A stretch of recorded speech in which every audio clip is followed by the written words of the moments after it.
Alright, stick with me here. You're about to watch a guy break the entire universe. It's 2024 at Lijiang Academy's Awakening Ceremony. This day makes or breaks your life. But for our main character, it's a literal matter of life and death. A year ago, he was shoved into this messed up world, taking over Zhou Yi's body. Before he could even figure out how to breathe properly, his mom died. Then his little sister, Zhou Yun, got hit with some bizarre, expensive disease. Medical bills skyrocketed, and his trash part-time job wasn't even making a dent. Classic tragedy setup. So today, he absolutely needs a combat class. He has to dive into those deadly dungeons, slaughter monsters, and farm enough cash to hire a high-level healer for his sister. The universe finally throws him a bone. Right in the middle of the ceremony, a hidden mutation system completely wakes up. Boom! Starter pack unlocked. Not just any class, but a hidden VIP mutation class that absolutely breaks the world's rules. Following the goddess's blessing, 3 choices pop up on his screen. Light Mage, Holy Priest, or Holy Knight. Light Mage, basically a glass cannon. Huge damage output, sure, but 0 defensive skills. 1 hit and he's totally dead. In a world completely overrun by monsters, playing a glass cannon is just begging for an early grave. Now, Holy Priest has massive shields, and that absolutely insane revive skill. The downside, their solo combat capability is total trash. He'd be completely dependent on a team. Forget that. But Holy Knight, now that is a perfectly balanced all-rounder. High defense to tank hits. Enough attack power to smash skulls. Sure, the baseline skills are boring, but with his new mutation system backing him up, it is the ultimate choice. Decision made. He locks in Holy Knight. System chimes level 10 unlocked. The second he steps off the altar, his two-faced classmates swarm him like absolute parasites, desperate to use his meat shield status. The class rep immediately starts begging. Hey, let me join your college exam team. I totally want to ride your coattails. A summoner brags they could definitely score big together. A mage whines to be carried too. Before things get too annoying, an older alumni steps in, forcefully shoving the pathetic crowd away from our guy. His eyes practically sparkle looking at Zhou Yi. Not bad at all, kid. Go home, get some solid rest today, and report straight to the principal's office tomorrow morning. Finally, back in his rundown room, he actually gets a minute to look closer at his personal stats. Strength 20, Constitution 18, Agility 17, Intelligence 15, and 10 completely unassigned free attribute points. Awakening didn't just boost his base stats, it gave him extra points to play with. He prioritizes raw strength, then Constitution. Because let's be real, you need devastating attack power to slaughter monsters efficiently in this world. He casually taps the system interface. He dumps 6 points straight into raw strength, then drops 2 each into Constitution and Agility. A simple, brutal combat optimization. Instantly, a terrifying wave of raw power boils right through his veins. That is the crazy rush of pure stat allocation. Suddenly, the system detects his very first point distribution and immediately triggers a brand new Paladin class quest. Complete the daily mission, and you get to pick one of 2 sick rewards. Reward option 1, an extra 10 free attribute points. Reward option 2, a random piece of Holy Knight gear. Accept or decline. With rewards this ridiculously good, he instantly hits accept without a single second of hesitation. Now pay attention, this is where we get to see his mutated class in action. He's matched to an E-rank Golabi trial. The system warns him to take it seriously. Dying here means you die in the real world too. Game over. Before he can blink, he's teleported into a completely different space. He looks around on high alert. A mining cave? Makes perfect sense. The textbooks did mention that Golabi beasts love hiding out in dark mineral mines. Sure, they aren't technically carnivores, but just like every other mutated freak in this world, they go absolutely feral and bloodthirsty the second they spot a human. Sensing killing intent from behind, he explosively leaps into the air, effortlessly dodging a vicious sneak attack from the oversized beast. Since this is his very first real fight, he deliberately holds back his skills. He wants to test if pure physical stats are enough to crush it. His body feels incredibly agile. His jump height is insane, all thanks to that massive 4-stat boost he just pumped into his system. But he gets a little too cocky dodging its strikes. Out of nowhere, the monster's razor-sharp tail whips around and literally stabs him straight through the gut. Reality check. Time to stop showing off. He immediately triggers his mutated C-rank level 1 heal skill. For the next 30 seconds, it provides massive health regeneration for up to 2 targets in range. Lesson learned, even low-level trash mobs can kill you if you drop your guard for a second. The beast charges in for the kill again, but this time, he retaliates with his mutated White Blade and Tiger Charge combo. No more playing nice. C, rank White Blade.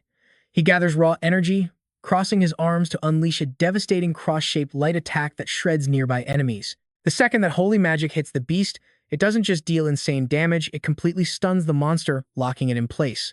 Next up, D-rank Tiger Charge. He brutally grabs the stunned enemy, aggressively bulldozes forward with it, and launches it away like a rag doll. I know what you're thinking. A support class shouldn't hit this hard. But after a ruthless barrage of heavy punches, that Gulabi beast is officially wiped off the map. Target eliminated. Trial absolutely crushed with an A-rank score.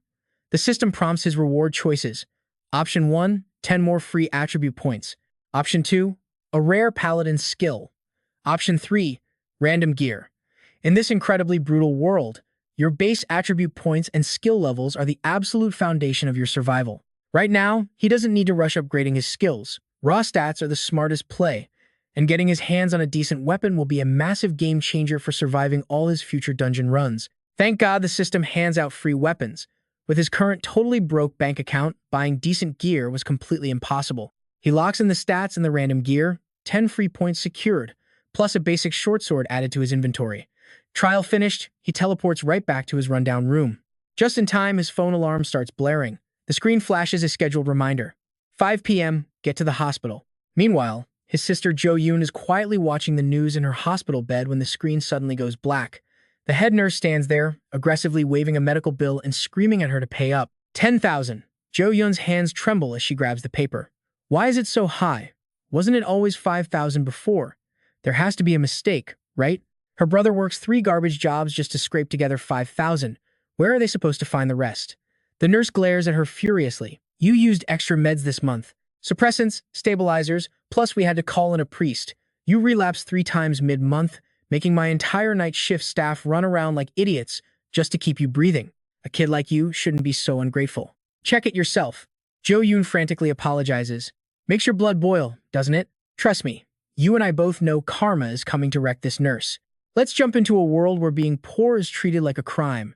Watch this nasty nurse mock our main character's sick sister, telling her to just accept her pathetic fate. But before the head nurse can finish her toxic rant, a heavy hand slams onto her shoulder. She jumps, turning around to hear a cold voice ask why she's cursing out a helpless patient. Suddenly, this sour-faced nurse loses all her attitude. I doubt she will have much to say when she gets called into the director's office. A middle-aged man gives her a terrifying half-smile. Standing right beside him is a massive, intimidating bodyguard that makes the nurse instantly back down. Realizing these guys are dangerous news, she smartly decides to scurry away, though she still yells out that the medical bills absolutely must be paid today before she completely vanishes. The sister cautiously asks who they are, secretly terrified they are debt collectors. The man just pulls out a business card, smiling warmly as he confirms he is looking for Miss Zhou Yun. He claims to be a friend of her brother. A moment later, Zhou Yi pushes open the door, holding the hospital billing statement. He is confused, telling Yun that the hospital system just showed a random deposit of 100,000 in their account. He asks what happened. Glancing up from the receipt, Zhou Yi spots the 2 strange men looming over his sister. He immediately goes on high alert, demanding to know exactly who they are. The man introduces himself as Zhao Wenbin, the personal secretary to the city mayor. He reaches his hand out for a polite shake, saying they have some important matters to discuss. The mayor is the absolute top boss in Guangxi City. His secretary basically represents his will. So why on earth is a VIP like him here? Zhou Yi shakes his hand, suggesting they step outside since the sick room isn't ideal for talking. The secretary agrees, instructing his giant bodyguard to stay and protect the sister. Now watch closely, because the news of his hidden class awakening is spreading like absolute wildfire. Everyone in the city is already gossiping about him. Just look at these girls chatting at a nearby cafe. They are completely freaking out over the trending news that a hidden class appeared at the second academy. They even pull up a leaked photo, swooning over how handsome Zhou Yi looks. Hearing their obvious fangirling, the secretary just chuckles at our guy. He formally congratulates Zhou Yi for unlocking an S-rank talent, Holy Angel's Protection, and becoming a paladin. Our MC just humbly calls it luck. But the secretary knows better. Getting an S-rank talent during a standard awakening ceremony is never just simple luck. The mayor values him highly, even blocking the media from harassing him. He then pulls out a fancy box containing a single key. They have prepared top-tier cultivation resources for his university entrance exams. All of it is locked securely inside the main city bank vault. He hands over the only key, offering anything else he might need.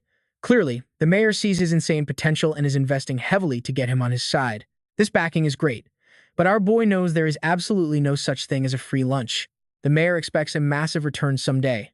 Seeing Zhou Yi hesitate, the secretary finally plays his ultimate trump card.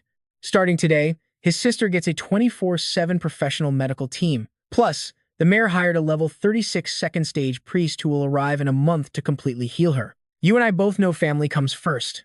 Hearing that, he instantly accepts the deal. He heads back and tells his sister everything. She is amazed, joking that he just leveled up straight to the top of the food chain. She asks to just be a useless leech hanging onto his leg. He playfully taps her forehead, telling her to stop talking pure nonsense. He tells her to rest, but she is super curious, asking what his exclusive class skills actually are. This reminds him of his paladin awakening. He got 3 exclusive skills: the offensive white blade, a healing skill called slow heal, and an insane buff named weapon blessing. Slow heal restores health points over time, and he decides it is perfect to test on her. He places his hand on her head, triggering the skill. Warm energy flows like a soothing hot spring massage. He asks if she feels any better. Basking in that relaxing glow, she snaps out of it, looking totally thrilled. She tells her brother that the pain is completely gone and her hands are warm again. She praises him excitedly. Watching her smile, he feels relieved. Choosing the paladin class wasn't just about raw power. It was secretly, mostly about curing her bizarre chronic illness. After all, paladins are basically heavy-duty healers. Even if it can't cure her completely just yet, taking away her agonizing daily pain makes it a massive win. The very next day, Principal Suhang personally escorts our boy straight to his private office. On the way, the principal happily brags that dozens of colleges called him yesterday for direct recruitment. His phone basically exploded from the hype. In just a few hours today, 4 teachers from top 10 schools called. He tells him to act smart and secure the absolute best resources from these high-level recruiters. Securing a direct admission means guaranteed elite-tier training. Curious, Zhou Yi asks which specific academies actually reached out. The principal lists Rongyang, Chuanan, Anji, and Hanshang universities. But our ambitious MC instantly asks why the absolute top 3 schools haven't made an offer. Turns out, those top 3 only care about official entrance exam scores. They ignore talents and classes, so they literally never do direct early admissions. Reaching the office door, the 2 of them suddenly hear a really intense argument breaking out inside. One guy is yelling about traveling over 4,000 kilometers, asking if his rival used a fighter jet. The reply, forget jets. He used an ultra-long-distance teleportation array. Activating that array burns an ultra-rare level 30 magic core. They cannot believe he wasted that. But he shouts back that for a genius, absolutely no price is too high. They start viciously fighting over claiming him. The principal proudly pushes the door open, cutting the tension by announcing that their genius student, Zhou Yi, has finally arrived. He then turns around and formally introduces each elite recruiter to him. He introduces the teachers from Rongyang, Chuanan, Hansheng, and Anji. Zhou Yi bows, and trust me, you'll definitely want to see who he ends up choosing next. All right, stick with me. You and I are about to watch these elite recruiters completely underestimate our guy. They think he is just a humble kid. They think he will fall in line. Huge mistake. Recruiter Zhao cuts right to the chase, throwing down a massive offer: join Vin Duong Academy, and he gets 2 million credits plus 3 exclusive Holy Knight skill books right off the bat. Hearing this, Zhou Yi looks genuinely surprised. A normal family barely scrapes by on 6,000 a month.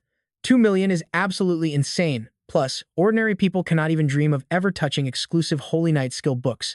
Even the mayor could not hand out that kind of loot. But another recruiter instantly mocks the incredibly cheap offer. Director Li steps up. Join Shuyan Nam Academy instead, and you get 3 million, 3 skill books yearly, and personal training from a level 56 master. Level 56.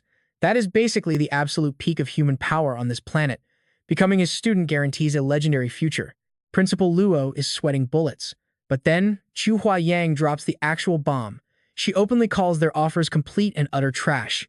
Her academy offers less money, but she guarantees an immediate B-tier cultivation resource package upon enrollment. B-tier? Luo gasps out loud. He glares at Zhou Yi, eyes screaming to accept it immediately. You cannot just buy B-tier loot with regular money. Feed those insane heavenly treasures to a random pig, and you could literally turn it into an absolute top-tier magic beast. But facing these massive, overwhelming offers from 4 elite academies, our guy totally rejects every single one of them. You and I saw that coming, right? He only wants the top 3. Among the top 10, the big 3 academies, Suhang, Qingjing, and Mado, hold absolutely legendary status. They exist on a completely different level and are known everywhere as the supreme, untouchable peak of the entire Xi'an nation. They only accept 1,000 freshmen a year. And get this, it is not just humans. Elves, giants, and other overpowered variant races also compete for those exact same limited spots. Those variant races are already born way stronger than humans. Add in the massive wealth and endless stream of geniuses from the whole nation. Getting into the top 3 is literally as hard as ascending to the heavens. Hearing this crazy rejection, Zhao absolutely explodes. He unleashes his crushing, high-level aura, furiously screaming that he thought Zhou Yi was a good seed, but he is just an arrogant fool. I saw your files. You lacked way too much over the last 18 whole years. You had no good resources to make up for it.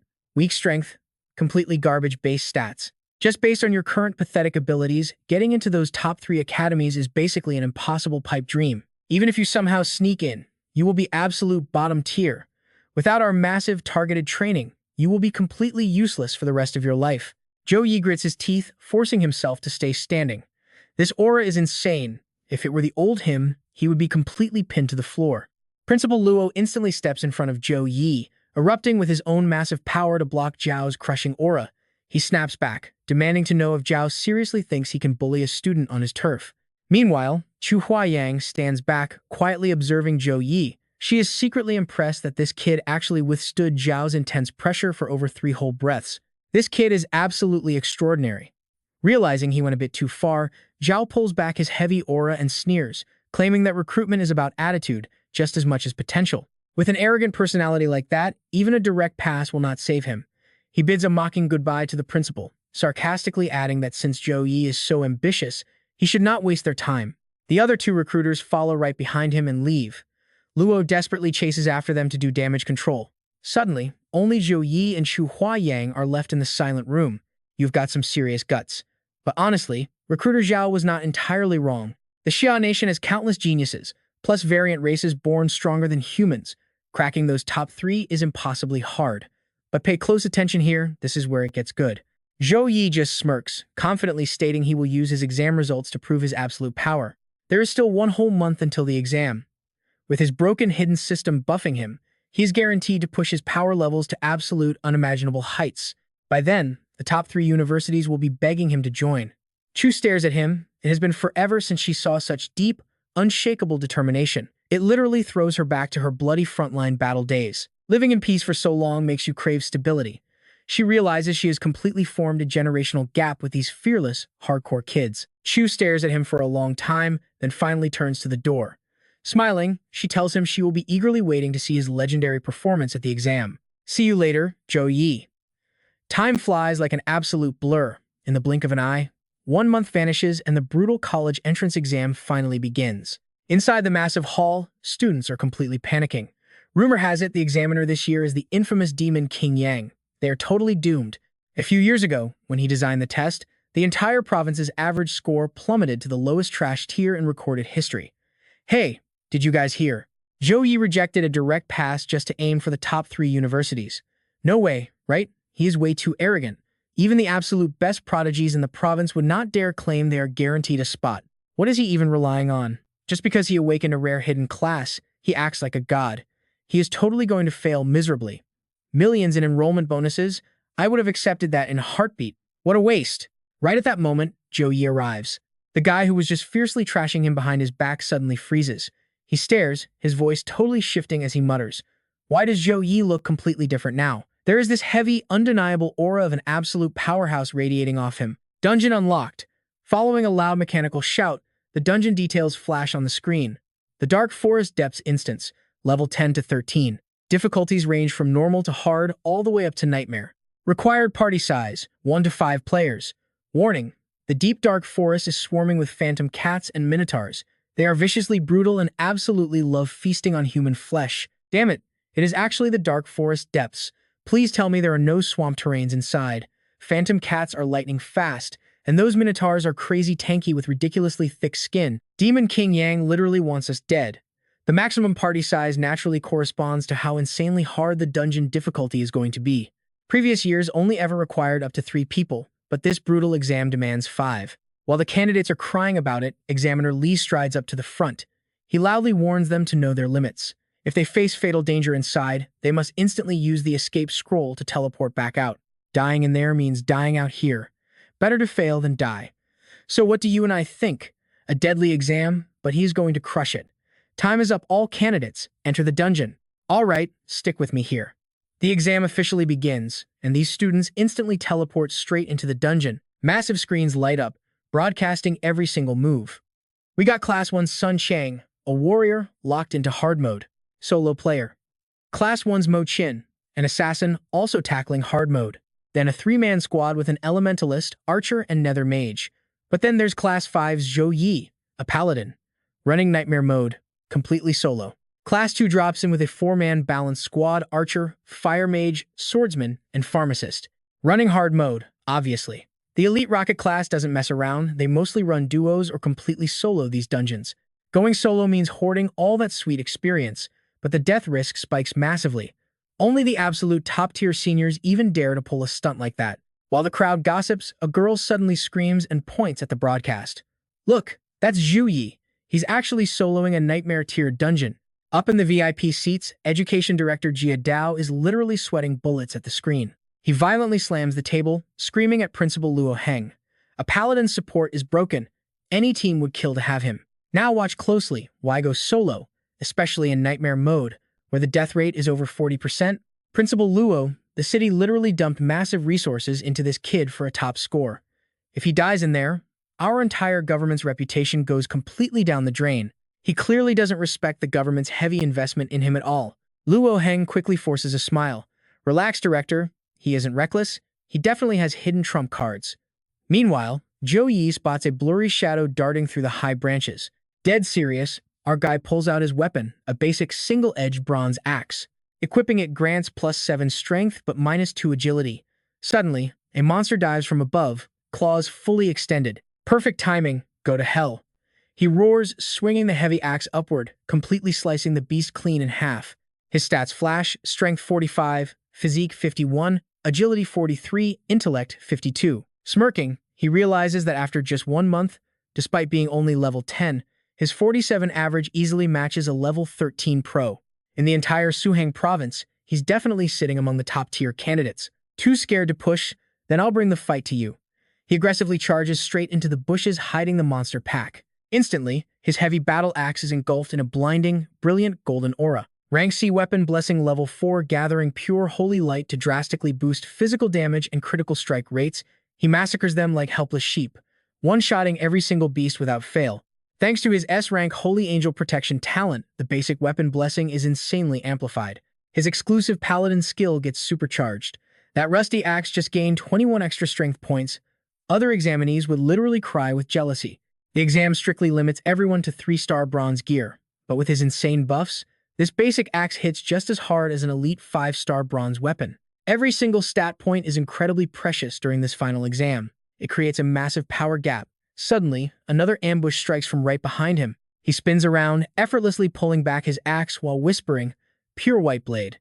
A massive cross-shaped beam erupts from his hands, shredding the monsters into absolute pieces. He's already grinded pure white blade to level 5, packing a massive base holy damage multiplier. Stacked with his holy angel protection, it literally just deletes these low-level mobs from existence. Casually, he picks up a severed, bloody monster claw from the dirt, then chucks it like a fastball straight at the one lucky survivor trying to escape. The sharp limb brutally impales the fleeing beast right through the stomach, securely pinning it against a thick tree trunk. You and I both know that was sick.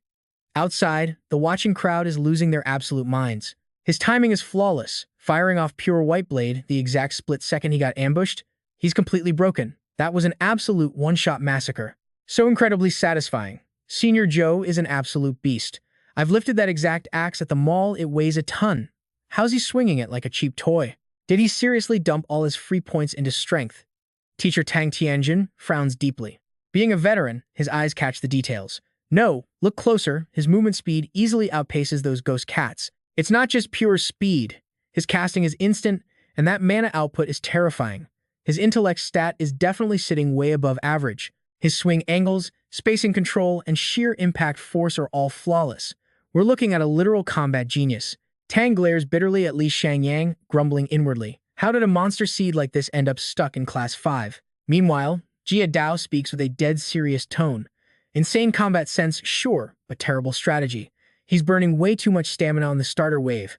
Nightmare mode throws massive swarms of high-level beasts. Even top-tier mages usually fail just from completely draining their mana reserves. Hauling around that heavy battle axe is a massive physical toll. Sure, swinging it a few times is easy, but after 100 slashes, he won't even be able to lift it. Eventually, those ghost cats will rip him to bloody pieces. So what do you and I make of this? A massive new swarm is already charging. He doesn't even get 1 second to breathe. All right, stick with me.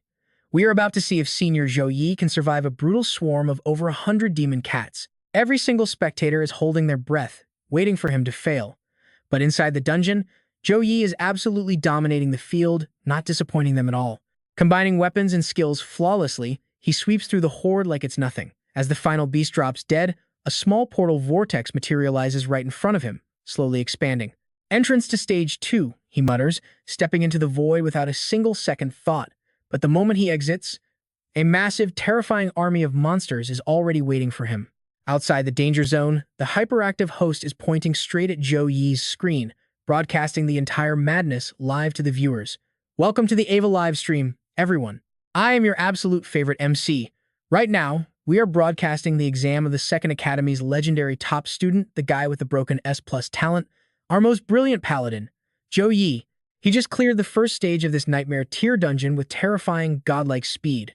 It only took him exactly 3 minutes and 17 seconds. Do you guys even realize how insane that is? 3 minutes and 17 seconds is a whole 29 seconds faster than last year's provincial champion. The host is so hyped, he basically shoves his face into the lens, forcing the poor cameraman to sigh. I'm begging you, please stop blocking the camera. Nearby, a total fangirl gasps. He was sprinting and slashing non-stop and only took a tiny breath after the last kill. What exactly is Senior Zhou Yi's vitality stat? Tuang Fi wags her finger, adding, Director Jia claimed that burning too much stamina on the first wave was a rookie mistake. Well, looking at him now, that theory is complete garbage. In the front row, Li Huangduong warns her, Tuang Fi, just shut up and watch the exam. Director Jia's analysis could be totally wrong anyway. Fi covers her mouth, teasing back. Mr. Li, I can clearly see you smiling like crazy too, so stop acting so serious. Lai Wangdong pinches his own cheek, muttering, Wait, is my smile really that obvious? Suddenly, someone screams. Senior Chow entered the gate. Instantly, the crowd goes dead silent, eyes locked on screen. Back in the dungeon, Zhou Yi triggers his appraisal skill. Immediately, glowing info screens pop up, exposing every single detail about his enemies. A level 14 Minotaur at silver tier, rocking broken skills like Berserk, Savage Charge, War Trample, and Super Armor. Then there is a glowing fluorescent cat demon monster. Level 12, bronze tier, running light mastery and healing skills. Next up is the Flame Cat Demon level 13, bronze tier, packing some serious heat with its raw fire mastery. It spams fireballs and flamethrowers. Finally, the Curse Cat Demon level 11, bronze tier, specializing in dark mastery and hexes. Zhou Yi takes a second to analyze this crazy lineup. Basic warrior cats, a glowing healer cat acting as the party priest, fire and curse cats playing the mage roles, and that massive silver minotaur bringing absolutely devastating damage. It is a flawless tank, healer, and mage classic party setup. If stage 1 was just fighting off some scattered weakling soldiers, then stage 2?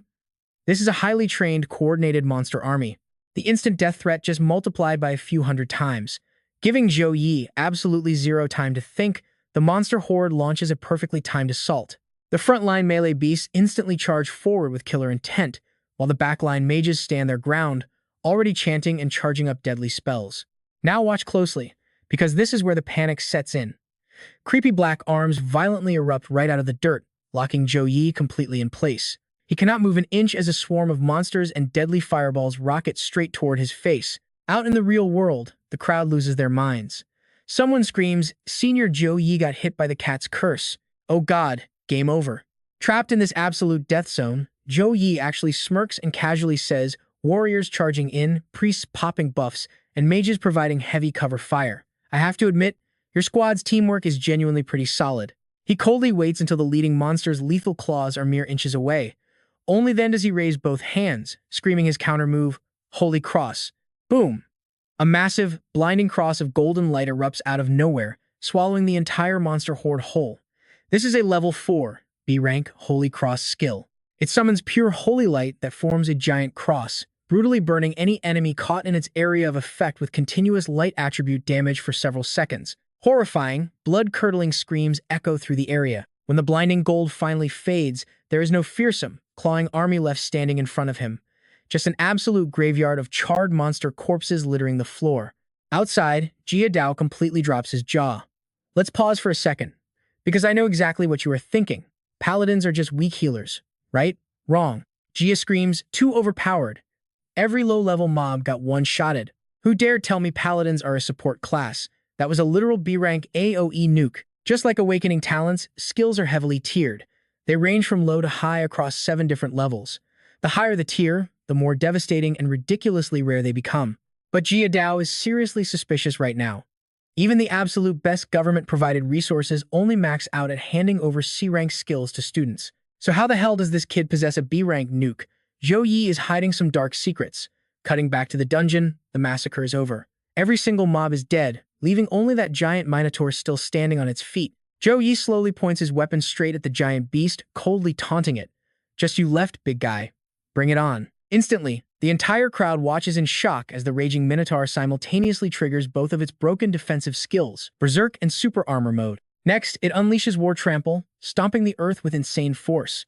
A massive fissure cracks open, racing straight toward Zhou Yi. Reacting with lightning speed, our MC leaps high into the air. Catching Zhou Yi midair where he literally cannot dodge, the Minotaur fires off its savage charge, rocketing straight at him like a freight train. And because it's wrapped in super armor, absolutely zero damage can stagger or break its unstoppable charging state. But Zhou Yi never planned on running.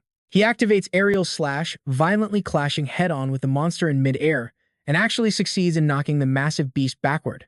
Landing smoothly, Zhou Yi rapidly crosses his 2 hands together. He unleashes the Pure White Blade skill, carving a glowing cross into the air as he blitzes forward.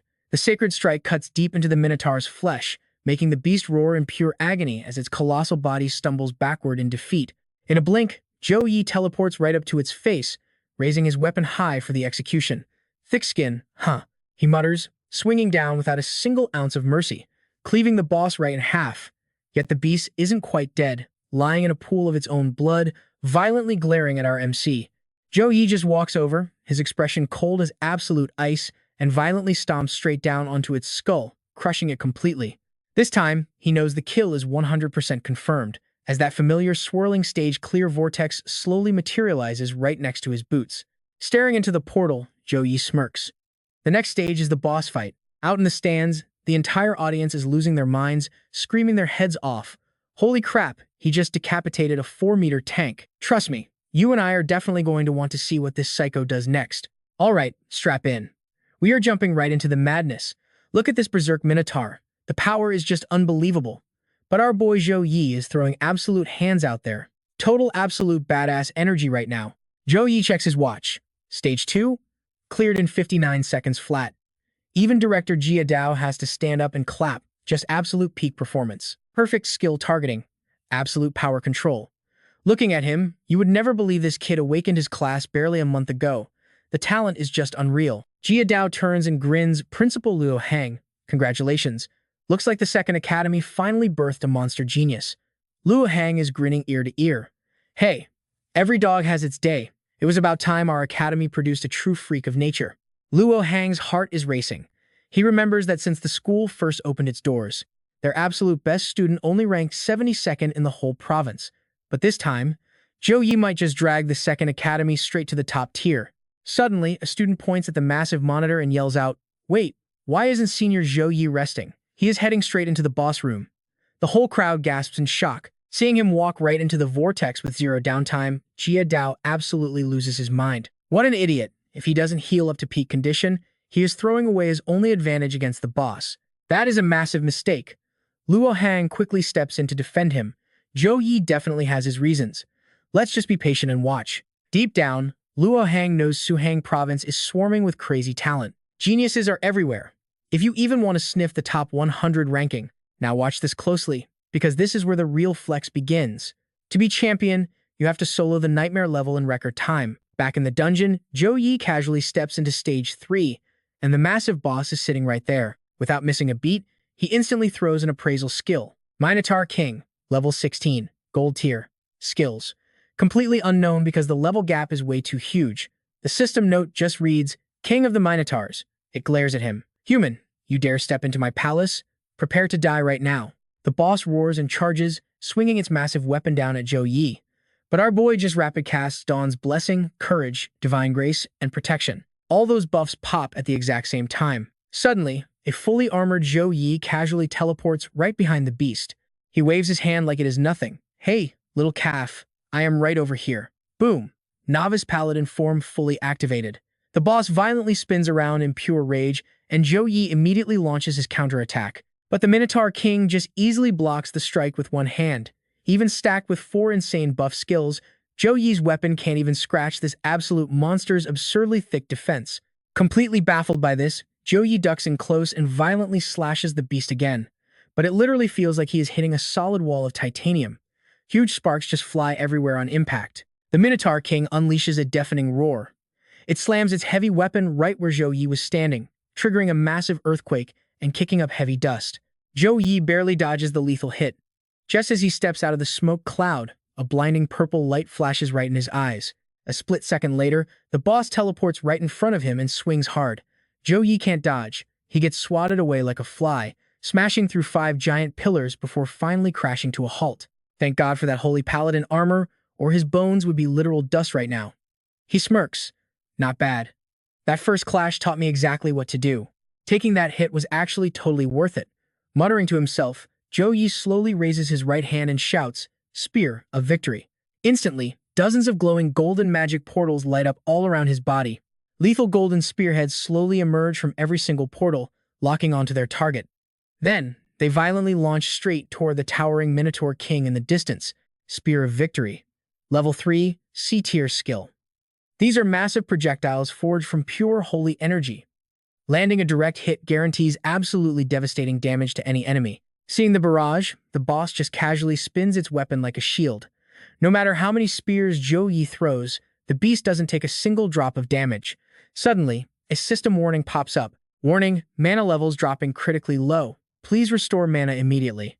Zhou Yi just glances at the annoying red text and completely ignores it. You and I both know he is in trouble here. He keeps channeling the skill while his brain goes into overdrive. This boss is genuinely too strong. Its raw stats outclass him completely, so brute force is totally off the table. Normally, any player would just kite the boss from a distance to slowly chip it down, but playing safe won't secure him the win. He figures the exam creators wouldn't actually put high schoolers in a death trap.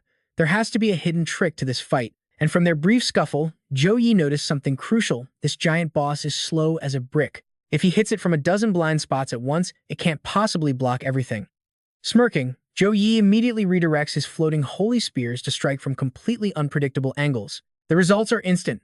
Several massive golden spears punch right through the beast's guard and stab deep into its kneecaps. Warning, mana levels dropping critically low. Please restore mana. Zhou Yi violently clenches his fist. He instantly detonates the embedded spears, blowing out the boss's joints and forcing it down on one knee. Aside from being slow, the Minotaur King has a massive fatal flaw. Sure, it boasts a massive health pool and insane stamina, but when his guard breaks, he is super vulnerable to critical debuffs and lethal damage spikes. This means he has to spam his most devastating abilities in a tiny, split-second window. But pulling this off requires absolutely flawless timing and perfect execution. One single miscalculation, he will burn through his entire mana pool before the boss even dies, completely losing his chance to pass the exam. With everything calculated perfectly, Zhou Yi knows this is his shot. Taking full advantage of the giant beast kneeling in the dirt, he commands a barrage of holy spears from every single direction, blasting them into the boss before detonating them all. System warning, mana levels dropping critically low. Please restore mana immediately. The beast tries to charge its ultimate move. Too slow, Zhou Yi whispers. He dashes right at the giant Minotaur King, draws his main weapon, and executes a flawless finishing strike, slicing the monster completely in half. Congratulations, you have cleared the Nightmare Tier Forest Dungeon. Clearance time, 9 minutes and 24 seconds. Your official exam time has been permanently recorded in the system. Final grade, Triple S Tier. Congratulations, you have been verified as the absolute #1 ranker for this dungeon clear. Hearing that robotic system voice, Zhou Yi just freezes in place, completely stunned. #1? Does that mean I just locked in the top score for the whole Suhang district? Reality finally kicks in. He furiously pumps his fist with a massive grin. Hell yes, I actually did it. Deep down, Zhou Yi remembers the hell he lived through. 1 year since transmigrating, his mom passed away. His little sister fell critically sick, drowning in insane foreign debt. Xiao Yun's massive medical bills were suffocating him until he could barely breathe. But honestly, what do you and I learn from guys like him? You never quit. Couldn't upgrade his stats? Fine. He just trained his combat skills to the absolute limit and forged an unbreakable willpower. Stick with me here, because you and I are about to watch a guy completely break the system. This second chance at life wasn't just a gift, it was a challenge. And our main character? He's about to grind harder than anyone alive.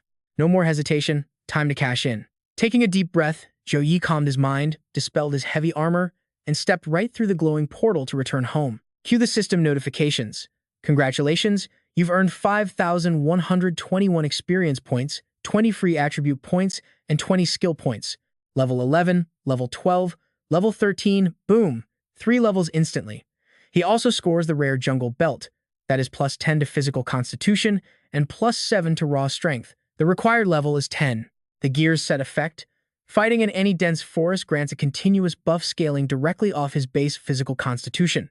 We are talking 3 times the revive speed, stamina recovery, and mana regeneration. Plus the system hands him the matching jungle ring, also requiring level 10. Together, this set is ridiculous.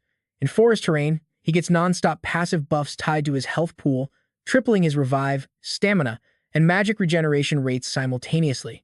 That is an absolute cheat code. He gets 10 strawberries for instant mana recovery, but the real prize? 1 gold tier Minotaur King card. A top-tier enchanting material that most players would literally kill for. Successful enchantment adds a massive 20 strength to his gear. The second Zhou Yi steps out of that dungeon portal, a deafening crowd is already screaming. Welcome back, Senior Chow. We love you. You are our god. So strong. The fanboys and fangirls are completely losing their minds, chanting his name like he is a literal deity walking among mortals. Startled, our overpowered MC barely has a second to process the chaos before the deafening sound of camera shutters fills the air. He turns to see a whole swarm of greedy reporters shoving massive lenses right in his face. Camera flashes blind him. Pushing through the mob are 2 heavyweights, Principal Lahang and Director Jia Dao from the Department of Education. Big shots coming to grovel. The principal beams brightly, boasting that solo clearing a nightmare dungeon in just 10 minutes is a historic glory the Academy hasn't seen in over a century. Absolute dominance. He claims that with this performance, Zhou Yi is guaranteed to take the top rank in the entire province. His future is basically paved with gold at this point. Zhou Yi just smiles dryly. You flatter me. Suddenly, a flashy vehicle pulls up, making the entire crowd gasp. Whose ride is that? Why drive it straight into the testing grounds? Is that the S400 Magic Craft with the flight mode? Wait, the exact same model that costs as much as a luxury mansion in the capital city? Yeah, it absolutely is. The insanely expensive ride parks nearby. Director Jia Dao actually opens the door for him like a chauffeur, saying, results drop in 3 days max. We will notify you instantly. Thanks, Director. Zhou Yi replies calmly. Escorted by the principal himself, our MC strolls right toward that ridiculous S400 magic car. The principal tells him to rest and wait for the good news. Shortly after, Zhou Yi arrives at the hospital to visit his little sister, Tu Van. Secretary True actually kept his word perfectly.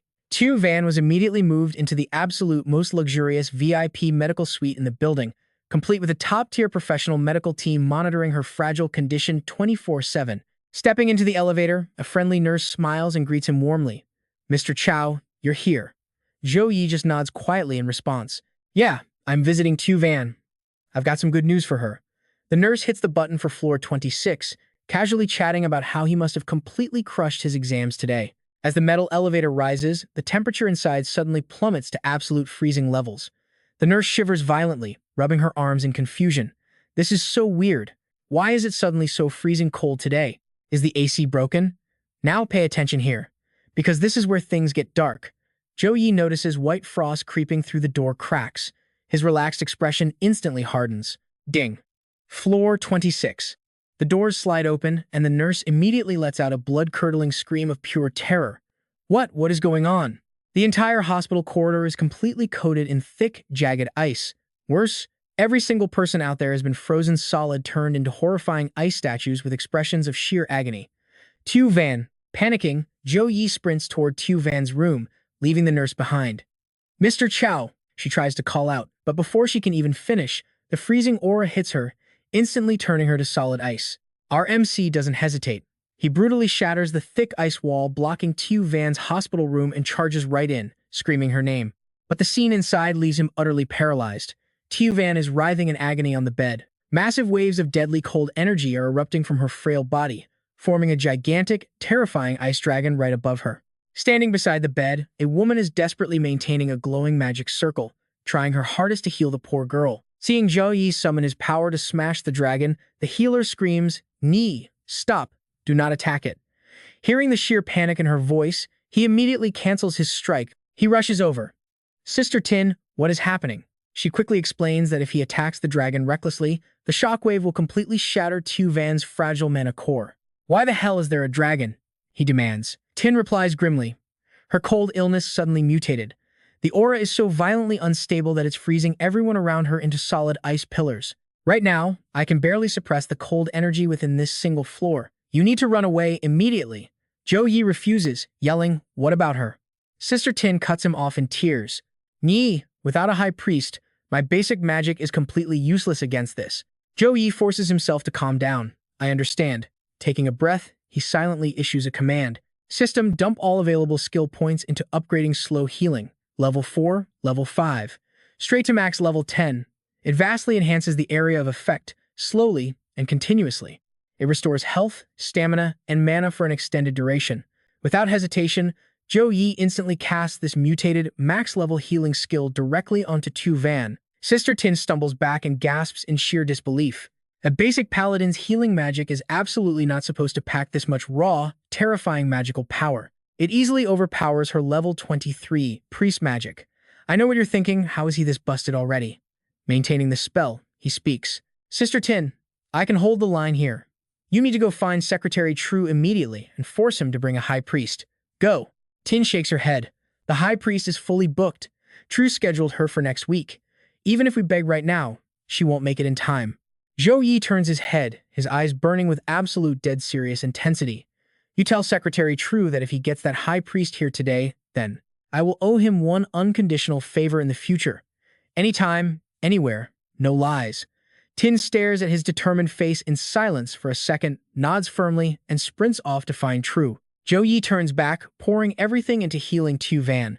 This violent freezing flare-up is something the poor girl has endured every single night for an entire year. Tortured by this demonic cold energy, her whole body suffers agonizing pain, a fate worse than death. It has been getting worse lately, but nobody expected the aura to literally leak out and freeze the real world. Gritting his teeth, he pushes harder even as frostbite crawls up his own arms. "That's where we leave it. Trust me, you're going to want to see what happens next." "All right, stick with me. Here we are dropping right into the chaos." Night falls, and just as Zhou Yi's mana is about to run completely dry, a weird green orb flies straight into the room. It bounces around just like a rubber ball, ricocheting off the bung long and actually cracking its frosty body. Seeing the intense, agonizing pain on Tu Van's face, Zhou Yi immediately loses it. He screams out, "Wait, stop right there. Don't you dare touch her." Suddenly, that green orb slams right into Zhou Yi, sending him flying backward. Right after, a girl casually steps into the room carrying a giant brush like a club. She waves her hand, flat out provoking the towering Bung Long. Roar! The massive Bung Long shrieks, aggressively diving straight toward the arrogant girl. She swings that giant brush like a baseball bat, completely smashing the Bung Long's head. Then, moving at lightning speed, she paints glowing runic symbols all over its frozen body. Her eyes flash a brilliant blue before she mercilessly slams her heavy brush down again. A massive magic array instantly drops. The battered dragon is launched straight toward Tu Van. It rapidly shrinks down, finally transforming into a tiny ice sphere that completely absorbs right into her body. Seeing Tu Van's face finally relax, completely free from that unbearable agony, Zhou Yi cautiously mutters to himself in disbelief, "Is it really fine now? Now, pay attention here. Things are shifting." The girl finally turns to him. "You must be Zhou Yi, right? I've heard a lot about your reputation lately."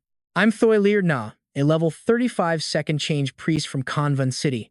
Zhou Yi awkwardly greets her. She then explains that the director desperately begged her to come and heal his younger sister first, before doing anything else. Carefully observing Zhou Yi, Thoilir Na thinks to herself, "If the director hadn't hyped this guy up as a potential provincial champion, I absolutely wouldn't have broken my own rules. To survive that freezing aura for so long, the director wasn't lying." Meanwhile, Zhou Yi anxiously asks her, "Please tell me, what exactly is wrong with my little sister's body? Can she even be cured?" Thoilir Na casually replies, "That icy aura manifesting into a physical form, that's a textbook bloodline awakening." Zhou Yi instantly freaks out, yelling, "A bloodline awakening!" Back when the massive Viren Hong game first launched, countless players completely ditched humanity. They chose to play as exotic alien races like elves, towering giants, and even absolute demonic beings. And when the game brutally merged with reality, those exact alien players started physically manifesting the unique traits of their chosen in-game bloodlines in the real world.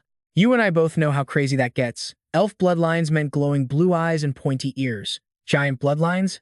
Players literally grew up to 34 meters tall. Just absolutely massive. Over 200 years, those non-human players intermarry with humans. Generation by generation, their bloodlines heavily diluted, losing those specific alien traits and epic abilities entirely. That is, except for one extremely rare scenario, a true, spontaneous bloodline awakening. Thoilert Na solemnly explains, a bloodline awakening is a massive double-edged sword. It brings both fortune and disaster. Succeed, and you master insane alien power. Leveling up and learning skills becomes an absolute breeze. But fail? Best case is paralysis. Worst case is death. Your sister was being tortured by that frost because she's simply too weak to endure the raw, terrifying power of her own bloodline. If I'm guessing correctly, she has somehow awakened the frost bloodline, which is an incredibly rare and dangerous type. To survive this ultra-rare bloodline, her physical constitution must completely change. From what I know, only one legendary treasure, the extreme cold ice lotus, can actually alter a human's core body structure. The only problem? It's absurdly rare. The last time it even appeared was at an auction 30 years ago, snapped up by some mysterious buyer for a staggering 13 billion. So what do you and I take from all this? He only has 3 months before her ice energy goes totally nuclear. The only other option? A massive sealing spell to lock it away forever. Stick around to see what he chooses. Alright, stick with me here, you're about to see a brutal choice. Once you decide, use this token to contact me. But the price? Your sister's level gets permanently capped. After Thoilert now walks away, Zhou Yi just stares at that token, lost in thought. Flash forward 5 days, he finishes his daily grind, and boom, the system panel pops up. 200 squats, 200 push-ups, 200 sit-ups, 200 weapon swings. Daily quest complete, time to pick a reward.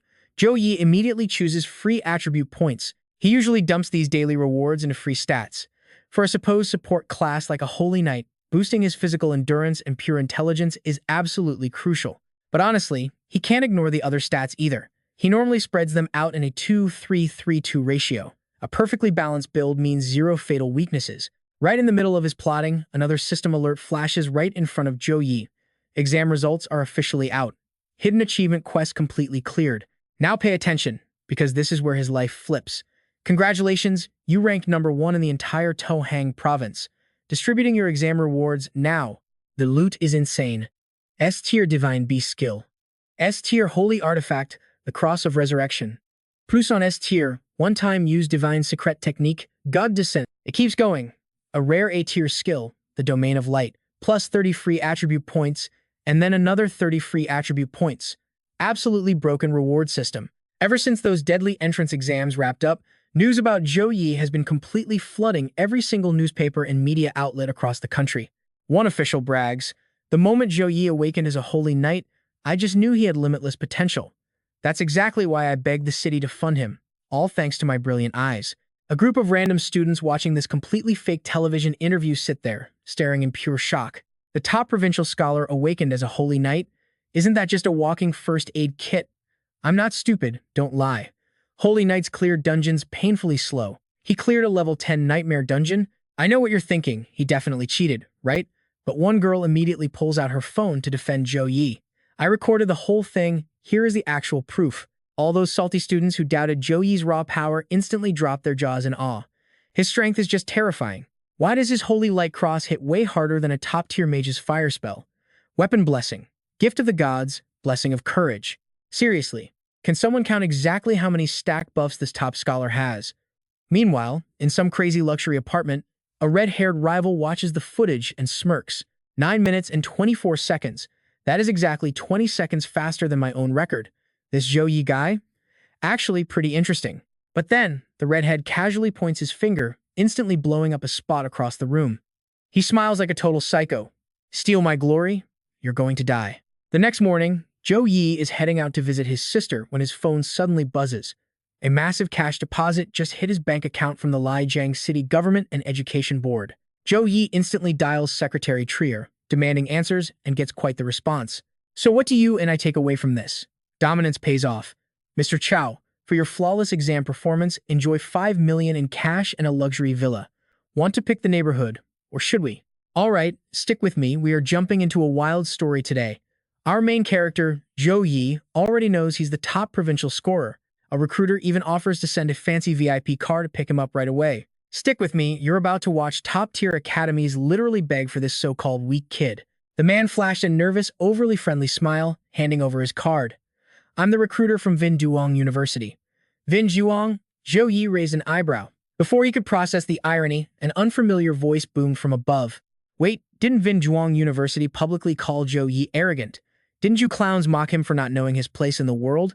Why are you crawling back to him now? The panicked Vin Duong recruiter looked up at the sky, sweating bullets at the massive, muscular guy standing casually on a helicopter rope ladder. That idiot Triu was completely blind to your godlike talent. We've already fired him. The Vin Duong recruiter stammered, looking at Zhou Yi with sheer desperation in his eyes. Zhou Yi, listen, if you join our academy, we'll hand over 4 million right now. But the muscle guy laughed. Whatever pathetic garbage offer Vin Duong puts on the table, Madu University will instantly double it without even blinking. Madu University is taking this prodigy. The rest of you extras can pack up and go home early. The muscle-bound recruiter landed with absolute confidence, making the Vin Duong guy want to flip a table in rage.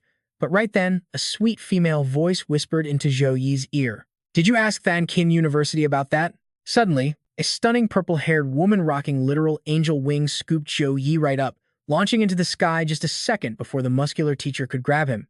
Hovering in the air and completely monopolizing RMC, the purple-haired scout whispered, Zhou Yi, Than Kin University might lack some fancy things, but infinite cultivation resources, we have mountains of them. For all 4 years, you will be drowned in pure A-rank cultivation resources. But before she could finish flexing, a massive, terrifying magic array randomly spawned right behind her back, trying to suck her in. Now pay attention, because this is exactly where the heavy hitters step in to claim our boy.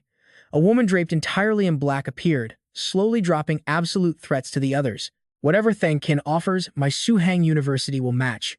You think kidnapping him works? Put the boy down right now, or things are going to get incredibly violent. The muscle-bound teacher flew up to join the chaos. Exactly. Forced kidnapping isn't cool.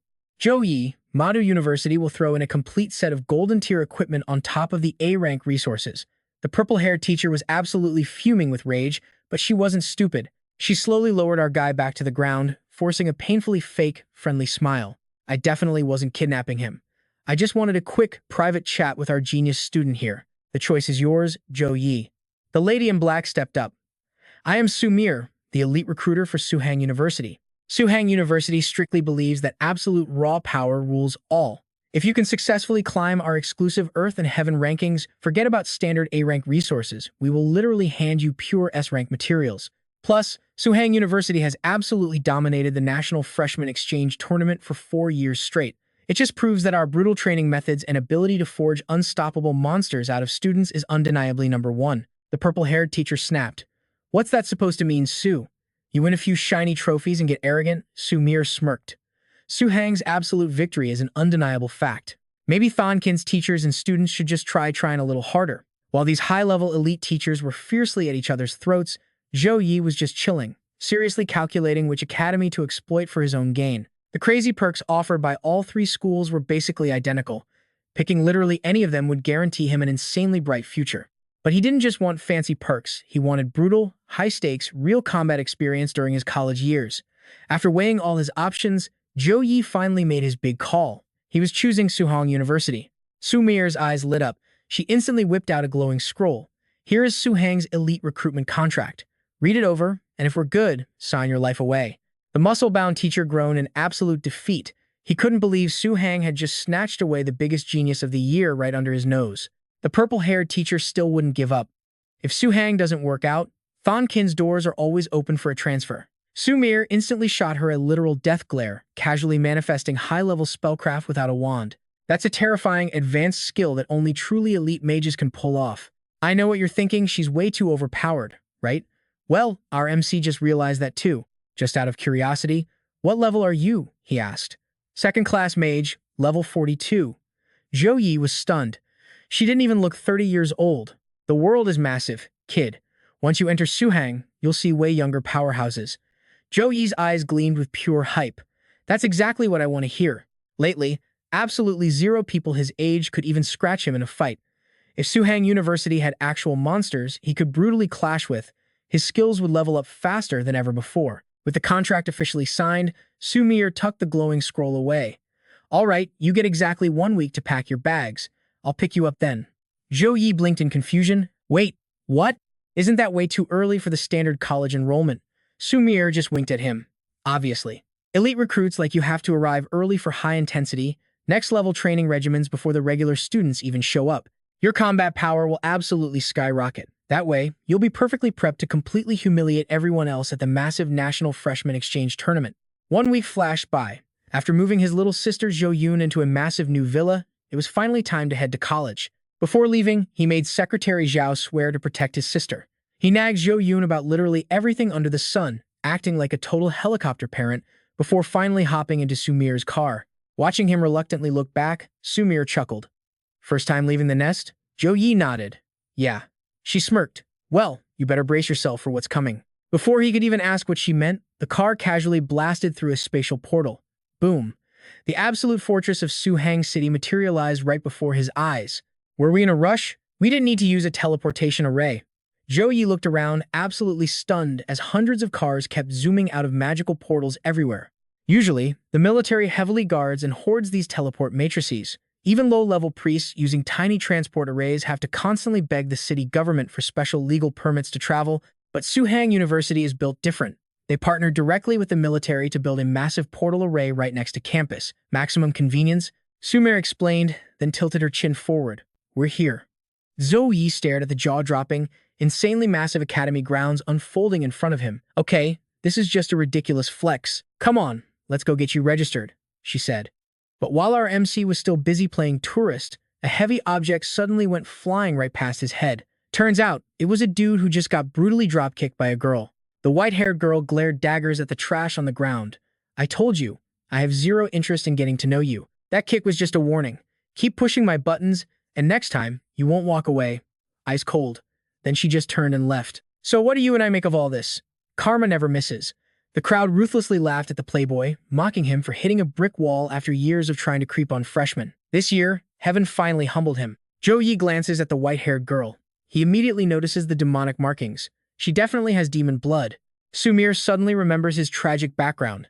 Seeing that cold look in his eyes, she kindly steps in to warn him. She tells him tons of students and teachers here have alien bloodlines. He needs to hide his disgust. But Zhou Yi just shrugs. Relax. As long as these aliens stand on the side of humanity, I won't hate them at all. I am not irrational enough to blame an entire demon race for my father's death. Relieved, she smiles and hands over his student ID. Sumir materializes the card right into his hand. While Zhou Yi skims his credit profile, she starts explaining the brutal school rules. First up, rankings. Every single academic year has its own tier list. The stronger you are, the higher you climb. For freshmen, it's strictly based on entrance exam scores. Right now, he sits at number 1, the undisputed strongest freshman. But it's only temporary. In exactly 1 month, a massive tournament will happen, and those rankings will violently shuffle based entirely on who beats who. Starting today, he's basically a walking target. Every single student wants to steal his crown. If I am already the top scorer, I definitely won't let this position slip away, Zhou Yi arrogantly smirks. Sumir just smiles back, leading him deeper into the campus. Next up is the credit system.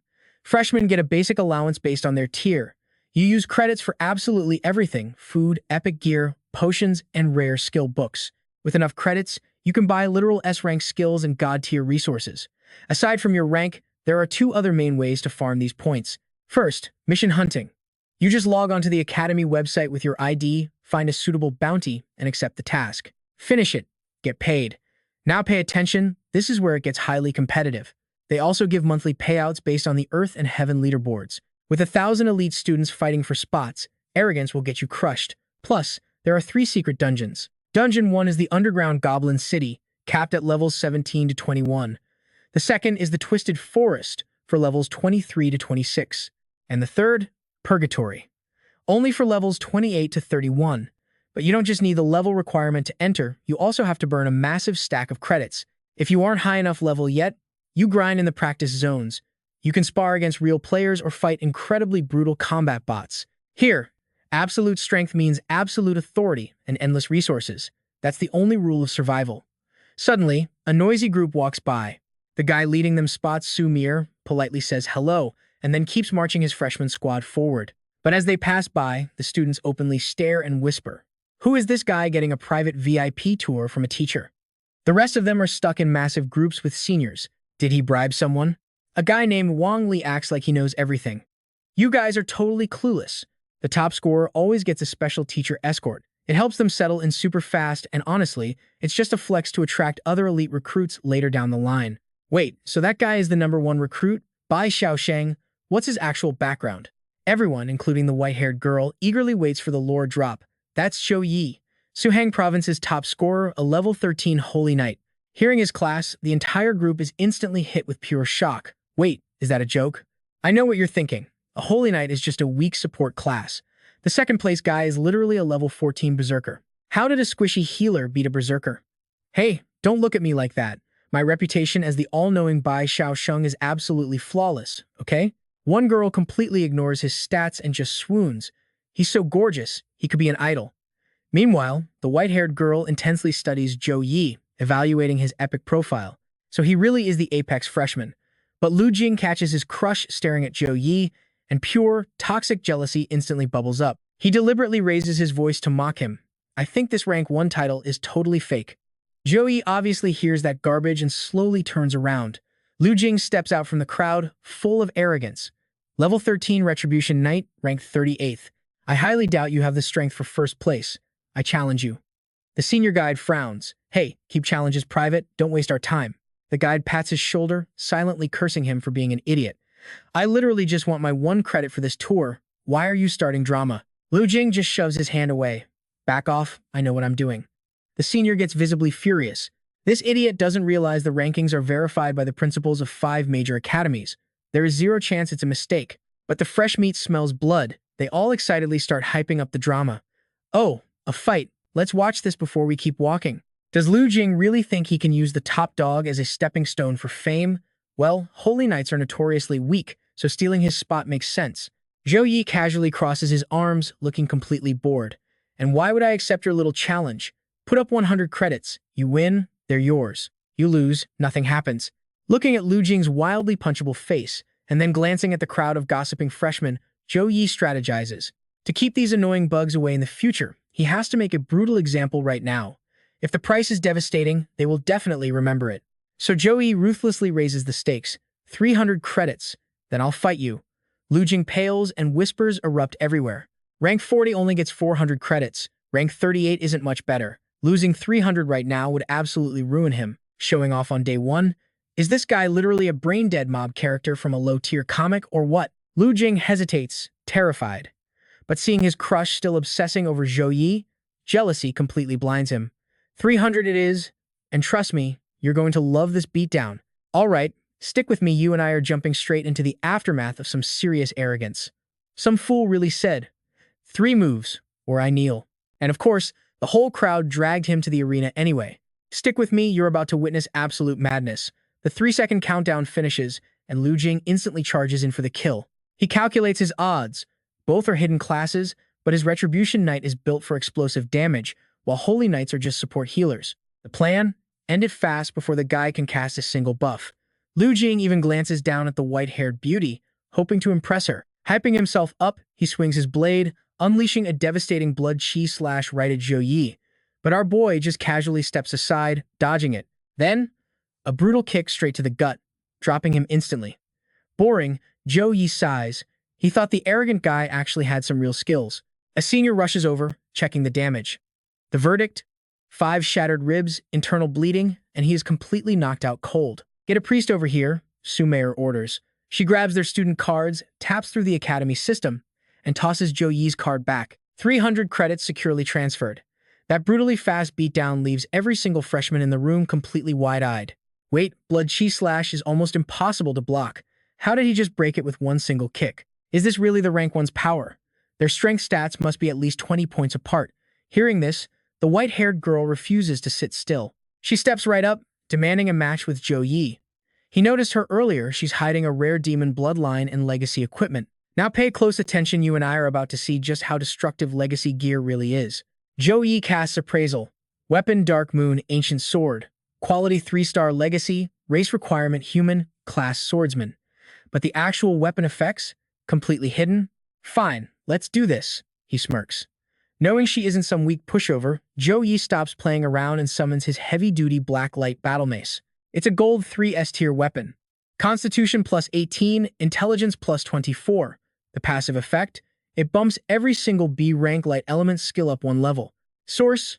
The classic overpowered gacha system. The commotion draws in the 2nd and 3rd year seniors. Look at the freshmen fighting already. They laugh, expecting just another pathetic low-level brawl. Li Dongsheng, a level 29 shooter and Aurora Guild minister, spots Su Meier and decides to watch. 3, 2, 1 start. The second the signal drops, they clash. She strikes with extreme shadow slash, moving at lightning speed. But Zhou Yi responds with storm mace strike, lifting the massive weapon and smashing the ground. The moment their attacks collide, a deafening shockwave explodes across the arena. Both are knocked sliding backward from the pure impact. So strong, absolute monsters, someone whispers. Turning up the heat, the white-haired girl uses demonic chi slash, channeling dark elemental magic directly into her blade and firing a devastating shadow slash. Zhou Yi isn't scared at all. Instead, he laughs like a maniac. Awesome. Finally, someone who can actually fight me head-on without breaking.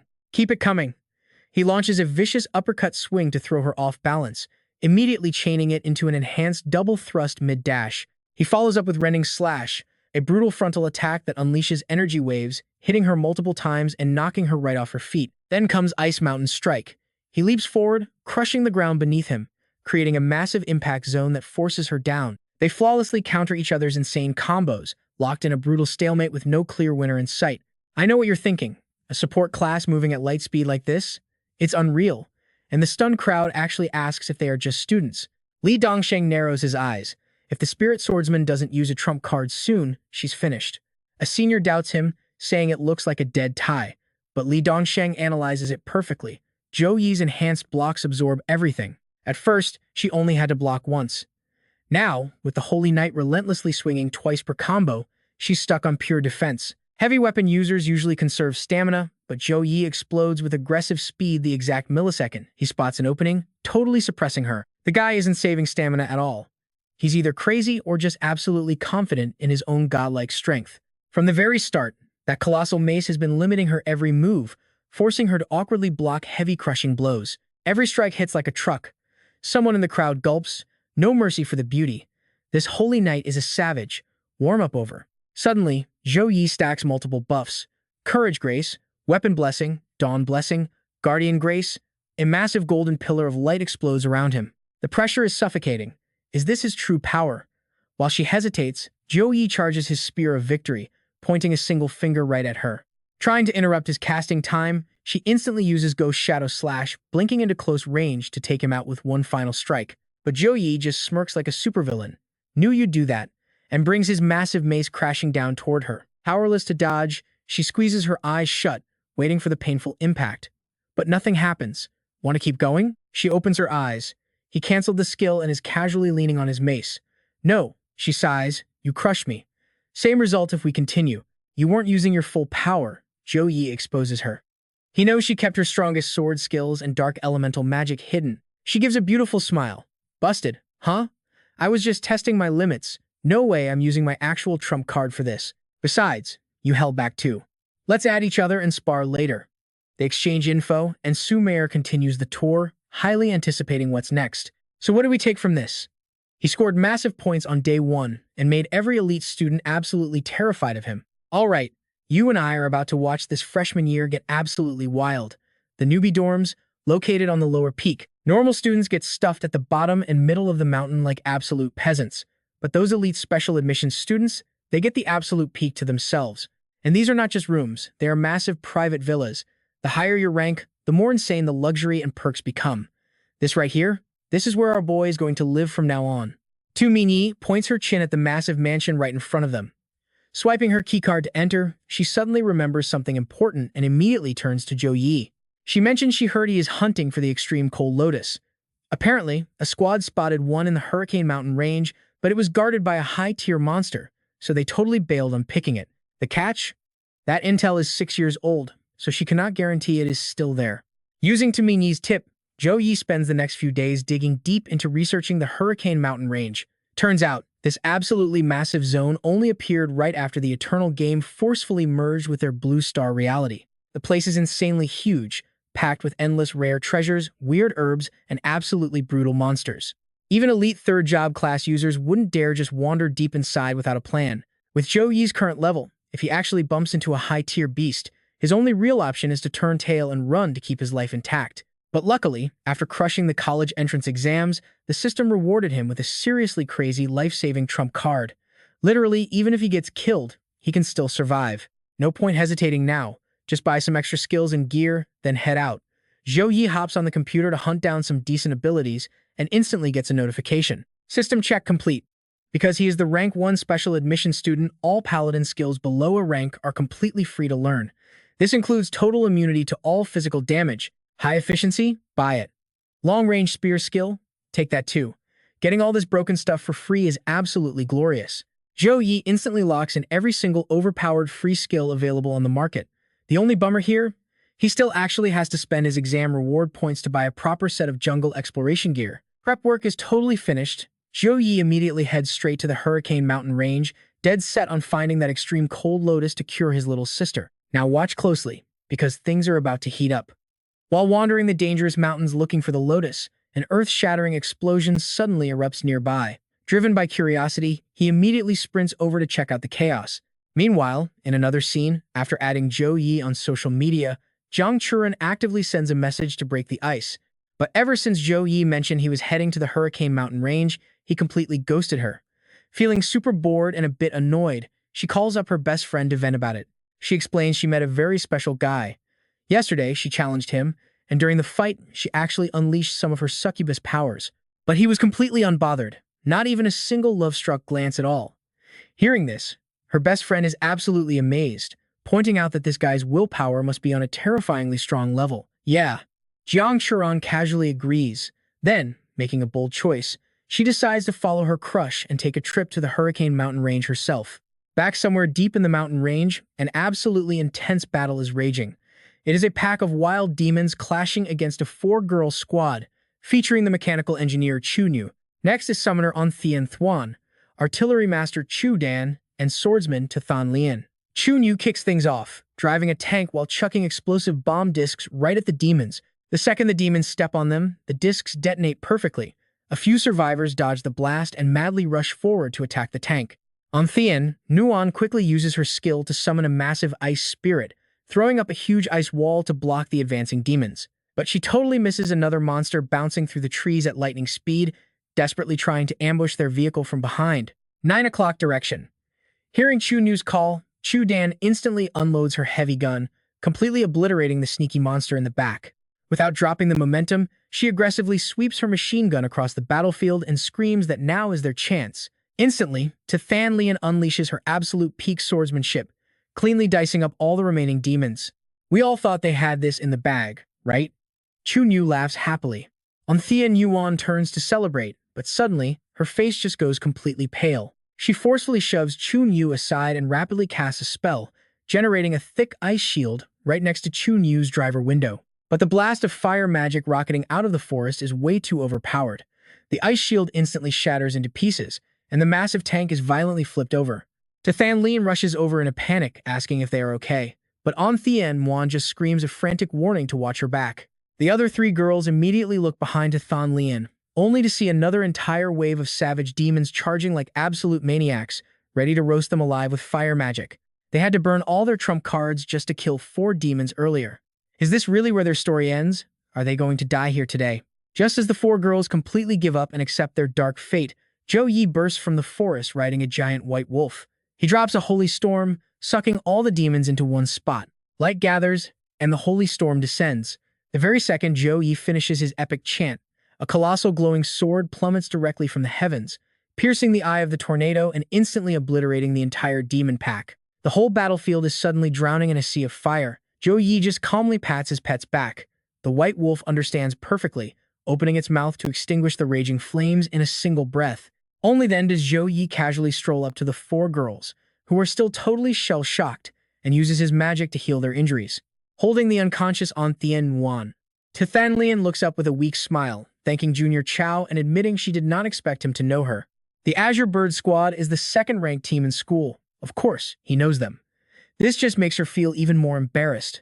Smiling awkwardly, her face then shifts into a deadly serious expression. She tells Junior Chow that even though his light attribute skills perfectly counter these beasts, the demons out here are still insanely dangerous.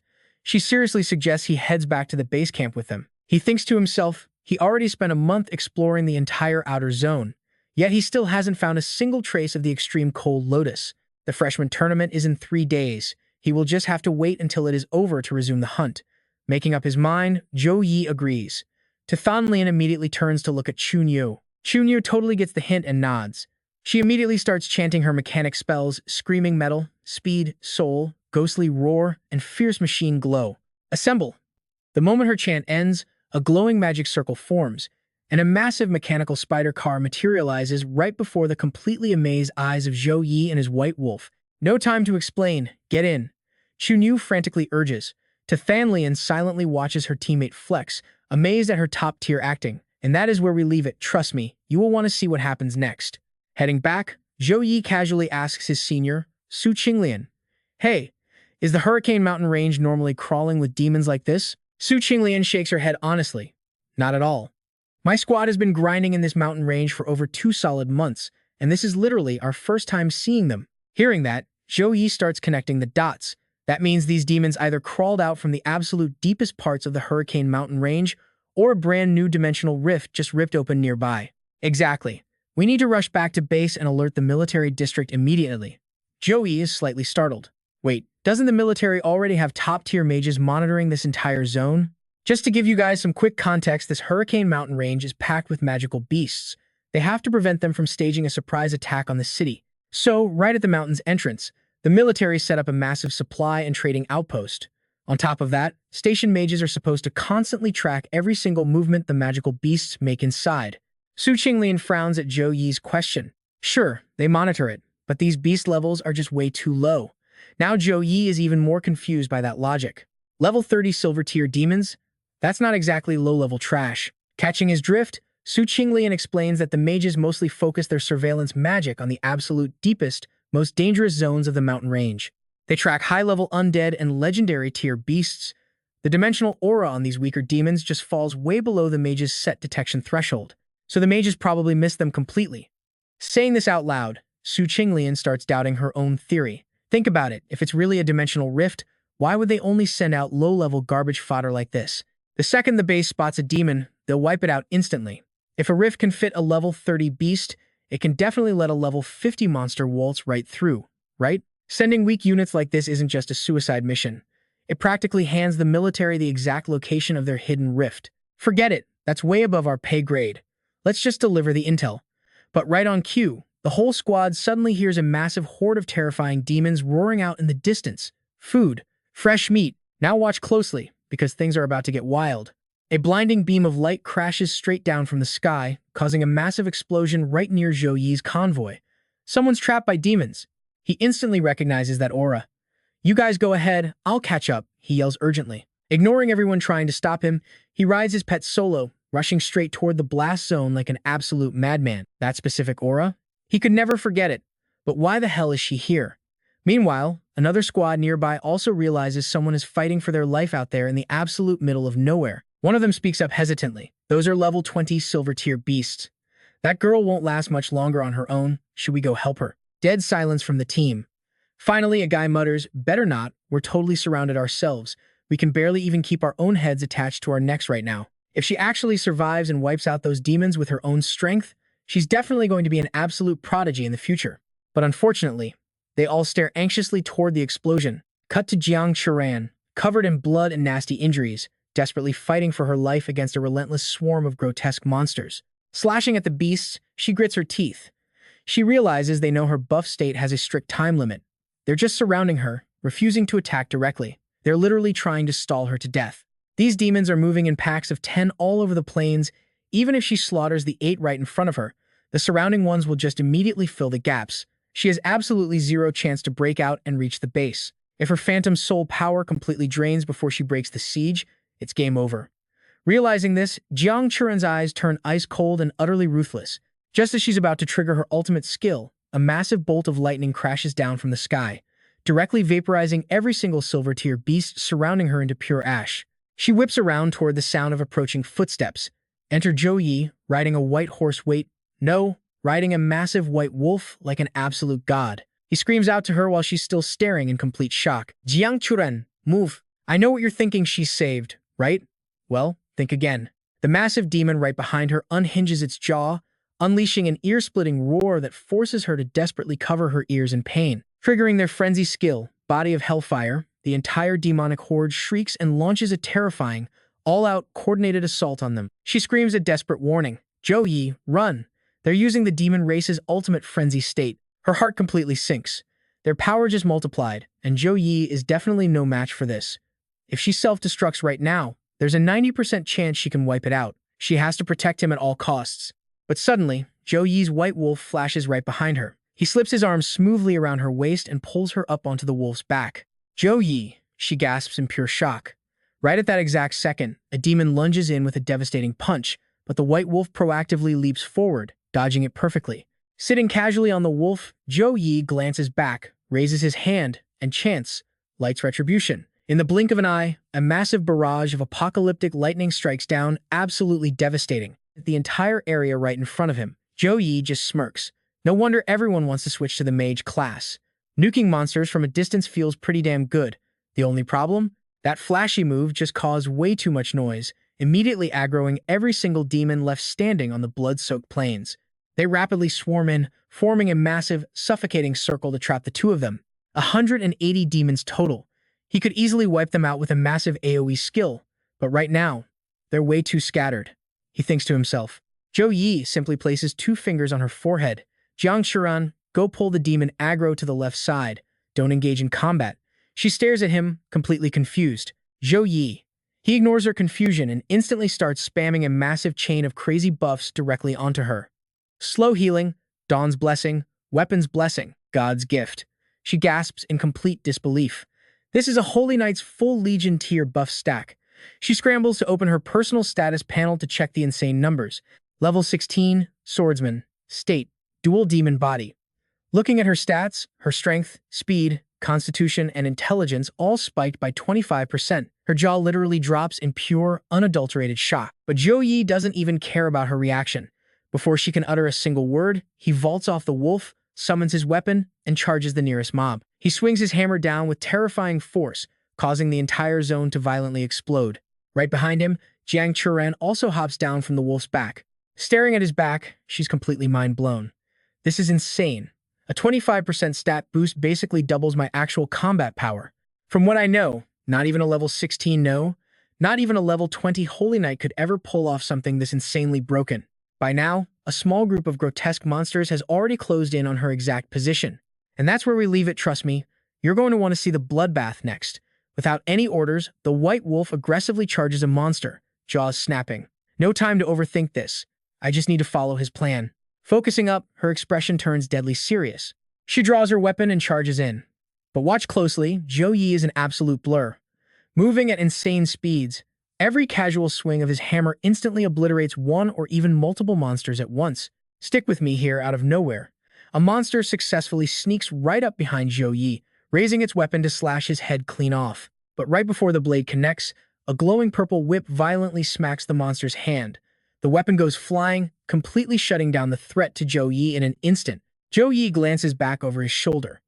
He spots Jiang Churen expertly controlling that purple whip, actively striking back against the demon horde. Skill reveal, Shadow Whip. It gathers pure dark energy into a literal whip, dealing massive damage plus extra shadow damage. Bringing a Holy Light class user along really is the perfect bait to attract these filthy demons. Countless demons across the plains have already gathered here.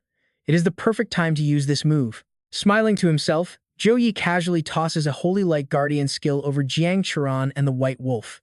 It creates a bright protective barrier around them, and he strictly warns her to stay inside it. Skill info, Holy Light Guardian B+ rank.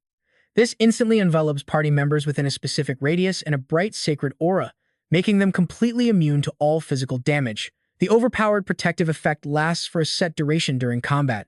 Next, Zhou Yi loudly chants, Holy Light Cross. Holy Light Cross summons a massive Holy Cross right behind you, forcing enemies within range to take continuous light attribute fire damage every single second. It is level 7, with a massive cast range of 200 meters.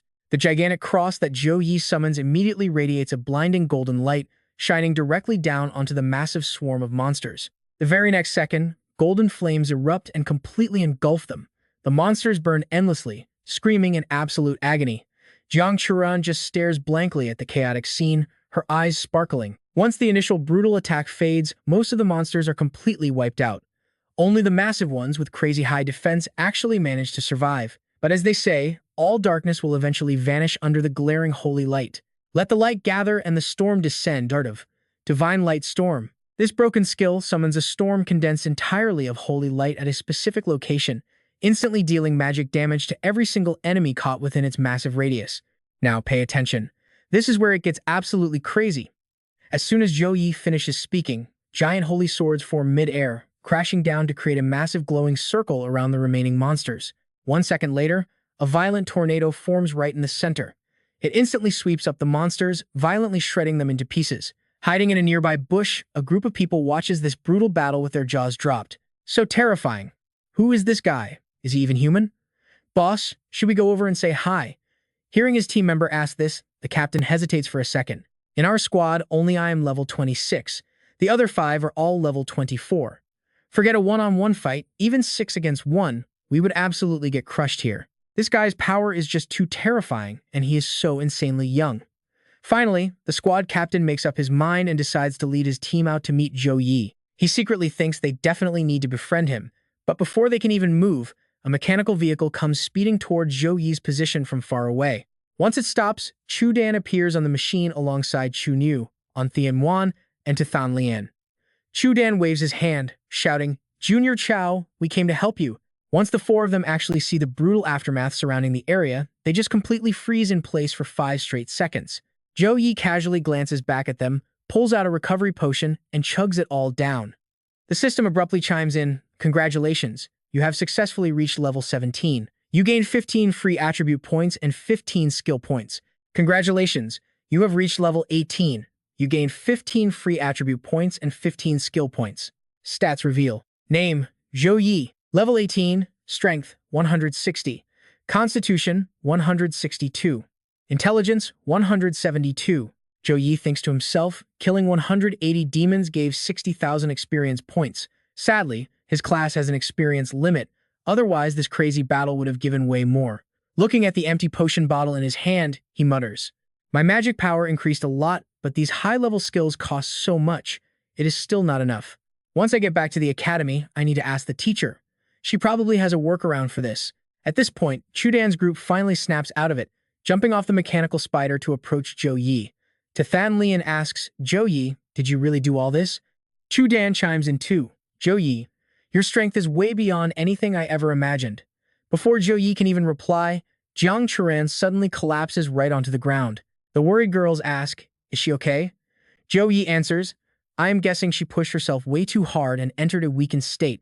The girls quickly rush over to help Jiang Churan. Tathan Lian stares intently at Zhou Yi and asks, When you were wiping out the demons, did you run into any that were particularly hard to deal with? Zhou Yi strokes his chin, thinking for a moment before replying. The strongest demon that died by my hands was gold rank level 23. Nothing was particularly hard to deal with. Why do you ask? Tathan Lian frowns, explaining, Both the demon army and the human army have commanders. You and I both know what that implies, right? If there is no commander here, then the main force of the demon army is missing from this area. It is not safe to stay here for long. We need to head back to the base immediately. Zhou Yi instantly agrees to this. Back in the bushes, seeing Zhou Yi's group leaving, a squad member asks the captain, Boss, it looks like they are heading out very soon. Are we finally going out there now? The captain looks super hesitant about it. Yeah, let's. Before the captain can even finish speaking, they all suddenly feel their bodies being crushed by an invisible, overwhelming force, making absolute terror wash over them. Boss, what the hell is going on? The captain looks outward, his face completely pale with absolute horror as he screams, The dark energy is too thick. That is a demon. The sky has literally turned blood red as a massive corrupted layer covers the entire wide area. Right after that, a huge rift tears wide open in the barrier, and a terrifying dragon flies straight through the gap. On its back rides a humanoid creature, radiating massive waves of dark energy. Through the appraisal skill, the basic stats of these two nightmarish creatures immediately appear in everyone's eyes. System scan. Monster type demon, level 30, rank is mythic. Skill, unknown. Note, unknown. Beast mount is a fire dragon. Level 24, rank is gold. Skill, blazing strike. At that exact same moment, in the military zone, all the monitoring screens suddenly flash a bright warning red. Warning, warning, warning. Emergency status. The out-of-world energy concentration has wildly exceeded the maximum limit. Analyzing data now. Data analysis is complete. Level 4 otherworldly invasion detected. The exact coordinates have been locked in. East of the Hurricane Mountains. East longitude 111.4, north latitude 15.3. Seeing this, the monitoring staff instantly grabs a walkie-talkie to alert the whole zone. Confirmed Level 4 otherworldly invasion. All members of the Legion are ordered to assemble immediately and prepare for all-out combat. Confirmed Level 4 otherworldly invasion. All members of the Legion must assemble immediately and prepare for combat. Snow Dragon, Legion warriors, and knights terminate training right now and head to the plaza. And that is where we leave it. Trust me, you are going to want to see what happens next. Alright, you and I are about to watch one hell of a massacre. The Snow Dragon Legion clerics are locked and loaded, mana overflowing. Their logistics team hands out magic cores like candy. Meanwhile, the Legion mages lock onto the exact coordinates east longitude 111, north latitude 15. They build a massive transport array. In mere seconds, the Legion troops fall into perfect formation, standing right inside those glowing yellow magic circles on the ground. A soldier runs up the platform to report to Zhou Yi, the commander. He shouts out that all personnel are gathered and eagerly awaiting his final orders for the strike. Zhou Yi draws his blade, pointing it straight ahead. He yells his epic speech. They are a sword, cutting through thorns, a shield protecting the realm from absolute ruin. The massive army below roars the battle cry right back at him, chanting the exact same pledge. Smirking with pride, Zhou Yi finally gives the brutal order to move out. Let us rewind a few minutes to the demon lair. The demon commander is sitting on his dark throne, looking down at his massive, terrifying army. He boasts that every single demon here was handpicked by him. In the past 6 months on Earth, they have barely lost 10 guys total.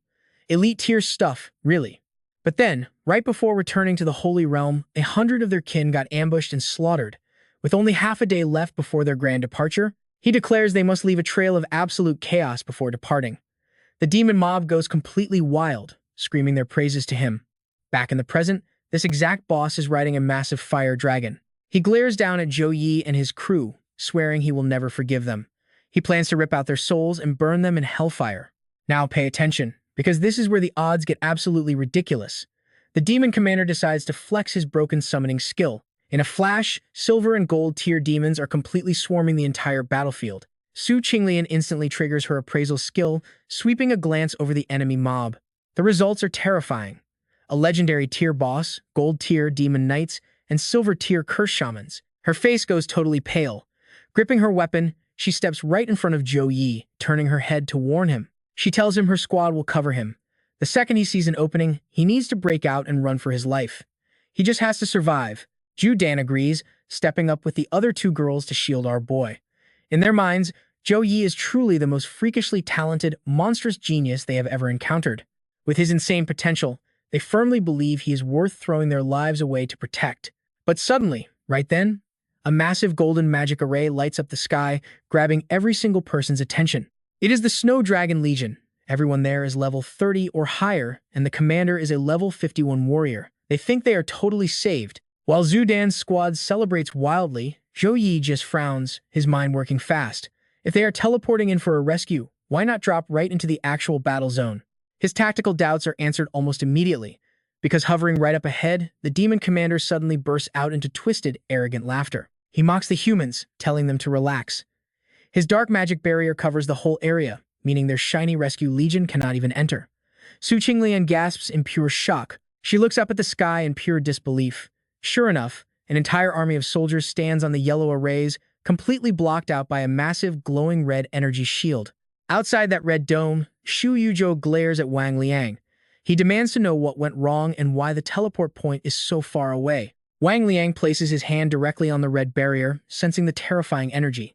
He gravely explains this is a forbidden tier demonic array known as the Dark Flame Wall. Once this thing is active, It completely locks down spatial teleportation inside and perfectly blocks any outside attacks. To actually shatter this barrier, they would need the combined raw firepower of at least 2 more entire legions.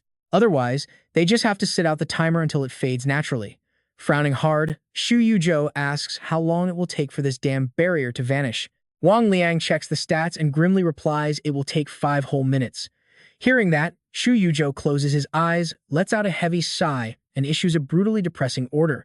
You and I both know what that implies. He writes them off as dead, telling his guy to just prepare the body bags. Meanwhile, back inside the dark flame wall, Zhou Yi's system suddenly pings with a massive update. It detected a legendary tier demon. A brand new achievement quest drops right there: absolutely annihilate the demon or face the failure penalty. The reward? An S+ tier talent called Fortune Elixir. Reading the system panel, Zhou Yi smirks, whispering that his next big achievement quest is finally here. Instantly, his whole body erupts in a blinding golden aura. He casually steps right past Judan's protective squad. Su Qingli panics, grabbing his arm to stop him. Up above, the demon boss locks eyes with Zhou Yi. Sensing that intense holy aura, the boss figures out this is the exact guy who slaughtered his people. He promises to show his utmost respect by personally hacking Zhou Yi into 100 bloody pieces, ensuring he dies in endless, absolute agony. With that edgy threat, the commander charges forward on his fire dragon. Zhou Yi simply shakes off the girl's hand, drawing his weapon, totally ready to brawl. Right then, the fire dragon opens its jaws, blasting a massive magical beam straight down at him. Su Qingli screams his name in terror. But Zhou Yi, completely unfazed. He swings his battle axe, unleashing a brutal golden wave straight up. The two devastating attacks instantly and violently clash right in midair. But Zhou Yi's casual strike completely shreds the dragon's breath attack. The golden wave keeps going, cleanly slicing off one of the dragon's wings. Missing a wing, the beast loses flight and plummets straight down like a massive rock. The arrogant demon commander gets dragged into freefall too. A deafening crash echoes across the battlefield as the dragon's massive body slams violently into the dirt, twitching once before going completely dead. The demon boss manages a safe landing, though clearly rattled. Exploiting this perfect opening, Zhou Yi literally teleports behind the boss, swinging his axe for a deadly strike. Sensing the deadly threat, the boss wildly slashes his weapon backward in a panic, but the strike only grazes Zhou Yi's shoulder armor, casually knocking a tiny piece right off. A split second later, the boss sees a massive golden light aiming for an intimate kiss with his face. Panicking, he raises his weapon to block, using the brutal impact to launch himself backward. Staring at the completely pulverized crater where he just stood, the demon commander is utterly mind-blown, screaming internally in pure, unfiltered panic. What the hell is this? This mere human is only level 18. How does he have the raw power to actually fight me? Zhou Yi does not even rush his next attack. He rests his axe down, casually cracking his knuckles while looking at the boss. He smirks, complimenting his blocking skills, noting this is the very first legendary monster he has fought. The boss curses and lunges forward. And trust me, you are going to want to see how he absolutely embarrasses this guy next. Alright, stick with me here. Zhou Yi grabs his weapon, leaps to dodge, and slams a massive cross down on the demon commander. Pure white blade lands perfectly, triggering the stun effect. He smirks to himself. He raises a hand, chanting light retribution. But that stun does not last. Right before the holy lightning strikes, the commander snaps awake, roaring out his flame demon shield. Watching that barrier block every single bolt of lightning, Zhou Yi just mutters under his breath. Even light retribution could not finish him off? Guess your basic standard attacks are completely useless against a legendary tier meat shield like this massive brute. Only one option left: the system rewards skill from the big exam. Meanwhile, the demon commander turns to his vicious army, barking orders. Crush him, my beloved warriors. Hearing the command, the monsters shriek, charging straight at Zhou Yi with pure bloodlust. But he literally ignores them. Instead, holy light erupts all around his body. He slowly levitates into the air, radiating massive waves of pure golden mana in every direction. Everyone just stares at him, eyes wide. Zhou Yi raises both hands, and a gigantic swirling vortex violently tears open above him. Now watch closely. A colossal hand reaches out. The demon commander panics, feeling some terrifying entity descending. Suddenly, the entire space is painted solid gold. That giant hand slams down, crushing him and his minions. The earth violently shatters, sending a massive shockwave tearing through the entire battlefield. Fan Lian whispers in total shock, "Am I dreaming? Is that really his skill?" Beside her, Jiang Qiran feels her succubus blood literally freezing in absolute terror. Outside the red barrier, Tu Vuchu notes this power rivals a magic cannon. He asks who is trapped inside, and Vuong Luong quickly responds. They are all Suhang University students. The one who just cast that insane skill is this year's top student, Holy Knight Zhou Yi. Tu Vu Chu sighs with pure regret, muttering about the top student. Too bad, the level gap between them is just way too massive. If Zhou Yi had a little more time to grow, that single skill would have totally wiped that demon out of existence. And he is dead right. Even after taking Zhou Yi's devastating attack head-on, the demon commander is still alive. Plus, he is now radiating an even more terrifying demonic aura. The commander furiously roars, "How dare you insult my absolute greatness? Flame Demon Legion, charge. Curse Legion, start casting your spells now." Instantly, demons swarm Zhou Yi from every single direction. The commander just smirks at his healer demon, scoffing that he is nothing but a pathetic level 18 Holy Knight. The healer demon completely agrees. After pulling off such a massive attack, his mana pool has definitely been completely drained dry by now. 0 mana, facing all 3 of our legions, our sheer numbers alone will torture him until he begs for death. Absolutely right. Speaking with pure satisfaction, the demon commander locks his eyes back on Zhou Yi. Surrounded by enemies, Zhou Yi remains completely deadpan. God's hand basically wiped out his mana, and his gear's regen speed is way too slow. He has to handle this himself. Suddenly, a glowing skill panel pops up right in front of him. Holy God, Art S rank. A one-time secret technique of the Temple Knights. Releasing this costs absolutely 0 mana and completely ignores any silence effects thrown at him. Using this grants you a fraction of the God of Light's true power, scaling exactly to whatever your physical body can actually handle. 4 core stats get massively boosted. Holy and Light skill speeds get a +5 bonus. Plus, health, stamina, and mana regeneration speed gets multiplied by 20. The effect holds for a solid duration, but once it ends, he will crash into a severely weakened state. High risk, epic reward. I know what you're thinking. Boom. A divine light pillar blasts through the barrier onto Zhou Yi. What the hell is happening now? Totally confused, the demon commander looks up. Zhou Yi is standing inside that golden light, being embraced by a 6-winged goddess. Glowing feathers start drifting down from the sky. Any demon touched by a feather instantly burns into ash. Tu Vu Chu touches one. Utterly speechless. It is actually the god Descent Art. Standing right next to him, Vice Commander Vuong Luong of the Snow Dragon Legion gets curious. Commander, what exactly is this god Descent Art? It is the absolute peak skill for divine classes, wielding pure god energy and faith. I once saw a priest use it, and a single move fully restored an entire legion back to peak condition. Thanks to that exact art, our army barely survived being surrounded by 3 whole demon legions while waiting for backup to arrive. God's energy is basically an endless ocean. Without us holding him back, he could probably solo these demons. Down below, the demon commander's eyes bulge, screaming in pure disbelief. Impossible. This is a top-tier secret technique. He is literally just a level 18 Holy Knight. How on earth can he channel actual god energy? The mage behind him urgently warns him, "Your Highness, once God Descent activates, only an equal amount of divine energy can actually interrupt it. If he finishes this ritual, our entire legion is wiped out.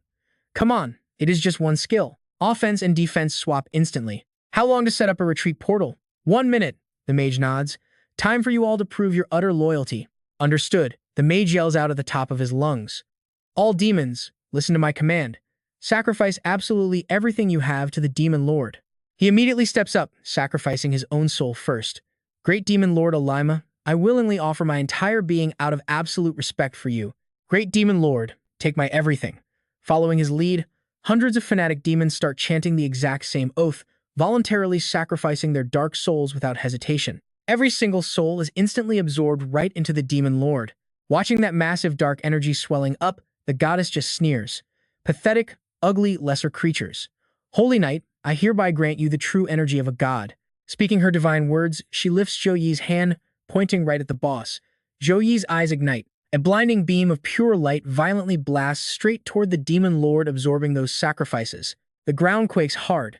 An absolute earth-shattering explosion goes off, kicking up a massive, blinding cloud of dust. Now, you and I know how this goes.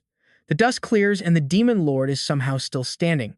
He is even charging up a colossal fireball, his absolute strongest innate skill. It condenses the fire element to the max, hitting 15 million degrees Celsius. Without my clan's sacrifice, I could never cast this ultimate move. Alright, let's dive into the absolute madness. The Demon Lord screamed, "Die, Holy Knight," and chucked a massive fireball at Zhou Yi. But spoiler alert, total disappointment. When the smoke cleared, Zhou Yi was just standing there, completely unharmed. Not a single scratch. Realizing they were on entirely different levels, The demon tucked tail and sprinted for the magic circle to escape. But of course, Zhou Yi wasn't about to let him walk away. Heretic, in the name of a god, I sentence you to death. With a casual wave, blinding heavenly light crashed down, instantly wiping out the demon lord. I'm returning. My mission is complete. My glory. The demon muttered delusional final words about the holy realm before drawing his absolute last breath. Seeing this, the surviving demons panicked like headless chickens. What do we do? The boss is dead, the portal is smashed. How are we supposed to get back home? It's finally over, Zhou Yi mumbled. His energy completely drained out. He lost consciousness on the spot, his limp body going into absolute free fall. Jiang Churan and the Azure Phoenix squad rushed over in total panic. The Snow Dragon Legion's vice captain barked orders. Healers, check Zhou Yi's condition now. Squads 1 and 2, fan out and search the mountain for surviving class holders. The rest of you, advance with me. Later, Zhou Yi felt a crushing weight. He couldn't breathe.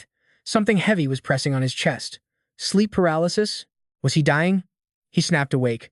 That's when he realized he was in a hospital bed, and the crushing weight?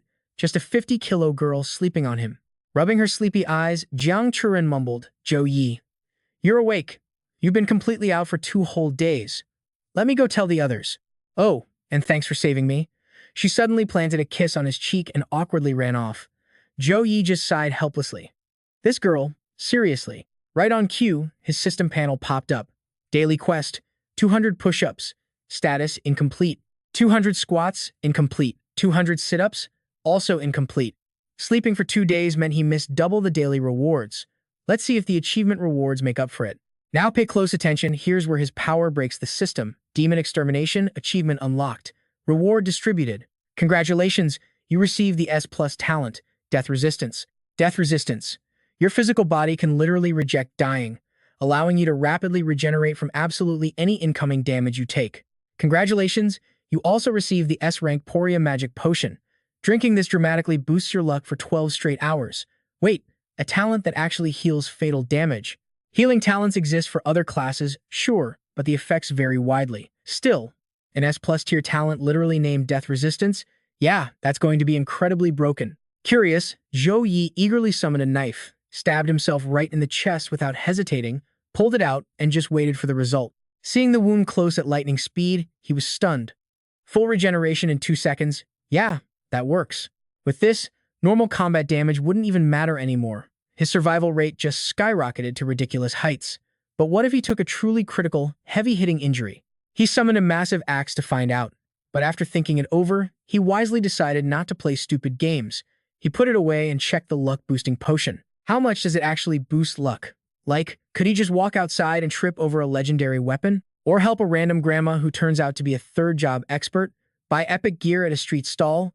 One magic potion meant infinite, crazy possibilities. Better save it for later.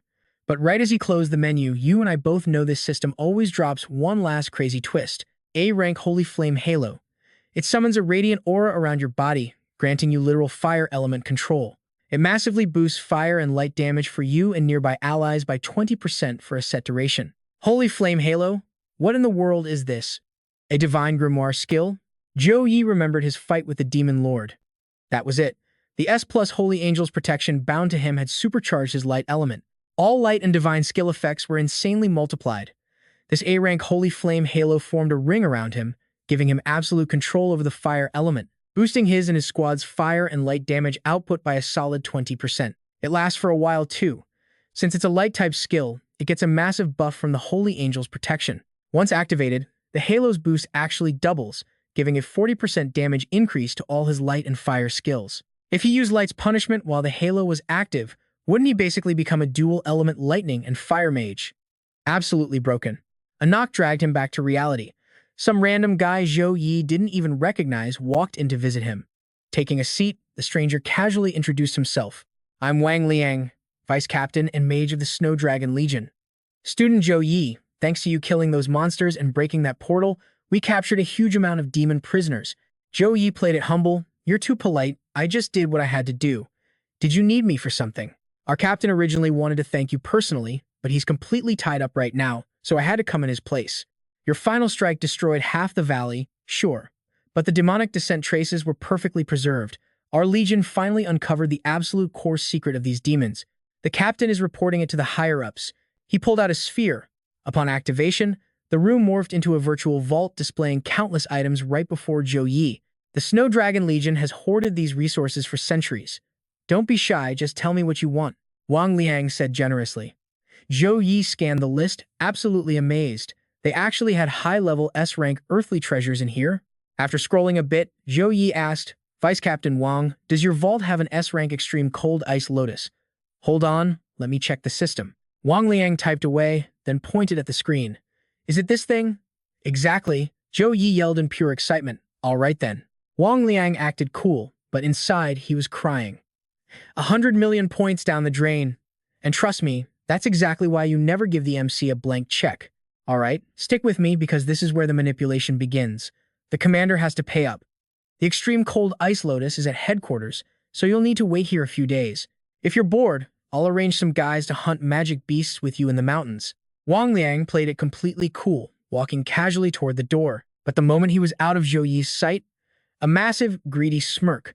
Sending young recruits to slaughter magic beasts alongside Zhou Yi was the perfect way to build loyalty. Once Zhou Yi inevitably becomes a top-tier powerhouse, the Snow Dragon Legion catches all that glorious leftover clout. Absolutely flawless manipulation on his part, right? While Wang Liang was busy patting himself on the back, Zhou Yi's next words hit him like a bucket of ice water. Sorry, I have to head back tomorrow for the freshman tournament. Just mail that extreme cold ice lotus to my dorm. Oh right. He completely forgot this absolute monster is literally still a high school kid. Wang Liang let out a massive sigh. Fine. The Ice Lotus will hit Suhang University Dorm 001 in 2 days, but seriously, if you ever run into a problem you can't violently solve at the Gale Mountain Range, you better call the Snow Dragon Legion. Dropping that heavy hint, he finally left. Zhou Yi collapsed onto the sofa, totally unable to hide his giant, happy grin. Little Yun was saved. Honestly, he should probably thank that random demon freak. Without that chaos, he never would have gotten his hands on the Snow Dragon Legion's highly guarded extreme cold ice lotus. Glancing at the clock, Zhou Yi muttered, almost 12. Better knock out today's daily quest first. Meanwhile, over at the Green Luan squad, Su Qinglian just stepped out of the shower and got instantly ambushed by her nagging teammates. Captain, we really want to invite Zhou Yi to join the Green Luan squad. What do you think? Su Qinglian played it totally cool. I seriously doubt he'd agree. With his insane power level, soloing magic beasts is way more efficient anyway. Chu Dan just laughed. Come on, how do you know if we don't even try? Besides, Captain, don't you want him to join us just as badly as we do? Wen Tianran immediately piled on. Yeah, I've seen you sneaking off to visit him multiple times. Su Qinglian stayed quiet, secretly flashing back to her last visit. She actually had tried to recruit him into their squad, but he smoothly dodged the offer without breaking a sweat. It was a massive bummer, but she couldn't exactly beg him to stay. But right before leaving, she just couldn't help herself. By the way, for saving us back at the Gale Mountain Range, here is a very special thank you. And with that, she planted a kiss right on his cheek, flashing a brilliant smile as she walked away. Zhou Yi suddenly remembered Jiang Qiran pulling the exact same stunt, feeling just a little bit awkward about the whole thing. A special reward. A special thank you. Girls these days are insanely bold. Meanwhile, in a completely different location, Xu Yuzhou was dropping a massive report to his superiors. According to the latest investigation, the alien demons invading this time were alternating their spawns at the Gale Mountain Range, completely unlike 3 years ago. The terrifying data proved these monsters had completely mastered traveling through medium-sized spatial rifts. Now pay close attention here. Do you realize exactly what this terrifying report means? Xu Yuzhou firmly confirmed that historically, alien creatures could only invade our blue star through massive spatial rifts. And since those huge rifts were actually super rare, the real threat of a full-scale alien invasion was always kept pretty low. But medium rifts on Blue Star? Literally countless. If alien beasts can squeeze through the mid-sized cracks, the entire planet is staring down the barrel of total human extinction. That is exactly why they double and triple-checked these catastrophic investigation results. Luckily, they discovered only alien creatures below level 30 could survive passing through the medium rifts. The man with the giant horns on his head heard this and instantly barked out orders. If that was the case, they needed a counter-strategy drawn up yesterday. Senator Yang, notify all the major legions across the entire country immediately. Have them investigate absolutely every medium spatial rift inside their station territories. Senator Zhang, you're attending the International United Congress this time. Report this massive discovery and carefully watch how the rest of the nations react to the news. Right then, Wang Wei, the principal of Suhang University, chimed in. Commander Xu, did this critical intel really come from an 18-year-old kid? That is correct. Xu Yuzhou projected Zhou Yi's image right onto the massive screen. This teenage hero is Zhou Yi, a newly awakened holy knight, the top scholar of Suhang province, and the university's rank 1 freshman. He used a divine descent spell to absolutely crush the demons and single-handedly destroy their teleportation array. We both know exactly how insane that sounds, right? Everyone else in the room was completely stunned too. A holy knight becoming the provincial champion? That is just crazy rare. Suhang province, plus the surname Zhou, could he actually be a descendant of the Ice Spear Zhou family? That high-ranking official turned to Wang Wei. Senator Wang, when you get back to campus, keep a very close eye on this Zhou Yi for me. If he is a solid seedling, make sure you let us know. Do not try hoarding him. Someone immediately joked. Shu Yuzhou secretly admired Zhou Yi. These were the absolute top powerhouses in the country. Earning their favor meant his future was literally a straight rocket to the top. 2 days later, the epic freshman tournament officially kicked off. A flying drone robot zoomed all across Suhang University, broadcasting the news. Attention, all students, the Great Freshman Tournament begins at exactly 10 a.m. Please stop wasting time and report to the main sports field immediately to assemble. As 0 hour approached, the Dean of the War Academy stood up, representing the judging panel alongside the deans from Weapons, Elements, Tactics, and Logistics. I am Wu Mang, Dean of the absolutely brutal War Academy. Welcome to your new home at Suhang University. This massive freshman tournament will be broken down into 2 very distinct stages. The first stage is a Secret Realm Instance Challenge. Your final ranking will be entirely decided by the difficulty you choose and your total clear time. Stage 2, Free Challenge. Everyone gets 3 chances to challenge higher-ranked players. Win, and you steal their rank. While Wu Mang was hyping everyone up, Su Mir was standing to the side, absolutely panicking. Where the hell were Zhou Yi and Jiang Churan? If they didn't show up to the arena soon, they would be completely disqualified from the tournament. She really shouldn't have told him before, confirming the news about the extreme cold ice lotus. Now they were doomed. But Sumir wasn't the only one noticing Zhou Yi's glaring absence. The other students couldn't find a single trace of him and immediately started gossiping. Hey, have you guys seen Zhou Yi anywhere? Nope. Do you think he literally forgot about the freshman tournament? Honestly, probably. The guy hasn't even been back to campus in a whole entire month. Good for us, right? That completely eliminates one massive rival. Standing in the crowd, Shen Lingfeng overheard all of this and laughed to himself. Oh, Zhou Yi. You skipped school to train. You wasted a whole month, and now you're too scared to even show up. So what do you and I make of this? Arrogant rivals are always the first to fall. All right, stick with me. You are about to witness the absolute craziest freshman Silver Dungeon Challenge unfold right here. As Wu Mang finishes speaking, the massive gates to the secret realm blast open, violently erupting with a wave of terrifying dark flames that swallows the entire area. Make no mistake, the scale and raw power of this year's freshman class is already hyped as the absolute strongest in history. To push everyone to their absolute limits, this dungeon instance isn't just offering the standard easy, hard, and nightmare tiers. Oh no, they went ahead and added a special, totally brutal abyss difficulty just to see who breaks first. Hearing this, one student instantly gets totally hyped up. The abyss difficulty is already open. No wonder the realm's main gates are literally blasting out such insane, raging hellfire right now. One guy claims it's absolutely insane, remembering the abyss mode being 10 times more terrifying than nightmare tier. Still, he thinks it's going to be so much fun, loudly bragging that he's definitely going to wipe the floor with the entire abyss dungeon. Still talking big, the students immediately start scrambling to pack their gear, grabbing their top-tier magic potions and their absolute best weapons before charging right into the secret realm. Move out! The moment Wu Mang gives the order, the dungeon stats flash on screen. Furball Glare Instance, Level 12 to 19. Selectable difficulty ranges from easy to nightmare, all the way up to the terrifying abyss. Required party size is 1 to 6 players. Warning, this dark, gloomy, and oppressive forest is completely infested with a massive horde of wildly savage furbolg monsters. Rumor has it a whole human body isn't even enough to fill the stomach of a single small furbolg. Right after that terrifying thought, every single freshman gets instantly teleported deep inside the dungeon. Wu Mang stares at the monitors, seeing everyone pick Nightmare or Abyss difficulty, and quietly mutters to himself, "Not bad at all, really not bad." But watch closely here, because right as the dean praises their youthful drive, he suddenly realizes 2 very crucial students, the top rankers, are completely missing from the active roster. Su Meier hesitates before reporting that 001 and 003 went to the Howling Wind mountain range to train and haven't returned yet. This is completely outrageous. Wu Mang furiously screams, since the freshman exam literally dictates their entire future path and cultivation resources. How could anyone dare to be late for something this massively important? They are way too young to be relying on their high ranks like this. Absolutely arrogant, acting without thinking about the severe consequences. Headmaster. Zhou Yi isn't that kind of person. He only sume tries desperately to defend him. But before she can even finish, Wu Mang angrily waves his hand and cuts her off. A student like that needs his ego crushed. If he doesn't show up, dump him straight to dead last.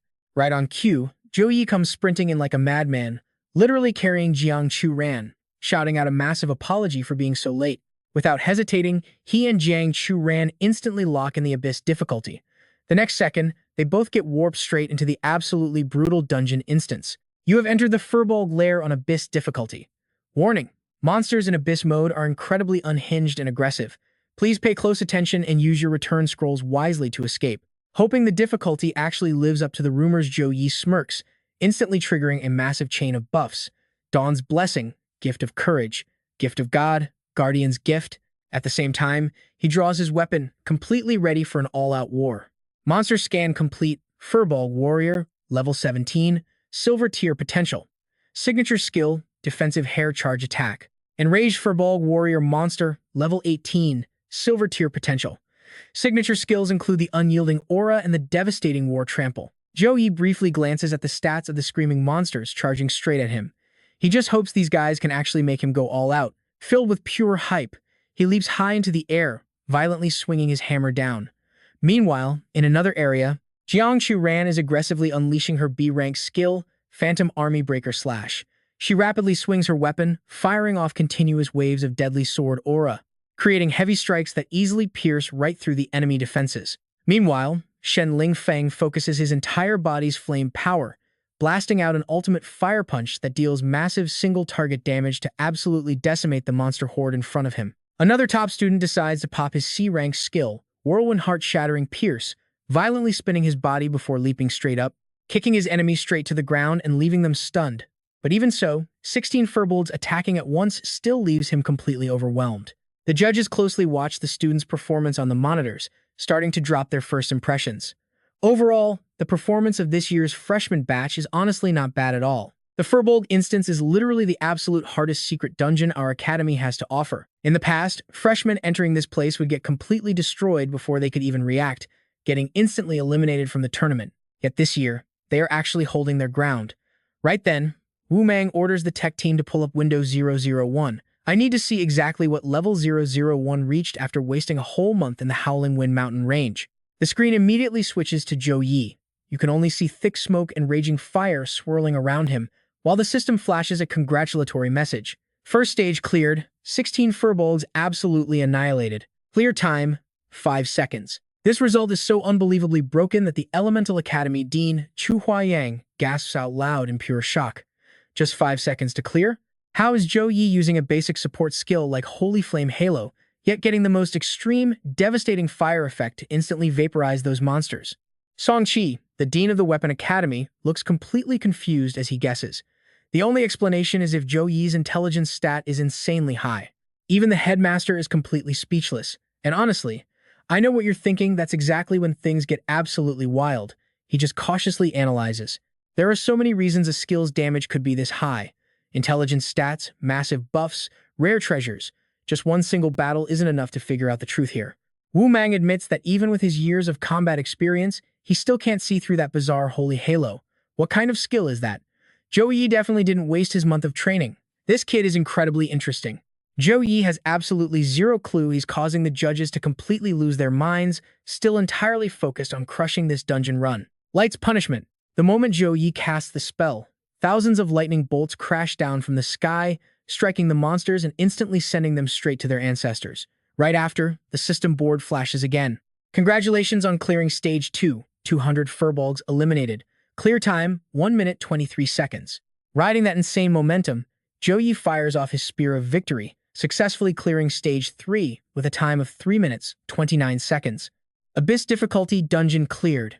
Total clear time, 4 minutes and 57 seconds. Final rank, triple S rating. You are now recognized as the absolute #1 record holder for this instance. Clear rewards include B+ rank skill book, Hammer of Repentance, 13,212 experience points, 25 free attribute points, and 25 skill points. Hammer of Repentance. Swinging this hammer imbued with divine power at your enemies will inflict absolutely devastating, massive damage upon them. As the very first person to clear this stage, you've unlocked a unique talent achievement. Please select one of the three options below. Focus Aura A-. Neural reaction speed increases by a massive 30%. When casting skills, there is a 30% chance of not being interrupted. Swift movement A-. Upon entering a combat state, movement speed continuously accelerates, stacking up to a maximum of 50%. Finally, Resolute Guardian A-. Shield defense increases by 30%. So what do you and I choose here? Let's jump into this. Zhou Yi is completely stunned, getting a new talent just from clearing a copy. In this world, a fighter's true strength heavily depends on their talent. He originally relied on his S+ rank talent during the Awakening ceremony just to successfully transfer into the Holy Knight class. Is this some exclusive perk for silver-tiered dungeons and above? Even when he smashed records in the bronze-tier tournament copy, he never received a crazy reward like this. 3 options to pick from. Pretty generous, meaning no useless trash skills. Zhou Yi starts calculating. Steadfast Guardian is perfect for a tank-build Holy Knight, but for him, totally useless. Swiftness isn't bad, though it falls short compared to the utility of Concentration Aura. In a real deathmatch, spotting the enemy, reacting, and launching a counterattack takes way too much precious time. Stronger enemies mean lightning-fast attacks. So, an advantage in raw nerve reaction speed? Absolutely priceless. Combat is incredibly unpredictable. Concentration Aura prevents skills from being interrupted, acting as a perfect pivot in battle. Suddenly, a dark, oppressive gate opens. System alert! Abyssal difficulty dungeon cleared. Do you want to activate the sub-gate card? A disgusting, rotting aura bleeds from the portal. Hopefully, this hidden gate brings him a little fun. Full of anticipation, Zhou Yi steps right through. Outside, Zhou Yi's insane performance leaves the judges completely speechless. They start dropping expert commentary. That combat style? Absolutely ruthless. Perfect elemental control, rapid-fire thinking, and monstrous adaptability. Opening up the abyssal difficulty definitely was not a waste of time. Zhou Yi is completely all around. He mastered devastating attack magic, handles crazy buff abilities, and his close combat skills are just as shocking. But his Holy Knight skill tree is almost too broad. Leveling all that costs a fortune. In the end, he might just turn out painfully average. Hearing Tactical Dean Zhangling's analysis, Wu Mang nods in heavy agreement. Yeah, that is definitely a serious problem. After the freshman tournament, I will speak with him personally. Song Qi and Chu Huayang immediately chime in. Dean Wu. Zhou Yi hasn't even picked an academy yet. It makes way more sense to let his future principal handle that chat. Exactly. Everything waits until he chooses his school. Plus, he is a master of elemental magic, making him a perfect fit for the Elemental Academy. And just like that, the poaching war begins. That instantly grabs everyone's attention. Principals, it seems you are all extremely satisfied with Zhou Yi. Too bad I arrived late and missed his full power. Wang Hui smiles, meanwhile, back with Zhou Yi. Stepping through the subgate, a gloomy, death-filled landscape appears. Now watch closely, because things get incredibly dark here. Mountains of dry bones are piled up everywhere. Was an evil god ritual held here? He stares dead at the skeleton sitting on a throne at the peak of the Bone Mountain, thinking to himself, since this world has a god of light, evil gods naturally exist too. But evil god isn't just about darkness, it is a title for gods of pure chaos. Absolute madness. Worshipping light or dark just requires loyalty. But serving an evil god? That demands sacrifices of pure lives and souls. The infamous Blood Abyss tragedy years ago was caused by a third transfer professional who worshipped an evil god. He secretly sacrificed an entire mid-tier city. 10 million lives wiped out in a single night. In an instant, his level skyrocketed from 54 to 89. Even though the army and patrol envoys eventually destroyed him, those 10 million souls swallowed by the evil god were gone forever. Since then, the Zhongshan nation strictly banned evil god worship. Getting caught means instant death. Yet, these dark cults keep growing, luring in thrill seekers. And obviously, it isn't just humans. Beastmen, elves, and even angels are fully capable of turning to these twisted gods. Thinking this, Zhou Yi steps right onto the red magic circle. Instantly, thick purple smoke swallows the throne's skeleton. The monster finally awakens. A level 19 phantom furbolg. Boss warning, this ghostly furbolg chief evolved after a pure flesh evil god ritual. An extremely rare encounter. Human, you smell delicious. An undead monster immune to physical damage. You and I both know most fighters would freeze in terror seeing this final boss. Zhou Yi casually rests his hammer on his shoulder, utterly amused. Delicious? Huh. Come get a bite. He casts Holy Light Storm, summoning a blinding vortex of sacred energy that deals magic damage to everything in range. The boss scoffs. Humph. like throwing an egg at a rock. Before it can finish bragging, it gets sucked into the vortex and completely crushed. But seconds later, the boss fully regenerates, mocking him. Human, I admit your holy light is impressive, but against the immortal power Lord Xia granted me, your pathetic attacks are just eggs against a boulder. Watching the glowing aura around Zhou Yi grow dangerously thick, the boss makes a guess. Such concentrated holy light, planning to use your ultimate move? Useless.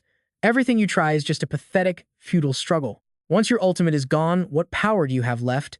When I revive next, you die. Oh, really? Zhou Yi sneers, aiming his hand right at the boss. Instantly, a massive sphere of light blasts the boss point blank, making it scream in total agony. Yet before fading, it still boasts. I told you, I cannot be killed. Nonsense. Zhou Yi stands completely still, spamming light orbs until the boss is permanently vaporized. Congratulations, dungeon cleared. Completion time, 1 minute 12 seconds. Clearance reward, 7,113 experience points. Leveled up to 19, gain the gold tier bear monster horn. Infinite revives? Yeah, that was obviously just a delusion. Just drain its energy and it dies. Before leaving the secret realm, Zhou Yi looks back, deep in thought. Entering this space, he sensed a vague berserk energy. And trust me, that power, definitely not elemental energy. Alright, stick with me here because this is where the MC's mutated skill absolutely breaks the game. He realizes the corrupted ghost bear's energy matches an ancient evil god, and every time it revives, that dark power actually drops a little bit. So he pieces it together. This nightmare boss doesn't have unlimited lives. It can actually bleed out. The real trick to this dungeon? Just slaughter the bear over and over again. Force it to drain the realm's evil energy until there's absolutely nothing left in the tank. While Zhou Yi casually speedruns his objective, the other students are fighting for their lives.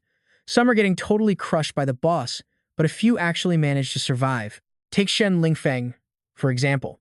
The side quest is pure torture. He has to kill that same ghost bear 10 whole times just to put it down. Luckily, he leveled up twice recently, clearing the whole thing in under 8 minutes. Feeling extremely smug, Shen Lingfeng proudly struts right out of the dungeon portal. Hand of God, Zhou Yi can use an S-rank skill. Dean Wu Kekin from the Logistics Academy is totally blown away, smiling like a maniac. The other teachers start whispering as Zhou Yi walks out. Did he just get lucky and find some shortcut? Haha, if it's a shortcut, let the other freshmen try it. Fair point. Looks like our so-called weak holy knight is hiding some crazy dark secrets. An S-rank skill isn't something a kid from the slums should have, could it be? But before the teacher finishes, the principal lets out a very deliberate cough. Taking the massive hint, he instantly shuts his mouth. But he's totally baffled. Why is the headmaster covering for a random freshman? Sumair stares intensely at Zhou Yi and suddenly gasps. His level is completely wrong. Level 19? Hearing this, the whole crowd starts losing their minds. Now watch closely, because this reveal is insane. Level 19? During exams, he was just level 13. Even an abyss-tier dungeon can't force-feed someone 6 whole levels instantly. This kid is a total monster. I actually know some inside info, Wang Hui quickly explains. After checking in, Zhou Yi left campus just to hunt monsters. Grinding in the Gale Mountain range, he harvested an absolutely insane amount of loot. He entered the dungeon already at level 18.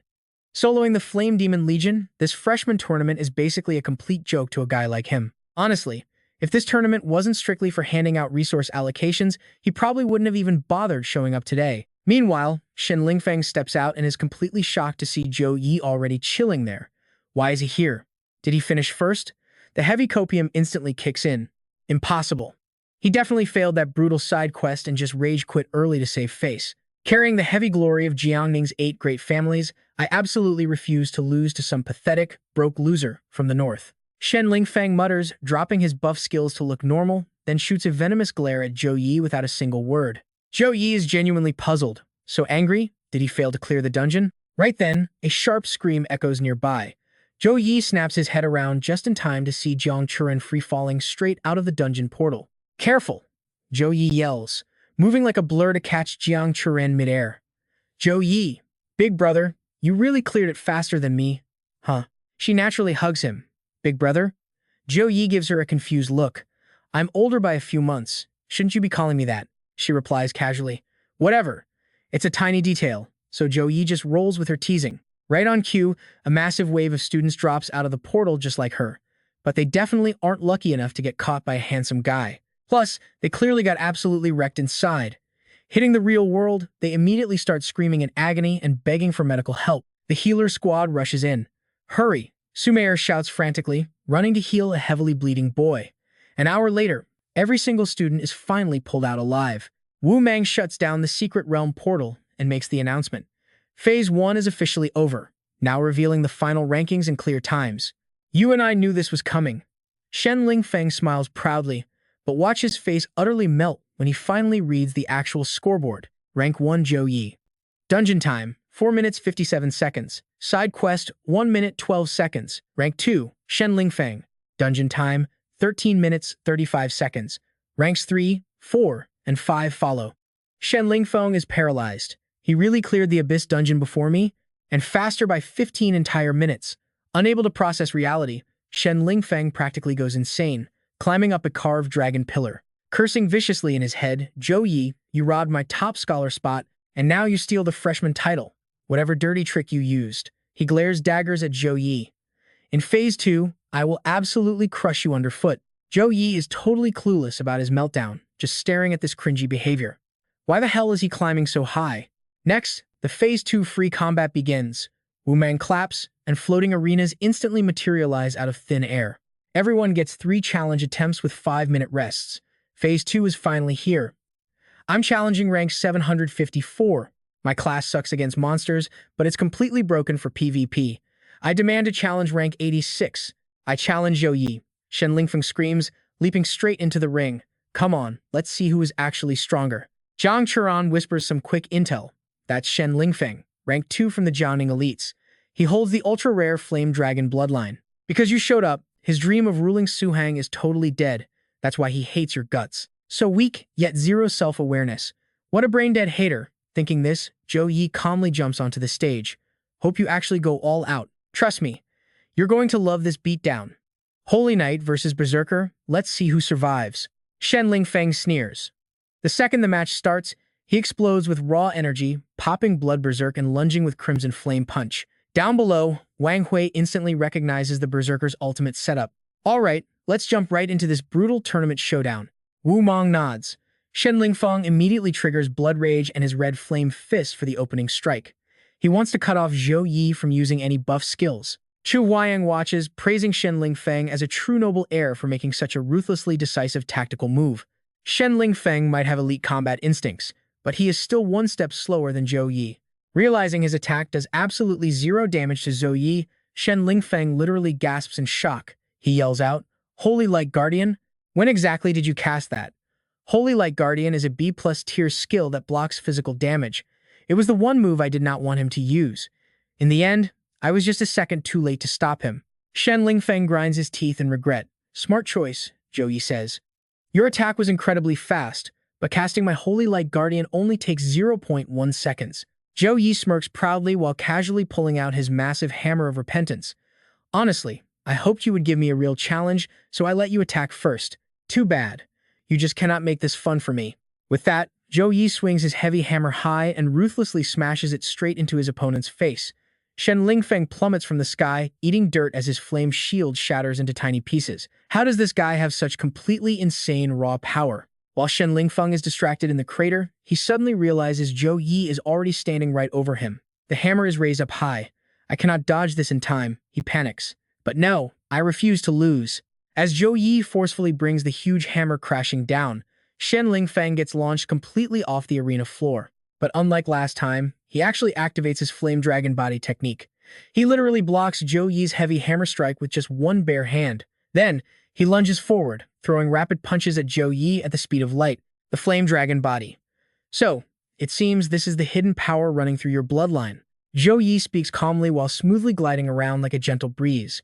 He effortlessly dodges all of Shen Lingfeng's lightning-fast attacks while secretly analyzing the whole situation in his mind. Jiang Churan has it, and Shen Lingfeng has it too. These powerful class users all seem to possess an incredibly strong trump card hidden inside their bloodline. Honestly, it makes me feel just a little bit jealous. Even with your bloodline power activated, you are still absolutely no match for me. Zhou Yi firmly grabs Shen Lingfeng's fiercely attacking arm mid-punch. Without hesitation, he fiercely swings his massive hammer yet again, but this time is very different. Shen Lingfeng actually manages to perfectly dodge the heavy strike. Even the overpowered Zhou Yi looks genuinely surprised by this. My flame dragon bloodline is not restricted by close quarters combat. Today, I am going to show you the true devastating power of the flame dragon body. Dragon breath. With that shout, Shen Lingfeng opens his mouth and blasts a massive wave of raging fire straight at Zhou Yi. Wow, it is an actual dragon breath. The signature ultimate skill of the legendary flame dragon bloodline. Shen Lingfeng was forced into using his ultimate trump card. Since Zhou Yi does not have any special bloodline powers of his own, this puts him at a massive disadvantage. He might lose here. Jiang Churan is already super anxious, and hearing the crowd whispering makes her panic even more. Back on the arena floor, Zhou Yi calmly activates his Holy Flame Halo. The skill immediately absorbs every single ounce of heat from Shen Lingfeng's massive dragon breath attack. Now pay attention, because here is where it gets crazy. Shen Lingfeng gets a terrible feeling as Zhou Yi looks at him. That piercing gaze makes him feel like a peasant facing a terrifying king. Totally refusing to accept the harsh reality right in front of his eyes, Shen Lingfeng stubbornly blasts more dragon breath at him. It is utterly useless. Your flames can never escape my absolute control, Zhou Yi says. Zhou Yi literally uses his bare hands to gather all of Shen Lingfeng's raging fire. Then, he swings his hammer, violently blasting the flames right back at him. Since our fight has reached this point, it is time to end it. Using my own fire to defeat me? Keep dreaming. Watch me take back full control of these flames right now. Shen Lingfeng uses a quick dispelling skill, but surprisingly, the raging fire ignores it completely, blasting Shen Lingfeng directly in the face and dropping him to the floor instantly. Shen Lingfeng is totally unconscious. Zhou Yi officially wins the match. As soon as the shocked referee officially announces the final result, the medical rescue team immediately sprints onto the stage to treat Shen Lingfeng. Shen Lingfeng, that incredibly arrogant and reckless berserker, got completely and utterly humiliated throughout this entire fight. What is crazy is that his true strength was not even fully unleashed yet. If Zhou Yi actually showed his full strength, just how absolutely terrifying would he be? With his high level and insane combat IQ, completely crushing Shen Lingfeng seems totally normal now. That is very true. Who would have ever thought that in just one single month, he could level up 5 whole times? While the stunned crowd keeps loudly gossiping, Wu Mang gestures toward the arena floor with total excitement. Look over there. Another top provincial scorer just stepped up. It is a petite girl wearing traditional Taoist robes, and she is challenging Zhou Yi next. I am Song Halan, a level 17 Spirit Taoist. Please instruct me. The Spirit Taoist is a very special hidden class within the Xia Kingdom, and it is extremely rare to see. Her specialty involves using various ancient talismans along with powerful sealing techniques. After finding out Xiao Yun's strange illness was caused by a bloodline awakening, the priest suggested using sealing techniques to suppress it. Zhou Yi never expected to randomly run into someone with those exact skills right here. Zhou Yi silently evaluates his new opponent before politely replying. Level 19 Holy Knight, Zhou Yi. You and I both saw he was holding back, right? She smiles and asks, Classmate Zhou Yi, you did not use all your strength just now. Could you please let me experience your fully unsealed power when we fight? Do not worry, I will absolutely not interrupt you while you cast your buffing skills. Hearing this, all the students below the stage suddenly realize the crazy truth. This is unbelievable. Wait, when did Zhou Yi reach level 19? No wonder I could not use my appraisal skill to inspect him. It is because he is exactly 3 levels higher than me. You are totally right. When Zhou Yi fought Shen Lingfeng earlier, he literally did not use a single buff skill. That is just too insane to believe. Wait, isn't Song Halan the rich young lady from the famous Song family of Gyun province? The only elite family legally certified to operate in the outside world. Zhou Yi sees Song Halan acting so confident. He smiles with dark interest and says, No need to hold back. I will grant your wish. Then it is officially decided. Song Halan clasps her hands together and smiles brightly. With that, the highly anticipated battle between these two top tiers finally begins. Zhou Yi rapidly activates Dawn Blessing, Courage Grace, and Guardian Grace all at once. The massive glowing aura makes Song Halan drop her jaw in absolute shock. This is my absolute peak state. Now, let us thoroughly enjoy this combat experience together. As he speaks, Zhou Yi casually waves his hand, sending a blinding beam of light blasting straight towards Song Halan. Since things are like this, I have to go all out too. Song Halan's face instantly turns dead serious. She quickly starts activating her talismans to cast the Delaying Repentance skill. A swarm of glowing talismans flutters through the air, forming a heavy barrier circle to completely separate her from Zhou Yi's incoming light beam. Then, she grips a special talisman and chants a fast spell, causing that light beam to violently explode. As thick dust blocks her vision, Song Halan tries to reposition. But trust me, You are going to want to see what happens next because Zhou Yi has completely vanished. Stick with me here, we are jumping right into the absolute chaos. She is scanning the area, totally on edge, when Zhou Yi whispers right behind her back. Did you really think just changing positions could save you from me? As he speaks, he casually swings his heavy hammer. Song Hallen reacts lightning fast, instantly spinning around and tossing out a talisman to conjure a solid magic shield. She barely survives his brutal surprise attack, but her heart is hammering as pure panic sets in. When the hell did this monster get right behind her? Even with all her auto-defense gear fully activated, she is barely holding off his insane raw power. No other choice left. She has to risk it all right now. Making a desperate choice, Song Hallen blasts several fireballs at Zhou Yi just to buy some time. Then she chants, summoning a literal army of Taoist bean soldiers to the field. Seeing this, he just smirks like a psycho. Interesting. I totally didn't expect a Taoist bean summon. Following Song Hallen's swift command, the entire bean soldier army rushes him all at once. Zhou Yi violently shatters the squad with just a few casual punches, but they instantly respawn, swarming right back to attack him again and again like endless zombies. These annoying soldiers are weak on their own, but they heal exactly like undead ghosts.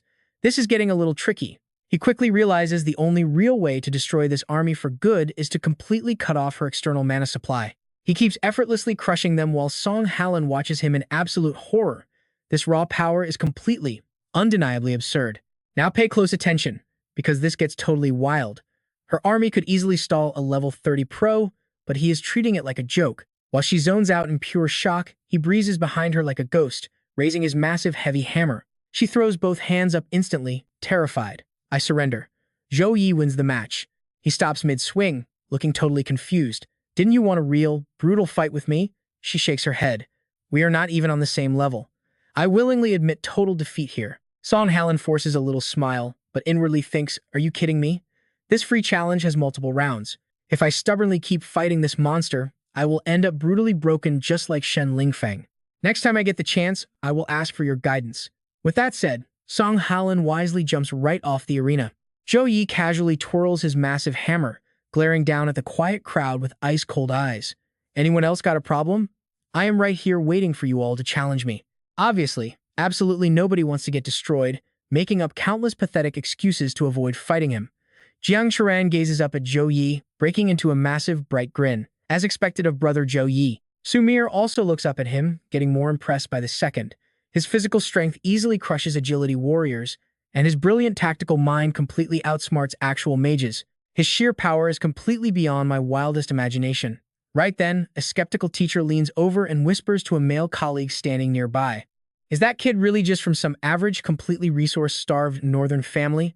Are you sure he wasn't secretly raised by an elite, top-tier, prestigious clan? He completely dominates the entire freshman leaderboard right now. The word genius does not even cover it anymore. This guy is a literal monster. Meanwhile, Wu Mang watches the incredibly tense faces of the other academy directors. He smirks inwardly. Round 2 is wrapping up, meaning recruitment time is here. It is totally obvious Zhou Yi is about to become the ultimate prime target for every single academy. Sumir is fully aware of this massive problem too, so she turns and nervously whispers to Wu Mang. Director, are we completely secure here? I have been fully prepared for this. I absolutely must recruit Zhou Yi. Let's pause for a second. You and I both saw this coming, right? Meanwhile, elsewhere, greedy students ruthlessly exploit Shen Lingfeng's severe injuries from his earlier match, challenging him nonstop to successfully steal his ranking. And so, Shen Lingfeng's precious leaderboard rank just nosedives completely out of control. Shen Lingfeng is absolutely furious but completely helpless to stop it. He just curses them silently. Once my injuries fully heal up, I am going to make every single one of you regret this deeply. Half an hour later, the intense second round of free challenges finally comes to a total close. The top 3 dominating the board are Zhou Yi, Jiang Charan, and Song Hallen. The entire Grand Freshman Tournament is officially brought to a close. Now that everyone's final rankings are completely locked in, their new academy dorm assignments and valuable school credits will be heavily redistributed based on their performance. Even if you are ranked near the bottom with fewer credits, don't panic. The academy offers plenty of ways to earn more points as long as you put in the hard work. Next up is the official academy introduction phase. First, our 5 mighty directors will briefly outline the core educational philosophies behind each of their prestigious 5 academies. Wu Mang steps up first to fiercely pitch his own powerful faction, the Hardcore War Academy. Although the terrifying dark era of massive alien monster invasions has finally passed, Absolutely countless professionals still sacrifice their lives out on the brutal battlefield every single year. The main goal of the War Academy is to forge vastly superior practical combat skills to heavily boost your battlefield survival rates. Pushed to the absolute extreme, entirely cruel. That is the true motto of our War Academy. The Element Academy director steps up. We only recruit magic classes focused entirely on elemental spells. I will personally lead you to discover the absolute truth behind elemental power. The Weapon Academy aims to drastically improve your lethal physical weapon mastery instead of just blindly relying on a huge, random spam of flashy magical skills. Come join our Weapon Academy today. With just your raw physical body and a sharp blade, you will absolutely achieve ultimate strength. Meanwhile, the Tactical Academy is specifically designed to train brilliant students in highly effective battlefield command. No matter what class you actually play, come join our elite Tactical Academy. Everyone knows that in a brutal war, top tactical commanders can drastically reduce casualty rates for the entire army. A highly powerful logistics system is the absolute core bedrock for the success of every single battlefield operation. Hello there, all you lifestyle class players. You should make the smart choice and join our Logistics Academy.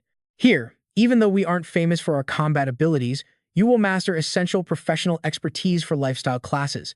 Once we fully level up and grow, those arrogant frontline warriors might literally end up begging us on their knees for our precious help. He bursts out laughing, loudly slapping his belly, making all the other powerful directors cringe so hard they just want to pretend they don't even know this guy. Wu Mang awkwardly clears his throat and quickly wraps things up. All the essential details regarding the academies have now been fully presented. Students can now log directly into the system to choose your preferred academy. Jiang Churan turns and curiously asks, Brother Zhou Yi, which of these academies do you want to choose? Zhou Yi stays completely silent, not answering, just staring intently at his phone screen. Seeing his chance, Wu Mang approaches him directly. Student Zhou Yi, if you come to the War Academy right now, I will personally become your private tutor. A private tutor? Zhou Yi asks, actually looking quite curious. Wu Mang quickly explains, every single tutor can recruit one elite student for exclusive guidance. The high-tier resources that a tutor holds will be completely prioritized and handed straight to that specific student. Plus, I have prepared an epic welcome gift, 3 Class A skill books and a Class A resource token. So what is our takeaway from this insane bribe? Trust me, you are going to want to see what happens next. Alright, you and I are about to watch these elite deans completely lose their minds fighting over our boy Zhou Yi. Picking a private master is a massive deal here. You absolutely need to think this through carefully. If you join our Elemental Academy, I swear I will personally deck you out in a full set of legendary gear. Boom! The Weapon Academy Dean, who was just standing near the War Dean, literally uses instant teleportation to pop up right in front of Zhou Yi with a counteroffer. Just agree to become a core member of the Weapon Academy, and any external resource that boosts your absolute raw power is yours to freely pick and use without limits. Hey, I was clearly here first. Wu Mang grumbles, standing up on the balcony looking annoyed. First come, first serve doesn't apply here, sincerity is what actually matters. Zhou Yi awkwardly scratches his chin, feeling some weird déjà vu from all this chaos. Meanwhile, the other students watching this massive bidding war are absolutely seething with pure, unfiltered jealousy. 3 legendary deans stepping up personally to fight over Zhou Yi. Is this the insane VIP treatment the top scorer of the entrance exam actually gets around here? It makes everyone absolutely sick with envy. Being a private tutor's student equals the rank of a true disciple in an elite family, granting total priority access to their master's premium resources.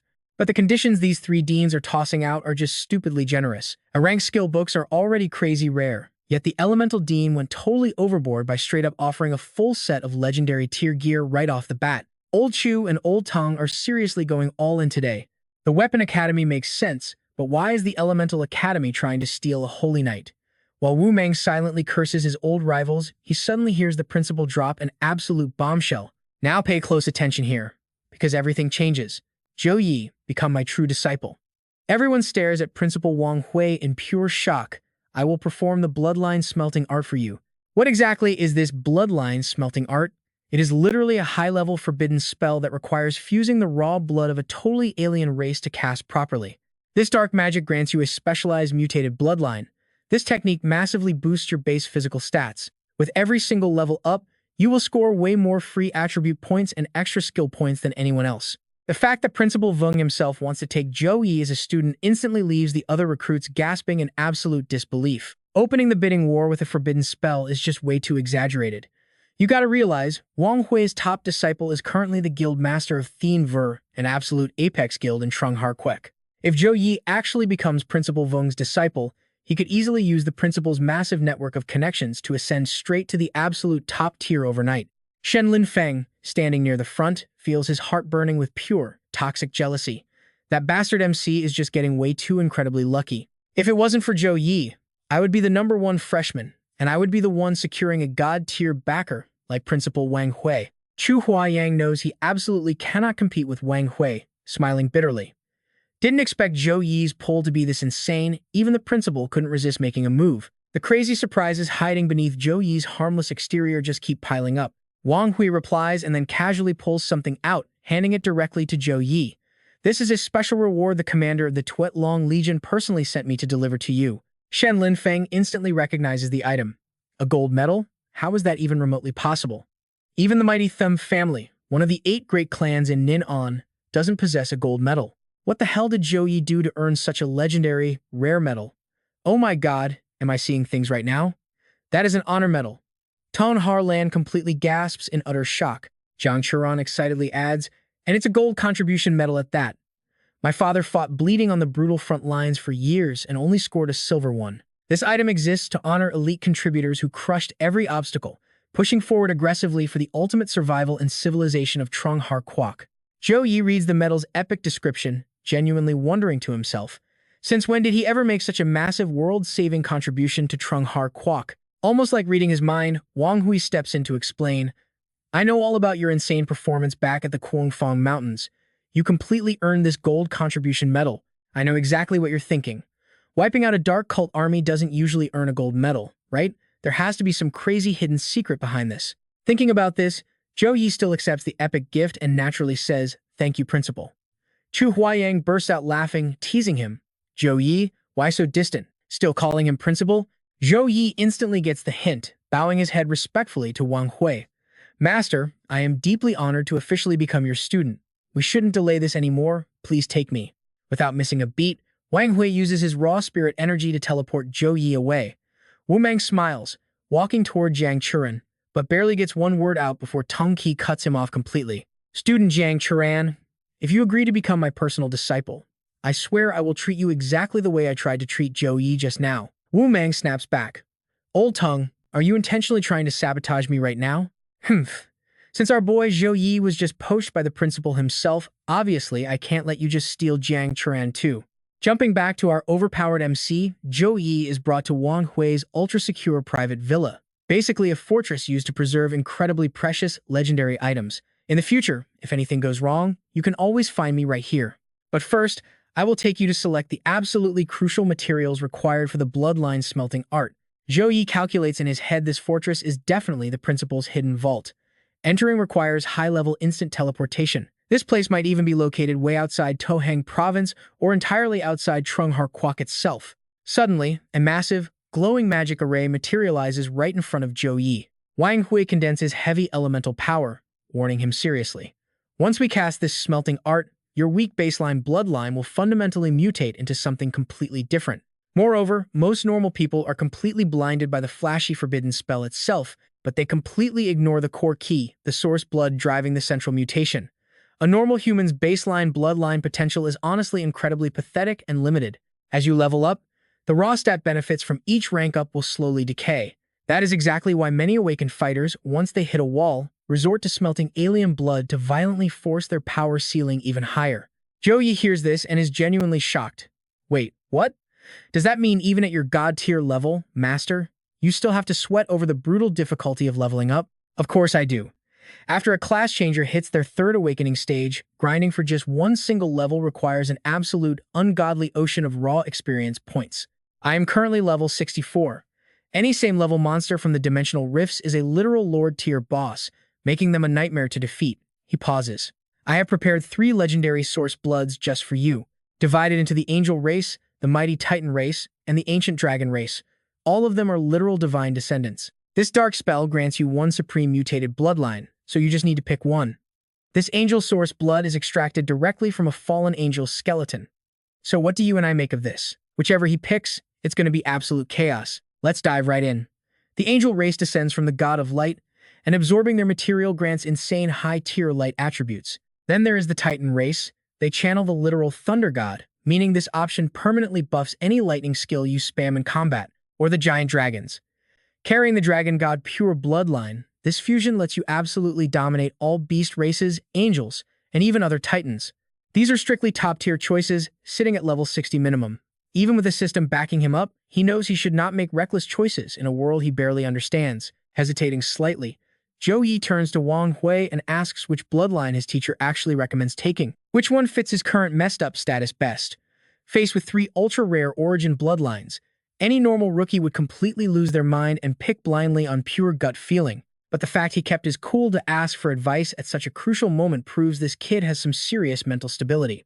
Wang Hui silently praises him before giving his expert advice. The Titan and Dragon bloodlines are insanely strong, but they mostly just boost raw energy and magic. Given his tight connection to the God of Light, the Angel bloodline is perfect.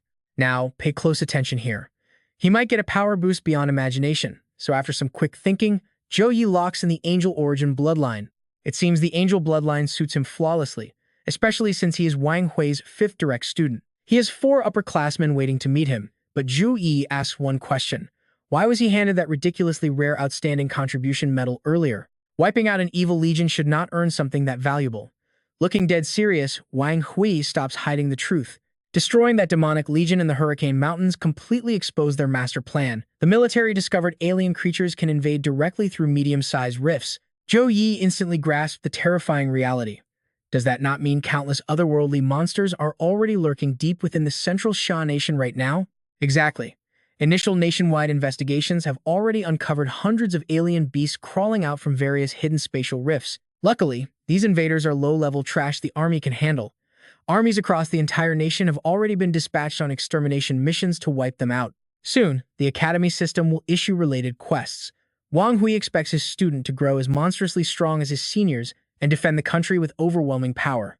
Zhou Yi clenches his fists tight, his face packed with pure determination. Handing over a strange cube, his teacher warns him that bloodline fusion requires some heavy prep work, so he needs to go rest up. You and I both know what is coming. The next morning, Zhou Yi checks his system rewards to decide his next crazy move. His teacher mentioned that bloodline refinement depends entirely on a person's physical foundation, their own destiny, and flat-out dumb luck.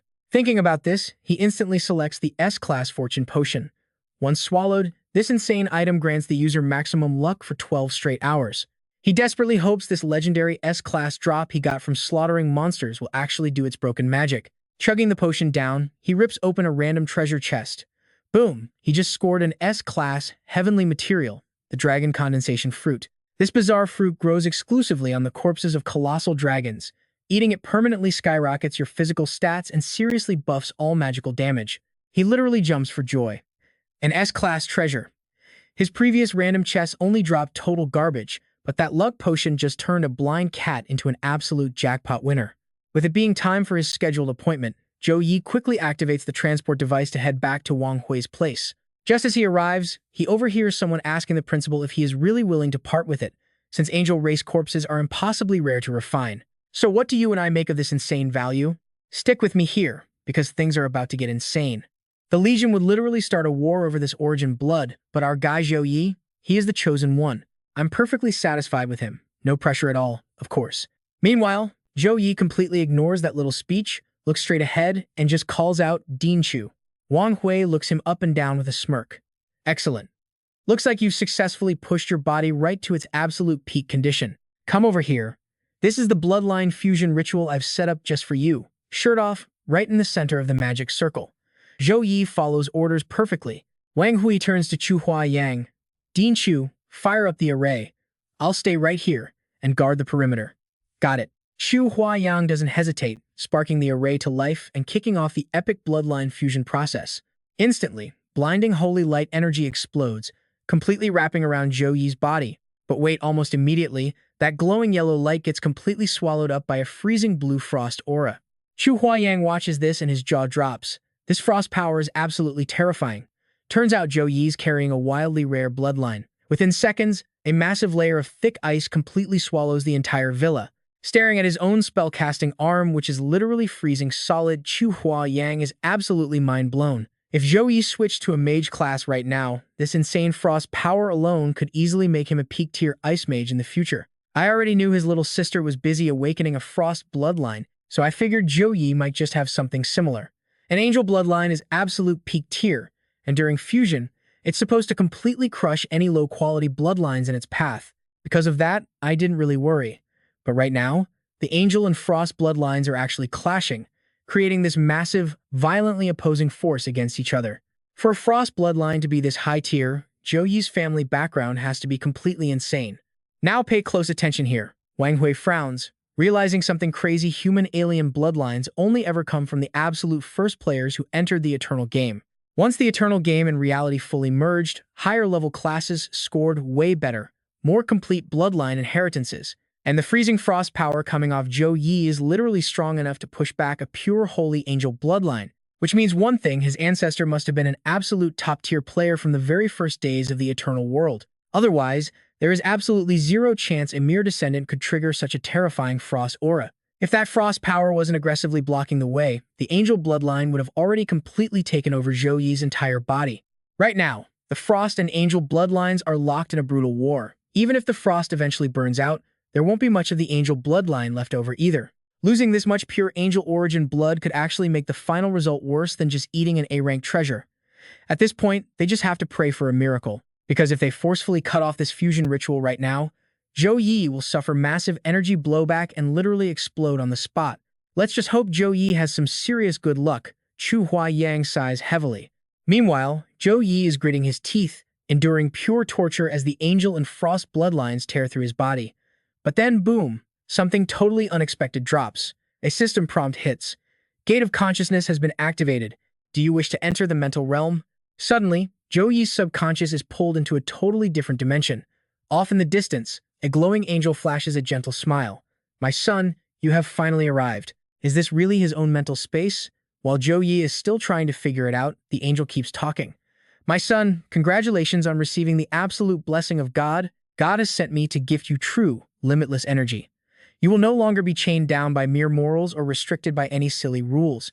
You will only ever need to follow your absolute deepest, most selfish desires. So, are you fully willing to accept this ultimate energy?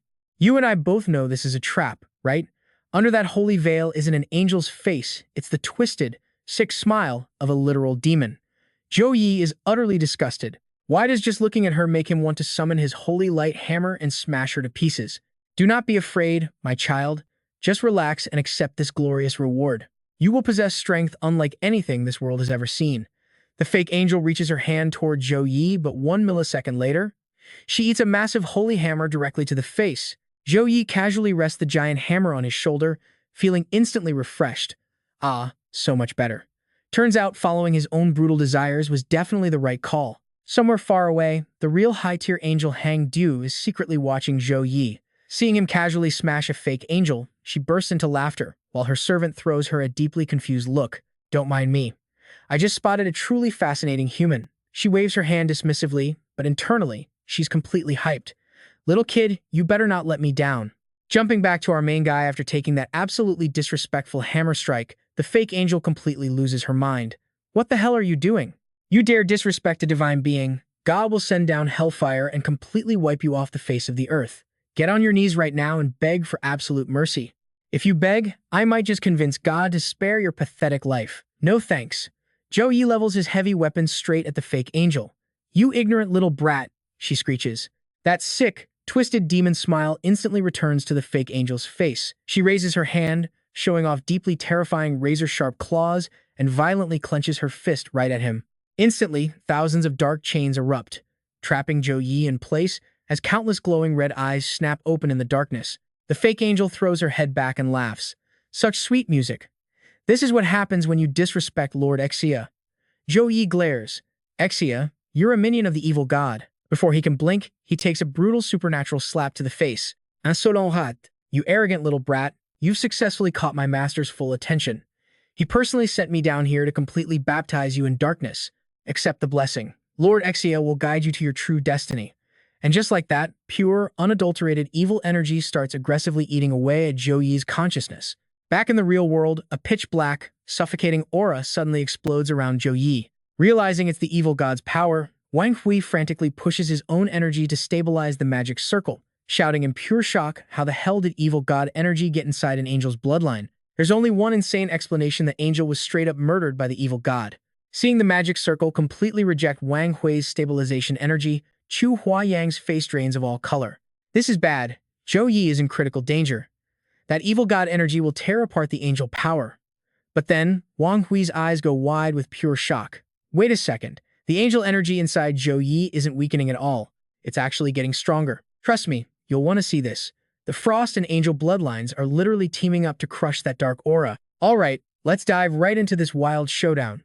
Thanks to his dual bloodlines, Zhou Yi shatters the fake angel's chains, leaving her absolutely speechless. She just wanted to devour this kid's soul. How did such an insane burst of holy power suddenly erupt? Zhou Yi completely transforms into a warrior of light rocking massive wings of pure ice. He pulls a weapon right from his back and stabs the fake angel head-on. Her holy disguise instantly shatters into pieces, revealing the hideous, true form of the evil god's minion hiding underneath. The monster bursts into creepy laughter. "Brat, are you trying to tickle me?" He mocks our MC. "Your little struggle is nothing but a tiny speed bump in my grand master plan." Right after that, the evil minion hurls heavy iron chains straight at Zhou Yi, but the attack completely fails, smashing uselessly against a thick wall of solid ice. While the monster is still stunned, a glowing magic circle suddenly lights up right beneath his feet. Before he can even blink, razor-sharp ice spikes shoot up from the ground, piercing straight through his body. "Ha ha! I accept this grand gift," the beast roars. "This so-called human energy of yours is nothing, just a tiny spark of light given to you by the gods. As the most loyal follower of my master, my true power is something a weak mortal like you could never possibly comprehend." The evil minion's body suddenly swells to an absolutely massive size. Thousands of creepy eyes open all over his flesh, firing off deadly beams of pure destruction right at Zhou Yi. But incredibly, Zhou Yi easily dodges every single one of those deadly light beams without even breaking a sweat. Just as I thought, bugs only know how to run. The evil minion uses his chains to bind Zhou Yi tight, locking him in place before unleashing a devastating antimatter blast. But he never expected our guy to just casually shatter those chains. Zhou Yi throws up a massive shield, perfectly surviving the lethal strike. "What?" the monster gasps. "Watch closely here, because things are heating up." The monster is completely shocked, but quickly snaps back, blasting Zhou Yi again with thousands of deadly eye lasers. Just like before, Zhou Yi smoothly dodges the chaos. He closes the distance to the minion's main body, and with a single, devastating finger strike, he completely obliterates the evil god's lackey into dust. Right then, a glowing ball of light drops out of the sky. Zhou Yi powers down his aura and reaches out, catching the glowing sphere in his hands. Instantly, back on the outside, a massive pillar of light crashes down onto Zhou Yi. Mentors Chu Huayang and Wang Hui are watching, completely stunned and absolutely hyped. This pure angel power has completely wiped out the evil god's dark energy, fusing that angelic bloodline right with his ice bloodline. Honestly, that is a wildly brilliant strategy. An ethereal angel spirit appears, wrapping her arms around Zhou Yi from behind before slowly fading away. This perfectly marks the official end of his epic fusion process. Chu Huayang strokes his long beard with a huge smile. Zhou Yi's destiny is truly incredible. To receive the blessing of the god of light at such a critical moment, turning total disaster into victory. Wang Hui smiles, unable to hide his pride as he checks on his favorite student. "Zhou Yi, how are you feeling right now? It looks like your power level just took a massive leap forward." Right at that moment, a bunch of system panels pop up right in front of him. Special bloodline unlocked. Six-winged angel. Celestial bloodline. Holy light divine runes. With these holy light divine runes, you now possess an insanely high affinity for both light and ice elements. And get this, as your bloodline evolves even further, your natural connection to other elemental magics will keep steadily leveling up too. Innate bloodline talent unlocked. B+ magic immunity. This amazing buff gives him a solid chance to completely ignore magical spells and skills cast by enemies, including Dispel, Purify, and other annoying non-damaging effects. And since this is actually the legendary six-winged angel bloodline, he gets to inherit two whole innate bloodline talents. I know what you are thinking, how overpowered can he get? Zhou Yi gasps out loud. Hearing this, Chu Huayang's eyes go wide with pure shock. A six-winged angel? Your fusion was flawlessly successful, unlocking the absolute highest tier in the entire angel race. Plus, the specific talents you have inherited from this six-winged angel bloodline. Once your level goes up, they can keep evolving straight to S+ rank. Zhou Yi adds, "Teacher, I also unlocked an S+ tier secret bloodline technique called the Angelic Divine Body."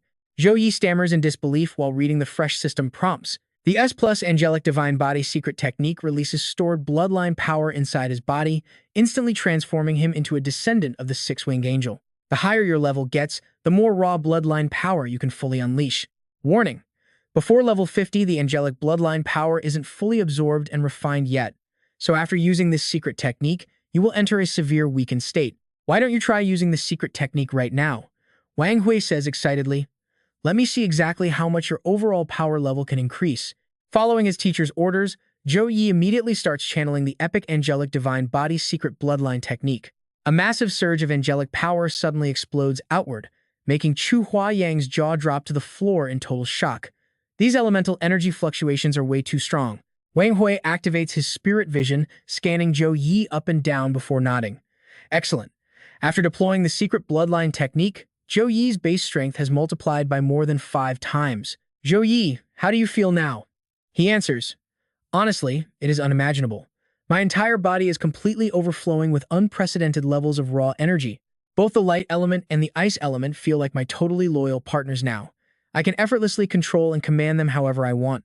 This massive source of raw power is so insanely intense that the security system inside Wang Hui's own villa starts blaring wildly. Warning, warning, warning. High-level elemental energy detected in the area. Initiating Tier 3 defensive protocols immediately to protect the facility. The six-winged angel is truly the ultimate darling of elemental energy. Hurry and retract the secret technique, because if this keeps going, the room's automated defense system is going to actively attack you. Zhou Yi quickly pulls his power back, and the villa's advanced security system instantly returns to its normal, peaceful state. Right at that moment, Zhou Yi suddenly feels terribly weak. He quickly uses a healing skill, making Chu Huayang stand nearby look incredibly worried. How is it? Are you feeling uncomfortable anywhere right now? Zhou Yi explains, even though the secret technique obviously boosts my combat power by a mile, I haven't even fought a long battle yet, but I already feel this intense, aching pain across my entire body. Wang Hui steps in to explain. The secret bloodline technique definitely spikes your combat strength through the absolute roof, but the energy of the six-winged angel is just too overwhelming. For you right now, it consumes way too much stamina.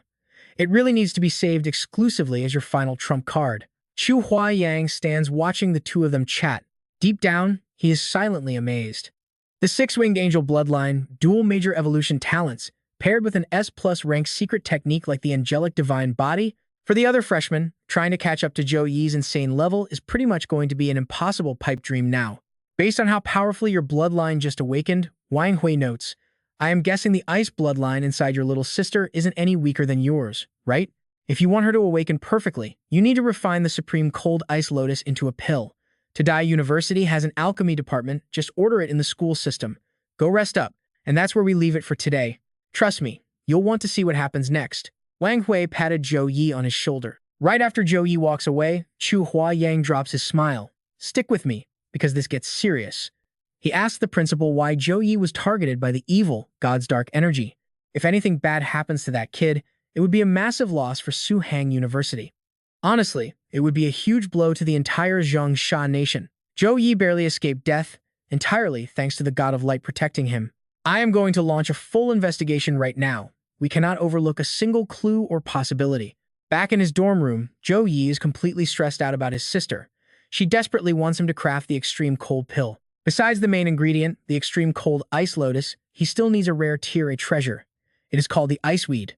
Very soon, the Snow Dragon Legion will send over the ice lotus. But what about that ice weed? Zhou Yi calculates the math in his head.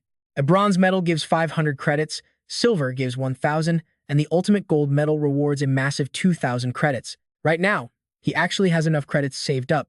He should be able to easily buy it straight from the Academy's department store. Right at that moment, Tamini arrives on Dean Ngo's orders. She is bringing all the resources the Combat Academy promised to Zhou Yi. She notices something crazy. They haven't seen each other for just one day, but Zhou Yi has already gotten incredibly strong. This heavy pressure is not just from leveling up, it comes from the pure nobility of his bloodline. Ni marvels at him in absolute shock. Hearing her words, Zhou Yi looks totally surprised. Didn't I already choose Master Wang Hui as my mentor? Why is Dean and Zhou sending me all these high-tier resources? Tamini quickly explains the situation. Principal Wang Hui is your personal master, but normally, all of your regular classes are still taken right here in our academy. On top of that, these resources are directly distributed by the Combat Academy. Every single top-ranking freshman gets to enjoy these amazing perks. Zhou Yi finally understands. That makes sense. But wait, why specifically our combat academy? Miss 2, aren't you a mage class? Our mage is not allowed to teach over at the combat academy. Ni just laughs and jokes around with him for a second. Then, she starts handing over all the massive resources. Tier A treasure, Heavenly Mountain Dragon Root, another Tier A treasure, the Iceweed, a Tier A weapon, the Chaos Short Sword, and Tier B armor, the Eternal Marquee White Chestplate. Tier B enchanting material, the Windchaser Secret Root.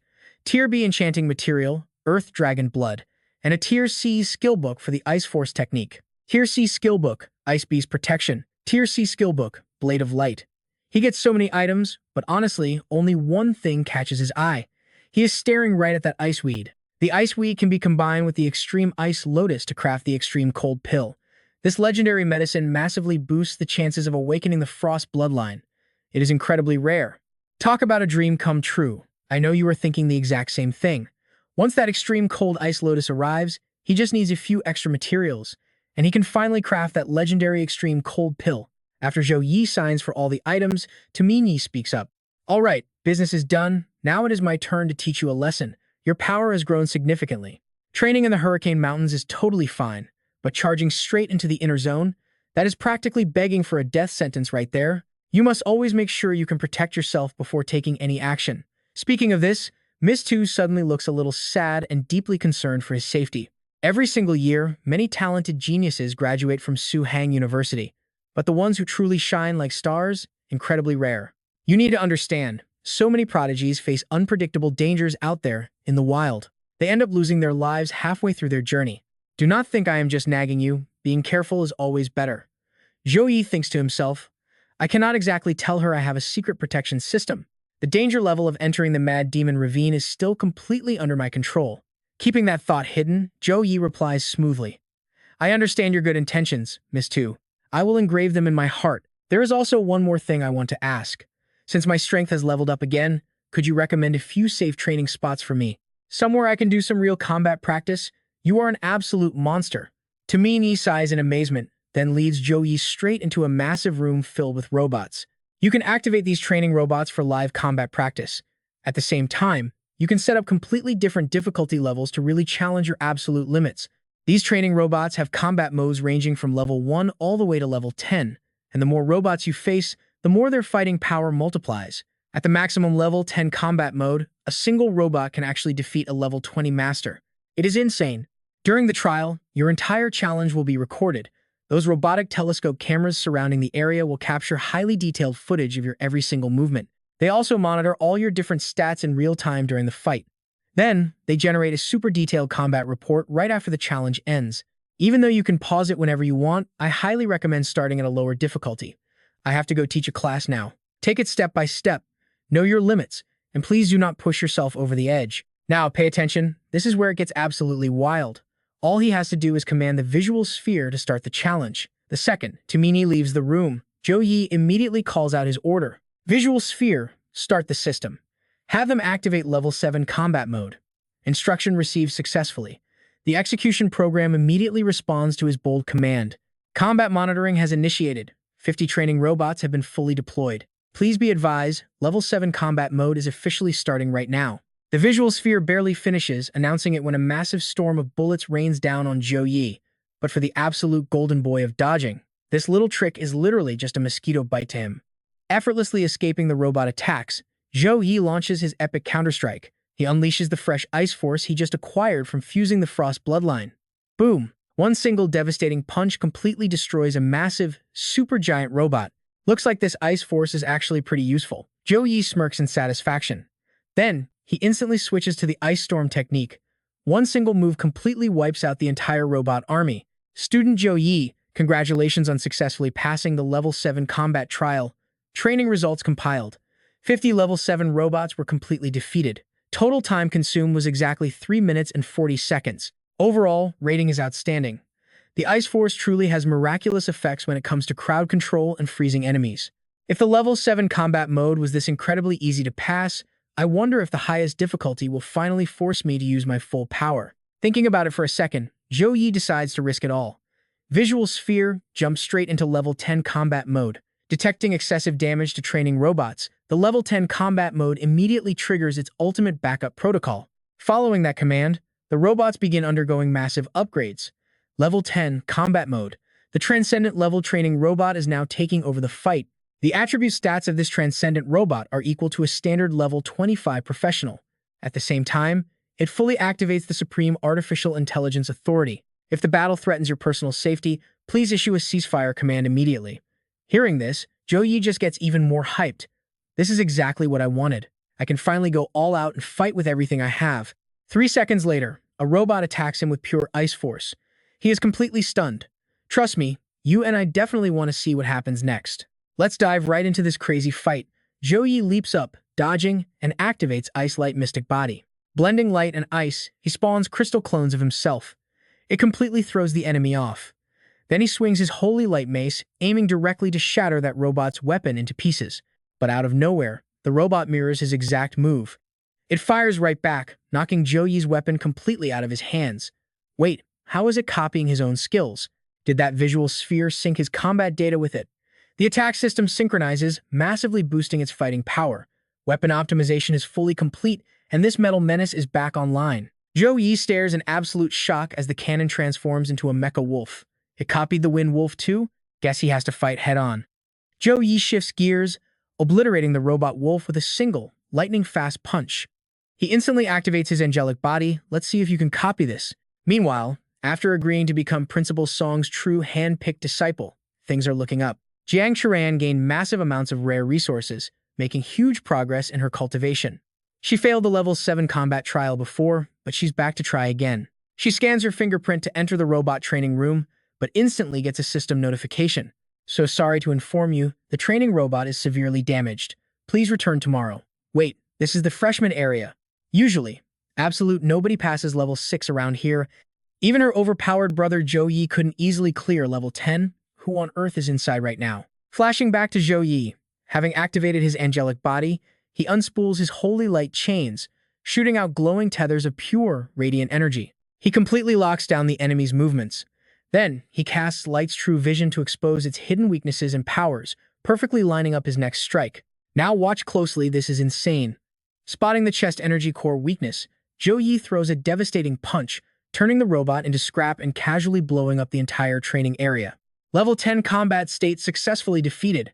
Access rights have been completely restored and reactivated. Facility heavily destroyed. Please challenge again next week. Level 10 actually cleared. Who is the godlike absolute beast sitting inside that room? Jiang Churan steps forward, totally bewildered. Student Zhou Yi, congrats on passing level 10 in 5 minutes and 32 seconds. Outstanding overall rating. Highest single physical attack, 27,304. Highest single magic damage, 56,021. Maximum single skill total damage, 106,021. Without that surprise Mecha Wolf attack, he'd have won effortlessly. Looks like he urgently needs a battle pet contract. While lost in thought, a familiar voice calls out from behind. Brother Zhou Yi. Jiang Churan runs over, absolutely beaming. Did you finish your bloodline fusion? We haven't seen each other for 1 day. How are you this strong? He plays it cool. It's nothing. Just finished the fusion this morning. I've officially got the 6-winged angel bloodline now. Her eyes sparkle with pure admiration. That's incredible. An insanely rare divine descendant bloodline. My phantom bloodline is just a relatively high-quality one compared to that. Zhou Yi just laughs it off. He asks her to guide him to the magic pet market, hoping to contract a pet and drastically boost his combat power. She happily agrees. An hour later, they hit the market. Silver tier red flame tiger cub, potential level 20. Yours right now for just 110 credits.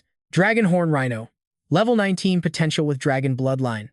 210 credits, first come, first served. She leads him around the bustling stalls. See any pets you like, brother Zhou Yi? Looking deep in thought, he replies, I actually tamed a wind wolf back at Hurricane Mountain. Sadly, after crushing the demon's son, I completely blacked out. Totally missed the perfect chance to contract it. I'm hoping to find a wind wolf cub with wind talent. Right as he says that, someone shouts nearby, wind wolf cub for sale. Let's pause here. This guy is super sketchy. I've got one. A bespectacled guy approaches, grinning. Hey there, I'm Lutri Hawk, a junior and level 22 breeder. I just happen to have a wind wolf cub I raised myself. Want to take a look? Jiang Churan chimes in. Breeders belong to the life skill profession. Plus, he's actually a fellow student here at Suhang University. Compared to random street vendors, his pet quality might be way better. Zhou Yi nods. Lu Trihawk holds up a heterochromic beast, talking absolutely non-stop. This little guy is about 10 days old. Its mother was a silver tier wind wolf. I use an appraisal skill. Confirm silver tier potential. If you want it, just 60 credits. Zhou Yi looks noticeably disappointed. Silver tier? Do you have any gold tier? The vendor laughs. Gold tier?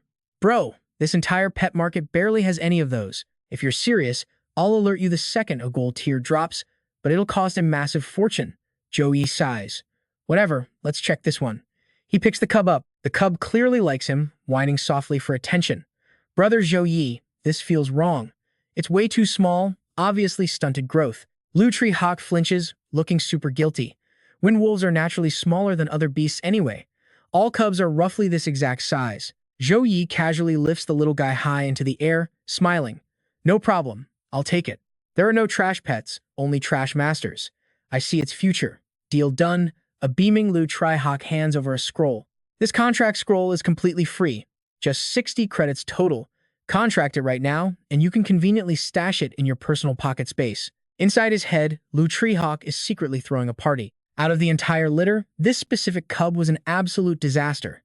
He was stressing over how to dump it, but luckily found a total sucker. Good thing he got paid up front. If it downgrades mid-contract, that's a nightmare. But Zhou Yi just smiles.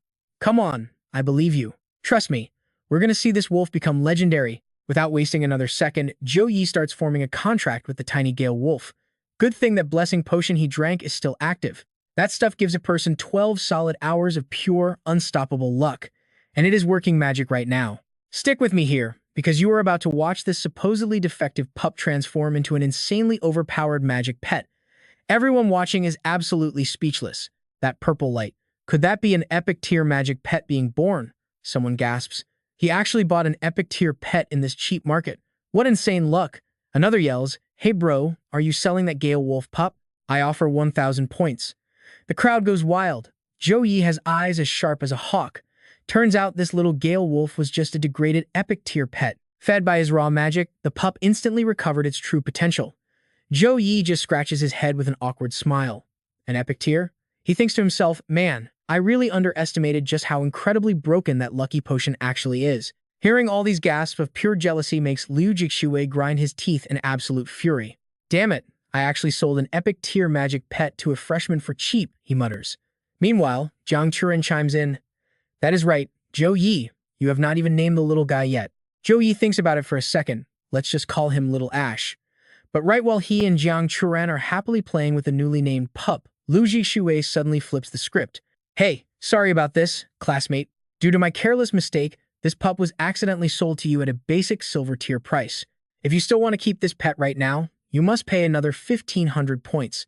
Of course, you can break the contract and return it. I will refund your 300 points. You better decide fast. If you do not know what is good for you, do not blame me for getting completely merciless. The surrounding crowd immediately starts whispering. It is totally obvious that Liu Jixue failed to check the pup's true tier. Otherwise, he would never have sold it that easily in the first place. But Liu Jixue is fully backed by the powerful Liu family, and that exact family is a long-term business partner with the academy. Now watch closely, this is where the tension spikes. The crowd thinks Zhou Yi is in huge trouble, assuming he will not be able to keep his new epic tier pet. Selling something and then trying to snatch it back? Unheard of, Zhou Yi suddenly erupts with raw power. His face is filled with pure killing intent as he growls.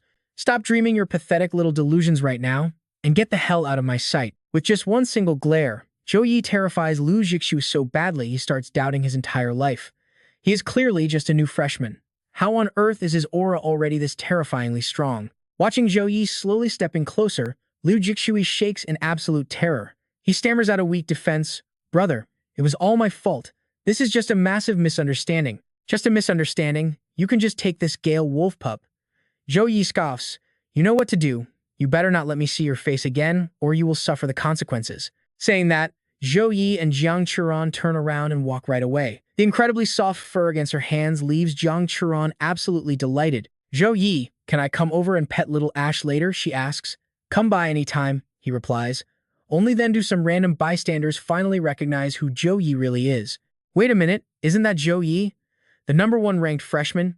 Yeah, that's Zhou Yi, the guy who was accepted as Principal Wang Hui's exclusive personal disciple. I heard he even got the Golden Contribution Medal. Liu Jixu always acts crazy just because he relies on the Liu family, but this time he totally messed with the wrong guy. Make way. Please make way. Oh wow, Liu Wucheng has arrived. Is he here to back up his little brother? Liu Wucheng pushes right through the massive crowd, marching straight over to Liu Jixue. Seeing him, Liu Jixue instantly whines. Big bro, you have to get justice for me. But before the idiot can even finish his sentence, he gets brutally kicked right in the face. You useless piece of trash, his brother roars. Do you even know what a freshman getting the Golden Contribution Medal means? The fact that he spared you means you are incredibly lucky. Stop being an eyesore around here from now on. Get as far away from my sight as you possibly can.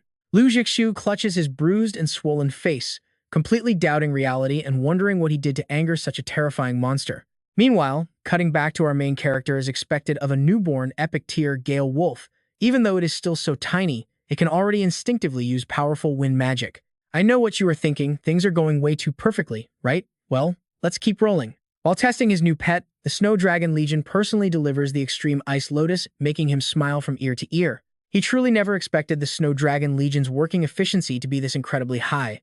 I left the Wild Wind mountain range less than 3 days ago, and they already brought it to me. The Extreme Cold Ice Lotus is finally his. Once he crafts the Extreme Cold Pill, Xiaoyun's Bloodline Awakening crisis will be easily resolved. Remembering teacher Wang Hui's advice, Zhou Yi immediately books an appointment with an alchemist.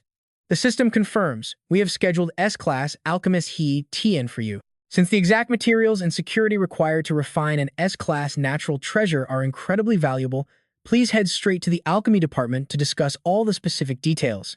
Getting the notice, Zhou Yi sprints right to the pill department. Unfortunately, Master He Tian is stuck in a meeting, leaving only his student Lin Yi on duty. What kind of pill do you want to refine? She asks. If you have any questions, I can answer them first. He calmly replies, an S-Class Extreme Cold Pill. Zhou Yi pulls out the crafting materials, making Lin Yi gasp in total shock. An S-Class Treasure, the Extreme Cold Ice Lotus, and an A-Class Ice Ling Grass. You look like a brand new freshman, so how do you have so many insanely rare treasures? Zhou Yi just gives a humble smile. Just lucky, that is all. Since you brought the Extreme Cold Ice Lotus and Iceling Grass, you just need to pay an extra 800 credits for an S-Class pill. Leave your contact info. Once my master finishes refining the Extreme Cold Pill, I will notify you immediately to pick it up. After the two swap contact info, Zhou Yi heads straight over to his classroom. Right outside, he accidentally overhears 2 other students chatting in the hall. Did you know? Recently, otherworldly creatures have been spotted in multiple areas. The other asks, really? Wait, you seriously have not heard about it yet? Lately, tons of legions and guilds got pulled back from the front lines. A buddy in my legion leaked it.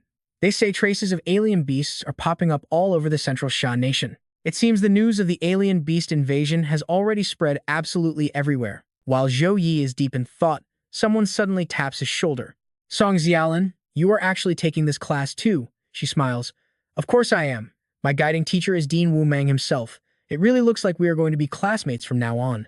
Song Xiaolan playfully reaches out her hand. Classmate Zhou Yi, please take good care of me in the future. Please take care of me too, he says. She bursts into bright laughter. You are already so incredibly skilled, so expecting me to teach you anything seems completely impossible. But hey, if you ever need any help later, just say the word. Right at that moment, the magic beast instructor confidently strides in, and it is none other than the gorgeous Su Meyer. Before we officially begin this class, I have a few very important announcements to make to everyone. Exactly like the rumors say, multiple alien beasts have indeed appeared across the Central Sha nation. The country takes this threat extremely seriously. And that is where we leave it, trust me. Things are about to get absolutely crazy. Stick with me here. Things are getting wild. Facing hidden threats, the Central Sha army is already on Tier 3 alert. Meanwhile, top schools are doubling down, pouring massive resources into their students. Because of this, our Suhang University is boosting monthly resource distributions by 70%, all based on student rankings. Plus, once you finish the assigned school quests, you guys are going to rake in way more credits than ever before. The Abyss mode for the 3 major school dungeons is officially unlocked, but you'll need to buy Abyssal Magic Stones with credits to enter. Hearing this, the whole class explodes into excited chatter. The country is handing out massive resources. They are clearly determined to train up powerhouses at any cost. Finally, Abyss mode is open, which means I can get my hands on even more loot. Even the quest credits and rewards got a huge upgrade. Looks like the school is making a major move. But please, Calm down and keep your excitement in check. Teacher Sumire stands at the podium and snaps her fingers, releasing a burst of energy that instantly silences the entire room. No matter how the resources change, as students, your only job is to focus and cultivate your power. Watching her, Zhou Yi realizes it's not just him improving. Teacher Su is way stronger than when they first met. Zhou Yi thinks to himself as the teacher speaks. All right, class, let's start today's lesson. Turn to the next page. A few hours later, the class finally wraps up. I'm already at level 19 now, and I've got the extreme cold Ice Lotus. There's no need to risk heading into the dangerous Gale Mountain range anymore. The Abyss-level Goblin Undercity dungeon is the absolute perfect place to grind some serious XP. While Zhou Yi is deep in thought, he suddenly spots Jiang Shuran standing right nearby. Little Ran, what are you doing here? She smiles. I heard the clear rewards for the 3 school dungeons increased, so I wanted to invite you to try them together. What a coincidence. I was just thinking the same thing. After teleporting straight to the dungeon lobby, Jiang Shuran turns and asks, Zhou Yi, which difficulty are you planning to challenge? Abyss mode. How about you? Jiang Shuran quickly waves her hands. Abyss mode is way too hard. There's a massive gap between us. With my strength, I can probably only handle the hard difficulty. Zhou Yi grabs her hand to comfort her. No worries, wait until I clear Abyss mode, and then we'll team up and challenge it together. Then it's a promise. I'll go try the hard difficulty first. Good luck out there. Jiang Shuran replies shyly before turning around and heading off to her own trial. Suddenly, a new arrival sends the whole lobby into an uproar. Qi Mingshuan. What is he doing here? It's been forever since a top expert came to challenge a dungeon. Wait, you don't know? Breaking the clear record for an Abyss mode dungeon rewards you with a rare talent achievement prize. It's actually true. Without a special stroke of luck, getting a talent achievement is basically impossible. No wonder Qi Mingshuan rushed over here so fast. He's a level 23 mage, currently ranked 86th on the Earth board. How boring. I need to stop wasting time and just get my own Abyss mode dungeon run started. Zhou Yi checks out Qi Mingshuan's stats, completely unbothered. Now watch closely. This is where it gets good. He casually selects the Abyss Goblin Undercity and steps right inside, sending the whole lobby into total chaos. Wait, isn't that Zhou Yi, the #1 freshman? Haha, a level 19 paladin daring to challenge Abyss mode? He really doesn't know how high the sky is. Talk about overestimating yourself. Those 400 credits of his are basically being thrown right out the window. Standing nearby, Qi Mingshuan hears the gossip and scoffs in absolute contempt. It seems these new resource adjustments have made some nobodies way too overconfident. System alert. You have chosen the Abyss difficulty challenge. 400 credits have been automatically deducted from your account to purchase the Abyssal Magic Stone. Teleportation to the Goblin Undercity is now complete. Warning. Monsters in Abyss mode dungeons become significantly more ferocious as the difficulty scales up. If you cannot handle the threat, crush the Abyssal Magic Stone to immediately escape the dungeon and save your life. Why is this place completely ruined? Could all this devastation really be the result of the goblins invading and destroying everything in sight? While Zhou Yi is taking it all in, a goblin launches a sneak attack right from behind, but Zhou Yi just casually waves his hand, instantly sending that ugly creature straight to the afterlife. But just a few seconds later, an entire legion of goblins surrounds Zhou Yi and charges at him all at once. Level 22 Goblin Warriors, Silver Tier. Skills include Ambush and Heavy Slash. This wave has quite a lot of goblins, but a tougher enemy just means a more exciting challenge. With that said, Zhou Yi swings his mace in a massive arc, completely wiping out the entire goblin squad in one hit. Yet another horde of goblins spawns almost instantly. This time, Zhou Yi realizes he actually needs to start calculating his next moves. It seems the real trick to this level is the endless wave of goblin soldiers launching suicidal swarm attacks. Dealing with all this trash mob is going to drain way too much of his mana. I have to conserve my mana. I need enough left over to cast my big skills against the boss. Deciding on a plan, Zhou Yi unleashes Radiant Phantom Slash. He swings his weapon at blinding speeds, creating a barrage of light speed slashes that brutally tear through the enemy lines, obliterating the monster horde. Congratulations, Goblin Horde eliminated. Gained 11,236 XP. Level 19 progress 22,743 out of 54,000. Just as I thought. The higher your level gets, the insanely harder it becomes to rank up. Even if I slaughter an ocean of these goblins, I'll barely scrape my way to level 20 at best. I just hope that killing the boss drops enough experience to help me break through immediately. Zhou Yi pushes deeper into the ruins. Before long, he tracks down the dungeon boss. It's the Goblin King, level 24, epic tier. Skills currently unknown. System warning, the Goblin King has led its tribe to conquer several human cities. A puny human rat? Welcome to the land of death I have personally prepared just for you. How dare you slaughter my entire tribe? You filthy human, die right now. Roaring in anger, the Goblin King swings its massive axe down hard, forcing Zhou Yi to leap high into the air to dodge. I know what you're thinking, big guys are slow, right? Think again. Despite its massive size, this monster's speed isn't affected at all. It's insanely strong. Zhou Yi gathers his strength and launches a brutal counterattack. But there's a problem. The boss is in super armor state. In this mode, it completely resists absolutely every single physical attack thrown at it. Not only that, but it can trigger a shield to reflect a portion of the damage right back. That last strike of his? Basically just a mosquito bite against steel. Physical attacks clearly aren't going to work here. Adapting on the fly, Zhou Yi smoothly switches to his magic system, instantly summoning thick, glowing magical chains. He successfully locks the boss down, leaving it completely immobilized. Then, with one devastating palm strike, he deletes the boss's health bar in a single beat. Congratulations, you have cleared the Abyss Mode dungeon. Clear time 10 minutes and 56 seconds. You and I both knew he'd absolutely crush it. System alert based on previous data, you just set a brand new speed record. Congratulations on defeating the boss. You receive 30 free attribute points, plus 30 skill points and 24,119 XP. Alright, stick with me. You and I are about to watch our MC completely break the game. This Goblin King was supposed to be a terrifying Abyss-tier dungeon boss, yet he just one-shot it. He even held back massive amounts of mana and prepped extra ultimate skills for absolutely no reason. Suddenly, a new system prompt pops up. By shattering the dungeon clear record, you have successfully unlocked a brand new talent. A rank rapid casting. His magic activation speed just got a massive, insane boost. In fact, low-level spells can now be released instantly without any cast time at all. He knew it. Breaking the absolute limits of an Abyss-tier dungeon record was guaranteed to reward him with an incredibly rare new talent like this. With the powerful blessing of this A-rank rapid casting talent, his overall combat strength just leveled up to a whole new terrifying tier. It is finally time to head back out. The only slight disappointment here is that he is still just barely shy of reaching level 20. But since he is absolutely loaded with Academy credits right now, he plans to bring Xiao Ran along to challenge this exact Abyss-tier dungeon once again later. Meanwhile, right outside the dungeon hall, plenty of students who bravely chose the Abyss-tier difficulty were forced to give up, completely unable to handle the extreme heat inside. Right now, they are standing with students from other difficulty tiers, all staring up at the ranking board and gossiping like crazy. So far, absolutely nobody has successfully cleared it. This Abyss difficulty is just way too insane. One guy complains that the exact second he stepped inside, he was instantly swarmed by hundreds of terrifying silver-tier goblins. If he had not escaped fast enough, he would probably still be trapped in there. No wonder the Abyss tier is legendary. The intensity of those monsters is just too terrifying to handle. Looks like everyone can only rely on the top Earth rank experts like Ji Mingxuan to actually pull off a clear.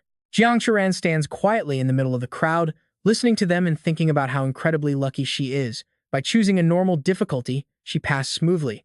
Now, she just desperately prays that her beloved Zhou Yi can survive his crazy run too. Someone mentions they heard the brutal Abyss difficulty was officially unlocked specifically for this exact freshman competition. But honestly, how many absolute rookies could actually survive something so impossible? Exactly, they start talking about this crazy guy named Zhou Yi, a level 19 paladin who is currently leading all the freshmen. Rumor has it he just set a brand new record. While the two guys chat, someone suddenly screams out loud. Now pay attention, this is where the whole academy loses its mind. The dungeon record just updated. A student points at the ranking board in absolute, sheer disbelief. He stammers, "Is that really Zhou Yi at the very top? Rank 1. Zhou Yi. Abyss difficulty. A clean 100% completion rate in just 10 minutes and 56 seconds. The system officially confirms this insane run as the fastest goblin dungeon clear in the entire history of the Abyss tier. The massive crowd absolutely explodes into total chaos. Someone actually managed to beat the impossible difficulty. Zhou Yi? Why have I never heard of this guy? One wonders. Could he be that third-year senior with a similar name? Another guy replies that he is the #1 freshman. But even if he is ridiculously strong, there is just no way he could solo an epic level 24 Goblin King. A fellow freshman is completely baffled by this. They all just started this competition a few days ago. How on earth did Zhou Yi progress this insanely fast? Just wait a bit, a confident lackey laughs out loud. Brother Xuan probably entered the dungeon later than Zhou Yi, so he is just a little behind. He secretly thinks to himself that once his idol steps out with a brand new record, Zhou Yi's rank will definitely drop right back down. But completely destroying that expectation, Ji Minxuan suddenly stumbles out of the dungeon portal. looking absolutely battered and bruised. His anxious fanboy panics and immediately rushes over to catch him. Mingxuan groans, complaining that the Abyss dungeon is just way too difficult. He completely burned through so much precious golden gear and still failed. Mingxuan curses under his breath, then suddenly realizes that nobody is paying attention to him anymore.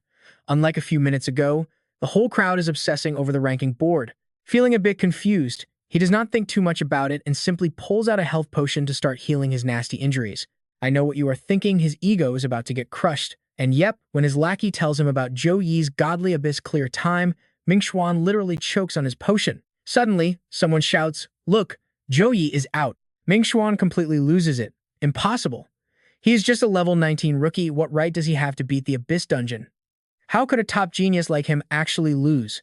He absolutely has to interrogate him. Coming out just now? Maybe the kid actually cheated. Furious, Mingxuan violently smashes his potion bottle on the ground, slaps on the fakest smile you have ever seen, and struts over to confront Zhou Yi. But before he can even finish his sentence, Zhou Yi completely ignores him, walking right past to greet Jiang Churen. She congratulates him on his flawless run, admitting she barely scraped by on hard mode. She sighs, feeling like she is getting left further and further behind him. Zhou Yi walks up, gently patting her head to comfort her. "Don't worry, the Goblin King is actually super easy to handle. I will teach you all the tricks to clear this stage perfectly. Plus, he is absolutely swimming in academy credits now." He promises to carry her through a few practice runs until she masters the mechanics, so she can challenge the Abyss difficulty too. While these two absolute lovebirds flirt, the massive crowd keeps praising Zhou Yi to the high heavens. Meanwhile, Mingxuan sulks miserably in a dark corner, bitterly accepting the cold, hard truth under Zhou Yi's blinding spotlight.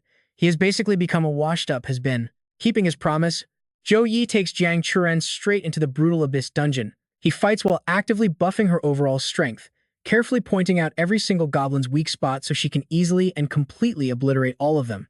Everything goes smoothly until they reach the final boss room. This Abyss-tier boss is no joke. She wonders in awe how her Zhou Yi ever managed to beat this monster alone. He explains that while the boss looks incredibly intimidating, its magic resistance is actually super low, meaning powerful spells can easily tear right through its defenses. Hearing this, Jiang Churen boldly steps right up to attack the boss. Since its magic resistance is supposedly low, she decides to tap into her succubus bloodline, using her Demon's Blade skill to instantly unleash a massive, devastating magic slash wave. The demonic energy hidden within that huge slash is designed to violently explode upon impact. It is supposed to deal extra dark attribute damage, but crazy plot twist, instead of destroying the boss, her dark attack actually feeds it pure mana, making the massive monster even stronger. The enraged boss stomps the ground hard, triggering a massive earthquake. Tremors rip across the floor, launching shockwaves meant to knock back and heavily stun anyone in the room. Zhou Yi instantly flares his aura to block the heavy attack, desperately shouting out, "Xiao Ran, are you hurt?" "I am perfectly fine. It is all my fault," she cries out.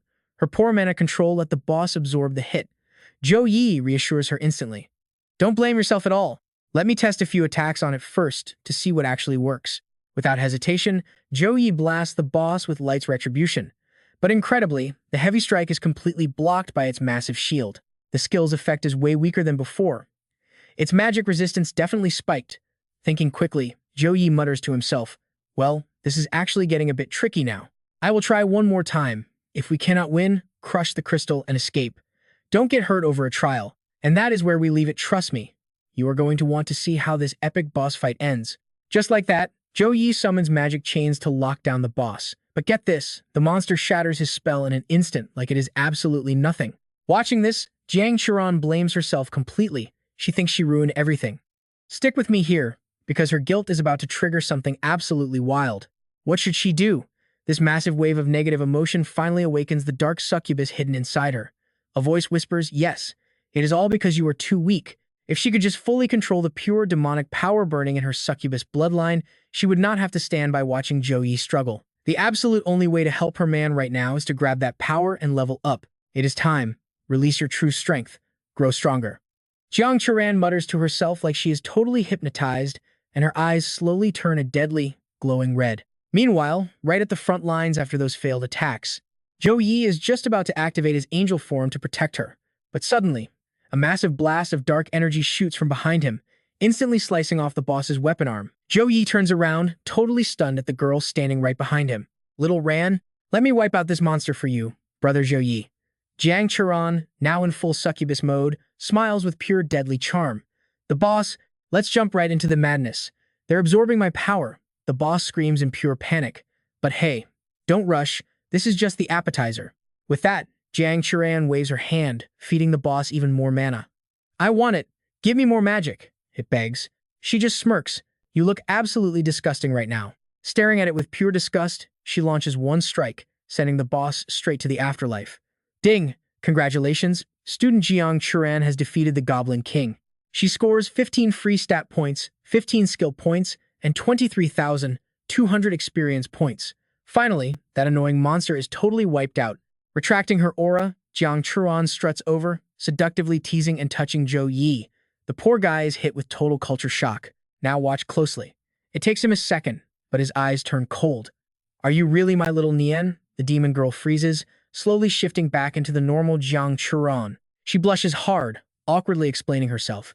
Brother Zhou Yi, everything that just happened, that was just the demonic power from my succubus bloodline acting up. Zhou Yi lifts her chin, studying her face for a moment before letting out a massive sigh of relief.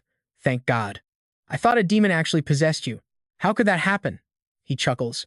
Anyway, Nian, why don't we team up and run this dungeon a few more times? Once you master that demon energy, you could easily solo an abyssal dungeon. Plus, the Goblin King is an old friend now, pretty sure he understands our needs. Being a student is tough like that. Bosses just need to take a beating. But if students want to squeeze out max dungeon rewards, they gotta use their brains. Zhou Yi flashes this wicked, plotting smile. A smile so devious, the Goblin King is probably shivering up in monster heaven. Outside, the crowd is still reeling from Zhou Yi's insane clear record. But suddenly, the leaderboard flashes again. A brand new record, beating the old one by a whole minute. And the person who said it, Zhou Yi again. The crowd completely loses it. No way, him again? Can he just let anyone else clear it in peace? He actually cleared it faster the second time. Terrifying. But you and I both know this isn't over yet. Bam! Another new record crushes Zhou Yi's time. First place, Jiang Charan. Abyssal difficulty selected, 100% clear rate. Time, 9 minutes and 23 seconds. It is officially the fastest clear record ever for the Abyssal Goblin Dungeon. Wait, isn't she just a freshman who was only supposed to handle hard mode? Now she is solo sweeping an Abyssal Dungeon? Jiang Charan is the second-ranked freshman, sure, but with Zhou Yi's guidance, she is completely breaking her own limits. Meanwhile, Qi Minhian's lackey holds his head, groaning. Brother Hian, I finally understand exactly how you feel right now. Realizing the massive gap between yourself and a true genius, that helpless feeling is just absolutely gut-wrenching. So, Zhou Yi and Jiang Charan each solo the Abyssal Dungeon one more time, team up once, and finally return to the hall. Brother Zhou Yi, I heard the Elemental Academy has a freshman fireworks show tonight. Let's go watch. Zhou Yi smiles. Perfect. Trust me, we are not missing this. All right, stick with me here. Our duo finally gets a well-deserved break, heading straight for the Elemental Academy. Looking around, Zhou Yi is absolutely blown away. Living up to its legendary name, even the street lamps here are powered purely by magic.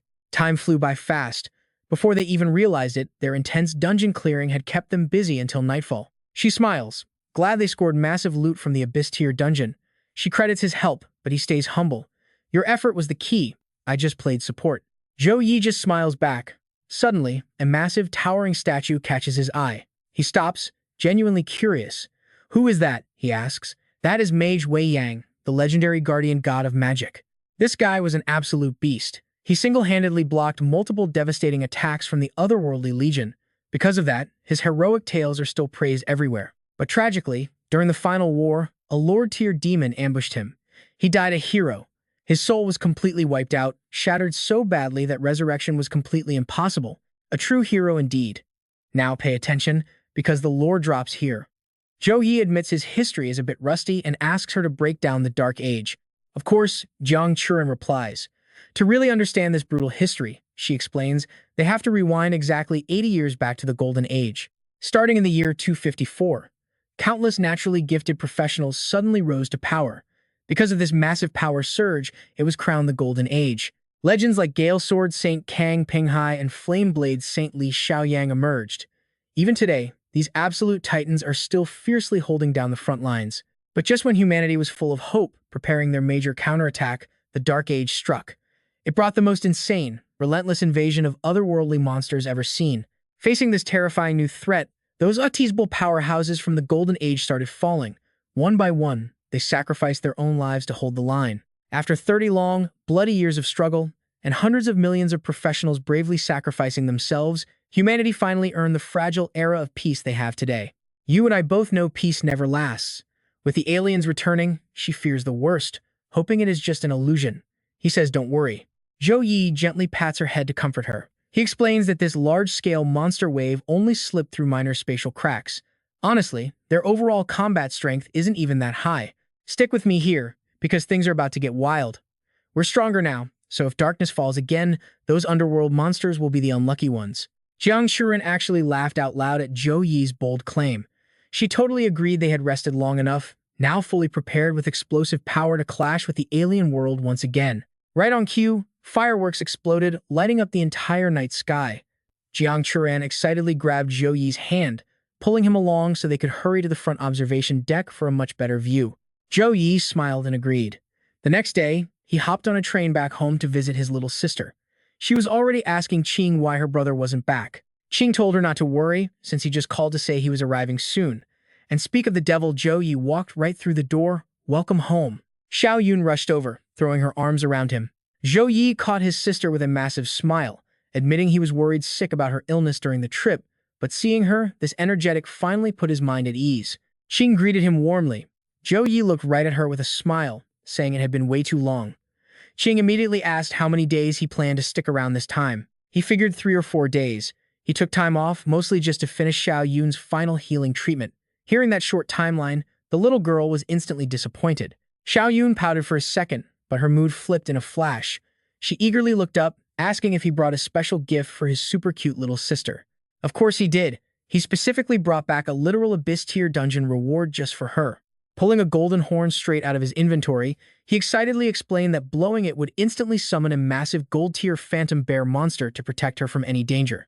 Xiao Yun clapped her hands in pure excitement. She praised her awesome big brother, saying that even just hearing about it sounded insanely powerful. Zhou Yi rubbed her head, promising that once her illness was cured, she could become just as overpowered as him. A few minutes later, Secretary Zhao arrived at the mansion, bringing healer Kuei Liana. Zhou Yi welcomed them both inside. Secretary Zhao explained that after contacting her yesterday, Ms. Kuei had traveled overnight from the neighboring city just to be here. Kuei Liana just laughed it off. She casually reminded Secretary Zhao that an invitation from someone like Zhou Yi was not something she could afford to ignore anymore. Zhou Yi stayed humble, saying she was praising him too much and thanking her for coming so far. Liana then realized she almost forgot to congratulate him on his insane achievement. He didn't just find the extreme cold ice lotus, he actually refined it into an even stronger supreme ice pill. Hearing that name, Secretary Zhao could not hide his absolute shock. An S-tier medicinal pill is a completely priceless, peerless treasure on the open market. Zhou Yi just scratched his head and awkwardly laughed, admitting he only pulled off the refinement thanks to a third-job alchemist that his own teacher recommended. But enough talk, he wanted to hurry up and start the final healing ritual for his little sister. The others quickly agreed that the main event was way more important. Watch closely, this is where the stakes get high. Xiao Yun grabbed her brother's shirt, nervously asking if it was really safe. He told her to relax and stop stressing. Once she swallowed this medicinal pill, she would fully awaken her frost bloodline, and that freezing power inside her would finally stop tearing her delicate body apart. Zhou Yi handed over the supreme ice pill. Taking it bravely, Xiao Yun stepped right into the magic array. Her face was full of pure determination as she announced she was ready. Hearing that, Zhou Yi instantly activated his top-tier skills, casting Dawn's Blessing and Protection Blessing right onto her. He stacked the Courage Blessing buff on Xiao Yun too, creating the absolute perfect conditions for Kuei Liana to start the healing. Liana was completely stunned even as a second-job cleric. Her own holy light purity was somehow much weaker than Zhou Yi's. While she was lost in thought, Zhou Yi urged her to focus. The next step was entirely up to her. She needed to activate the magic array right now. Saying it was a piece of cake, Kuei Liana unleashed her power to fire up the array, shouting for Xiao Yun to swallow the supreme ice pill immediately. In a split second, a massive, explosive wave of extreme frost energy blasted outward, forcing everyone to stagger backward. Qing panicked, asking if Xiao Yun's erupting cold energy was going to completely ruin everything. Qing asked with total panic, but Zhou Yi stayed calm, promising he'd handle it. "You and I both know our boys got this." Zhou Yi used his holy flame halo to obliterate the frost, confidently declaring that thanks to the pill, this was Xiao Yun's final cold outburst. Kuei Liana carefully monitored Xiao Yun's reactions before smiling brightly with pure relief. The absolute hardest hurdle was finally over. Now, they just had to wait patiently for the little girl to completely finish her epic bloodline awakening. A little while later, the grueling healing process was finally done. Zhou Yi rushed right up to his sister, anxiously asking how her body was feeling right now. She happily chirped that her illness felt completely cured. Relieved to hear that, he immediately told her to check her personal status screen to see if her stats had actually changed. Testing out her new power, Xiao Yun revealed that her frost bloodline seemed to have gifted her a brand new talent, total mastery over the ice element. She and the ice element were mentally linked now. She could manipulate it however she wanted. Everyone was shocked. Could awakening a bloodline really grant brand new talents like this? Normally, a basic bloodline awakening absolutely could never unlock an innate bloodline talent like that.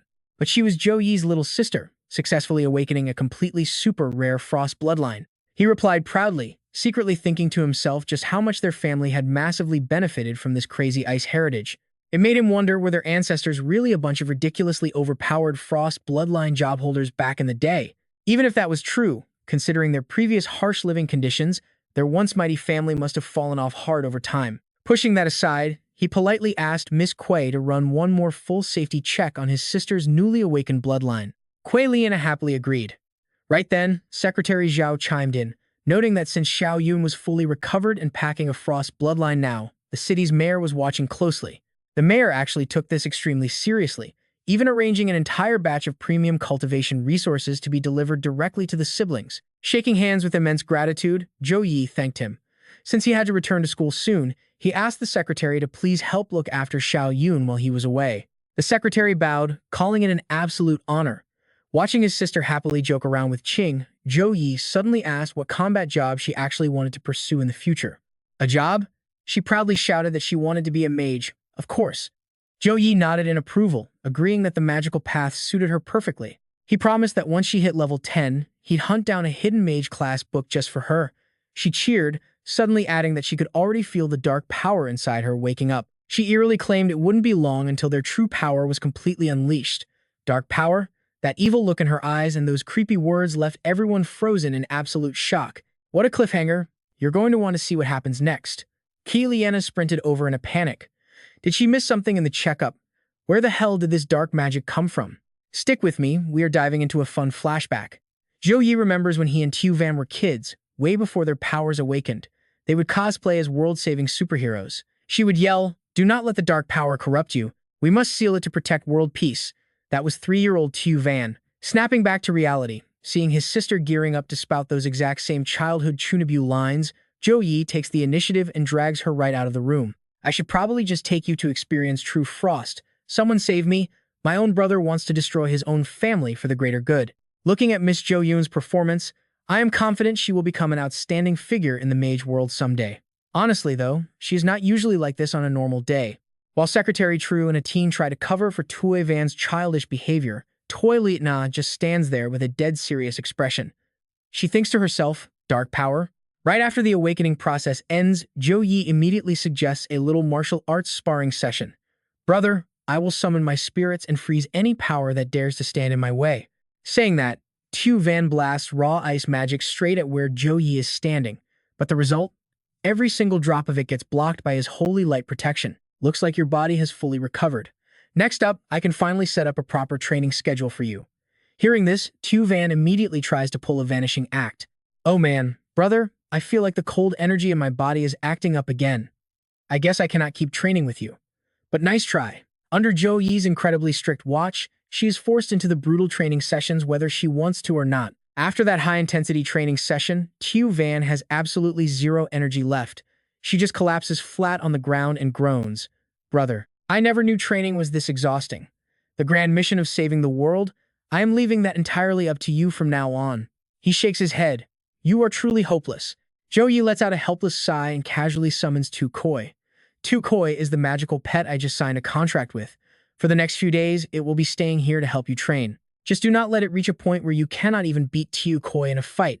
I would have no words for you if that happens. No problem at all. With Tu Koi here with me, I will definitely work hard on my training. Tu Van says this while happily and excitedly petting the poor creature. "Follow me, Tu Koi. Let us quickly sign a dark contract together and become ultimate partners in crime." Zhou Yi looks at Tu Koi's completely miserable, totally unwilling expression and just bursts out laughing. Tu Koi, the massive sacrifice you are making today, I will remember it in my heart forever. A few days later, Zhou Yi is carrying Tu Koi, ready to head back to school, but then Teacher Tu Mini suddenly shows up right at his door, leaving him completely surprised. Teacher Tu, what are you doing here? Now, pay attention, because this is where the plot kicks into high gear. The National College Freshman Exchange Tournament is about to begin. The team battles strictly require a 5-person squad to enter. The main reason I came looking for you today is because I need you to confirm the final member roster for our Academy's expedition team. You took absolute first place in the freshman exams, so the heavy responsibility of being the team captain naturally falls right onto your shoulders. Plus, building out the perfect squad is a job that you must finish. Not a problem at all. Zhou Yi replies with a cheerful smile. Here is the data for the top 10 students on the freshman ranking board, excluding you, of course. You need to select 4 of them to be your teammates. Zhou Yi does not even need to think about it before answering instantly. Teacher 2, I plan to just pick the top 4 highest-ranked freshmen. Hearing this, Tumini immediately scolds him. You are being way too careless about this. In team battles, it is completely normal for fights to drag out into the late stages. This is the ultimate test of a squad's prolonged combat endurance. Therefore, having a cleric class to help maintain and recover everyone's physical condition is an absolutely critical factor you cannot ignore. Even if you are a paladin who can stack a ton of buffs, compared to a dedicated cleric, your healing abilities simply are not going to be enough. Furthermore, for a 5-man combat squad, you really should choose to add a cleric. Zhou Yi just replies with absolute, unwavering confidence. No need at all. As long as we can instantly crush our opponents, we will never have to worry about healing capacity.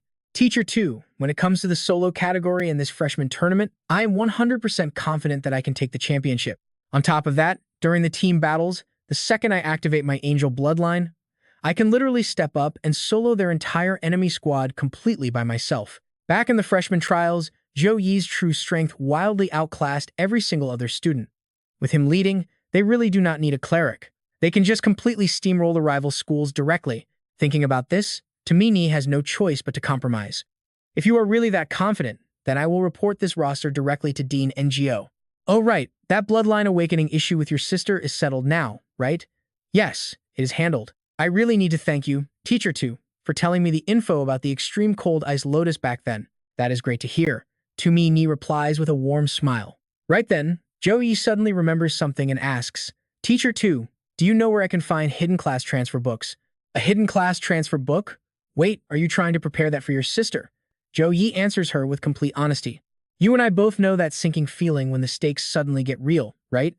After learning that alien creatures are crossing over through medium rifts, I started feeling this intense, heavy pressure.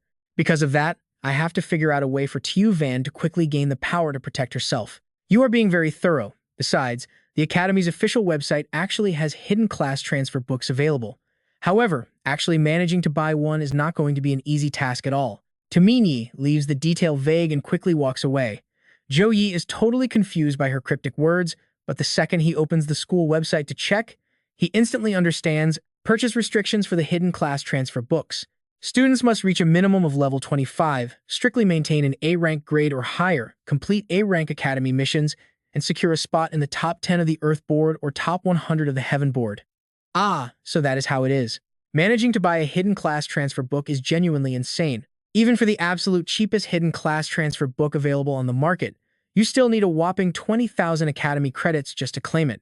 Looks like there is no way to get this for Tu Van in the short term, but I am going to push hard and hit this goal within 6 months. Right at that exact moment, Zhou Yi receives a brand new notification for a system quest, detecting that the National College Freshman Exchange Tournament is about to begin, now issuing the corresponding achievement quest details. The system will strictly evaluate the host's overall combat performance and final rankings during the National College Freshman Exchange Tournament in order to distribute the corresponding grand achievement rewards. Zhou Yi cannot help but get hyped reading this info. The last 2 times he got these achievement rewards, his overall power level received an absolutely mind-blowing, ridiculous upgrade. Looks like I have to go all out this time too. I'm going to fight for the best results to claim the fattest rewards. Meanwhile, in another location, all the Academy deans are currently sitting together in a massive meeting, intensely discussing the upcoming National College Freshman Exchange Tournament. Zhou Yi has submitted his team roster, so I will give everyone a quick rundown. And that is where we pause. Trust me, you will want to see what happens next. Stick with me, we are jumping right back in. The squad features Captain Paladin Zhou Yi, Swordsman Jiang Churan, Taoist Song Halan, Mage Tang Lingxi, and Warrior Wei Txin. Dean Wu Ketchen immediately wonders, why is there zero healer? Song Chi totally agrees. Exactly. Isn't a team structure like this basically a death wish? Without a healer backing them up, their margin for error drops to zero. While the other deans are stressing out, Chu Huayang smirks. Actually, I don't see any problem with this setup. I firmly believe that with Zhou Yi's raw power, a healer is completely useless. He quietly chuckles to himself. After witnessing Zhou Yi's insane bloodline refinement process, he knows for a fact that absolutely nobody sitting in this room understands the kid's true, terrifying strength better than him. Honestly, even with zero teammates backing him up, Zhou Yi could probably solo this entire team battle and secure the win. Think about it. Zhou Yi doesn't just hand out crazy buffs. His defense is an absolute wall, and his attack skills are completely devastating. The guy is practically covering 3 different roles all by himself: swordsman, tank, and support. Tactical Dean Zhongling, who had been completely quiet, finally speaks up. I have no objections. With Zhou Yi's abilities, they hold the advantage and some highly effective tactics. Song Chi thinks it over for a second before nodding. Then I approve it too. I truly hope that in this upcoming exchange match, Zhou Yi can show off some mind-blowing strength that takes everyone by surprise. Alright, it is fully decided then. Wu Ma officially announces, the team formation issue is resolved, so now we move on to the actual training. Dean Wu, we are going to have to trouble you with their training regimen next. After all, these freshmen might have some seriously incredible individual strength, but their actual teamwork and coordination still desperately need more practice. Not a problem at all. I will have Sumeyer personally notify them to gather at the War Academy in 3 days. Meanwhile, let's jump back to our main character. While Zhou Yi is grinding out his daily quests, a message pops up from teacher Wang Hui. Time for his exclusive one-on-one training session. This is his very first lesson since becoming the man's student. There is a huge chance he is learning a brand new skill today. But first, he needs to lock in today's daily reward. System prompts, please choose today's reward. Option 1, 15 attribute points. Option 2, 15 skill points. Option 3, random skill book. Option 4, random chest. Zhou Yi instantly smashes that skill point option. Right away, he feels a powerful surge of energy physically transforming his body. Just completing these basic daily quests easily grants him both attribute and skill points. With a system like this, leaving everyone else in the dust is almost too easy. Next day, training grounds. Staring at a pack of level 23 forest magic wolves, Zhou Yi asks, Teacher, should I clear them out? We are in the inner forest. My Tianwu guild grinds here. No need to worry at all. Now pay close attention here.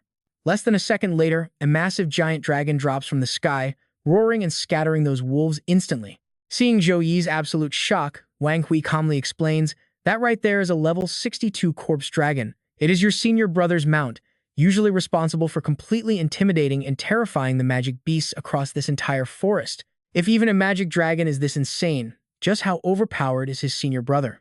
Wang Hui smiles with pure pride.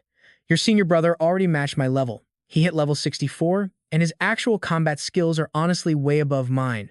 That is exactly why I trusted him with the Tianwu Guild. Hearing this, Zhou Yi is absolutely blown away. Level 64 at 30, his talent is downright unnatural. Ha! Over the years, I have seen so many professionals, but you have the highest potential. Keep grinding hard. I truly believe your future achievements will eclipse even your senior brothers. All right, Xiao Yi, watch closely. I am going to show you a special technique. Wang Hui perfectly fuses his holy light and shield skills, summoning 2 massive barriers. They slowly grind toward each other, and the second they touch, boom. You and I both felt that impact, right? An earth-shattering explosion instantly levels a massive chunk of land, leaving Zhou Yi completely stunned by the sheer, devastating firepower of a third-job professional. Dust clears, and Wang Hui hands him a book. Xiao Yi, here is your first skill. Just link your consciousness straight into the surface of the skill book and use your skill points to learn it. Understood. Zhou Yi responds right away, closing his eyes to follow exactly what Wang Hui instructed, and he successfully acquires the brand new skill. Holy Light Shield, rank A+, level 1. It creates 2 massive shield walls within a set range right in front of the user. Once they close in, they violently collide, triggering a massive explosion. It deals devastating light attribute magic damage to any enemy caught in the middle. Allies can easily walk right through the walls, but enemies are completely trapped. System note, this is a paladin inheritance skill. Reading that last part, Zhou Yi cannot hide his shock. Wait, how do you know a paladin exclusive skill? Holy Light Shield is a custom move your senior sister created back when she was a third-job paladin. I inherited the technique directly from her years ago, and now, I am passing it down to you. You learned it already, right? Cast it, let me see. Zhou Yi perfectly mimics the move. It is a bit weak, but Wang Hui nods in proud satisfaction. You are only at level 1 for Holy Light Shield. Pulling it off like this is already an incredible start. I prepared this specifically for your upcoming team battle. You can use these walls to literally split the battlefield, completely ruining the enemy's movements. Since you have mastered the new move, it is time for a live combat drill. Instantly, a dragon lands right behind him. Glarin is going to command the surrounding pack of magic beasts to launch an all-out assault on you. Exactly how much experience points you can farm by defeating them depends entirely on your own hard work and survival skills today. Not a problem, teacher. Getting that confident answer, Wang Hui signals Glarin. The dragon unleashes a deafening roar. Every single magic beast caught in that sound wave instantly turns feral, locking dead onto Zhou Yi as their prey. A sneaky magic beast lurking in the bushes behind him suddenly lunges out, aiming straight for his head. But Zhou Yi reads it perfectly, sending it straight to the afterlife with one single, clean strike. From there, Zhou Yi goes absolutely wild. He perfectly combines every single skill he owns, effortlessly switching from light element buffs to ice element attacks to slaughter all the monsters targeting him, fighting through the entire night until the sun finally rises. So what do you and I take from this? Hard work pays off. Wang Hui smirks at his exhausted student. Going that hard? You completely drained every last drop of stamina and mana. All right, stick with me here. We are jumping right back into the absolute madness. Zhou Yi laughs. With my master here, why worry about monsters? He chugs a stamina potion, thinking to himself that this insane EXP grind feels incredibly good. Congratulations, you have leveled up to 22. You get 20 free attribute points and 20 skill points. He immediately dumps every single new point into upgrading his Holy Light Shield from level 1 straight to level 3. Not bad at all. I expected you to take down maybe 100 monsters, his master admits. I never imagined you would wipe out nearly 400 of them. Zhou Yi smiles warmly. It is all thanks to your expert guidance, master. On my own, leveling up would take months. He says this with pure gratitude.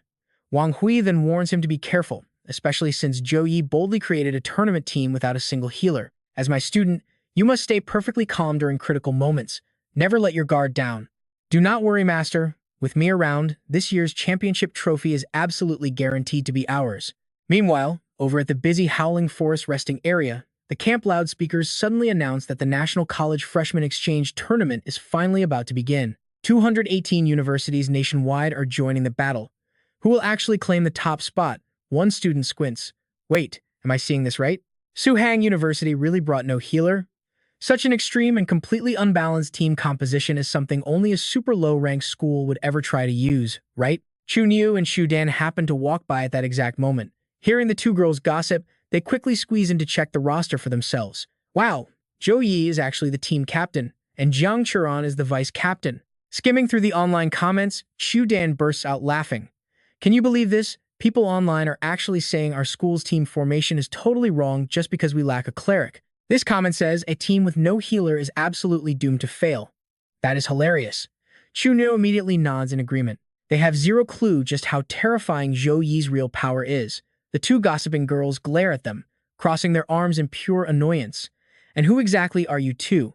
Sitting nearby, Tathan Lian watches the two groups start arguing back and forth. She casually turns her head toward Tian Yuan. Ah, Nuan, go tell the waiter over there that I am covering their entire bill today. She smiles to herself, thinking that with an absolute monster like Zhou Yi leading them, going into battle without a healer will not hold our team back at all. The championship trophy this year is ours. Now pay attention here, this is where the real action begins. After his mentoring session with Wang Hui, Zhou Yi spends the entire day in the training ground, smashing robots. But since hitting level 22, these standard training bots are way too weak for him, making the actual training effect worse and worse by the minute. Just as Zhou Yi is about to ask Tami Ni for advice, her name pops up on his phone. She calls to announce that Dean N. Zhou is officially starting a special training program today. This is for all students joining the exchange tournament. She tells Zhou Yi to immediately pack up and head straight to the War Academy Hall to assemble. Besides his familiar friends Jiang Churan and Tong Ha Lan, two completely new faces are waiting in the hall. There is V. Thiet Tam, a level 18 warrior, and Duong Lin Hai, a level 18 mage. While the students are busy getting to know each other, Dean Enjo casually uses his appraisal skill to quickly scan Zhou Yi's stats. He is totally shocked that Zhou Yi leveled up this fast under Principal Wang Hui's guidance. Hearing this out loud, Jiang Shuren quickly turns her head to stare at Zhou Yi in pure disbelief. You leveled up again? she gasps. He shrugs humbly. With the teacher's help, I got lucky and gained a bit. Dean Enju claps his hands. All right, time is tight, so I will keep this simple. To help you all prepare for this massive national freshman exchange tournament, I will be stepping in as your official head drill instructor. Moving forward, I am going to personally guide you all through the team battle strategies. For the solo matches and the survival games, we will definitely conduct specialized professional training. But for today's brutal session, I am mainly testing exactly how well you all can fight and cooperate as a unified team. First things first, you will officially form a squad together and challenge the deadly Abyss Tier Goblin Underground Dungeon. Naturally, the Academy is going to cover all the massive credit costs for entering this Abyss-level dungeon. Hearing this, Duanglin Hai finally realizes why Miss Tu kept pushing her and Thiat Tam to hit level 18 so fast. So it was all prep for this intense Abyss Tier challenge. Now, you and I both know Zhou Yi could probably solo this, right? But since everyone here has serious skills, clearing this as a team should be an absolute breeze.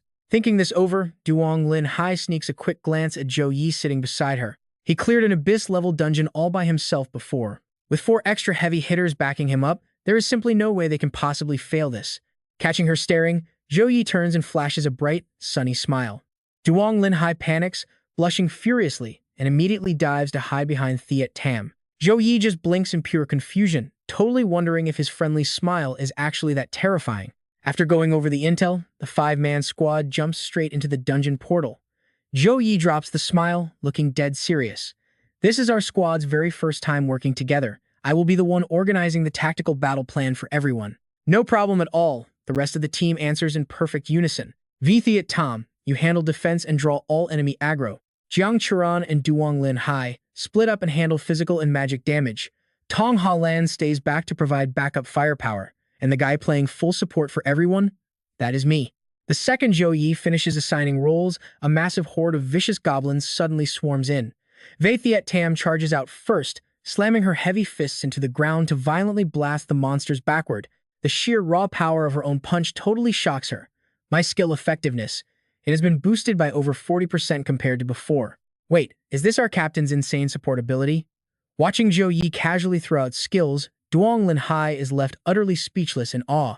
No way, how is his casting speed this ridiculously fast? The captain did not even need a single second to flawlessly fire off 3 massive buff skills. Even a highly trained professional mage like me could never dream of matching that god-tier speed. Snapping back to reality, Duanglin Hai does not dare slack off. She unleashes a destructive magical area of effect skill, heavily slowing down the advancing goblin horde. Jiang Churan seizes the chance, dashing in to slice the monsters into pieces. Tunian, Thiat Tam, watch out for an ambush, Zhou Yi yells. The moment the warning leaves his mouth, a deadly rain of arrows flies straight at them. Thanks to the early warning, Thiat Tam reacts instantly. She pops her shield wall, successfully blocking the vicious goblin's sneak attack. Jiang Churan suddenly notices something is horribly wrong with this run. This is completely different from before. How did goblin archers even spawn in here? Level 23 goblin archers. Silver tier aptitude, skills include sneak attack and volley. Scanning the monster's data, Zhou Yi just chuckles out loud. It seems the dungeon system definitely adapted because our party has way more challengers this time around. The goblins actually leveled up their own attack methods. Saying this, Zhou Yi casually drops his massive light punishment skill, instantly vaporizing the entire group of annoying goblin archers. I will wipe out these annoying pests first, but I am leaving the rest entirely to you guys. After all, his main goal today is building raw team synergy. If he just soloed everything, it would defeat the whole purpose. And that is where we leave it, trust me, you are going to want to see what happens next. No problem at all. Jiang Churan and Wei Tiexin replied back. Stick with me here, this academy fight is getting wild. Seeing their teamwork, Hallen gets fired up, blasting goblin mobs with talismans, while Wu Mang nods approvingly from the observation screen. Compared to the freshman matches, Zhou Yi's casting speed has easily doubled. Some of his powerful skills are now firing off in the absolute blink of an eye. Sumir guesses that after clearing that Abyss-tier dungeon, he must have chosen a talent specifically built for insane casting speed. Honestly, Zhou Yi's progression rate is just mind-blowing. He basically just enrolled, and he's already leading Jiang Churan straight to the top of the Abyss-tier dungeon rankings. Wu Mang chuckles, saying, that's exactly why I wanted to test Zhou Yi further. I purposely bumped up the difficulty for them. Meanwhile, inside the dungeon, Zhou Yi's squad is absolutely dominating the overwhelming goblin horde with flawless teamwork. As monsters rush close, Jiang Churan scoffs coldly. She unleashes her shadow-slash skill, delivering a rapid-fire flurry of high-speed strikes that effortlessly shreds the mobs. The others aren't slacking off either. Hallen tears a talisman, blasting the beast with her 5 Thunders orthodox magic. Tang Lingxi activates her wind and ice magic, summoning a massive freezing tornado that violently sweeps right through the monster horde. She yells out, "TXN, hit them with the finishing blow." Got it. Wei TXN leaps high into the air, raining down a brutal barrage of kicks on the beasts. By the time her boots hit the ground, the entire monster wave is completely wiped out. Crushing these goblins with those epic buff multipliers feels absolutely incredible. Craving more action, Wei TXN smiles and asks Tang Lingxi, "Wait, so are all these goblins really finished off already?" Tang Lingxi nods. "Yeah." Little White says the area is completely clear. Zhou Yi laughs out loud, warning them that this was merely a light warm-up. The upcoming boss fight is the real deal, so don't drop your guard. Cracking her knuckles, Wei TXN confidently smirks. "Who's scared?" "Second, brother. Your buffs literally double my combat power.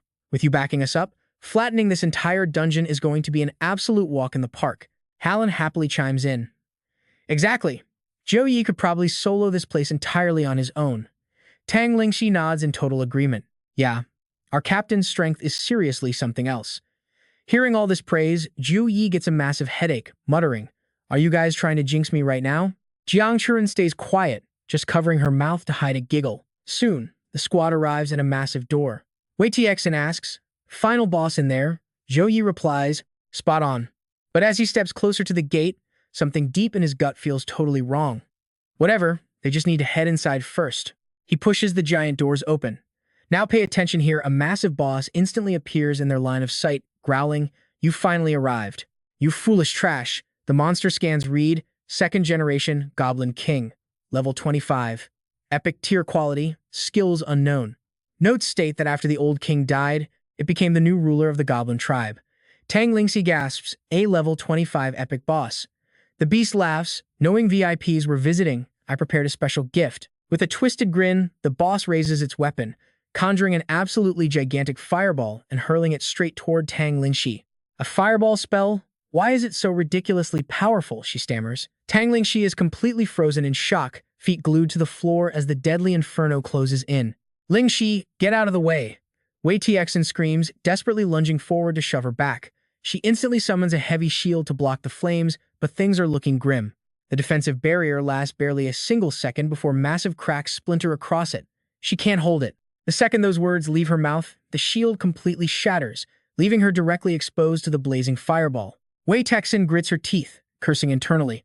Even with the captain's insane buffs doubling her combat power, she can't even block a standard basic attack from this absolute monster. The boss suddenly erupts into maniacal laughter. "Don't be in such a rush.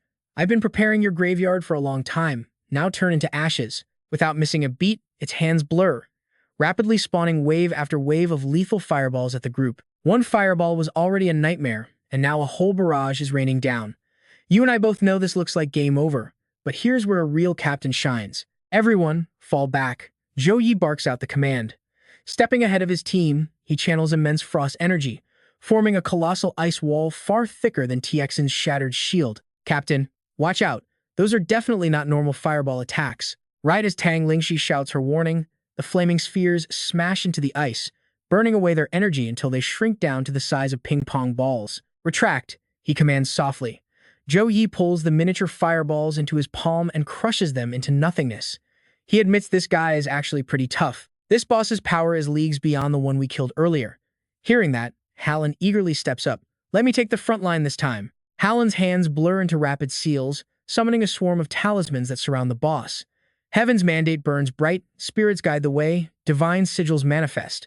Explode. On her command, every single talisman detonates at once, engulfing the massive boss in a raging inferno. But 1 second later, the beast just violently inhales the flames. It crushes the burnt paper in its fist, stepping out of the smoke without a single scratch on its body. Hallen gasps in total disbelief. Why didn't that work? Tang Lingxi's face turns dead serious. "Sister Lan, step back. Let my magic take a shot at this."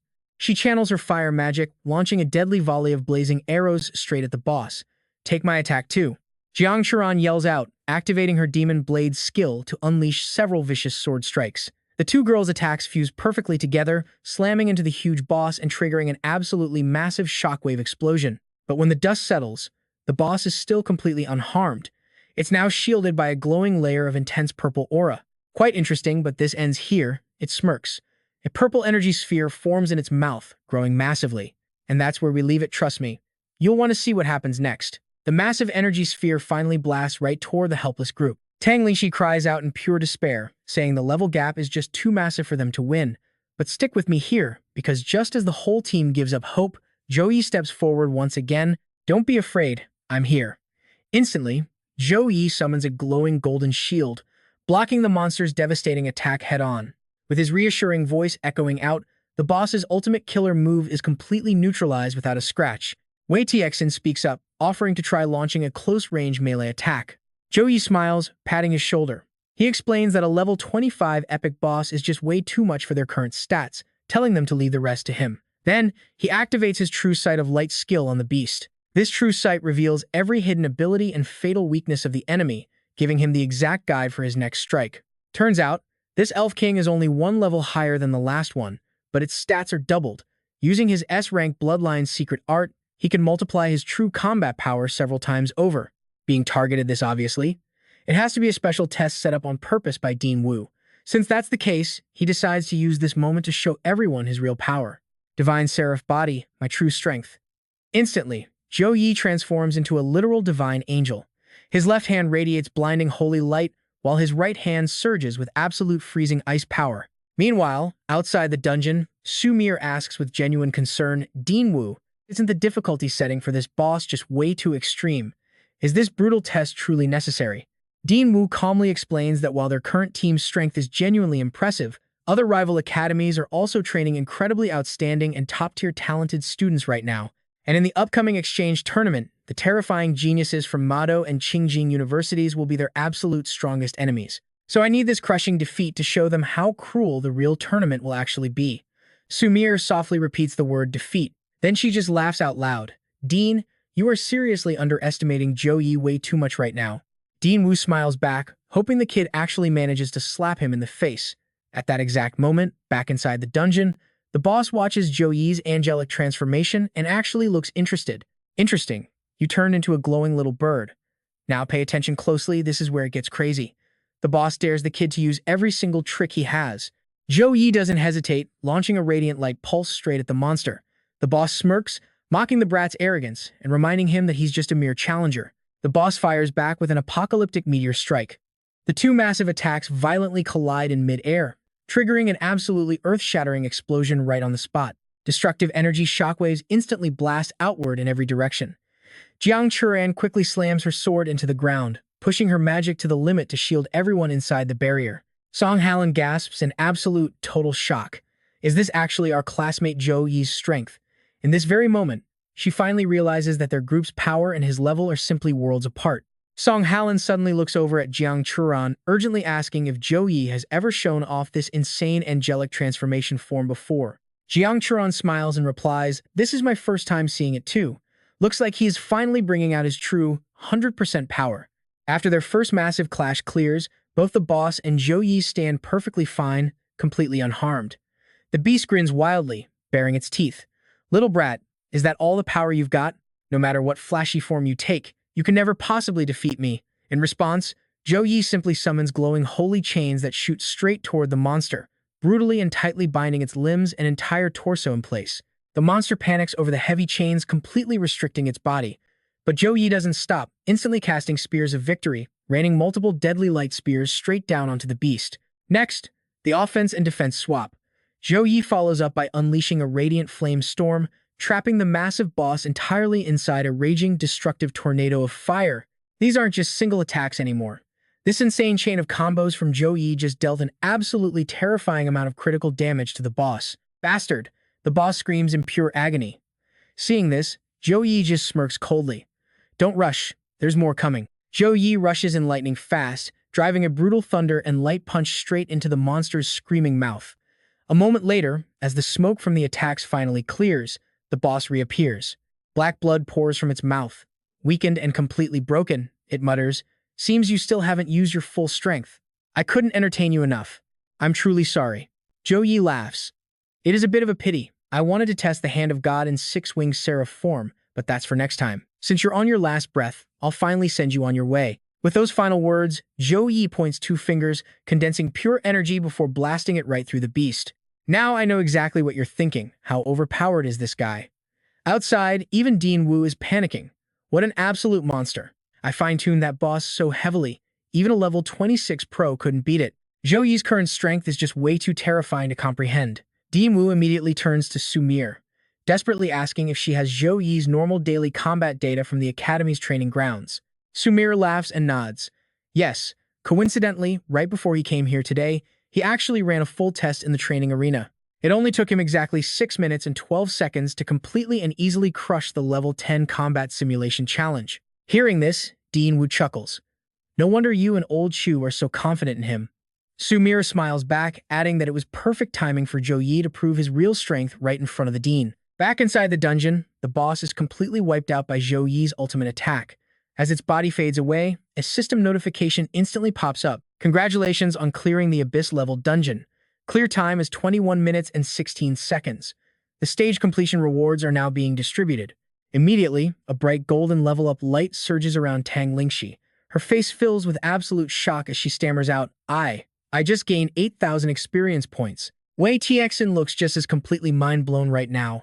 I got 8,000 experience points too. Clearing an Abyss-tier dungeon just one single time gives us way more loot than grinding outside for a whole entire week. As for Zhou Yi, he finally drops his angelic transformation, returning back to his normal human form. Right beside him, a massive system window appears. Congratulations, you've earned 11,236 experience points. You've also gained 10 free stat points and 10 new skill points. Zhou Yi thinks to himself, if this crazy pace keeps up, he'll be leveling up again in no time. Jiang Sharan rushes over, full of concern. Zhou Yi, how are you? Are you hurt anywhere?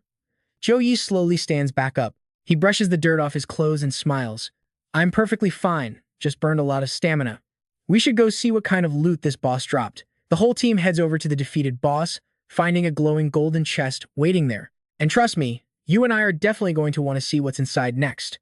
Let's dive straight into the loot drop. The moment that chest opens, pure gold flashes right before their eyes. We're talking a gold tier flame staff, requiring level 24.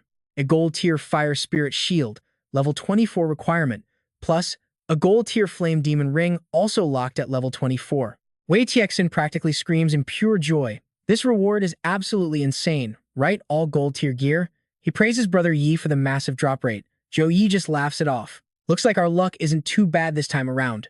Do any of you guys need these 3 pieces of gear? Hearing this, the other 4 take turns throwing in their thoughts. First up is Wei Tixin. The level requirement is just way too high. I literally can't equip this. Tang Lingxi chimes in next. Fire attributes completely clash with my build, so it's totally useless for me too. Jiang Churan speaks up. Honestly, none of this gear fits my class or Helen's either. Song Helen quickly suggests a solution. Zhou Yi, you did all the heavy lifting this time. You really should just take all these items. Zhou Yi doesn't even bother rejecting the offer. He scoops up the items, smiling. What a shame. I'll hold on to this gear for now. Back at the academy, I'll auction it for credits, split the profit evenly, and send your shares. Wei Tixin instantly waves his hands. No way, brother Yi, please don't. You absolutely deserve at least 70% of the cut. Without your carry, there's zero chance we would have cleared this stage so smoothly. Song Helen shyly agrees with him. Exactly. You were the key to crushing the boss. I practically did nothing to help. Zhou Yi just gives a casual smile. An even split is perfectly fine. This way, nobody has to stress over academy credits for a long time. Jiang Churan stands nearby, adding a sweet smile. Just relax and take the credits, guys. After all, brother Zhou Yi is the last person here who needs more of them. Since he put it like that, the rest of the team can't really refuse. They all happily accept the deal. All right then. With the loot finally sorted, Zhou Yi smirks and drops a reminder. Remember, our end goal isn't just winning the tournament. We are fighting to protect the Academy's honor. Wei Tixin's eyes burn with absolute determination. Brother Yi, I swear I won't let you down. In our next training block, I'm going to push twice as hard. Song Helen quickly chimes in. Zhou Yi, I'll go all out too. Captain, same here. Hearing this, Zhou Yi nods, completely satisfied. Now pay attention. This is where it gets real. Good. Your determination is the key to success. I firmly believe our squad will absolutely dominate the upcoming inter-school tournament. The very second Zhou Yi's squad steps out of the dungeon, Wu Mang starts a loud round of applause. Congratulations on successfully crushing the abyss-level dungeon I custom-built for you. It's Director Wu and Instructor Su. Wu Mang just keeps hyping them up. Your performance was spectacular, way beyond my expectations, and of course, especially you, Zhou Yi. You gave me one hell of a massive surprise. Zhou Yi just smiles modestly, scratching the back of his head. I was really just doing my job out there. Wu Mang looks right at Zhou Yi. So, any thoughts on taking first place at the inter-school tournament? Zhou Yi clenches his fist. First place, we are absolutely taking it home. Excellent. If you want the championship, you need exactly that level of confidence. Sumer chimes in. Since Zhou Yi's support and offensive skills are both top tier, we can actually craft two entirely different combat strategies for the team. At first, we can lock Zhou Yi strictly in the support role to completely hide his true power. Then, at the absolute critical moment, he unleashes everything, catching their opponents completely off guard. If we run that play, securing first place in the tournament will be pretty much a guaranteed lock. Wu Mang smirks in agreement. Brilliant idea. When the time comes, those old fools will witness exactly how terrifying Zhou Yi truly is. Even among geniuses, there are totally different levels. Sumer nods, then adds a reality check. However, your team's synergy still lacks a bit of fire. You guys seriously need to run way more practice drills together. You saw that coming, right? Time for a training arc. Tomorrow, we start special drills targeting your weak points. But for today, we are done here. Go home and get some rest. Of course, just to keep your training motivation nice and high, we've prepared some special punishment methods. Zhou Yi flinches, suddenly looking anxious. Wait, punishment methods? What does that mean? Instructor, can you give us a little hint? No way, that would ruin all the fun. We have business to handle, so we're out of here. With that, Sumer and Wu Mang vanish. Zhou Yi tries to call them back, but Sumer ignores him completely. In just a few fast steps, they totally disappear from the team's sight. Damn it. Zhou Yi turns to his squad with a sigh. Since it's like this, let's just train like crazy and get ready to face whatever the inter-school tournament throws at us. The whole team nods in agreement. Yeah. Time skips forward. It's just another completely normal day standing right outside the dungeon entrance gates. Random student A sighs heavily, rubbing his head. That nightmare-level goblin dungeon is just insanely difficult. Random student B nods in absolute defeat. Tell me about it.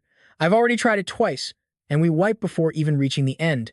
If nightmare difficulty is already this brutal to deal with, I can't even imagine how twisted and overpowered the abyss difficulty must be. Student A barely finishes complaining when a confident voice suddenly rings out nearby. Hey Lingxi, do you think we have any hope of totally clearing the abyss-level dungeon in under 10 minutes this time? Yeah. Both random students jump in shock, gasping out loud. They snap their heads toward the voice, only to see a 5-person squad casually laughing and walking by. The one who just spoke was the black-haired girl. Of course, this is Zhou Yi's squad, arriving today to challenge the dungeon once again. Replying to Wei Tiexin's question, Tang Lingxi smiles confidently. We've been training together for so long now. Combine that with the captain's insane buffs, and 10 minutes shouldn't be a problem. Wei Tiexin grins, fully agreeing. Honestly, that's true. Plus, Director Wu personally taught me a few brutal new moves just yesterday. Tang Lingxi laughs. Well then, I'll be eagerly waiting to see them today. Waiting until Zhou Yi's squad enters the dungeon, Student A looks stunned. Treating an abyss-level dungeon like a speedrun game? What kind of insane background do these guys have? Student B responds in pure awe. Are you kidding me? That is our academy's official representative team. They are the ones competing in the massive national freshman inter-school tournament this entire year. Student A screams out in absolute shock. Freshman, I remember the absolute highest level in our batch was only level 19, but every single one of them is at least level 20. This is completely unbelievable. And the raw power of that guy just now seemed pretty damn incredible too. Student B points up at the massive leaderboard, sighing deeply. Not just incredible, look up there. He is Zhou Yi, the guy sitting at absolute rank 1 for clear records. Another random student overhears them and curiously glances up at the glowing leaderboard. He instantly yells out, Zhou Yi! So he's the mythical existence that not even the top experts on the Earth ranking can ever surpass. So what do you and I take from this? Total domination. Roughly 7 minutes later inside the dungeon, the boss roars, unleashing world-destroying meteor right at Zhou Yi's team. Let's dive right into the madness. Tiexin laughs, hyped up. Finally, I've been waiting for your move. Shatter. She screams, her hands wrapped in red energy, charging fiercely to smash the boss's attack into absolute pieces. She thinks to herself, under the master's strict guidance, I finally have enough raw power to completely block your devastating strikes. Suddenly, the boss's voice booms out. The weak will always be weak. Don't think a tiny bit of progress gives you the right to act arrogant in front of me. Taixin flinches hard, spinning around only to see a massive fist just inches away from her face. She quickly stumbles backward to dodge. Zhou Yi shouts a command, stepping right in front of her to meet the boss's fist head-on. In a flash, the monster's entire arm is twisted and crushed, making it scream in pure agony. My arm! Zhou Yi looks back at Taixin with a smile. Taixin, just being able to block the boss's first attack all by yourself is already incredibly impressive. Now, let's all work together as a team and take this monster down. Lingxi laughs as well. Taixin, go take a quick breather. Just leave the rest of this fight to us. The boss roars in pure rage. Bastards, I want all of you dead. But before the beast can even make a single move, glowing golden chains tightly bind it in place. Right after, a massive surge of lightning travels down the chains, shocking its body and making it scream in terrible pain once again. Zhou Yi holds one end of the chain, smirking. Oh, so now you feel pain? Don't worry, no matter how loud you scream, we aren't going to show you any mercy. Hallen steps up. Exactly. Her expression is dead serious, hands rapidly forming seals. Heaven and earth sealing forbidden art. A huge swarm of talismans flies out, sticking all over the boss's body. Right after, Lingxi calls out, let's see how you handle this move my master taught me. Lightning magic, thunderstrike. From high above, a massive, thick pillar of pure lightning crashes straight down onto the boss. Finally, it is Churan's turn. She dashes forward at top speed, shouting out, final strike, followed instantly by an incredibly powerful, devastating slash. The attack sends the boss's head flying into the air. System notification, congratulations on clearing the Abyss-level dungeon. Clear time is 8 minutes and 36 seconds. Now distributing completion rewards. A moment later, Zhou Yi's squad exits the dungeon. Instructor Wu Mang walks right up, praising them. Not bad at all. Your clear time finally broke past the 9-minute mark. Your performance this time was absolutely flawless. Even I cannot find anything to criticize. Zhou Yi asks in surprise, Dean Wu, why did you come all the way out here? Now, pay attention, here's the big news. Wu Mang's face turns serious. I came to inform you that the exchange tournament schedule is officially set. It starts exactly 1 week from today. Tomorrow, I will be personally leading everyone to the official tournament venue over at Qingjing University. Hearing this, Howland cheers loudly with pure excitement. This is so awesome. The exchange tournament is finally about to begin. Churan clenches both her fists, speaking up with total enthusiasm. All that insane, brutal training we went through was exactly for this specific moment. Taixin smiles too. After practicing for so long, we finally get to fight in a real match. Meanwhile, Lingxi asks out of sheer curiosity, Qingjing University, I wonder what it actually looks like over there. As for Zhou Yi, he cracks his knuckles. A bright, eager smile spreads across his face as he mutters, I got bored of fighting these dungeon bosses a long time ago. Now I finally have a chance to clash with the top geniuses from other schools. The next day, as promised, Wu Mang arrives to escort Zhou Yi's squad to the tournament venue. Before leaving, he makes sure to remind them, just to guarantee everyone's safety, I will lead you all through our school's exclusive, dedicated teleportation waypoint. We will teleport directly to the Qingjing University Exchange Tournament grounds. At the teleportation site, Principal Wang Hui and the other deans are already waiting for them. After some polite greetings, the principal addresses the students. You are all the most outstanding elites among the freshmen. The absolute honor of this academy rests on your shoulders today. We have been the grand champions for 4 consecutive years. I truly hope you can secure a 5th championship title for our school. Understood. Zhou Yi's squad answers in perfect unison.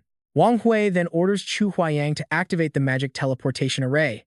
In the blink of an eye, Zhou Yi, Wu Mang, and Su Meier instantly arrive at Qingjing University. You and I have to admit, this magic is wild. Zhou Yi is stunned. We reached Qingjing University this fast? Aren't the 2 schools over 2 million kilometers apart? Su Meier laughs. We are only this lucky thanks to Dean Chu casting the spell. Otherwise, we would have had to sit on a train for days just to get here. However, this specific type of ultra-long-distance teleportation array requires at least a Tier 3 mage to even have the power to cast it properly. Suddenly, a booming voice rings out. Welcome, teachers and students of Suhang University, to our Qingjing University. Having you all arrive here brings us absolute honor. Old Cheng, what are you doing over here? Wu Mang walks up happily, shaking hands warmly with Cheng Yingchun, a Tier 3 mechanic. When an old friend visits, I obviously have to personally escort everyone to their living quarters. Cheng Yingchun replies warmly, then shifts his gaze over to Zhou Yi's squad. The bunch of kids you brought along this time actually don't look half bad at all.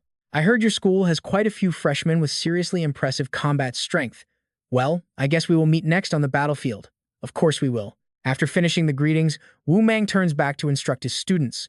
The opening ceremony for the exchange tournament is officially on the 10th. Right after that, the matches will begin.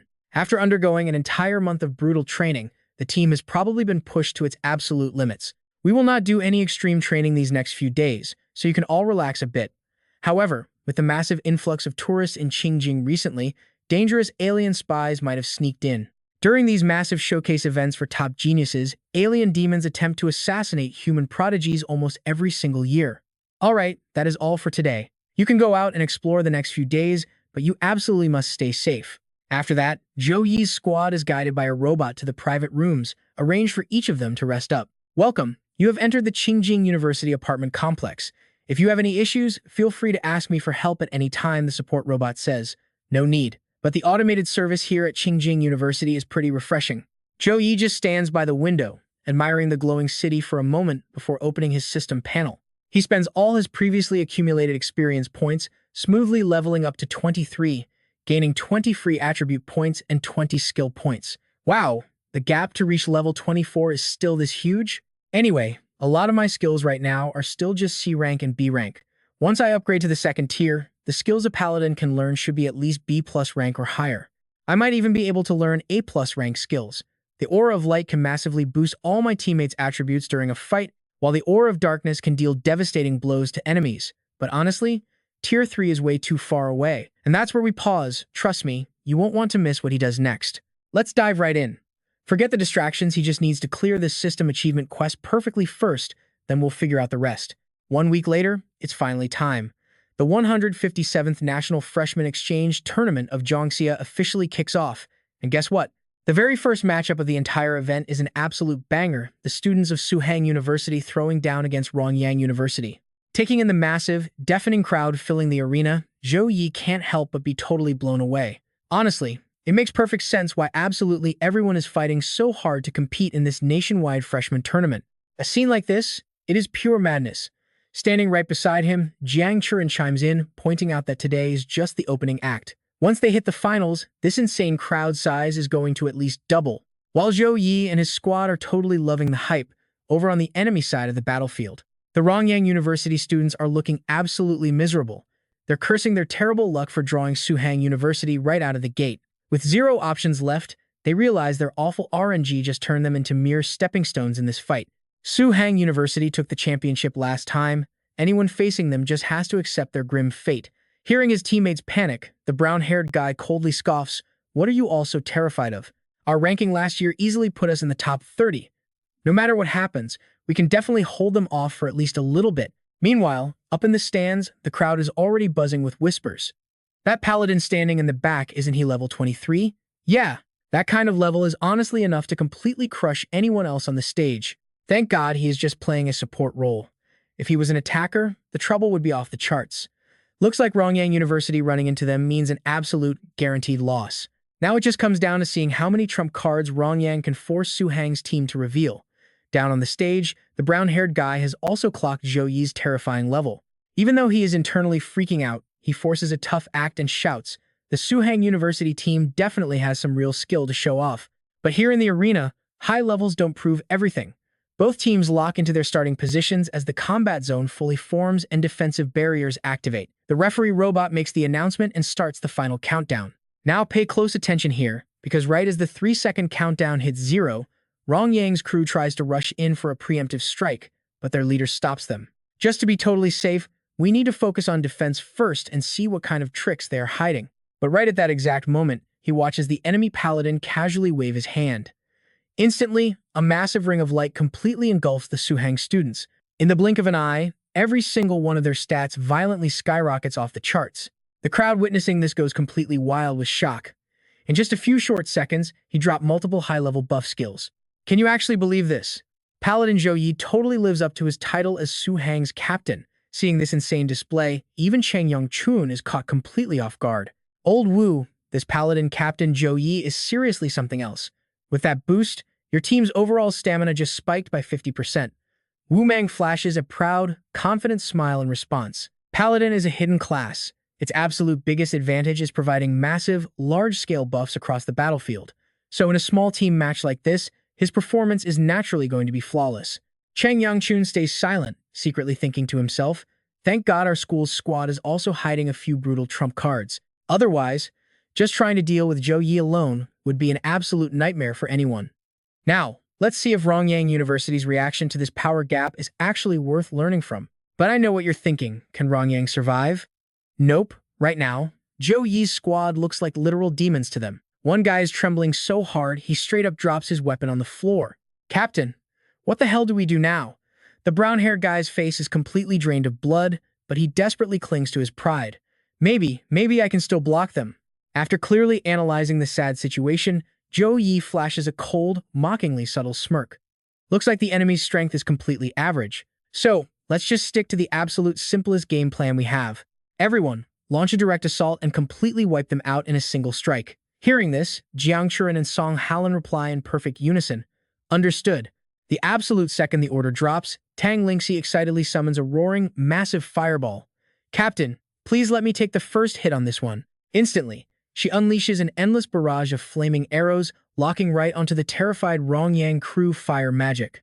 Long arrows.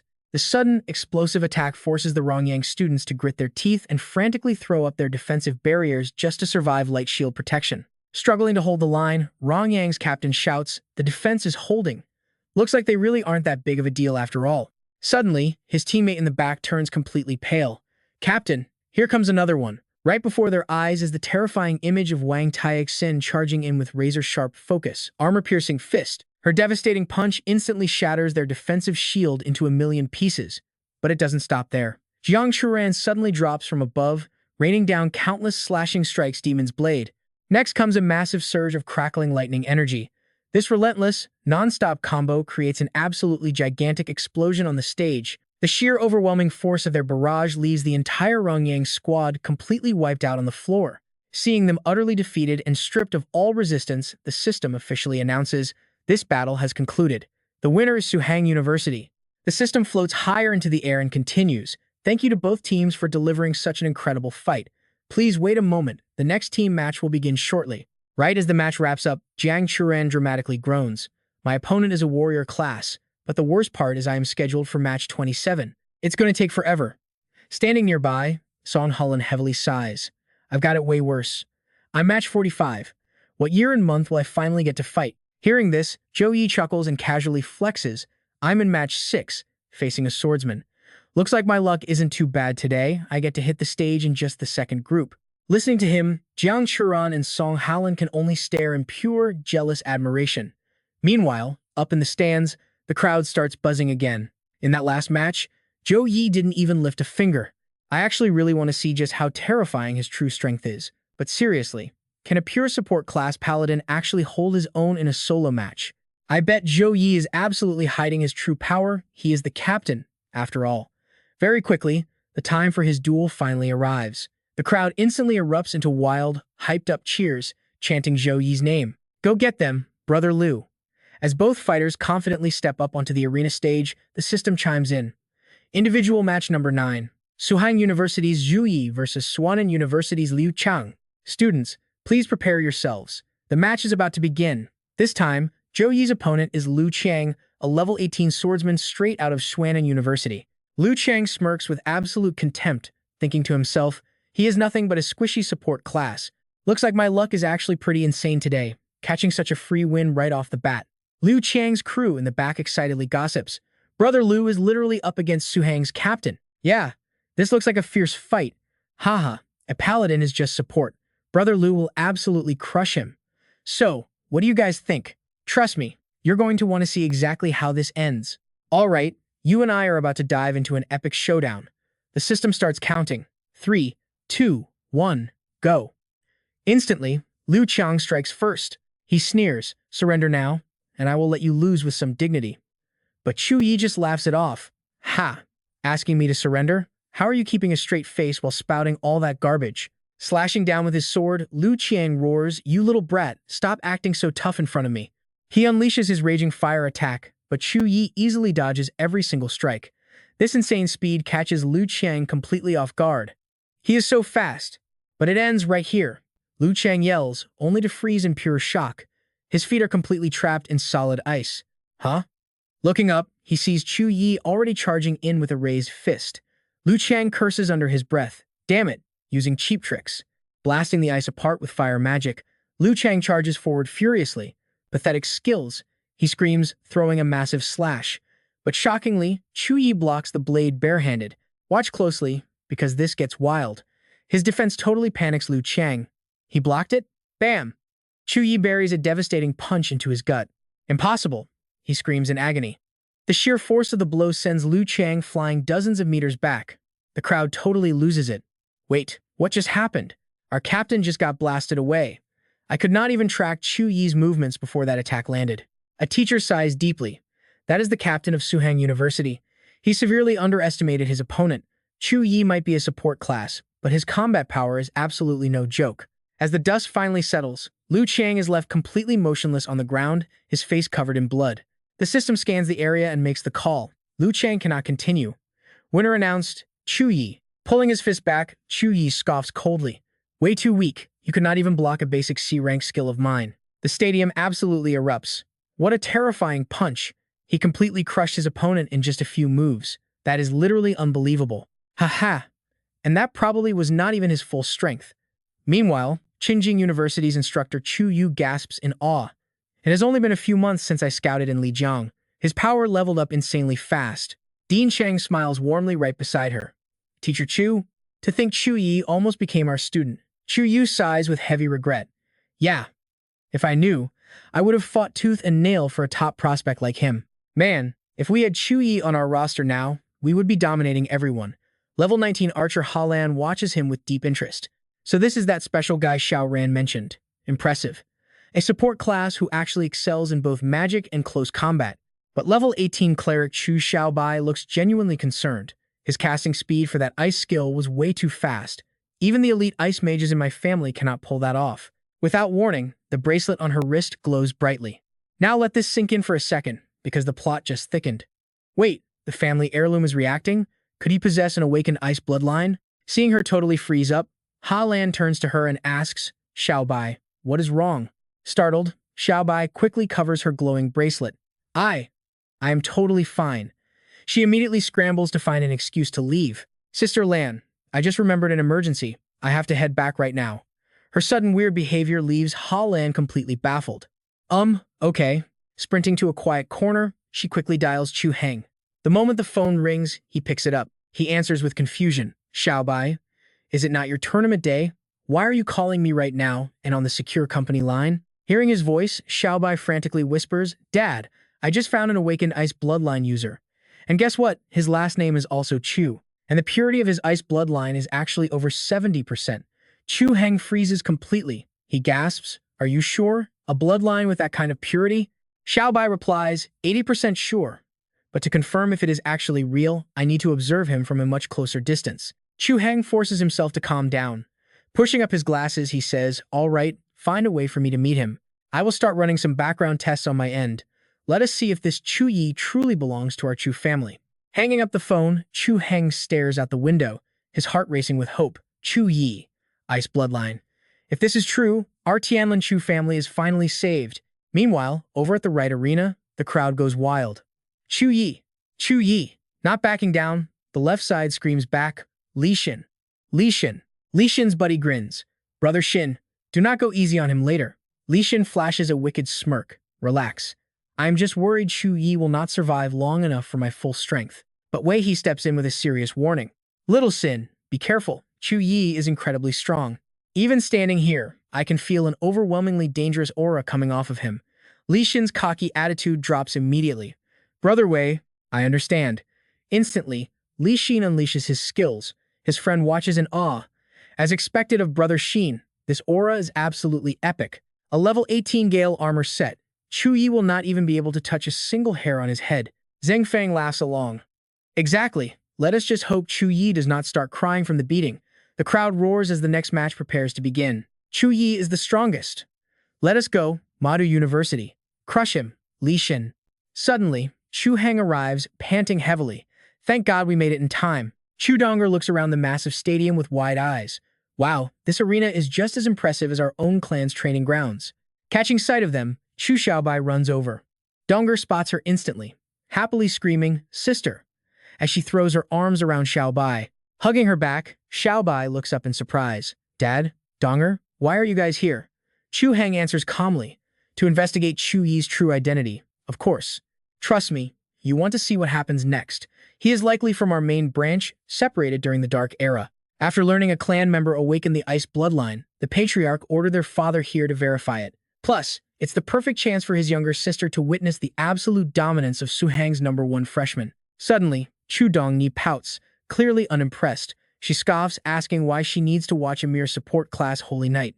But Chu Xiaobai immediately steps in to correct her strict attitude. Xiaobai scolds her. "And stick with me, you'll see why doubting this Holy Night is a huge mistake. If Zhou Yi's bloodline purity really breaks past 70%, he is completely qualified to switch to the absolute ultimate hidden class in their clan." Hearing this, Dongni's eyes light up. She eagerly asks her sister if the absolute highest bloodline concentration in their main branch's younger generation is only 40%. Could Zhou Yi's 70% bloodline purity actually be that insanely high in reality? Suddenly, Chu Heng scolds her.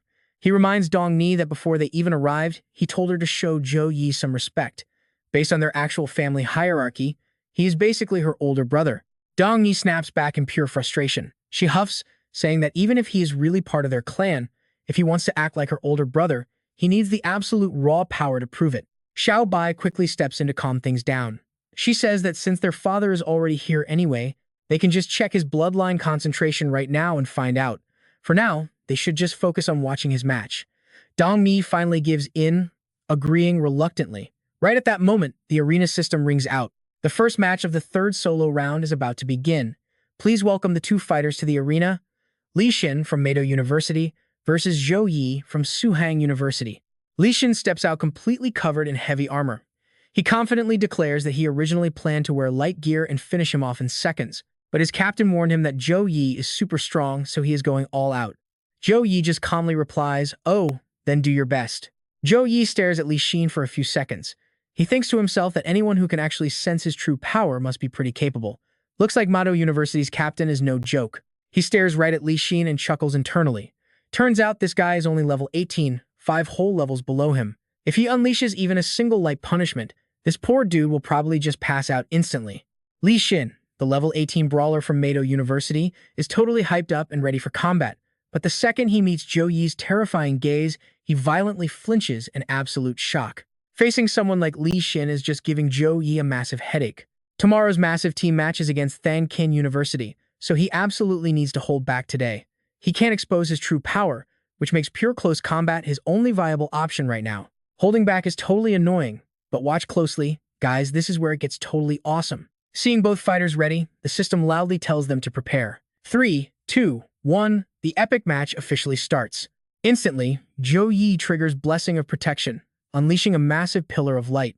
The blinding flash hits Li Xin right in the face, forcing him to quickly cover his eyes. Seeing Zhou Yi's stance makes Li Xin completely despise him. He scoffs, thinking it looks flashy, but it's clearly just useless, superficial garbage with zero actual stopping power.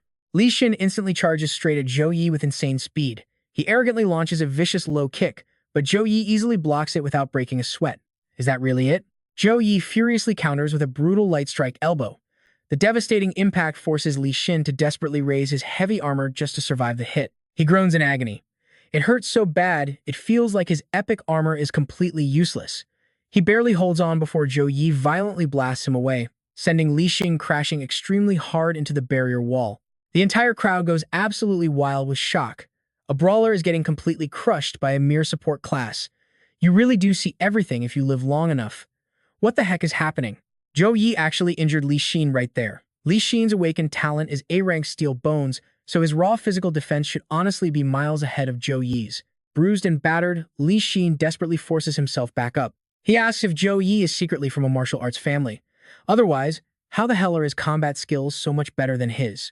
Zhou Yi casually rolls his shoulders and replies, "No way. His physical stats are just a tiny bit above average. That's all." With that, he unleashes an absolutely insane barrage of holy fist combos. Li Xin can only grit his teeth and block. He curses in pure rage, realizing this brutal offensive is completely and totally impossible to escape. The relentless, Devastating blows push Li Xin further and further back. Suddenly, Zhou Yi's voice turns ice cold as he bluntly declares that it's finally time to end this. Staring at the incoming fist, sheer panic floods Li Xin's mind. There's zero chance he can block this strike. Terrified, he instantly screams at the top of his lungs, telling Zhou Yi to stop, and instantly surrenders. Hearing that, Zhou Yi desperately yanks his punch to the side, but the sheer shockwave of the blast still sends Li Xin flying through the air, crashing onto the arena floor in total agony. Seeing Li Xin's completely shattered armor and broken body, the arena system loudly announces Zhou Yi as the official winner. It congratulates him on smoothly advancing straight into the fourth round of the intense solo tournament. Zhou Yi scratches his neck awkwardly. He thinks to himself that hiding his true strength is seriously way too hard. He barely started and already hit a little too hard. You guys saw that too, right? The whole stadium is absolutely terrified of his power. People are screaming in panic, completely mind-blown that a support class Holy Knight can actually fight like a total monster. A Holy Knight just beat a brawler with his bare hands? That absolutely defies all logic. Zhou Yi's brutal close combat slaughtering ability is genuinely just that terrifying to witness. Zhou Yi slowly walks over to Li Xin's battered body and kindly decides to save him. Holy Light, seeing two medics rushing over, Zhou Yi quickly steps up to take the blame. He apologizes, explaining that Li Xin surrendered way too late, so he literally couldn't pull his punch back in time. Passing right by the stunned medics, Zhou Yi smoothly mentions that he cast a minor healing spell to stabilize the guy's massive injuries, leaving the rest entirely to them. The nurse just stares blankly and nods yes, but when she actually looks down at Li Xin's body, she gasps in pure shock. Seeing him shaking uncontrollably, she blurts out that his wounds are crazy severe. Li Xin just groans in agony. Ah, it hurts so much. The two nurses frantically start giving him first aid. After carefully checking the damage, one notes that these brutal wounds won't heal for at least 2 or 3 whole days. It's absolutely unbelievable that a Holy Knight like Zhou Yi could casually trigger such a massive, devastating explosion. As the match ends, Xiao Bai proudly speaks up.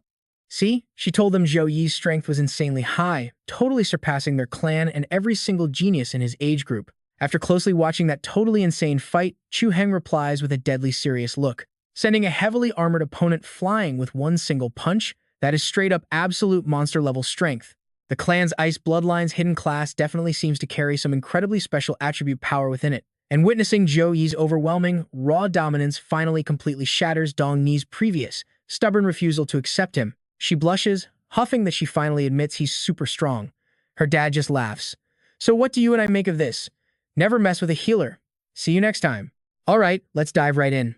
Looks like Zhou Yi's insane power just fully won over Dong Er. The older man turns and asks, Xiaobai, please arrange a meeting between Zhou Yi and your dad. Chu Xiaobai nods in agreement. Right then, the system suddenly announces the very next battle. It is Suhang University's Jiang Chu Ran going up against Jiang Feng. Magic City University is seriously heating up. The ultimate winner is about to emerge, and the crowd is absolutely hyped for it. Outside the arena, Zhou Yi thinks to himself, Jiang Feng is honestly even weaker than Li Xin. Chu Ran should win this match easily. And sure enough, inside the ring, Jiang Feng is already losing ground fast. She gets super frustrated, realizing Suhang University's fighters are absolutely no joke this year. She feels like she is hitting her ultimate limit, wondering how many more strikes she can even block.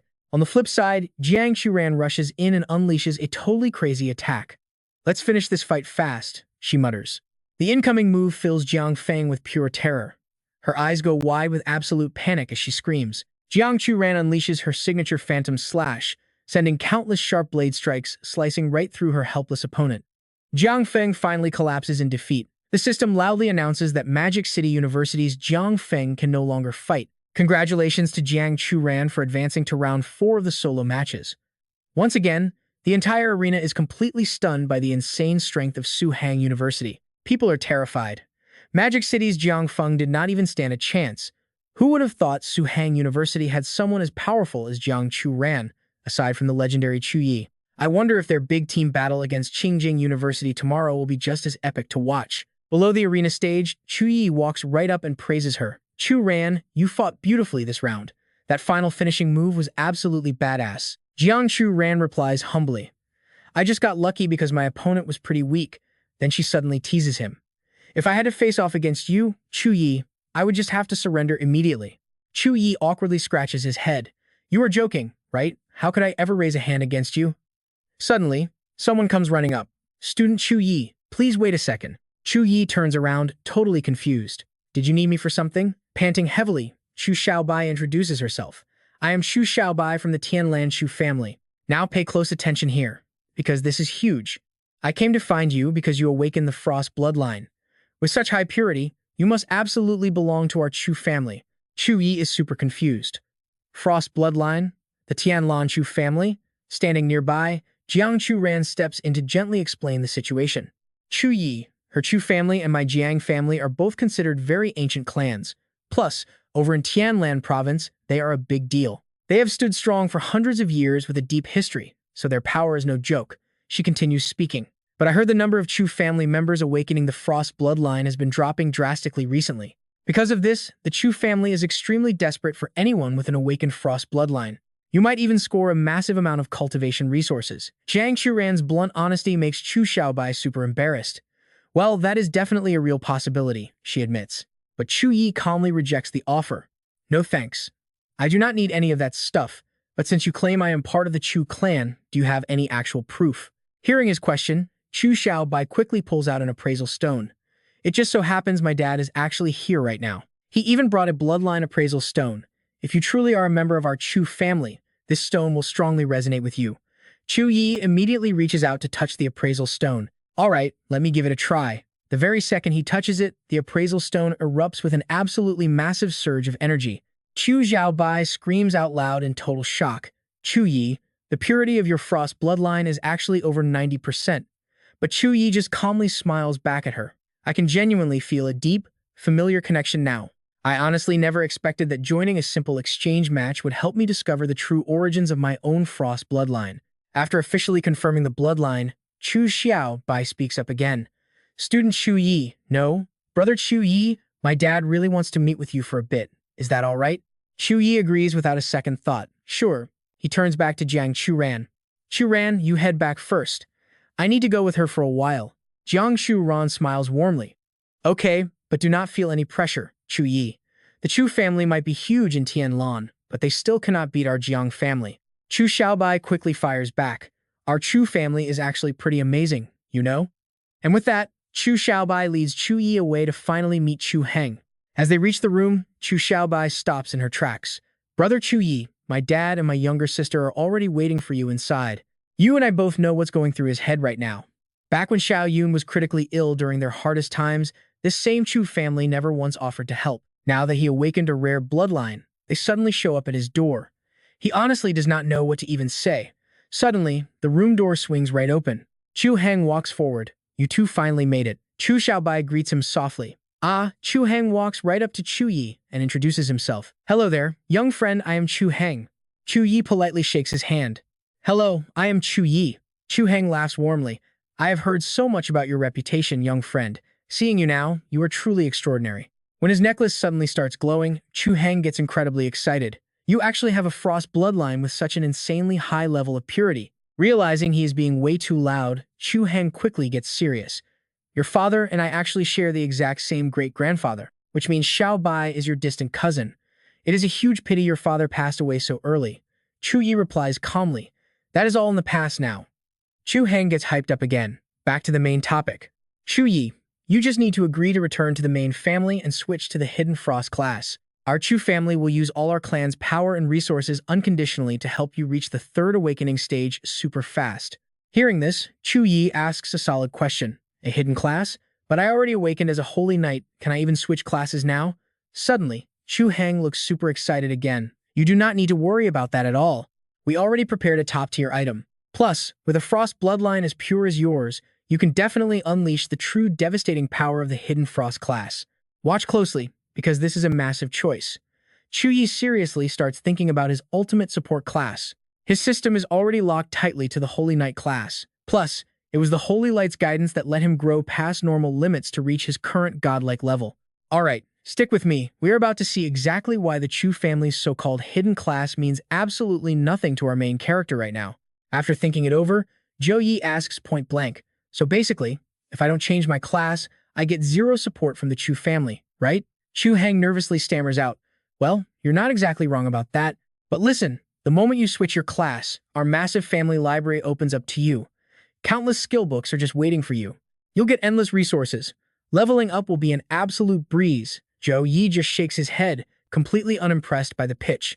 Unlimited resources sounds great and all, but honestly, I am still going to pass on your offer. Hearing that flat rejection sends Suhang into pure panic mode. He desperately starts throwing out a million other options. Look, if you reset your class, all your skills reset perfectly. Your skill points get fully refunded, and your core mental stats will not drop even a single bit. Plus, once you join the main Shu family bloodline, I guarantee we can push you to level 50 for your third awakening in under 6 years. Zhou Yi stands completely firm. Honestly, not a single one of those conditions is tempting to me at all. I can get a massive amount of resources directly from the academy, so I am really not worried about leveling up my own strength. Besides, I actually prefer my current paladin class way more. Suhang stares back, utterly dumbfounded. But a paladin is just a support role. Our family's hidden class is an absolute top-tier position. Zhou Yi, why are you being so stubborn? Zhou Yi's eyes narrow in pure anger. Just a support role? Those exact words trample right over his pride. He snaps back furiously. If your only understanding is that paladins are nothing but a basic support class, then all I can say is you people are incredibly shallow. Conveniently, my team has a huge tournament match against Qingjing University tomorrow. I am going to show you exactly what a real paladin truly looks like on the battlefield. Without hesitation, Zhou Yi turns on his heel to leave. Before stepping out, he casually waves goodbye. Classmate Xiaobai, I'll take my leave now. See you in the arena tomorrow. Chu Xiaobai urgently tries to stop him. Brother Zhou Yi, wait a second. But he's already gone. Furious, she immediately turns to confront Suhang. Dad, why didn't you try harder to make him stay? Suhang's expression turns deadly serious. Just let him walk. He still clearly does not understand the absolute limits of a paladin. Tomorrow, once Qingjing University completely opens his eyes with their overwhelming strength, you kids can go find him. It won't be too late. Suddenly, Chu Donner raises her hand from behind the sofa. Wait a minute, I actually have a different opinion. She pops her head up and says, Dad, aren't you guys being way too soft on Zhou Yi right now? Is it really worth wasting all this effort just to convince him to join our main family branch? Chu Xiaobai looks super awkward. Well, this is all because. Suhang sighs helplessly. Never mind, I will be the one to explain it. Now pay attention, because we absolutely need to hear this secret lore. He explains seriously. Our great ancestor was the first class holder to awaken the ice bloodline. Under his absolute leadership, the entire Chu family rapidly rose to massive power. Generation after generation, our descendants continuously awakened that same ice bloodline, and we even produced several incredibly powerful Third Awakening experts who ruled the battlefield. But everything completely changed the moment the brutal Dark Era descended upon us. Suhang recounts how during the Dark Era, a massive horde of otherworldly demons invaded. The great ancestor immediately led the family's strongest fighters to war. Tragically, our great ancestor vanished without a trace while pushing deep into an otherworldly battleground. Without his divine protection, every single Third Awakening elder was completely buried and destroyed right alongside those terrifying demonic invaders. Even though 5 of those top elders managed to successfully resurrect themselves using powerful ancient magic, they were still permanently tainted by a brutal eternal curse cast by an otherworldly demon lord. Suhang slowly sinks into his chair, speaking with a heavy heart. Ever since that horrific day, our family's ice bloodline awakening rate has plummeted massively. It's not even 1% of what it used to be. This eternal curse is ridiculously overpowered. Simply passing down our bloodline isn't nearly enough to cleanse or erase it. With absolutely 0 true successors left, the Chu family might look strong on the outside, but we are incredibly fragile on the inside. He smiles faintly, explaining his grand plan. That is exactly why, if Zhou Yi brings his insanely pure ice bloodline back to our main branch, we will use the entire clan's power to nurture him. In the future, Zhou Yi's raw strength could very well rival our great ancestor himself. He states seriously, right now, Zhou Yi is riding a huge winning streak in solo matches, so his confidence is at an all-time high. Once he finally faces the absolute monsters from Qingjing University, he will clearly understand that our family is the only real key to making him stronger. Chu Donger tilts her head and asks with genuine confusion, Dad, what if Zhou Yi actually wins? Chu Hang completely freezes up at that. Chu Xiaobai quickly walks over, rubbing her sister's head to scold her. Why are you suddenly taking his side? Tomorrow is my match too, you know. Chu Donger whines defensively, practically in tears. Boo-hoo, I was just saying what if. You and I have both been waiting for this massive showdown, right? The very next day at the arena, the crowd is absolutely hyped waiting for this intense matchup. Hey bro, you came specifically for the Suhang versus Qingjing battle too, right? Of course, this is a top-tier team battle between peak universities. I can't believe we're getting such an insane finals-level clash in just the 3rd round. Everyone is chatting excitedly, wondering if Zhou Yi can actually keep his miraculous winning streak alive against a powerhouse like Qingjing University. Qingjing University has the home court advantage this time. I feel like things are looking pretty bad. Sitting in the back, Chu Donger thinks sadly that her sister's team does have the higher win rate, but will Zhou Yi really just lose like that? Right then, the arena system blasts a huge announcement. Next up, please welcome the elite representatives from Qingjing University and Suhang University to the main stage. As both epic teams step right up, the entire stadium instantly erupts into deafening cheers. Suhang University, Qingjing University, Suhang University. The exact second he steps into the arena, Zhou Yi immediately unleashes his profound light warhammer skill. A colossal hammer instantly materializes and slams brutally down onto the arena floor. The entire massive crowd is left completely stunned by this insane weapon. A giant warhammer? Suhang's captain Zhou Yi actually knows how to wield a heavy weapon. Well, paladins using weapons isn't exactly weird, but his entire intimidating aura feels totally different now. Yeah, even from hundreds of meters away, just looking at his shadow gives me some serious anxiety. Chu Donger's eyes widen in pure shock. The heavy energy Zhou Yi is putting out today, doesn't it feel like it's a few times stronger than it ever was before? Chu Hang asks suspiciously, could it be that he wasn't even using his full strength before? Right then, the level 22 warrior Li Yuan suddenly speaks up. Huh, what is Zhou Yi doing standing so far up front? Don't tell me he actually wants to act as the main DPS position? Trust me, you are going to want to see what he does next. The level 19 archer He Lam replies. With his insane performance yesterday, playing DPS is pretty normal. Then level 18 cleric Chu Xiaobai drops the final bombshell. Don't forget, Zhou Yi's level is actually the highest among all the players this year. Let's dive right in. Level 20 mage Lu Zhou sneers, he is just a paladin with a bit of attack power. What good is a high level? Level 22 mechanist Wang Xuan laughs right back with pure contempt.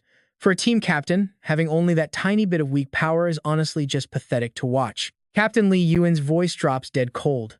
Last year, Suhang University completely crushed us during the team battles. They ruined all our hard work and ended up stealing our first place. He viciously slams his sword straight into the arena floor. Li Yuan issues a strict order. This year, our opponent is Suhang University again. I need you all to fight with 100% focus. Go all out later. I do not care if you severely injure them or even cripple them for life. His entire team instantly shouts back that it will not be a problem at all. Outside the arena, Dean Cheng smirks and walks right over to chat with Wu Mang. Yo, old Wu, Chu Yi is playing both support and damage dealer completely alone. Can he actually handle that on the battlefield? Don't tell me he is going to bite off way more than he can chew out there. Wu Mang just laughs back. Haha, you do not need to worry about that. On the battlefield, real strength is the only thing that speaks, and I have absolute confidence in him. That insanely confident attitude makes Dean Cheng feel a very strange, secret anxiety. Freshmen usually have extremely tight limits on their skill points. Trying to do everything means mastering absolutely nothing. Could old Wu actually be hiding some crazy secret weapon he has not used yet? Down on the arena floor, Chu Yi seriously tells his team to treat this match exactly like their normal school training. I will launch the first attack. You guys just stay in the back and adapt to the situation. Wang Texan gets hyped, ha ha ha. With Brother Yi going all out, we can finally just slack off and relax. Even against Qingjing University, we can easily crush them without breaking a sweat. Chu Yi turns right back around to warn them. It is still better to stay sharp. After all, they took second place last year. If anyone gets hurt later, make sure to stick close to me. I will cast healing spells on you all. The team instantly shouts back together, understood. Right then, the system starts the final countdown. 3, 2, 1. The epic match officially begins. Instantly, Chu Yi calls out to his team, I am going in first. The exact second he dashes out, multiple skills light up the arena. God's grace, protection, Dawn's blessing, and courage. Up on the massive big screen, the announcer starts going totally wild. Watch closely here. Facing Qingjing University, Suhang's Chu Yi does not hesitate for a single second. He chooses to launch a direct solo charge right at the enemy. The entire stadium erupts in chaos. Since both sides are equal in strength, shouldn't they start with a round of long-range attacks just to test the waters? This bold move clearly shows Chu Yi has absolute, insane confidence in his own strength. Sprinting at top speed while rapid casting magic, he must have completely mastered every single one of these skills. Li Yuan sees this and gets ridiculously excited. He flashes a vicious, evil smile. Humph, are you really in such a rush to die? Perfect timing, we prepared our strongest long-range barrage just for you. In the backline, Ha Lan aims her heavy bow high into the air. Without hesitation, she fires off a brutal shot. The suffocation arrow speeds straight toward Zhou Yi with deadly accuracy. Facing this extremely deadly arrow, Zhou Yi does not flinch or slow down at all. The projectiles fly rapidly right at his face. Han cheers wildly. My A-rank suffocation arrow completely locks onto targets and perfectly predicts all their dodge angles. Without a tank teammate blocking the heavy hit for him, he is doomed. Zhou Yi, let's see how you manage to block these tracking arrows. Right as the strikes are about to hit, Zhou Yi mutters, a bit annoying. Then he calmly crushes the deadly arrow with his bare hands.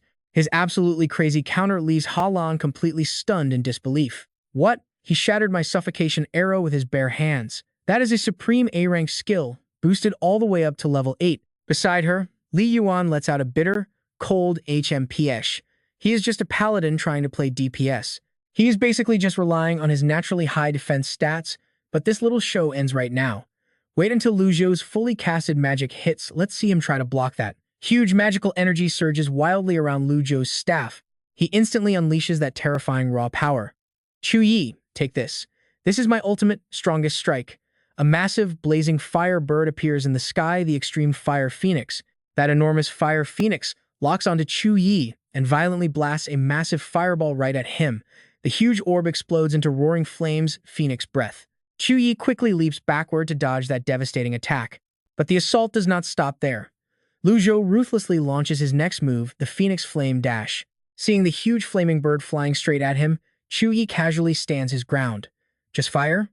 Lu Zhou yells furiously. You're really not running? Looks like I will be the one finishing off Zhou Yi. You and I both know this looks extremely bad. Up in the massive stands, the entire crowd gasps in awe. Qingjing's top player really just unleashed a devastating A+ rank skill. An attack with this much destructive power is practically impossible to block. How will Zhou Yi handle it? Charging out there all alone was definitely way too arrogant of him. Up above, Zhou Yi chuckles softly to herself. Right now, turning around and running away is definitely Zhou Yi's smartest option. With his speed advantage, he still has a chance to fall back and defend with his team. Sume hears this and starts laughing out loud. Run away? Zhou Yi snaps angrily. Sume, what is so funny? Sume replies casually. Sorry, but hearing you think a mere A+ rank skill would actually make Zhou Yi run away, I just could not hold back my laughter. Zhou Yi glares at her and curses. Himph, when Zhou Yi loses this match, you will be the one crying. Sume smirks calmly. Is that right? I really hope they actually have that much power. Back down in the arena, seeing Zhou Yi confidently step forward throws everyone into a total panic. Zhou Yi asks in utter shock, what in the world is happening? Suddenly, a massive, terrifying surge of power wraps right around Zhou Yi. His current state is revealed as the powerful A-rank Holy Flame Halo. Condensing divine fire, this incredible skill gives him the absolute ability to fully manipulate the fiery elements at will. It boosts nearby allies' light magic and drastically increases his own fire damage by 20%. This crazy effect lasts quite a while. Zhou Yi arrogantly commands, Holy Flame Halo, absorb all of it. Lu Zhou screams out in pure, utter horror. How is this even possible? The blazing phoenix gets sucked right toward Zhou Yi. He mocks it, little fire bird, come here and become my strength. Instantly, he completely dominates and absorbs the massive phoenix. Watching from the backline, Song Haolan boasts proudly. Looks like Qingjing University has absolutely no idea just how completely overpowered our paladin captain truly is. They do not get his real value. Jiang Churan chimes right in. Even Shen Lingfeng's supreme flame dragon Bloodline could not scratch brother Zhou Yi, let alone this basic little fire skill from a mage. The literal phoenix is now held neatly in Zhou Yi's palm. He chuckles warmly. So sorry to disappoint all of you guys out there. Trust me, you and I will never forget this moment. My holy flame halo manipulates the fire element. Up in the stands, everyone's eyes go wide. The stunned crowd gasps out loud. A god. I swear I can feel the aura of a god. Let's jump into the absolute madness. Zhou Yi just scored a god-given skill, so overpowered. People are literally calling him a god. Chunagok was just as shocked, angrily questioning how this could possibly be a god-given skill. The Holy Flame Halo is something that not even third-tier awakened professionals have any easy way to obtain. What gives Zhou Yi the right to have that? To me just laughed it off, saying he might just be lucky. After all, it's totally normal for true geniuses to stumble upon a miraculous encounter. Refusing to back down, Chunagok snapped back, telling her not to get too smug. They still had plenty of hidden trump cards left to play. To me simply shrugged. Like I said, I really hope you actually have the power to back that up.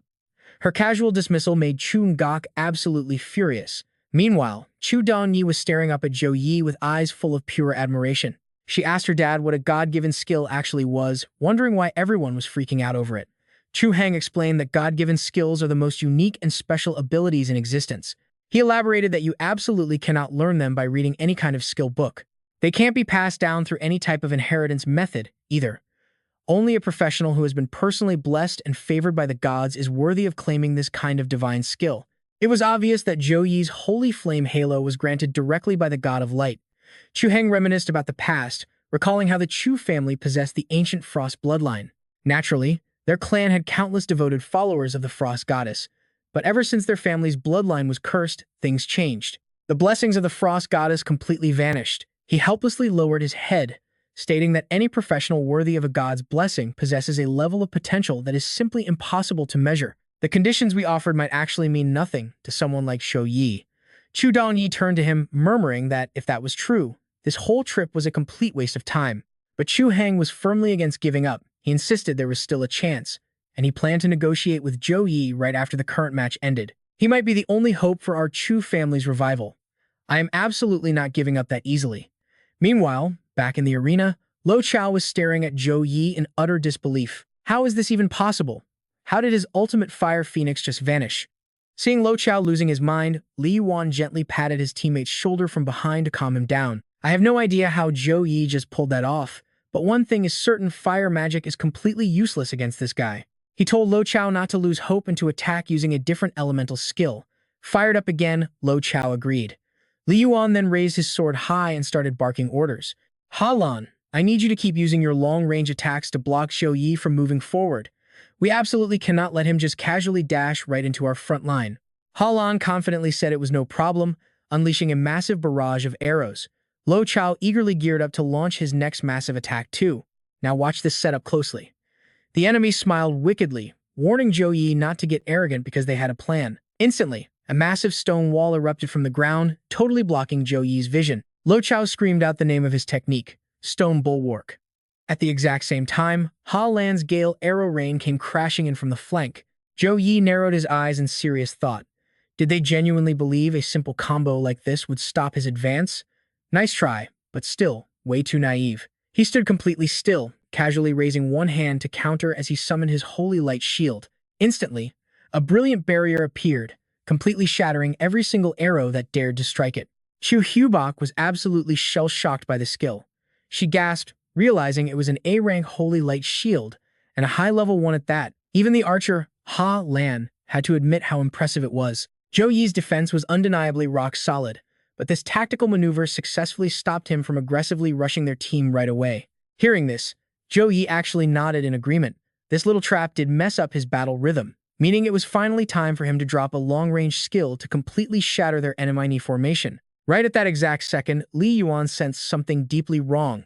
His eyes widened as he screamed at his team to fall back immediately. But it was already too late. Zhou Yi unleashed a colossal, roaring tornado of fire that violently swept away everything in its terrifying path. Holy Flame Storm, Li Yuan frantically leaped backward, desperately ordering everyone to scatter immediately because that blazing tornado would completely annihilate anything it touched with catastrophic destructive power. Ha Lan scrambled away in pure terror, silently realizing that if she got sucked into a holy flame storm of this insane magnitude, she'd be instantly eliminated from the match. Suddenly, Li Yuan noticed something horrifying. Where the hell was Lo Chao? Was it actually possible that he was still trapped inside that fiery nightmare? I know what you're thinking, is this guy really a paladin? Because Lo Chao was screaming that exact same thing while barely surviving inside that blazing vortex. The elemental magic this knight unleashed was somehow more terrifying than a dedicated mage's. Seeing that Lo Chao was barely holding on, Zhou Yi smirked. The fire just wasn't hot enough yet, but there was no rush. After all, I absorbed your ultimate fire phoenix perfectly. The raging flames grew more and more intense, and Lo Chao's defensive shield finally shattered into a million pieces. Burned to ashes, Zhou Yi coldly roared. Trapped inside the towering inferno, Lo Chao wailed in agonizing pain, screaming out in utter despair. His mage staff hit the ground and shattered completely. When the blazing hurricane finally faded, Lo Chao's body was charred black. He collapsed in agony, weakly begging for someone to save him. Zhou Yi was really getting into the heat of battle now. He sighed in mild disappointment that he couldn't finish the guy off in one breath, warning him there wouldn't be any luck next time. That arrogant attitude made Li Yuan's blood boil. Furious, he cursed at him for being so cocky and ordered Hugh Bok to immediately go heal the burnt mage. I'll deal with Zhou Yi myself. Chu Hyuba quickly agreed to the order. Meanwhile, Zhou Yi confidently raised his giant hammer high, declaring that his opponent's timing was absolutely perfect. A blinding beam of golden light shot straight toward Li Yuan radiant light slash. But Li Yuan just stood there, sneering in contempt as he boasted he'd block it head-on. The very second that devastating attack arrived, Li Yuan instantly activated his defensive skill, Parry Shield. Seeing that massive, towering shield hovering majestically in the midair, Chu Hyubak gasped in awe, recognizing the captain's ultimate defensive move. The radiant light slash slammed brutally into the Parry Shield, triggering a massive, earth-shaking explosion. Surviving that single strike left Li Yuan dropping to his knees, gasping for air. He internally panicked, realizing that Zhou Yi's raw, terrifying strength was exactly as monstrous as the rumors claimed. No wonder a guy with the iron talent like Li Ham couldn't even block a few of his punches. Suddenly, Li Yuan's eyes blazed with fury as he screamed out like a madman. "But I'm not some weakling you can just crush." He rapidly launched a desperate counterattack rage slash, but Zhou Yi casually swatted the massive strike away with his hammer, scoffing that it was nothing but useless, flashy garbage. Watching his ultimate attack get instantly obliterated, Li Yuan was completely paralyzed. How is this possible? Trust me, you and I need to see what's next. Let's dive right into the action. Li Yuan is absolutely shocked. How did he block that? Normally, this exact strike could easily slice through a level 20 gold tier magic beast. Refusing to accept this, Li Yuan grips his sword and charges forward again. I don't believe it. But just as he leaps into the air for a heavy slash, Zhou Yi instantly pulls out his Saiyan all to strike back. Fine, then I'll beat you until you submit. The two powerful attacks slam into each other just like that, erupting into a massive shockwave of pure energy. Feeling Li Yuan's raw power actually makes Zhou Yi incredibly thrilled. He excitedly calls out, "This feels great. You totally live up to your title as Qingjing University's captain. You are the first person my age who can actually match my physical strength head-on." Meanwhile, Li Yuan struggles to block the strike, angrily thinking, "Damn it, Zhou Yi's attribute power is somehow even higher than mine.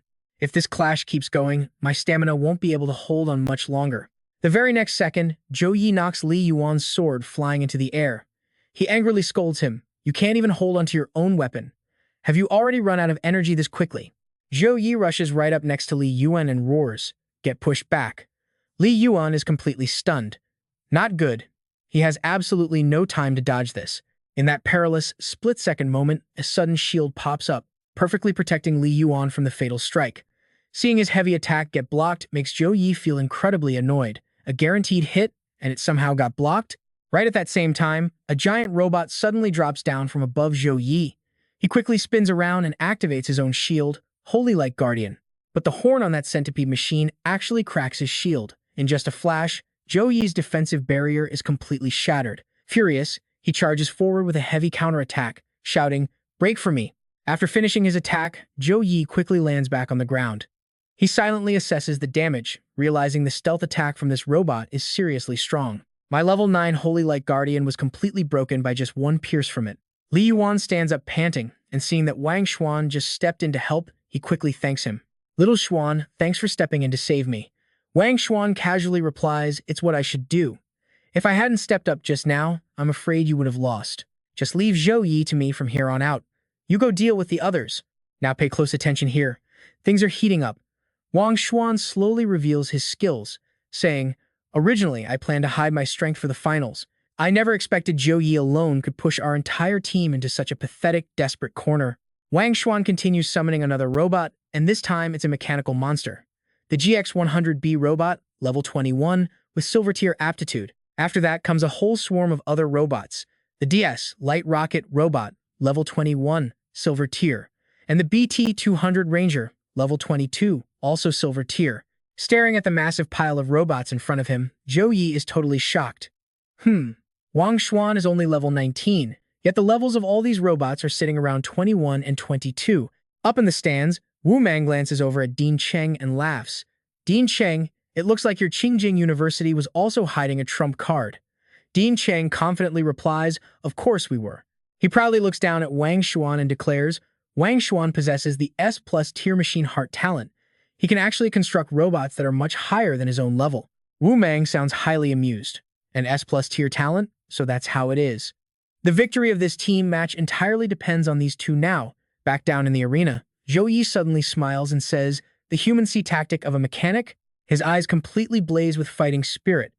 Zhou Yi excitedly challenges him. Let me see exactly how much power this little human-see tactic of yours actually has. Furious, Wang Xuan orders his robot army to advance and loudly yells out, "You actually dare to charge headfirst into my mechanical army. You are just looking for death." Those robots instantly fire off countless rounds, sending high-powered bullets flying straight toward Zhou Yi. Right after that, the mechanical bees fiercely take to the sky. Finally, the heavy tanks stationed in the back start blasting continuous artillery fire. Zhou Yi quickly activates his barrier to block it all. Gemini Heart Shield. Zhou Yi coldly watches the endless barrage of bullets flying at him, and suddenly shouts, "Go!" The twin shields instantly push forward, violently repelling all the bullets and robots away. Next, Zhou Yi immediately unleashes his Holy Light Cross skill. A massive, glowing cross materializes, completely wrapping around his body. The surrounding robots get electrified, and in just a few seconds, they all explode into absolute pieces. Watching his robots get blown up, Wang Xuan angrily curses, "Damn it all. My mechs are made with fireproof materials, and yet they still couldn't defend against that blast." Wang Xuan suddenly whips out a portable keyboard and says, "I have plenty of other robots at this exact same tier." He then strikes a specific key, instantly summoning another massive wave of robots onto the field. Wang Xuan shouts furiously, "I don't believe your spiritual energy is limitless. Charge at him." At that exact same time, over on the side of Zhou Yi's teammates, Wang Tixin casually destroys a robot and laughs. "You and I both saw this coming, right?" Wang Tixin chuckles. Wang Xuan never expected Brother Ingyi specializes in this exact situation. Meanwhile, Zhou Yi glances at his notification panel, silently calculating. The cooldown time is just right. A terrifying new move is preparing to launch Divine Storm. The moment Wang Xuan spots it, he quickly orders, "It's that terrifying skill again. Retreat immediately." But he is one step too late. Divine Storm is fully activated, completely obliterating every single robot present on the arena floor. At the same time, Wang Xuan's screen flashes endlessly with red warning signs. Machine 74 has lost connection. Wang Xuan angrily grits his teeth together. The fight just started, and I've already lost a third of my army. So annoying. Suddenly, he takes a very deep breath and mutters to himself. It seems the human-see tactic has zero effect on him. I have no choice left. I can only use my final trump card now. Wang Xuan quickly summons a colossal machine. "Come out!" The HX Adjudicator. A massive mecha appears with a jaw full of sharp teeth. It looks just like a giant shark preparing to blast out an absolutely terrifying surge of power. At the same time, the grappling hooks surrounding the HX mecha's body start shifting upward. Wang Xuan screams like an absolute madman. "Adjudicator, merge." Instantly, the HX opens up a small hatch, pulling Wang Xuan inside to physically merge with it. Along with that, the HX's body grows larger and larger, literally scraping against the arena's protective barrier. The moment it touches the shield, the system immediately blares a loud warning. "Restricted space detected," initiating an emergency altitude upgrade for the defensive force field. Looking at this insanely massive robot, every single person in the audience feels completely panicked. This level of power is just way too exaggerated. For the very first time in the National University Tournament, an epic-tier mechanical creation has actually appeared. A brand new monster has finally arrived. The HX Adjudicator, level 23, with epic-tier aptitude.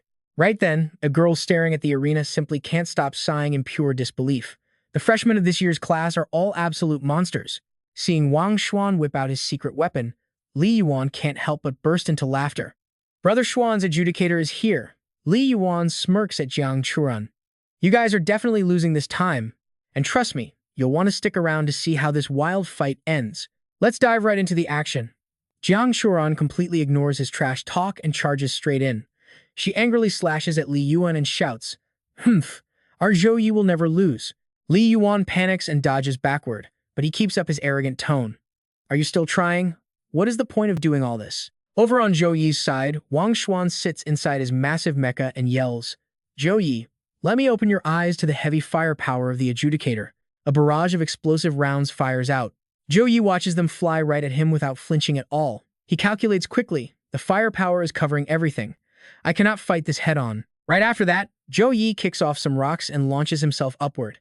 He moves with lightning speed, weaving back and forth to dodge those explosive rounds.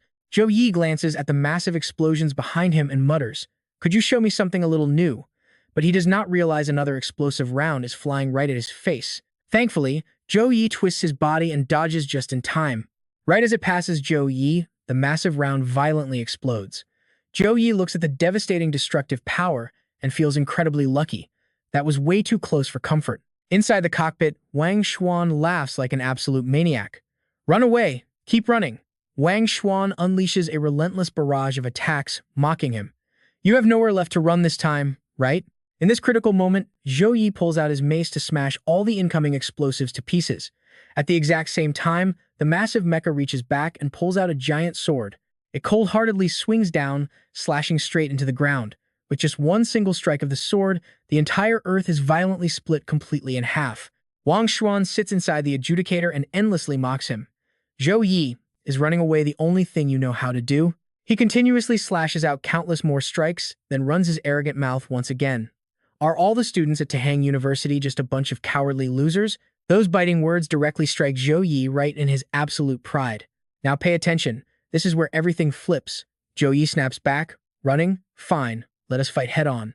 Seeing Zhou Yi provoked, Wang Xuan secretly scoffs. Provoke him a little and he loses it. What stupid behavior. He quickly pulls the control lever down, completely looking down on his opponent in his heart.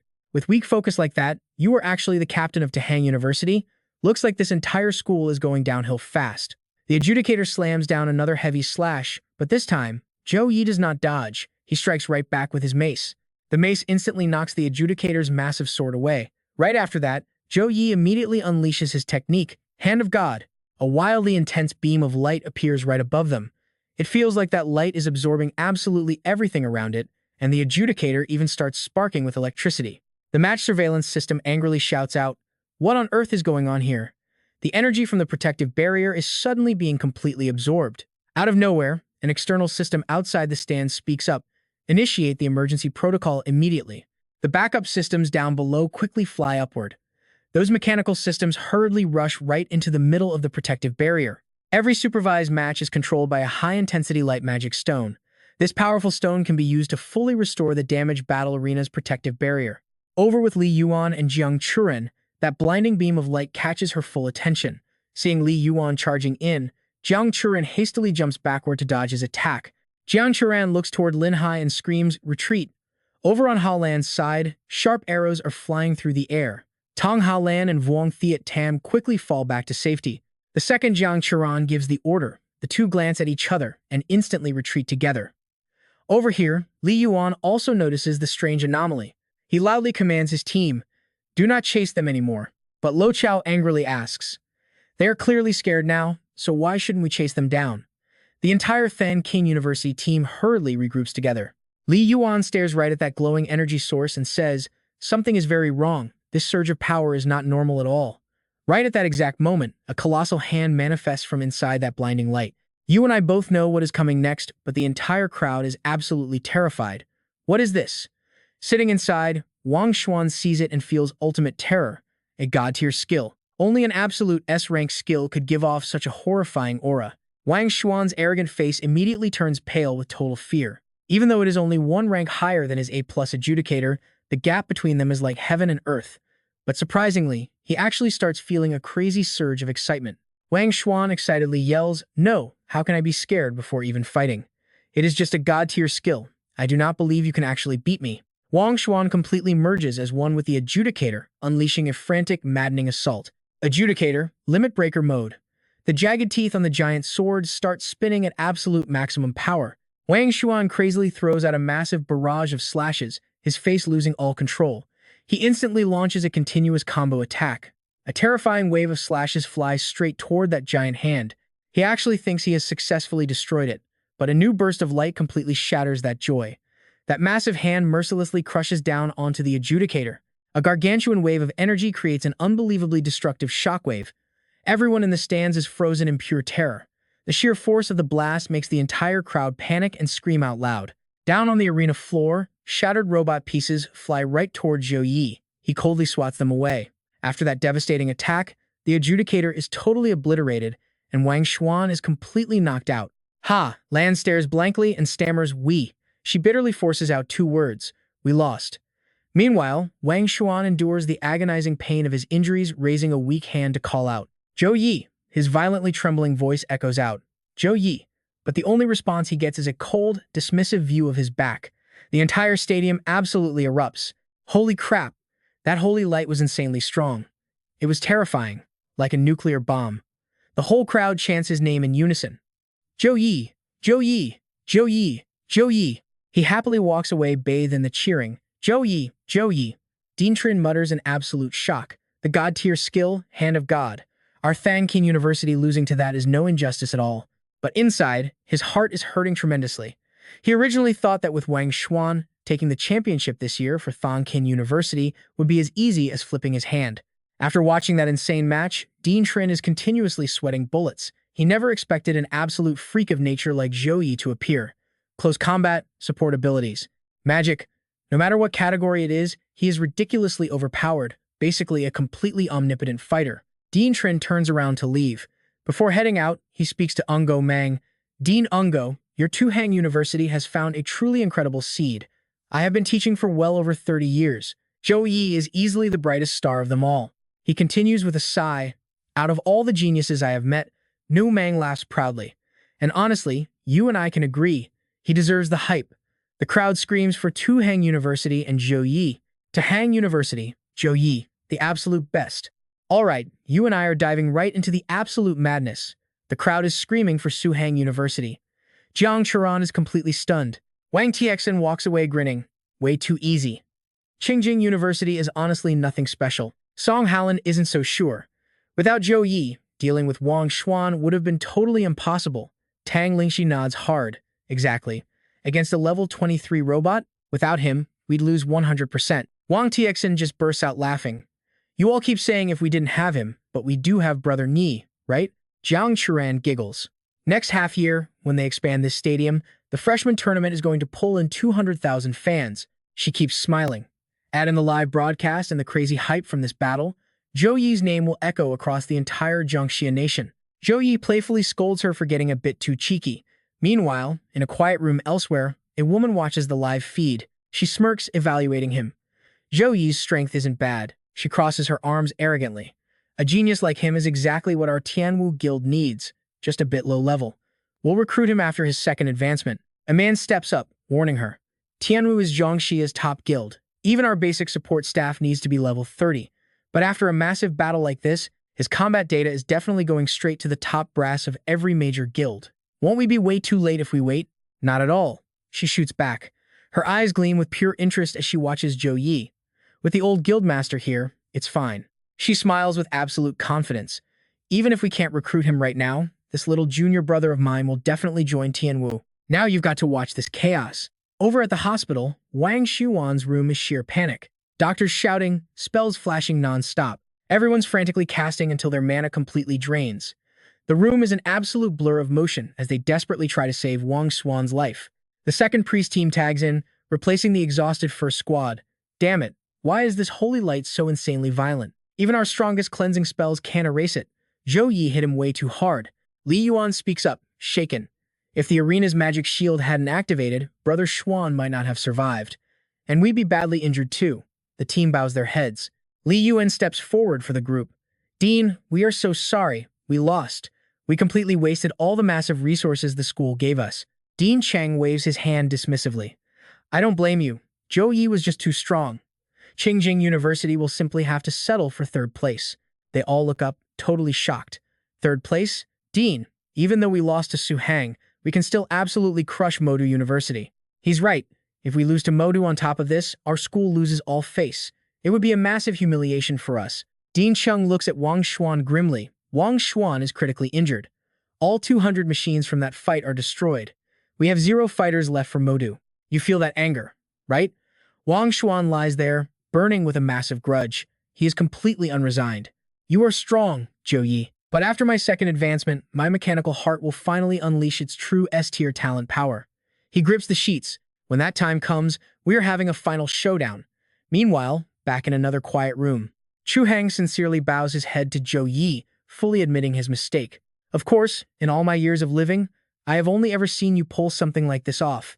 You are an absolute one-in-a-million genius, a true dragon among all men. But Zhou Yi coldly cuts right through the nonsense. Mr. Chu, you can drop all the fake pleasantries right now. Just tell me what you want. Chu Hang just laughs. People with real power are always wonderfully direct. He lays it out completely. I reported back to the clan. Both the Patriarch and the Elder Council promise, if you return, they will pour every single resource they have into training you. Zhou Yi raises an eyebrow. The Patriarch and the Elder Council? Seeing his obvious confusion, Suhang quickly explains. The Chu clan has countless members. Every single year, when we distribute our resources, how do we decide which branch gets exactly how much? It all comes down to pure ability. The massive Chu clan is completely split into many different self-interested factions, and the two absolute biggest power players in there, the Elder Council and the Patriarch. Suhang pushes his glasses up, looking dead serious. Under normal circumstances, those two sides would absolutely never work together. But when it comes to you, Zhou Yi, they've somehow found common ground. Being the sudden center of all this clan drama makes Zhou Yi slightly confused. Actually, this isn't too bad. With a solid promise from the Chu clan's authority, I don't have to worry about the messy politics when returning to the main branch. But then again, my teacher is Principal Wang Hui. Even without the Chu clan's backing, I can easily grab enough resources to level up incredibly fast. He thinks it through very carefully. The absolute most important thing here, he still has his own super-powered secret weapon, the system. His mind finally made up, Zhou Yi looks right back at him. I'm afraid I will just have to disappoint you. I have no plans to change classes. His answer instantly crushes Chu Heng's spirit. The man looks absolutely devastated as he asks, is there really no way left for our Chu clan to rise up and reclaim our former glory? Seeing his totally depressed face, Zhou Yi tries to offer some comfort. However, I do know someone who actually possesses the Frost bloodline. Maybe in the future, she'd consider taking on your clan's hidden class. Chu Heng literally bangs his head against the wall in despair. No, it's impossible. For the three great hidden classes of the Chu clan, you don't just need the Frost bloodline, the density has to be high enough. A perfectly normal Frost bloodline has absolutely zero chance of accepting the class transfer. Zhou Yi just points right at him. The density of my sister's Frost bloodline is at least 3 times higher than yours. I'm guessing that should be more than enough, right? Hearing that, Chu Heng's eyes completely light up like fireworks. He joyfully grabs both of his hands, looking totally desperate. Wait, your younger sister awakened the Frost bloodline too? Suddenly, he starts shaking with wild laughter. Trust me, you and I definitely haven't seen the last of this crazy clan. Let us dive right in, because things are heating up. Chu Heng laughs like an absolute maniac. This is incredible. I finally get to see the Chu family rise again. Heaven is actually protecting our family. Wait, is her ice bloodline purity really 3 times higher than mine, he gasps. That means her purity is near 10 points. She can literally choose any of the 3 hidden ice classes. Seeing this crazy reaction makes Chu Yi secretly curse. The old man is losing his mind. Better calm him down. Hey, do not get too excited just yet, Chu Yi warns him. Whether she chooses the Chu family training path is totally up to her. We have to ask her first. Chu Heng nods eagerly. Yes, absolutely. Whatever you say. When can we go meet your sister? Hearing this, Chu Yi thinks hard. For him personally, joining the Chu family does not really offer any major benefits right now. First off, he cannot change classes. Second, he gets enough resources from the system and teacher Wang Hui. But for Zhou Yun, it is a completely different story. Sure, he could provide her with training materials, but that is nothing compared to the full backing of an entire wealthy family. Since the Chu family did absolutely nothing to help when his mother was in danger, dumping all their compensation directly onto Zhou Yun now is perfectly fair. After thinking it over carefully, Chu Yi decides to give Zhou Yun a call. His heart feels a little anxious. He left little Kui with her before the match. Did she bully it? Zhou Yun picks up instantly, hugging little Kui and screaming with sheer excitement. Seeing this, Chu Yi sighs. I knew it. She is happily spinning little Kui around in circles, laughing and throwing out non-stop praises. Brother, that battle was absolutely insane. You completely crushed them. So many girls at my school are admiring you right now. They all want your contact info. Zhou Yun chatters on, but I will not give it to them. My future sister-in-law has to be strong. Like, ridiculously strong. She needs broad shoulders, toned arms, firm skin, and muscular legs. Zhou Yun excitedly adds that she must wield a 100-kilogram sword but also sew clothes for him. Stop talking nonsense, he sighs. Chu Yi seriously explains that some people from the Chu family recently found him. He explains that the main Chu family branch has 3 hidden classes: Ice Shooter, Bone Frost, Swordsman, and Glacial Master. The Shooter and Swordsman are physical classes, while the Glacial Master is a mage. With her high ice bloodline purity, she can actually choose any of the 3. Hearing this, Zhou Yun pays close attention.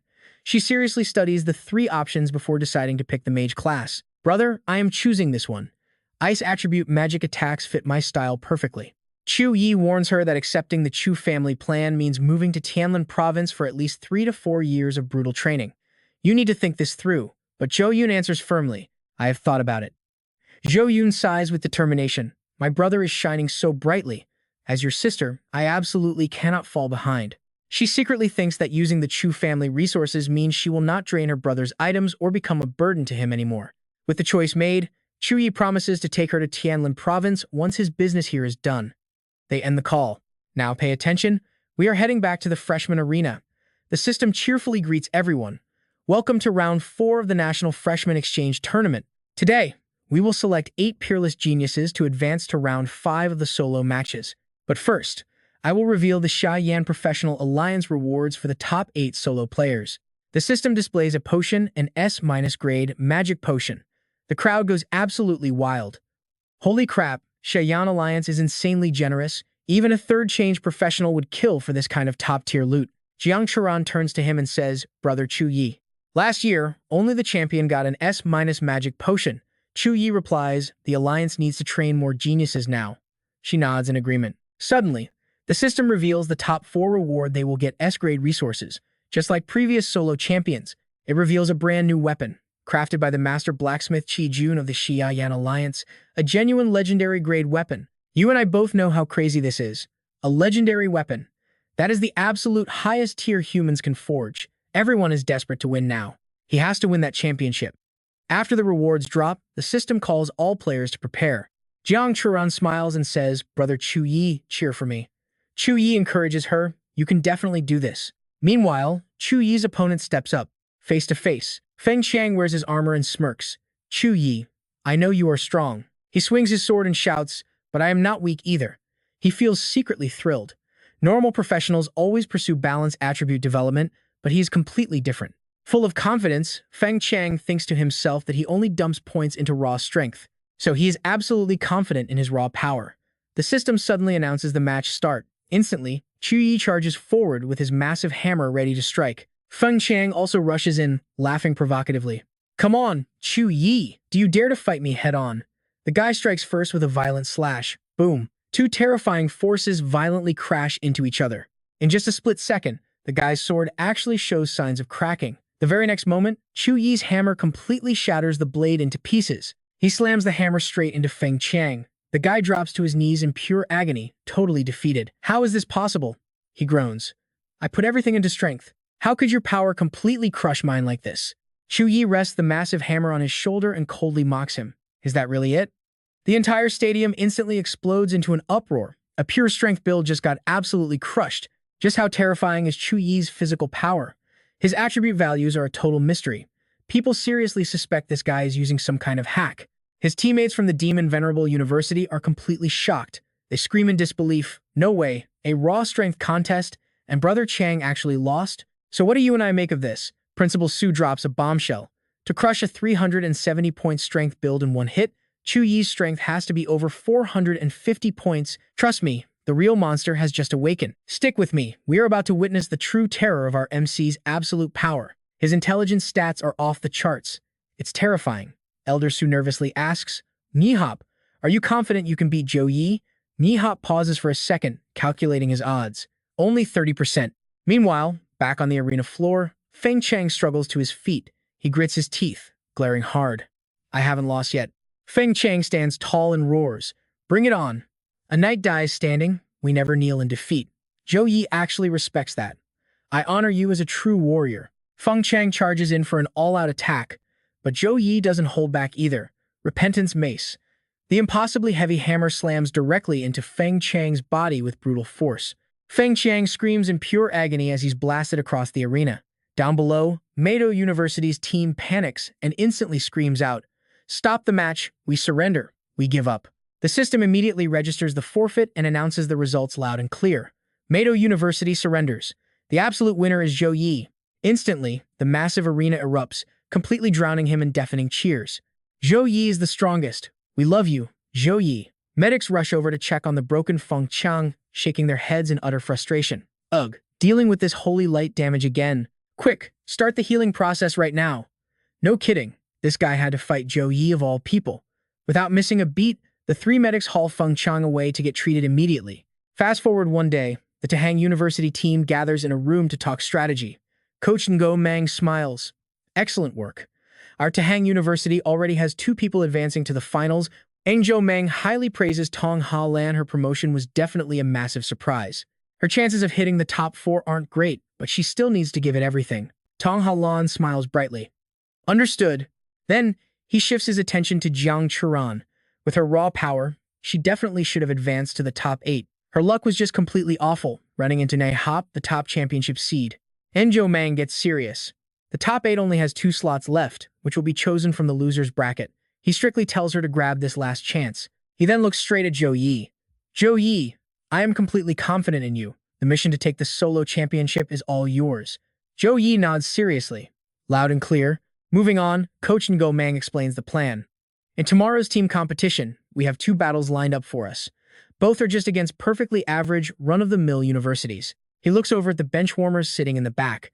Because of that, you substitute players can actually go out and get some real combat practice. With the roster completely settled, Zhou Mang immediately dives into breaking down tomorrow's battle tactics. Now pay attention here, because this is where the stakes get crazy. Jiang Churan sits nearby, deep in thought about the utterly brutal losers bracket survival match happening in round 4. Out of 70 eliminated players, only 2 will survive and advance to the 5th round's solo matches. After that, just reaching the top 4 in round 6 guarantees some insanely rare S-rank resources. Jiang Churan fiercely mutters to herself, even for wealthy families, S-rank resources aren't something they can just casually hand out. If I can actually secure them, my power will definitely skyrocket to the next level. Suddenly, a voice interrupts the silence. Zhou Yi, your real strength is completely exposed now. Coach Zhou Mang chuckles brightly. With your absolute monster strength, you could single-handedly wipe out any of these normal university teams without breaking a sweat. But tomorrow's team match is mostly going to be for their own combat training. Your only job is to protect them, so try not to actually attack. Zhou Yi just nods in agreement. Understood. But suddenly, 2 girls burst right into the room. Seeing Zhou Yi, they completely lose their minds, screaming, "Wow, it's God Ni." That scream acts like a beacon, drawing in a massive horde of fangirls who totally swarm him. Student Zhou Yi. Over here, Zhou Yi. It's really him in the flesh. Oh my god, he's seriously so freaking handsome. Wait, he's actually looking right at me. Zhou Yi is completely bewildered by this. Who are you all? He asks awkwardly. They instantly shout back, "We're your absolute biggest fans. Can we please get your autograph?" He blinks, completely confused. Autograph? In a flash, the crowd pulls out countless photos of Zhou Yi, screaming over each other, "Me too. Me next. I want one too. Thank you, God Ni. You're seriously way too gorgeous. Goding will keep cheering for you in every single match. Keep it up." Oh my gosh, student Zhou Yi is actually blushing. He's way too cute. Goding, you really have to take good care of yourself. Please don't get hurt out there. Seeing the embarrassing photos they brought, Zhou Yi's face goes completely dark. Is this really me? Sitting nearby, Tong Halan teases. Wow, Zhou Yi is quite popular, huh? Meanwhile, an inner voice whispers inside Jiang Churan's mind, taunting her. Is her precious Zhou Yi going to be stolen away? She panics if she can't keep up with Zhou Yi's insane pace. She'll definitely be left behind. Jiang Churan silently hardens her resolve. 70 people, only 2 spots. She absolutely has to steal one. She whispers under her breath, Zhou Yi, I will definitely catch up to you. Seeing her thoroughly provoked, that inner spirit smirks with absolute delight. You and I have all felt that, right? That sudden chill when someone is plotting your future. Yeah, Zhou Yi just got a massive shiver down his spine. He turns around, totally confused by the intense staring sensation. That night, the brutal 4th round losers bracket officially kicks off. The competitors are instantly teleported deep into a desolate, creepy forest. Everyone looks around, totally confused. Why a forest? Don't tell me the battlefield changes every year. I could have sworn last year it was a giant castle. Someone quickly chimes in to explain, this 4th round losers bracket is built from raw battlefield data inputted by top teachers and military big shots from the universities. Then, an advanced AI simulates the entire thing, completely integrating the data to construct a brand new dungeon instance. A girl tightly gripping a magical staff looks around the dark trees with extreme caution before continuing the thought. To make the dungeon feel like a real war zone, they throw in randomized settings right from the start, so the map is never the same twice, she adds. And not just that, the monsters we have to face change completely every single year too. Jiang Churan steps carefully, silently observing her surroundings. This environment is incredibly damp, she notes. Suddenly, someone else asks, Huh. So what exactly are we supposed to do now? Should we just? Before they can finish, a massive sound cuts them off. The system dramatically flashes to life. Welcome, students, to this dungeon instance, Nuwe Lam Labyrinth. The cold mechanical voice explains the rules. Every 30 minutes, mysterious monsters will continuously spawn all around this wasteland village. There will be 3 monster waves in total. These beasts only know one thing: devour. You must kill them as fast as possible before you get eaten alive. In the end, the 2 students with the highest monster kill count will advance straight into the 5th round's solo battles. The system adds one final, crucial note: this dungeon poses 0 actual fatal danger, but all return scrolls are completely disabled. Hearing that, everyone instantly breathes a massive sigh of relief. Someone laughs. We just have to kill monsters? That's super simple, right? Nothing to worry about. We've practiced in dungeons tons of times. So, what do you and I make of this? Never call an anime dungeon simple. That's when the real nightmare starts. Let's dive right in. Jiang Churan quietly watches everyone around her. Random, unseen monsters are spawning, and the panic is very real. The system announces the first wave of monster attacks is about to begin. Right on cue, a thick purple smoke billows out. Churan locks her eyes dead on the source of that strange fog. They're finally here. But even after the smoke completely clears, there's absolutely no monster in sight. Just the tree leaves shaking nonstop. Still not showing up? She wonders to herself. Suddenly, a guy standing right behind her grabs his neck with a loud groan. So itchy. He curses in pure frustration. Damn it, why is my skin itching this bad? Hearing this, Churan gets a seriously bad feeling. A weird purple substance starts growing right on the guy's neck, making him scream endlessly. It's so itchy. Make it stop. The more he scratches, the faster the purple stuff spreads. It itches. It itches. He charges at Churan like a madman, screaming and begging for help. Help me, classmate, please help me. But it's too late.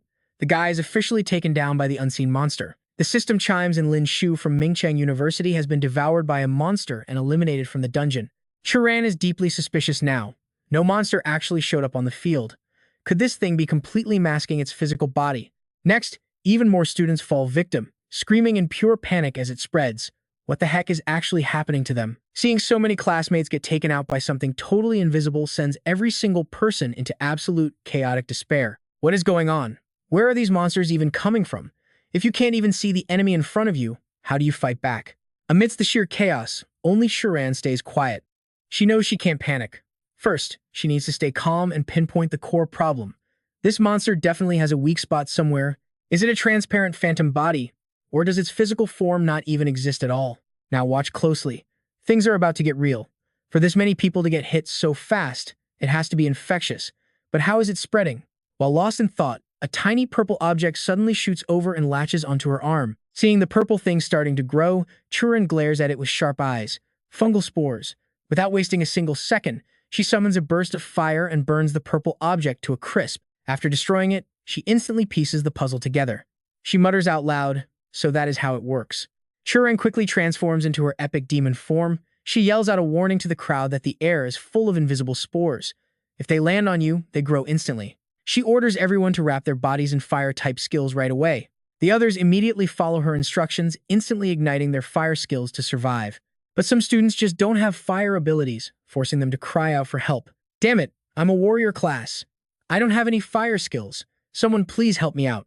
Unfortunately for them, this is a fierce competition, and mercy is totally off the table right now. Moments later, every single student without fire skills is brutally taken down by the monsters. The system announces alien from Huangcheng University has been devoured by monsters and eliminated. Then, Zhao Xiaoji from Lumion Academy gets devoured by the creatures and is fully booted from the dungeon as well. Lu Ban from Qingtian Academy is also completely swallowed by the monsters and booted from the dungeon. Meanwhile, Churan looks around and mutters seriously, "Just burning these spores doesn't count as a kill. I have to find the actual monster releasing them." Right at that moment, weird mushrooms suddenly sprout from the tree trunks, baring their fangs and violently shooting out countless infectious spores everywhere. And just like that, Churan finally locates the real hidden monsters. She dashes forward, yelling to everyone that the targets are on the trees. The exact moment she blasts one, the system chimes. Jiang Churan from Suhang University scores one monster kill. In response, even more of those freakish mushrooms start popping up from the bark non-stop. Zero fear. She launches her black flame phantom dance attack. The system rings out with a massive string of notifications as she effortlessly farms kill after kill for Suhang University. You and I know that's badass, but let's pivot real quick.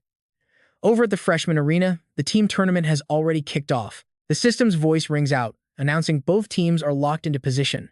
The arena is instantly constructed around them and defensive barriers activate. It is time for the epic team battle Suhang University versus Megao University, starting right now. The second the match begins, both sides charge in for a brutal clash. Seeing their opponents rush forward, the other team fiercely pushes back with just as much intensity.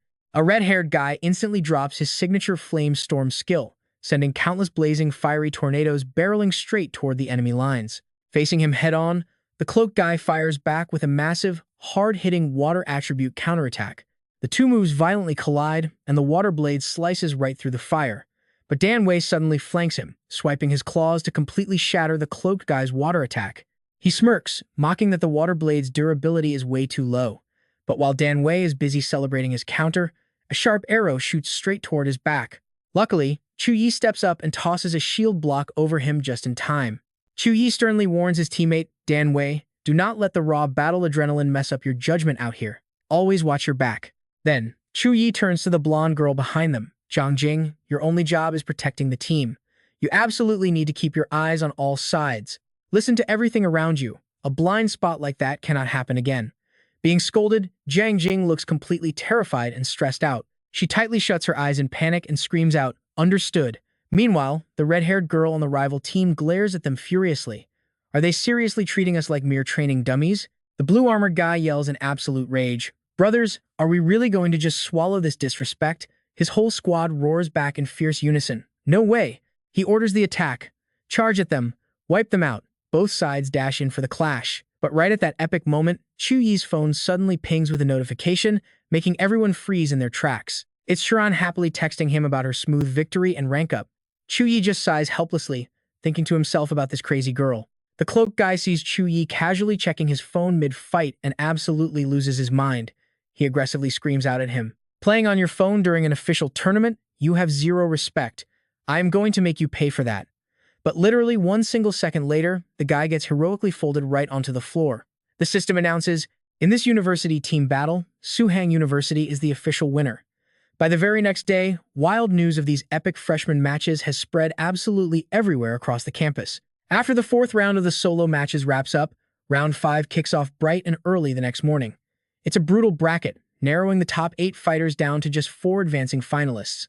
That same afternoon is the semifinal push. Round 6 narrows those 4 down to just 2 ultimate survivors. The 2 advancing to the grand finals are Zhou Yi and Wei He. A streamer immediately goes live to cover this massive breaking news. "Classmates, today is the day. The solo championship finals that everyone has been waiting to see. Now this is where we leave it, and trust me, it's hilarious." The guy puts on a super fake tragic face to hype up Zhou Yi, screaming, "He is a poor orphan, with nothing. Stick with me here." Step by step, Zhou Yi shocked everyone by dominating the toughest Holy Night exam ever. Now, we have to talk about Wei He. This guy is a total prodigy. He comes from a 100-year legacy family, packing top-tier talent and a ridiculously rare bloodline. Warrior Wei He.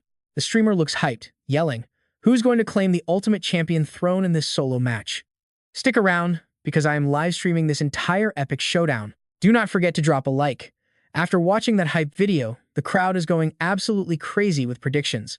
God Ni versus Wang Xuan was wild, but this match? Absolute hype. He will crush Wei He. Wait, did you even watch Wei He's fight the other day? His fighting style was completely brutal. I am telling you, this match is not going to be an easy win at all. Too bad Goddess Jiang Churen met Wei He in the top 4. Suhang University fighting for the champion and runner-up spots would have been absolutely insane. Suddenly, the roar of helicopter blades completely shatters the clear blue sky. The massive crowd scrambles back, clearing out a massive space for the chopper to land. The doors slide open, and the crowd absolutely loses their minds. It is Suhang University. The moment they step out, fans explode with endless cheers and praise. Goddess Jiang is just flawlessly beautiful. God Ni, I will support you forever. Song Xiaolin, do not give up. You will definitely crush it next time. God Ni, let us get a photo. Please sign this. Everywhere Zhou Yi walks, explosive cheers follow. Zhou Yi, Zhou Yi. Suddenly, someone spots another chopper dropping in and screams, Mata University is here too. The massive crowd instantly shifts their hype chants over to them. Wei He, Wei He, Wei He. Here is where the tension gets real. Dean Su walks straight up to Wu Mang. Good morning, Dean Wu. Today, the solo champion rises from our 2 schools. Friendship first, competition second, right? Wu Mang fakes a happy smile. Good morning, Dean Su. But deep down, he is secretly scoffing. With Wei He's actual strength, do you seriously think he can take down Zhou Yi? What a complete pipe dream. From a distance, Wei He locks eyes with Zhou Yi. He clenches his fists, swearing to himself, Zhou Yi, the final battle is here, and I will completely crush you for the championship. The long-awaited showdown is finally starting. Right before stepping into the arena, Zhou Yi flashes a completely terrifying, eerie smile. The system voice echoes out, let us welcome our fierce finalists, Zhou Yi and Wei He. As they enter the arena, the announcer asks the hyped crowd to take their seats. 5 seconds on the clock. The massive crowd is losing their minds, screaming non-stop, make it epic. God Ni is unstoppable. Senior brother Wei, you absolutely cannot lose this fight. Wei He, crush Suhang University right now. Man, there are so many people who just stomped my foot. Back at the Chu family estate, Chu Hang and the old master are glued to the screen. Just 3 seconds left. Suddenly, the old master breaks the silence. That Wei family kid is a legendary prodigy, fed endless top-tier resources since he was just a little boy. Can Zhou Yi actually win? Chu Heng looks dead serious. He can. You and I know how crazy Zhou Yi's growth is, right? Looking at his battle records, his raw power is completely out of this world, leagues above anyone else.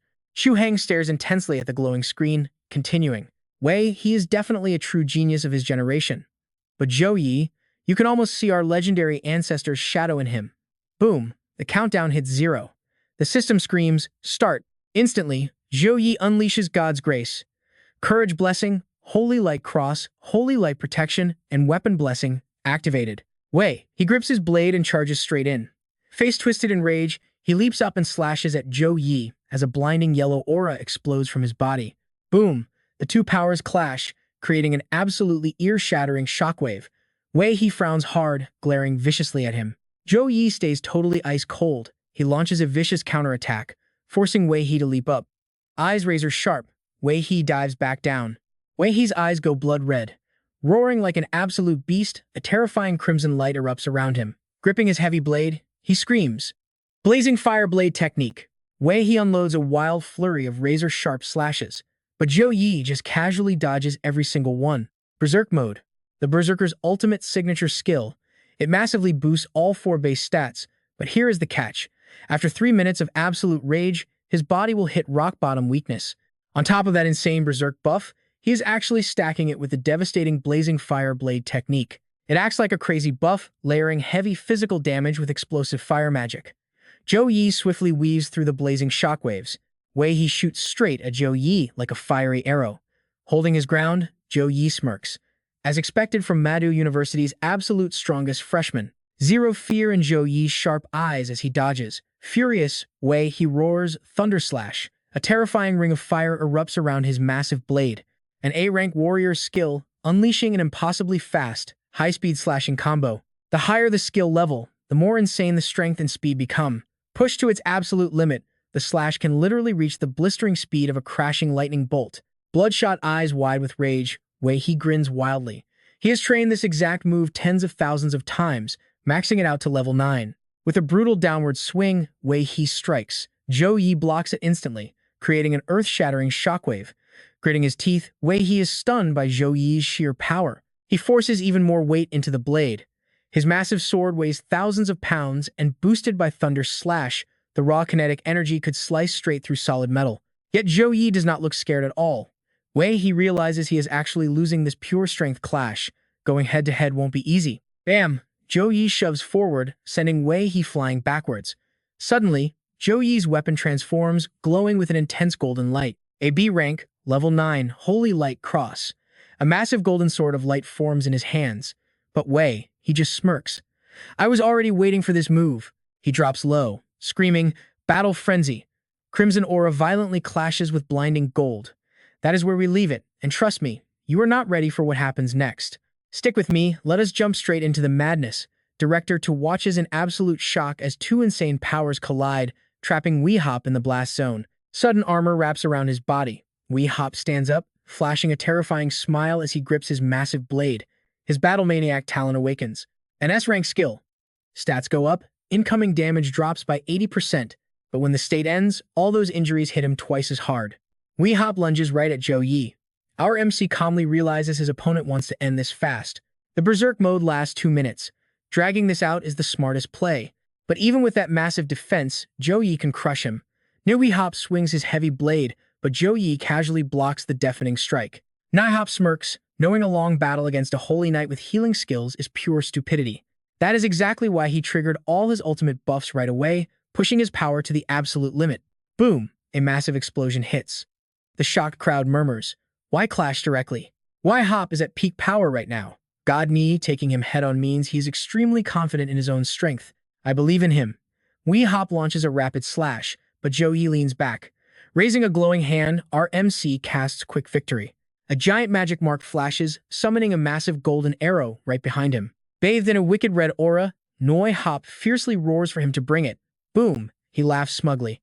"Haha, your move is completely useless. Watch this next move with me." Zhou Yi touches his forehead, laughing a bit early. Light's punishment. Brutal lightning bolts strike down from the sky, hammering New Hop's defensive barrier. Frowning, the Berserker grips his blade, realizing this is the MC's strongest offensive attack. Taking the lightning strikes, he grunts. Even with damage reduction, this really hurts.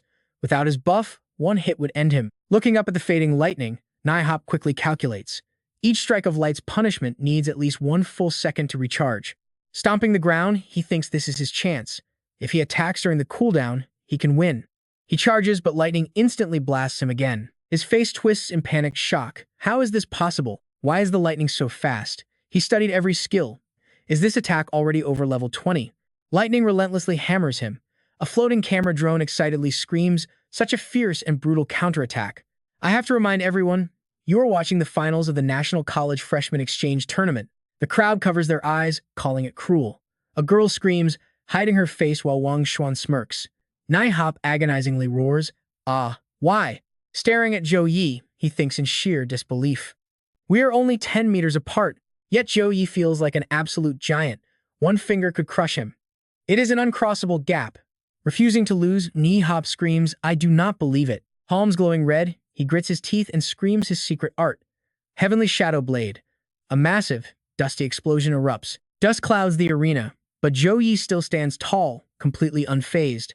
A tiny scratch marks his face, while the glowing blade stabs into cracked earth. We both saw this coming. Endless blades drop. He thinks, flesh into weapon. Legend says the enemy ancestor achieved enlightenment in the demon realm, fusing his soul and magic together. He forged countless deadly blades that annihilated an entire demon city. Instantly, 10,000 gloomy red swords line up before our MC. But this guy is nowhere near his ancestor's level. Still, seeing this weapon manifestation is epic, Zhou Yi just smiles. Guess I do not need to play with you anymore. Suddenly, the blades dive at terrifying speed.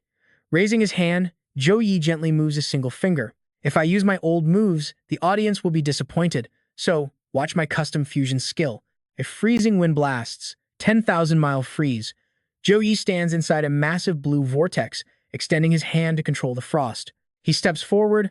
Ice rapidly spreads from his feet, instantly freezing the entire stage. The drone wildly announces, "Audience." Zhou Yi's skill just covered the arena. We cannot see anything right now. The crowd goes absolutely insane. What is happening? Someone curses. What ultimate move is this? Why does he have ice magic? An elder jumps up. Suhang screams in shock, "Elder." The horrified elder points at the stage, yelling, "Did you see that? Such incredibly pure ice elemental power." Zhou Yi extends his hand, and those thousands of deadly blades slowly freeze over. Bound by golden threads, the frozen blades halt. Zhou Yi clenches his fist, eyes sharp. Golden rays violently shatter the ice into tiny pieces. Holding his glowing necklace, golden threads wrap his arm. Ice shards explode everywhere. Mui Hop is blasted backwards, crashing hard and spitting out pitch-black blood. The ice slowly fades. The announcer shouts, "Contestant Mui Hop lost consciousness." Zhou Yi wins this battle, the crowd erupts in joy. "We won. Senior is too overpowered." The announcer continues, "Congrats, Zhou Yi. Honestly, you and I just watched these two deliver an unforgettable peak tournament finale. Let me tell you, this is absolutely the most spectacular tournament battle we have seen in 10 whole years. You and I just have to cheer for the absolute top genius of this generation." Zhou Yi raises his hand high, smiling as fireworks explode across the entire sky behind him. The drone announcer's voice rings out the solo tournament is officially over. Next up will be the epic team battles and the brutal survival matches. Let's wait for it. No Mong laughs. amazed that someone so young can actually use the Wei family's secret technique, merging the physical body with pure qi. If this was any other tournament year, he would easily take first place without a doubt. Too bad he ran into Zhou Yi. Standing nearby, Jiang Churen playfully strokes her hair and smiles. Ingzhou Meng watches Zhou Yi walking away, stretching and yawning. He thinks to himself, considering what they just saw, for Zhou Yi to crush Mi-hop, he probably needed to unleash his angelic divine body. But this time, he only used light punishment and fused the wood, light, and ice elements. This new generation is absolutely terrifying. Ngo Meng slaps Zhou Yi on the shoulder. Great job. Suhang University finally snatched that solo championship trophy. Right on cue, Tong Ha-lan speaks up to join the celebration. She is totally right. Even though they crushed the team battles 4 years in a row, this solo title had completely slipped through their fingers every single time. Brother Ying Yi really made us all proud and saved our reputation today. Wang Thiet Tam laughs with absolute confidence, pointing out that tomorrow's team match is going to be against Mado University. With Mi-hop heavily injured, Mado University is literally zero threat to them anymore. First place is basically in the bag, but Tong Ha-lan shakes her head. Hey, stay humble, do not get too cocky yet. Jiang Churan grabs Lin Hai in a tight hug and laughs. Brother Zhou Yi, Little Hai was totally wrong earlier. You could definitely disguise yourself as a grand mage. Blushing hard, Lin Hai pulls her hat down to hide her bright red face. Ah, classmate Chu, I just. Jiang Churan cuts in, cheering. Brother Zhou Yi, let us all go relax and party tonight. Zhou Yi awkwardly scratches his head. Now pay attention here, this bustling night street is crazy because the eternal game and reality fused together about 300 years ago. With magic beasts, mutated plants, and professional chefs popping up everywhere, the culinary world changed forever. Delicious new dishes across the entire Blue Star literally multiplied by tens of thousands. And right in the most prosperous district of Thang Kin City, Dongfan, lies a ridiculously famous street food market. Whether it flies in the sky or runs on the ground, they can turn anything into a masterpiece, satisfying every crazy craving. A vendor shouts at the top of his lungs, grilled dragon meat. Freshly grilled 20-year-old baby dragon meat melts right in your mouth. Get your Wolf King blood jelly right here. Boosts your energy, heals your body, and keeps you looking gorgeous. Deep Sea Monster Fish Balls, made straight from a level 30 deep sea overlord. Crispy, chewy, and absolutely packed with flavor, come get it now. Tong Ha-lan links arms with Lin Hai, walking beside Wang Thiet Tam. Wow, that looks insanely good. Lin Hai smiles, holding candied fruit. Up ahead, Jiang Churan and Zhou Yi are chatting and laughing together. Luong watches Jiang Churan from a distance. Absolute perfection. He tosses his meat skewers to his buddy, adjusts his hat, and smirks. 100 points. Startled, his friend catches the food. Bro, what are you doing? Luong just smirks. I am going to hit on that absolute goddess. A beauty like that is a once-in-a-lifetime sight. I would regret it forever if I walked away. His buddy gasps, she has a boyfriend. Luong scoffs. So what? Watch the master at work. But suddenly, Zhou Yi turns around with a dead cold expression. Those sharp, blood-red eyes lock on target. Luong instantly freezes in pure terror. His buddy laughs. Giving up already? That is not your style. Luong shakily points at Zhou Yi, stuttering in pure panic that is him. A while later, Jiang Churan bends over, completely out of breath. This food paradise totally lives up to the hype. We have been walking for an hour and have not even seen half of it. Tong Ha-lan grabs Wang Thiet Tam's arm. Well, there are 6 massive streets all connected together here. Of course, we are not going to finish quickly. You two grab a table and save some seats for us. We are going to go hunt down some more food. Wang Thiet Tam scratches his head awkwardly. Hey, I kinda want to rest too. Tong Ha-lan shoves him from behind. Rest my foot. Leave the cute couple alone for a second, will you? Are you seriously trying to be a third wheel right now? Lin Hai turns to look at a 50-year-old specialty tavern. Now I know what you are thinking. Alcohol in a manhwa always leads to trouble. The cheerful owner introduces their olive wine, promising it boosts agility. 800 milliliters a bottle, perfect for drinking or gifting. Hearing that, Jiang Churan immediately points at the beautiful bottle. We will take one. The shop owner quickly brings out the bottle along with 2 small glasses. Dear customers, your olive wine comes out to 200,000 credits. Please pay here. Ding. A quick 200,000 credits transferred. Holding up her little glass, Jiang Churan looks brightly at Zhou Yi. Brother Zhou Yi, massive congratulations on winning the solo championship today. They clink their glasses together as Zhou Yi cheers. Jiang Churan downs the entire drink in one huge gulp. She smacks her lips, looking totally confused. Huh? The alcohol level in this does not seem very high at all. 10 minutes later, Complete disaster, her face is beet red. Completely wasted, she slurs. Brother Zhou Yi, why are there two of you? Zhou Yi stares at her in disbelief. Are you seriously drunk this fast? Jiang Churen just giggles happily, pointing at the air. One Zhou Yi, two Zhou Yis, three Zhou Yis. Zhou Yi looks at her and lets out a long sigh. As a level 19 awakened professional, regular normal alcohol could never actually manage to get someone like her drunk. But this specific olive wine, it is brewed using a D-rank natural treasure. So even though the alcohol content is low, it hits incredibly hard and makes people dizzy fast. Zhou Yi stands straight up. It is getting late, and the others still have not come back. Let's go find them. Jiang Churan reaches out with a totally whiny voice. No way, brother Zhou Yi. I am not moving. Before she can even finish complaining, another voice interrupts. Hey, handsome. A gorgeous woman holding an empty glass gives him a dangerously seductive look. My drink just ran out. Buy a girl another round? Zhou Yi just gives her a side eye. He points straight at their table.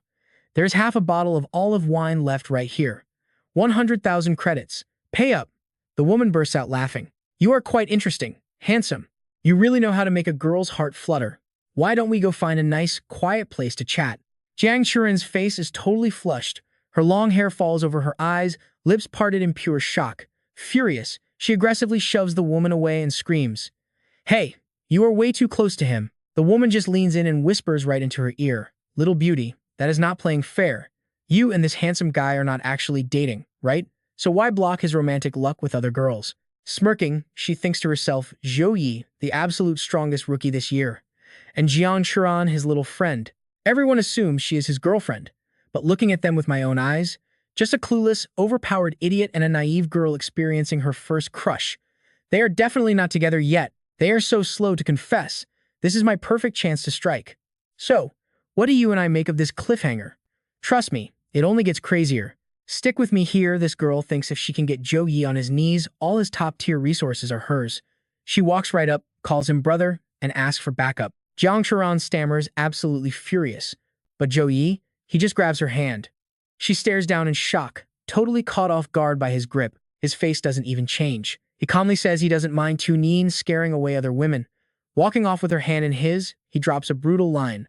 Plus, you look pretty average. Not exactly a prize catch. Her jaw drops at being called average. Zhou Yi just leads Jiang Churan straight through the crowd until she suddenly stops. Brother Zhou Yi, she calls out. He looks back.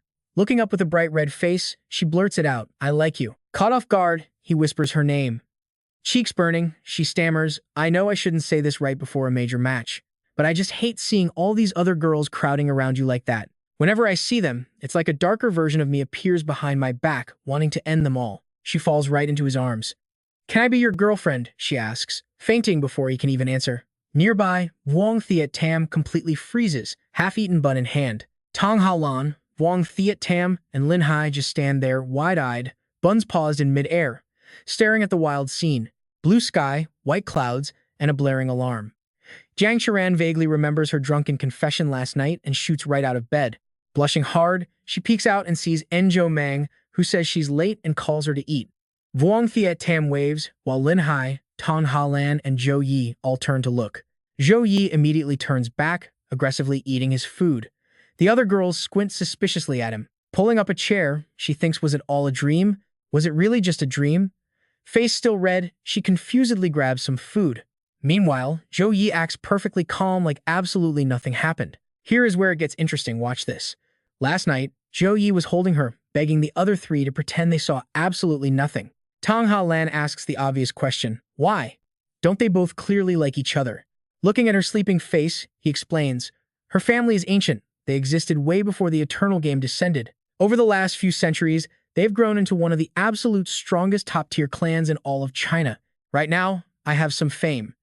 Being Master Wang Hui's direct disciple definitely makes me look pretty good on paper. He looks up at the night sky. But to a powerhouse family like hers, those achievements mean nothing. I refuse to put her in a difficult position. Once I secure absolute power, any clan or faction will be nothing more than dust. It's just a matter of time. Tong Ha Lan whispers from behind her bun, Brother Yi, you're a pure war god. I'm officially the captain of your fan club now. Zhou Yi just sweats nervously. No Mang puts down her chopsticks. Listen up. There are exactly 10 colleges and universities competing in the grand finals of the National Freshman Team Exchange Tournament this year. Every single school has to fight against the other 9 academies.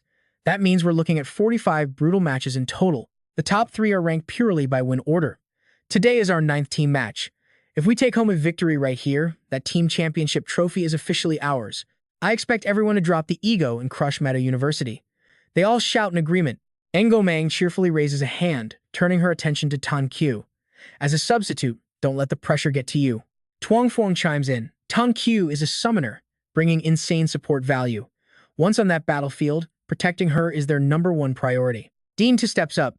As your team leader, I could give you guys a big motivational speech right now, but honestly, it's unnecessary. Muay Hop is critically injured and unconscious. Our combat power took a massive hit. Plus, with Zhou Yi on their side, first place is impossible. Internally, Dean thinks who knew they had such an all-rounder. If the combined strength of our entire roster is a 1, then Zhou Yi alone is easily a 2 or 3. You and I both know the truth. He's not just strong, he's an absolute monster who could solo sweep every single top academy here. Clenching his fists tight, Dean fires them up. But hear this. Even if we lose today, we are not losing Mata University's honor. We will not let them look down on us. I need you to give everything. Can you do it? The crowd roars back. Let's go. Led by Dean. To 5 Mato students march out with massive momentum. But Tankyu runs the numbers even with Muay Hop. It's a guaranteed loss. Are they really doomed to 3rd place again?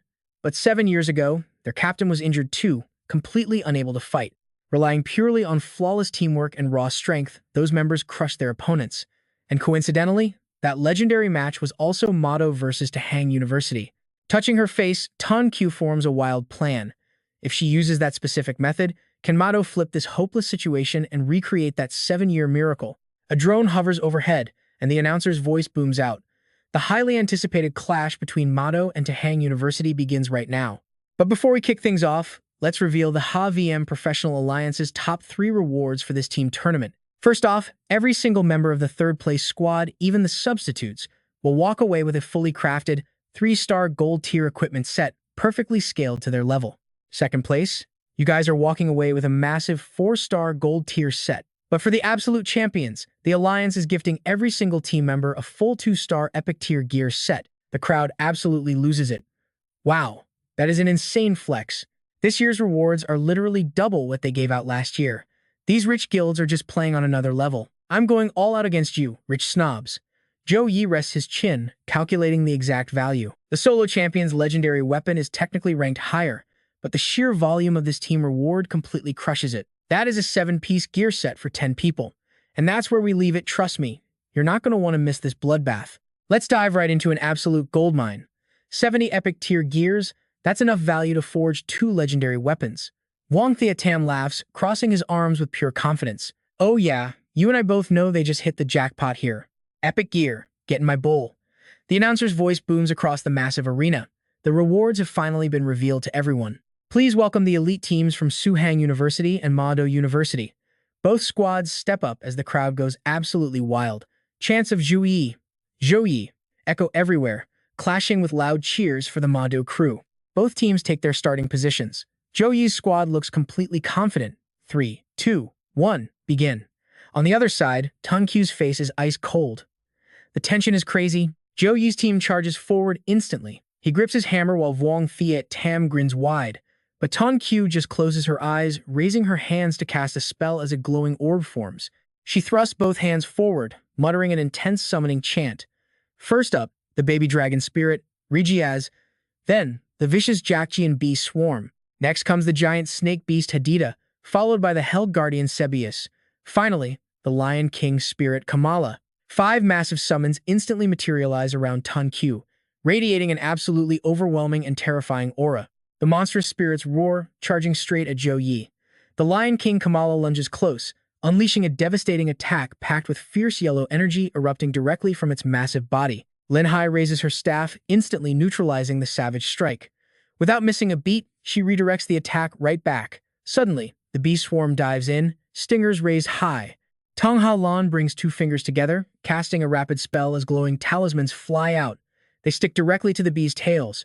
She thrusts her hand, and boom, they explode like fireworks. Over here, Wang Theatam fiercely brawls with Hadida. Jiang Churan spins her weapon and dashes forward, landing several clean slashes right onto Sebius. Meanwhile, Zhou Yi casually dodges a storm of enemy attacks.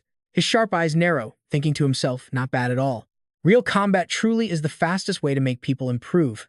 Their teamwork has leveled up by at least 30% compared to before. Tuong Fuong and the blonde girl watch, jaws completely dropped. Yet, Tan Qiu remains perfectly calm, casting again. With just a few moves, Zhou Yi blasts everyone away. He throws a heavy punch straight at Tan Qiu, but she keeps her eyes shut, steadily channeling her magic.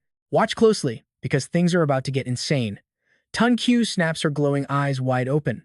Suddenly, a massive hand materializes from nowhere, catching Zhou Yi's hammer midair. He frowns in pure annoyance as this giant fist perfectly blocks his weapon. Tan Qiu furrows her brows, struggling to hold on.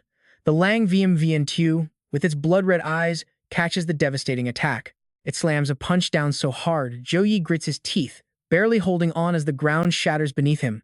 The colossal ape roars, summoning a blue ring that shoots out deadly projectiles. Tan Qiu is completely stunned. Tan Qiu grits her teeth, desperately commanding Hadida, but the crimson-eyed ape just grabs the giant snake by the neck and crushes it. Black blood splatters absolutely everywhere. Tearing the snake's head off, the beast glares down at Tan Qiu. No need for these cheap tricks. Why did you even summon me? Terrified, Tan Qiu shields herself and screams, "Attack!" Trembling, she points right at Zhou Yi, ordering it to crush him. System note level 24 Lang Vien Tu. Legendary tier monster. This legendary beast is born with absolute fire mastery and is incredibly rare. Running into this thing? Honestly, it's hard to tell if it's pure luck or absolute doom. The massive beast lets out a deafening roar.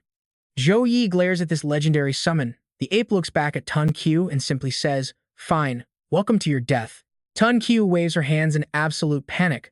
Wait a minute, I didn't mean debris flies everywhere as she covers her face. This is completely out of control. The ape launches forward. Wang Thiet Tam is shocked. Why does she have a legendary summon? Lin Hai raises her staff, casting a heavy water shield, wrapping the area in a sea of blue light. The monster quickly dodges away. Tong Halan slashes her hands through the air, chanting loudly. Yellow earth as the base, earth energy as the core. Earth spirits of all four directions. Heed my command. A massive rock pillar shoots up. She thinks to herself, heavy water shield is an A-rank defense, plus Lin Hai buffed it straight up to level 8. Let that sink in for a second. That shield easily blocked relentless assassin combos in the solo matches, but now, it couldn't even stop a single casual strike from this legendary summon. This ape is on a totally different level. With one devastating kick and punch, the monster shatters the boulder. Vuong Thea Tam rushes in front of Tong Ha Lan, casting shield wall as a glowing red barrier erupts. The brutal ape leaps high, clasping its giant hands together and smashing the barrier. Tong Ha Lan turns back, sweating heavily. Thank God for Brother Inji's buffs. They multiplied our skill effects by more than double. If not, that monster would have easily crushed my defense in one shot. A legendary beast is just insanely overpowered. Brother Ingi, what do we do now? Zhou Yi just raises his hand high, casting Holy Lightheart Shield as a brilliant glowing crest appears. The beast slashes its deadly claws right at Zhou Yi. He glances back at his team. Leave the rest of this match to me. All of you, get off the stage. Tong Halan, Lin Hai, and Vuong Thiet Tam yell in unison. What? Thiet Tam panics. Are you joking right now? Brother Ni, that's not some student from Ma Do. That is a legendary summon. It doesn't know how to hold back. Zhou Yi looks at her with dead serious eyes. Look at my face. Do I look like I'm joking right now? I have a way to handle this flame ape, but once this fight truly starts, I won't be able to protect you guys. Jiang Churan stares at him, her eyes filled with intense worry. Brother Zhou Yi, you don't need to protect us. We can fight. Lin Hai quickly chimes in. Even though my power is small, I still want to contribute whatever strength I have. Tong Halan's eyes widen as she shouts, Brother Ingi, we are a team. Boom. The giant ape violently smashes its fist down again. Zhou Yi firmly explains the reality. Fighting a legendary beast means one careless mistake equals actual death. Sure, the healer can revive you, but you instantly lose 30% of your stats and enter a 3-month weakened state where combat training is utterly impossible. Have any of you actually calculated that kind of massive loss? Zhou Yi places his hand gently on Jiang Churan's head, rubbing it.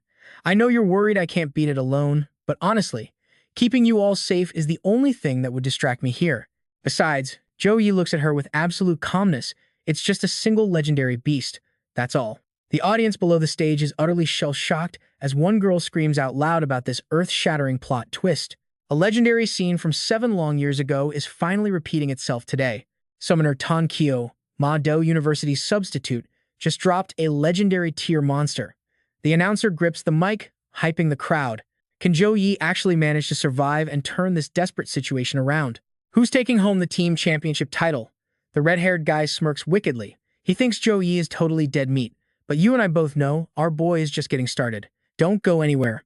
Just like equipment, monster aptitudes are strictly divided into bronze, silver, gold, epic, and finally, legendary tiers.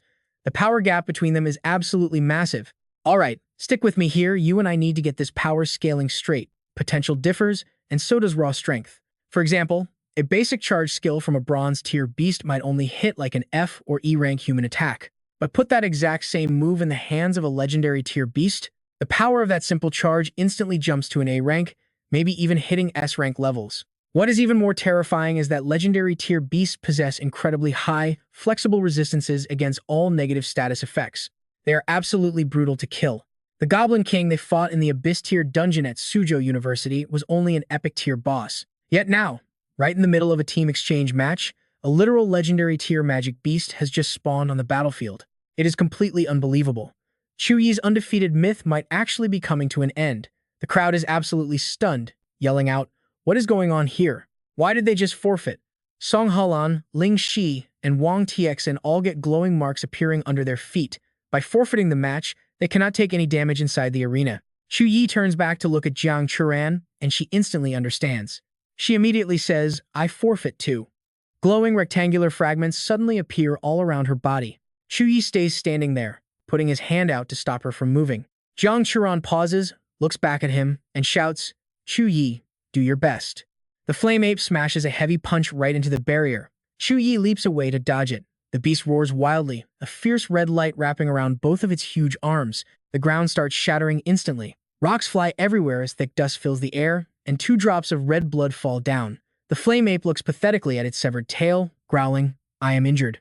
Now pay attention, because you are going to want to see this. Zhou Yi transforms, gripping a massive hammer while hovering above, radiating golden light. He says, "Xiao Ran and the others have left the arena. I have absolutely nothing left to worry about. Next up, let me see just how powerful a legendary tier magic beast like you really is." Damn Wei from the crowd is totally shocked, stammering, Am I still dreaming right now?" Sun Chao immediately shouts, "How is this possible? Zhou Yi actually managed to damage a legendary tier beast with a single strike." The flame ape glares at Zhou Yi, growling, "Human, I have already sensed the aura of a supreme high-tier bloodline on your body." It thinks to itself the flame ape clan is a natural-born legendary tier race. They are innate kings, born with the power to absolutely dominate any region. But deep within its own memories, its mother once strictly warned it about certain supreme bloodlines that must never, ever be offended. A quick flashback shows its mother holding and comforting it. Yet now, radiating from this human's body, it feels that exact supreme bloodline aura for the very first time. If this human wasn't so incredibly weak, the beast would have instantly fled, even if it meant risking the deadly backlash of breaking the summoning magic. Luckily, he's just a human with good luck who somehow fused with a supreme bloodline. The flame ape raises its fist, a ring of energy wrapping around it, and says, "I was careless, human. But next, I am going to unleash my full power." It launches high into the air. Green energy surges into its hands, its eyes glowing a furious blood red. Pressing 2 fingers together, it summons a brutal weapon right in its palms, a spiked head attached to a heavy chain linking 2 metal bars. The flame ape grips the ringed weapon tight, but Zhou Yi just calmly taunts, "Come on, over here." Zhou Yi extends his hand. Holy light erupts as a brilliant golden chain shoots forward. The flame ape immediately casts a spell, hurling its chain weapon directly into the glowing links. Zhou Yi instantly casts the light impact spell, and a massively powerful surge of blue energy explodes outward. The flame ape is completely blasted back. It stabs its weapon straight into the dirt, carving a long trench in the ground to stop, its red eyes glaring up. Zhou Yi watches it, totally surprised to see 0 damage. Watching this, the Chu family elder panics. "Stop the match right now. We cannot let our family's greatest hope die in this place." Suhang frantically turns around and runs off, shouting, "I am going to find Wu Mang right now." The elder yells back, saying even if they severely offend Suzhou University, they must halt the match to protect Zhou Yi. Principal Cheng looks completely stressed out. "Teacher Wu, let's call it off. If Zhou Yi dies here, our country loses a future general." The others quickly agree, saying he is absolutely right. Zhou Yi is absolutely guaranteed to grow into a top-tier powerhouse. Letting him die over a simple tournament match ruins his entire growth speed, which is completely missing the bigger picture. I know exactly what you're thinking right now. They need to stop this match.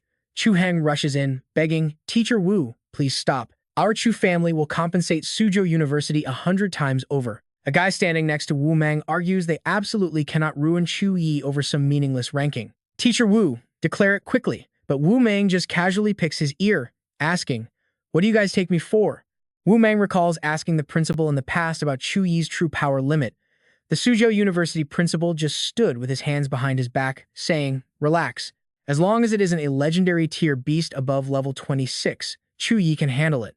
Wu Mang stares at the monitor, thinking to himself after level 20, whether human or magic beast, the power gap between levels becomes absolutely massive.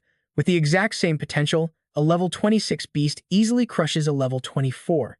This one just hit level 24, meaning it is still 2 whole levels away from 26. He quickly speaks up. Wanting Zhou Yi to secure a win right now is basically impossible. Suhang panics. "Aren't you afraid for Zhou Yi?" Back in the fight, the flame ape raises its weapon high, red eyes glowing as it smashes down. Zhou Yi instantly casts Light's Punishment, and a blinding lightning bolt strikes. The flame ape's entire body gets struck by the lightning, roaring in absolute agony. It thinks, "This divine power is making my arms and legs go completely numb." Zhou Yi coldly says, "Here comes another one." Light's Punishment. The beast screams out fiercely in pure pain, throwing up its arms to block the brutal strike. It roars back, "Human, let me see what you are really made of. Come on." Floating high above, Zhou Yi thinks to himself, Light's Punishment is already a level 14 rank skill right now, massively boosted by his S+ angel talent and its divine holy light element protection.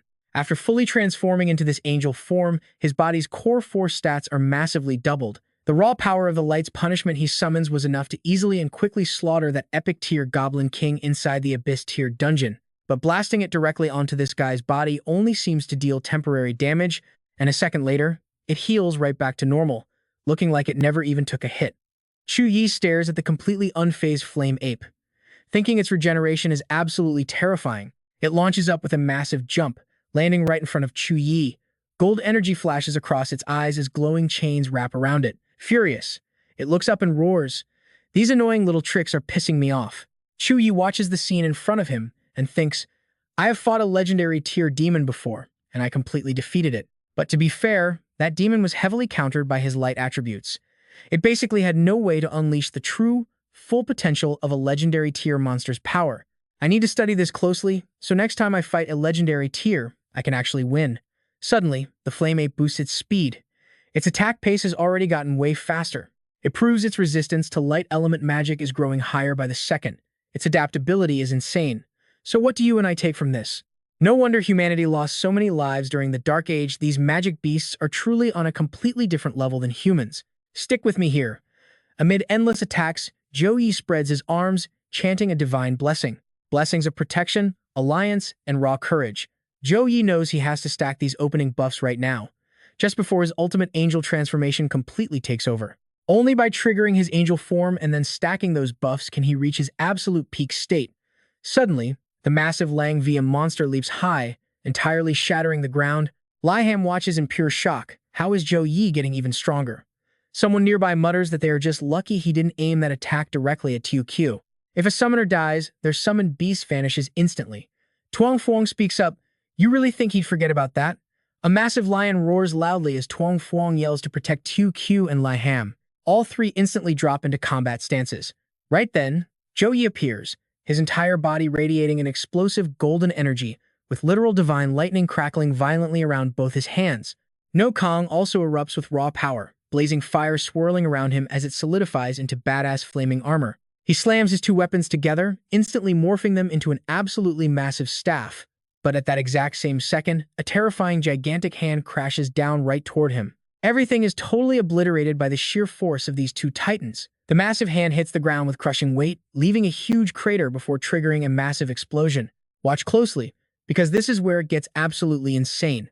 Everything shatters, sending the panicked crowd running. But then, the Xia Yan Alliance's third-tier mage steps up, opening her spell book. Swirling drops of water rapidly gather into one focused spot as she loudly chants her ultimate spell, Water Guardian. Seconds later, the raging water forms a massive circular shield, perfectly blocking the scorching wave of explosive heat. Seeing this, the guy with the black top knot lets out a sigh. Phew, we're saved.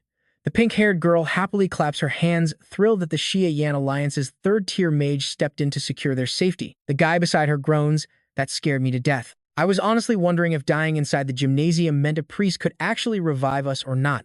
Right then, looking completely dead serious, the third-tier mage of the Xia-Yan Alliance uses her magic to flip through her spellbook, lost in deep thought. Anticipating today's absolutely brutal battle, the Xia-Yan Alliance had already boosted their defensive barriers to level 7 before the opening match. A level 7 shield is strong enough to completely block a full power strike from a peak second-tier mage. But then she suddenly pauses, tightly gripping her magic book, still completely lost in her own intense thoughts. A single skill from Zhou Yi caused total, sweeping destruction. Something like this hasn't been seen in 100 years. It looks like Trungha Nation just birthed another absolute genius. The glory of Trungha, and the glory of humanity. Meanwhile, footsteps come to a sudden halt, and the four of them stand frozen in pure terror at the violent lightning. Moments later, the monster Lang VM emerges, its face absolutely reeking of bloodlust. It grinds its teeth, breathing heavy puffs of fire as it stews in anger. Damn it all. The raw power of the light and ice elements is literally swimming through my flesh, destroying my natural healing abilities. Cursed humans and that absolutely cursed holy light. Furious, it violently slams both fists into the ground, completely cracking the earth as it roars out. How could a magnificent demon like me possibly be killed in a place like this? In a flash, Zhou Yi delivers an earth-shattering punch straight to its face. His body is tiny compared to Lang VM, but the sheer force of that strike knocks the beast flat. The monster screeches in agony. A split second later, Zhou Yi dashes right at it, screaming, "Die." He unloads a devastatingly powerful kick, throwing the beast completely off balance backwards. Right then, a blinding golden light crashes down, sending dirt and shattered rock flying everywhere in the air. Suddenly, a fierce bird and a terrifying lion appear, roaring with pure fury. "You and I both feel that tension, right?"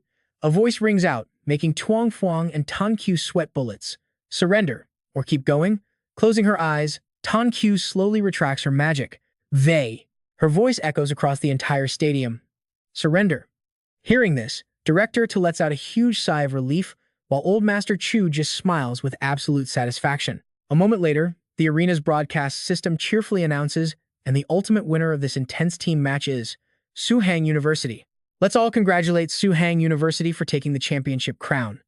And let's hear a massive round of applause for our MVP, contestant Zhou Yi. Without his insane ability to completely turn the tides, we never would have witnessed such a spectacularly epic battle today. The crowd erupts with pure joy, chanting, "Zhou Yi, God Ni." The announcer continues, 10 universities, 45 matches, now all officially concluded. I will now announce the final rankings for this team tournament. In first place, with 9 wins and 0 losses, Suhang University. Second place with 8 wins, Mado University. Third place with 7 wins, Fan King University. The excited stadium of spectators screams in absolute hype, "Suhang University, Zhou Yi, God Ni." Suddenly, a brown-haired commentator chimes in. It's honestly hard to imagine that Zhou Yi is only 18 years old, yet his combat power is already this incredibly strong. The future peak of Trungha's professional scene will definitely have Zhou Yi's name written all over it. Later, he reverts to his normal form, totally exhausted and drenched in sweat. Suddenly, a white-haired girl calls out, "It's Jiang Churan." She rushes over to check on him, asking anxiously, "Brother Zhou Yi, how do you feel right now after using your angel body?" Right away, an orange-haired guy practically drags his cameraman over to film this exact moment. "Hurry up, point the camera at the lovebirds. All my traffic relies on these two." The livestream screen instantly displays 50,000 current viewers. Right then, he gently pats her head and softly says, "I'm sorry, I really made you worry there. Even though I'm still a little bit weak from leveling up." His gentle action instantly sends the livestream viewers into an absolute frenzy in the comments. "They really are a couple. I absolutely knew I wasn't seeing things." One person begs in the chat, "Please, stop feeding us dog food. My single heart is hurting way too much from this. God and Yi belongs to all of us." Another viewer sighs, "Fairy Nian is just too pretty." Suddenly, a large hand covers the camera lens entirely, followed by a loud, intentional cough. Instantly, a massive wave of angry comments floods in. "Who the heck is blocking the screen? We were just getting to the best part. Streamer, can you do something about this? Streamer, deal with this guy and I'll send you a huge rocket." It turns out to be Ngo Mang. His hand crushes the camera lens with brutal force, though he's still smiling brightly. He says, Private live streaming is completely forbidden after a match ends. Do you not understand the rules? Let me teach you. Instantly, both their faces turn ghost white, drained of all blood. Then he turns to Zhou Yi and announces, "Head back to the villa first. I'll explain the final category to everyone there, the ultimate survival match." A bit later, back at the villa, the briefing begins. A survival match is the final hurdle? Trust me, you and I are definitely going to want to see this unfold. All players from the 10 universities will enter the free exploration instance. Wu Mang stands there, hands behind his back, giving the crowd a dead serious look. Come along with me, because this is where the real game begins. Unlike that basic simulation from the fourth individual round, this survival match is a brutal, fully open-world reality. Which means complete chaos, totally unpredictable emergencies, and absolute madness at every single turn. Even if you are an absolute powerhouse, one stroke of bad luck could wipe you out right at the starting line. He shows a projection of someone wiping out monsters. Plus 100 points. The rules are basically incredibly simple. Hunting down magical beasts of different levels will earn you specific point values to climb the ranks. Next up, wave a white flag to surrender. You lose 500 points, and your opponent instantly gains 500 points. He continues with the harsh truth. Eliminate a player from a rival school, and you instantly steal half of their total points. After 7 days, whichever school hoards the most points takes the crown. Then, he brings up the Secret Realm map. The scope of this Secret Realm instance is absolutely massive. Each day, players are only allowed to search within a specific designated zone. As the brutal match progresses, the safe zone slowly shrinks down. Everyone must scramble to enter the new designated search area before the strict timer runs out, or else they get automatically eliminated from the game. There is one more critical detail to remember. Your spawn point inside the realm is completely random. If you stumble upon the void area at the border, turn back immediately. Wu Mang's eyes flash with genuine dread as he speaks. That void zone is filled with countless spatial rifts. They could shred a third-tier professional to absolute pieces in the blink of an eye. Instantly, the entire crowd shouts back in unison. Understood. Sometime later, late at night, heavy footsteps slowly echo through the darkness. The man walking forward is none other than Dean Su. He arrives at a hidden base. The automatic doors slide open. The atmosphere inside is incredibly heavy. It is so dead silent you can literally hear people breathing in the shadows. A voice suddenly calls out, "Dean Su, you finally made it." Walking up to the table, he asks a blunt question. "Why are all the leading instructors gathered here, minus the ones from Suhang University? What is the plan?" Now pay attention to this twist. Dean Cheng replies calmly, "Dean Su, assuming there are no unexpected accidents. Suhang University is going to take first place in this survival match." He pauses for a second, then asks, "Are you willing to just accept that?" The scene cuts to another location. Right then, a blue-haired girl is casting some flashy magic. Up above, a drone camera is broadcasting the live stream, accompanied by the announcer's loud voice. "Ladies and gentlemen, the final event of the National University Freshman Exchange Tournament is about to begin. This grueling survival match is going to be a total marathon, lasting for an epic 7 days and 7 nights straight.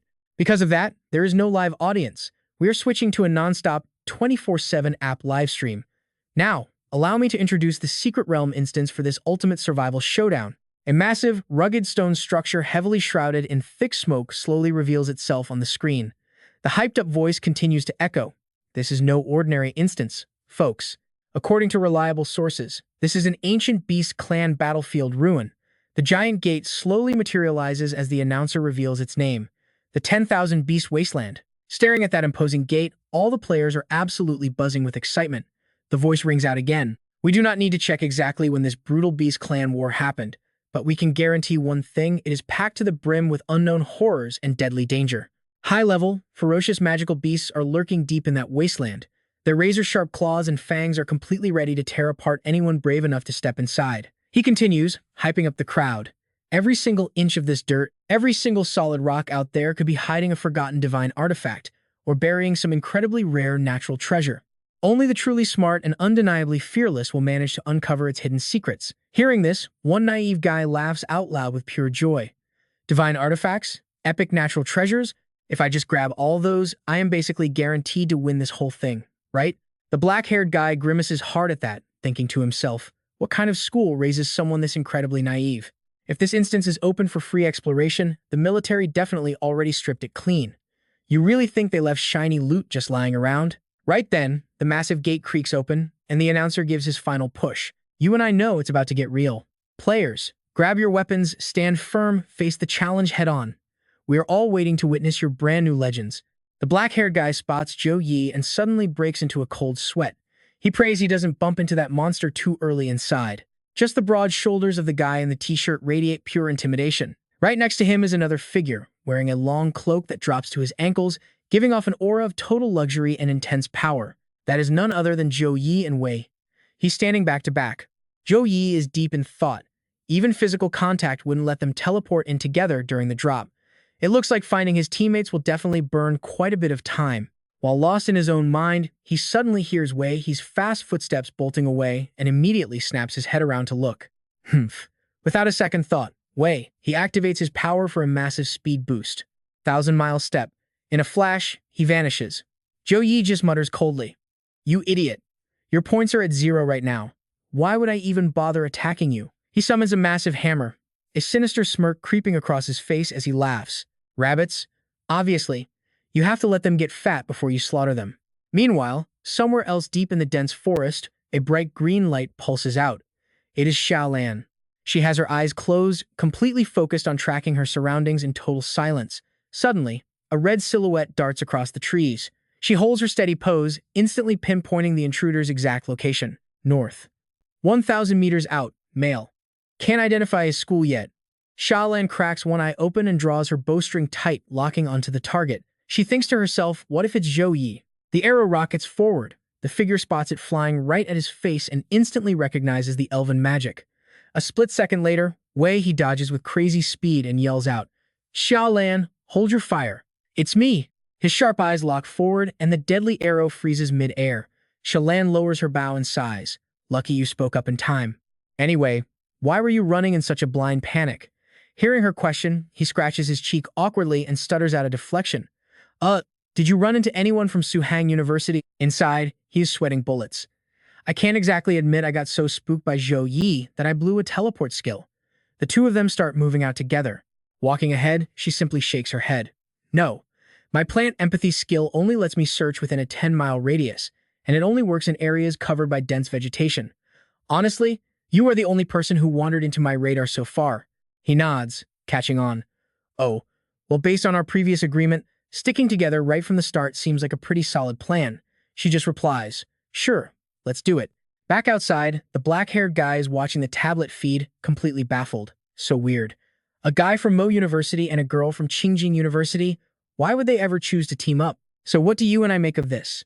The glasses guy reading on his bed spells it out perfectly. Their player levels are too similar. Everyone is too paranoid to strike first. Let's dive right into this insane survival game. Trust me, teaming up early in these deadly dungeons is the only smart move. The survival match gets wilder the longer it goes, and this is just day 1. Fast forward to day 7, and the devices every player carries will broadcast everyone's exact locations to the entire map. Player versus player combat? Now that's the real thrill. Hearing this, he nods in understanding. Makes total sense. But right then, right in the middle of his thoughts, a massive horde of vicious, mutated monsters charges straight at him. Zhou Yi casually points 2 fingers down, unleashing his power with a single word.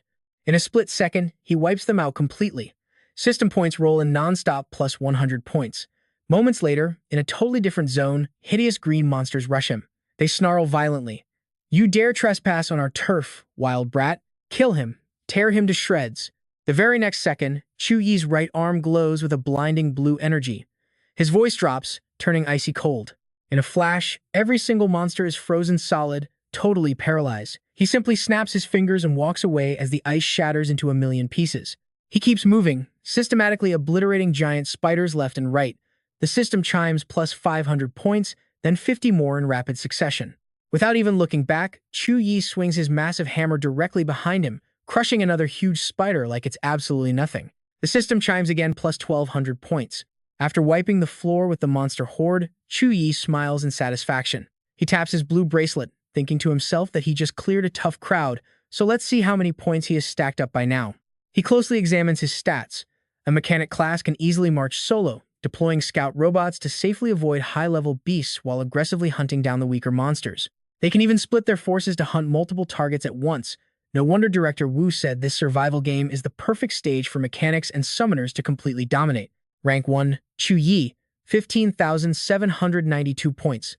Rank 2, Wang Xuan, 5,547 points. Rank 3, Li Mengze, 2,547 points. Zhou Yi points at the screen, thinking to himself. The rankings for Xiaoran, Helan, Tai Xin, and Lingxi are all exactly what he predicted. Ranks 9, 10, and 11 sitting comfortably over 2,000 points. But watch closely, this is where things get weird. He suddenly freezes. His pupils shrink in pure shock, unable to believe what he's seeing on the screen. Tan Wei and Zhang Tai might not match Tai Xin's group in raw level and combat experience, but they are still solidly average among all the students here. So why on earth are their scores this incredibly low? The board updates. Rank 72, Tan Wei, 540 points. Rank 81, 470 points. His hand stops dead. Zhou Yi's face twists with complete confusion and shock. Wait, Tan Wei has already been eliminated? The board refreshes again. Rank 72, Tan Wei, eliminated.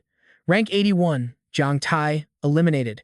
He starts racking his brain. There are only 3 ways to get knocked out: the dungeon itself, monsters, or other players.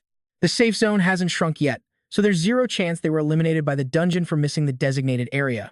Zhou Yi flashes back to the memory of Tan Wei fiercely battling a massive, terrifying snake. He thinks it over. Sure, Tan Wei might just be a substitute, but that absolutely does not mean his actual combat skills are weak. Out of everyone in this entire tournament, Tan Wei easily ranks above average. Plus, he is a super careful guy. He wouldn't just take pointless risks. Even if he faced a monster way above his level, he definitely had the skills to escape. Suddenly, a bad feeling hits him. Did the other players actually team up? Zhou Yi immediately pictures rival players forming an alliance, wearing deeply malicious smiles. In this treacherous dungeon, you can't just guard against wild monsters and solo players. Weaker teams, desperate for maximum profit, will inevitably form alliances. They wait for the perfect moment to strike, hunting down isolated members of other teams to secure the random teleportation spots all for themselves. Right at the start, every team member is completely isolated, making it basically impossible to form alliances. So, this kind of dirty tactic was only supposed to happen in the later stages. Suddenly, the announcer's voice echoes out. Attention all players! The safe zone of the dungeon is about to shrink rapidly. Please reach the safe zone within 3 hours, or you will be eliminated. You and I both know this changes everything. Zhou Yi is completely blindsided. Meanwhile, somewhere else in the dungeon, a blur of motion tears through a massive canyon at lightning speed. It's Zhou Yi, sprinting for his life. My luck is absolute trash, he mutters. He dashes madly toward a specific location, his mind racing as fast as his legs. The first zone shrink is insanely far away, way further than usual. He has to push himself to the absolute limit just to reach the safe area before time runs out. Tan Wei's situation will just have to wait. Suddenly, a bright flash of green light erupts from a nearby peak. Without hesitating, he changes direction and heads straight for it. Using a movement skill, Zhou Yi sprints up the mountain, recognizing Lingxi's aura. Right now, Tang Lingxi is unleashing a fierce water arrow magic attack against an orange-haired girl. Suddenly, Wu Kang jumps out of nowhere, weapon tightly in hand, launching a brutal sneak attack. Tang Lingxi spins around in pure panic as he delivers a crushing blow, yelling that she's nothing but an annoying woman. She frantically conjures a shield to block the hit. A second later, she counters with a stone spike attack. Instantly, a massive, spike boulder materializes directly above his head. The boulder slams down, completely crushing Wu Kang as his eyes bulge in shock. Tang Lingxi furrows her brows, clicking her tongue in annoyance. Man, you guys are so annoying. Didn't your teachers ever tell you not to underestimate your opponent? Or do you just think I have a terrible memory? Just then, Luo Sheng leaps into the air, launching yet another surprise attack right at her blind spot. Tang Lingxi shifts into a fighting stance and sneers. Did you really think I'd forget there were 2 of you? With that, she slams her magic staff hard into the ground. He prepares his strike, but suddenly, rocks of all sizes fly straight toward him. Stone spirit bind. Luo Sheng is instantly swallowed by a sphere of rocks, while Wu Kang remains totally crushed. Both of them are completely immobilized, unable to fight back. Panting heavily, Tang Lingxi glares at them. So, are you going to surrender, or should I beat you half to death before eliminating you? Suddenly, a slow, mocking clap echoes through the area. Tang Lingxi whips around to see Li Jian stepping out from the shadows. She panics there was a third guy hiding this whole time. He stares her down with a smirk, letting out a dramatic sigh. I honestly never expected Suhang University to hide such an incredibly gifted elemental mage. It seems Miss Tang's talents have been completely overshadowed by her teammates. What an absolute pity. The very second he finishes speaking, his vicious hounds lunge straight for her throat. You talk too much, she yells back. She instantly unleashes a barrage of water arrows, effortlessly slicing right through the incoming pack of rabid dogs. But right in that chaotic moment, a lone hound sneaks up perfectly in her blind spot. With a sickening crunch, it bites down hard on her arm. Li Jian's eyes light up with pure joy. Perfect. Rip her arm off. He grins, knowing without a staff, her magic is dead. That's where we leave it, trust me. You won't want to miss what happens next. Let us dive into this wild tournament where everyone thought she was weak and outmatched. But without a single ounce of fear, Duong Lin Hai flashes a cunning smile. She tells him, if you want a good opportunity, you better grab it. The moment those words leave her mouth, a glowing magic circle suddenly appears right beside her. This completely terrifies Lai Qian. He screams in absolute panic, asking how she can possibly cast magic without a staff. Then, boom, a massive explosion erupts. The sheer force of that blast sends Lai Qian flying through the air. Even his two hunting dogs get instantly blown to absolute pieces by the shockwave. Right after the smoke clears, the system sends out an alert. It detects that contestant Lai Qian from Than Thuong University is severely injured and unconscious. He is completely unable to continue the match. The announcement officially eliminates Lai Qian.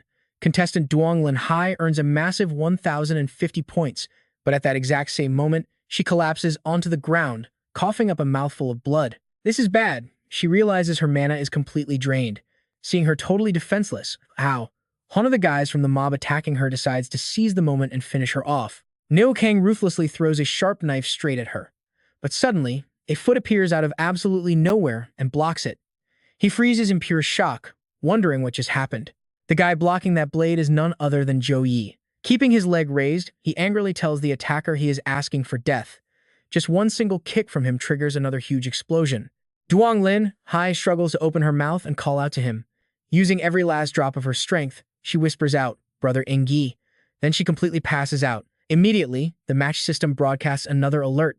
The system detects contestant Ngo Kang from Nakai University is critically injured and unconscious. He cannot continue the tournament.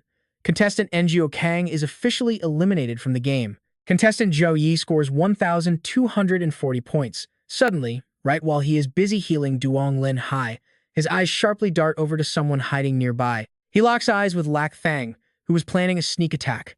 That absolutely terrifying, killer glare makes the guy jump in total fear. And just like that, the system announces contestant Lak Thang from True Duong University forfeits. Duong Lin Hai scores another 1,860 points without doing a thing. Now pay attention. This is where it gets interesting. Zhou Yi realizes these three attackers are from totally different schools, teaming up to hunt Lin Hai down. This is definitely not some random coincidence. It is a planned hit. A bit later, he helps Duong Lin Hai move to a safe resting spot. Out of nowhere, his smart bracelet buzzes. Rank 69, Chuang is dead. 680 points, eliminated. Duong Lin Hai gets the exact same notification on her screen. Rank 69, Chuang is dead, eliminated. Seeing her teammate taken out makes her completely furious. She immediately speaks up. Chuang must have been cornered by a mob too. These shameless, dirty cowards. Then she turns and voices her suspicions to Zhou Yi. She tells him this whole thing has felt incredibly strange from the very beginning. The starting drops in this secret realm were completely random. So how on earth did they group up so fast on day one? And how are they tracking our teammates perfectly just to launch a massive ambush? He shares his thoughts on the situation. He guesses they must be using some kind of special method to scan the map and pinpoint everyone else's exact locations. Hearing this makes her scream in absolute rage. That is blatant cheating. In a national tournament, how could they possibly have the guts to pull something like this? However, he calmly explains the loophole. If this tracking is just a special skill owned by one of their members, the rulebook cannot officially classify it as cheating. But if they are actually using some dirty, hidden trick, his eyes fill with absolute murderous intent as he declares he will completely destroy their reputations and ruin them. Suddenly, Duong Lin Hai speaks up with a heavy heart. She worries that Sister Nian and the others are still scattered everywhere. They might already be under attack, and she is scared. Hearing that, Zhou Yi gently comforts her. 9 schools have already joined forces. For the first 6 days, their plan is to weaken my team, which means hunting all of you down. Then on the very last day, they will target me. It is an unavoidable fact that our team will face constant mob attacks from these absolute cowards. Plus, he confidently states that in the face of absolute strength, any dirty trick or scheme is completely useless anyway. Whatever damage those cowards did today, he promises that in 6 days, he will make them pay it all back double. Unstoppable revenge. His supreme confidence makes her blush deeply. Her face fills with shyness as she secretly calls out to him in her heart. "Brother Ngyi, After making sure she is safe, he quickly grabs his sword and heads out, but he reminds her not to get angry. Her injuries have not completely healed just yet. Drink some magic potions and rest right here for the night. I'm going to head out and completely clear out all the magic beasts in this area. A few days pass. The tournament drone officially announces it is November 20th, 2064. The final day of the National Freshman Survival Tournament has arrived. Today, the remaining 74 contestants will unleash an absolute bloodbath. This final clash will decide the ultimate rankings of this intense survival game once and for all. The exact location data of every single remaining player will now be displayed on everyone's smart AI bracelets. You and I are about to witness a true powerhouse being born. The entire audience goes absolutely wild talking about the finale. A final day survival bloodbath. This is exactly the epic showdown we have been waiting for.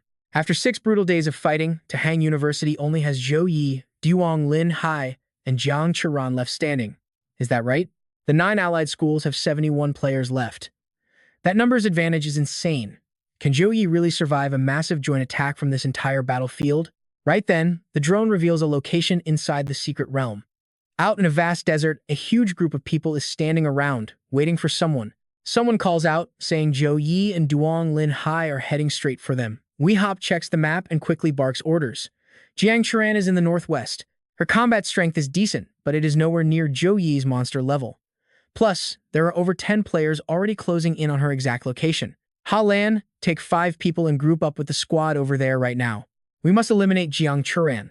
Our main group has 47 people to crush Zhou Yi together. Ha Lan agrees without a single second of hesitation. Once the battle orders are completely set, Wei Hop loudly hypes up the rest of the players. Judging by Zhou Yi's current movement speed, he calculates that the monster will arrive here in about an hour. This upcoming battle will entirely dictate our final rankings for this whole freshman exchange tournament. Everyone needs to give 100% focus and be fully prepared. Meanwhile, somewhere else, a sharp slash rips through the air. Jiang Churan is effortlessly blasting the other players away. No matter who charges at her, they just get utterly destroyed. Ha Lan shows up at the scene and calls out to her. Little Nian, it has been way too long since we had a serious fight. She aims her bow right at Jiang Churan and smirks. Consider this me bullying the weak, but wait until the tournament ends. We will have a fair duel then. Hearing this makes Jiang Churan let out a mocking laugh. Little Lan, why on earth should we wait until later? Her power suddenly explodes. She arrogantly declares that since Zhou Yi always does the heavy lifting, they actually thought she was an easy target. Trust me, they are about to regret that big time. Stick with me here, because you and I are about to witness absolute madness. Ha Lan watches her transform, completely shocked to realize it is the perfect succubus transformation. She cannot even believe her own eyes. To think Xiao Ran has mastered the succubus bloodline to this level. Even with 24 fighters on their side, they have to go all out. She quickly draws her bow, firing arrows to support the other players attacking Jiang Churan, while shouting orders at the top of her lungs. Meanwhile, in the harsh desert, 2 vicious beasts are fiercely battling it out, but suddenly a massive surge of power forces them to flee. Wei He and Wang Xuan are patiently waiting when a violent tremor shakes the ground. Dust flies everywhere as Wei He realizes exactly who is coming. He calls out, Chu Yi. Just as he says he is here, a colossal giant suddenly steps out of nowhere. Standing right on top of this massive giant's head are 2 figures. It is Chu Yi and Tang Lingxi. The moment he sees him, he smirks and says, Chu Yi, you should feel absolutely honored. He proudly announces that just to deal with him, they have gathered 47 of the absolute top players from all the elite universities. Hearing this just makes Chu Yi sneer sarcastically. 47 top players, he bluntly insults them to their faces, calling them nothing more than a pathetic mob of losers. His brutal insult directly strikes their fragile egos, making the elite players scream out in absolute rage. Arrogant. You are way too arrogant. But Chu Yi is not scared at all. Instead, he arrogantly asks them, what is wrong? Did I say something untrue?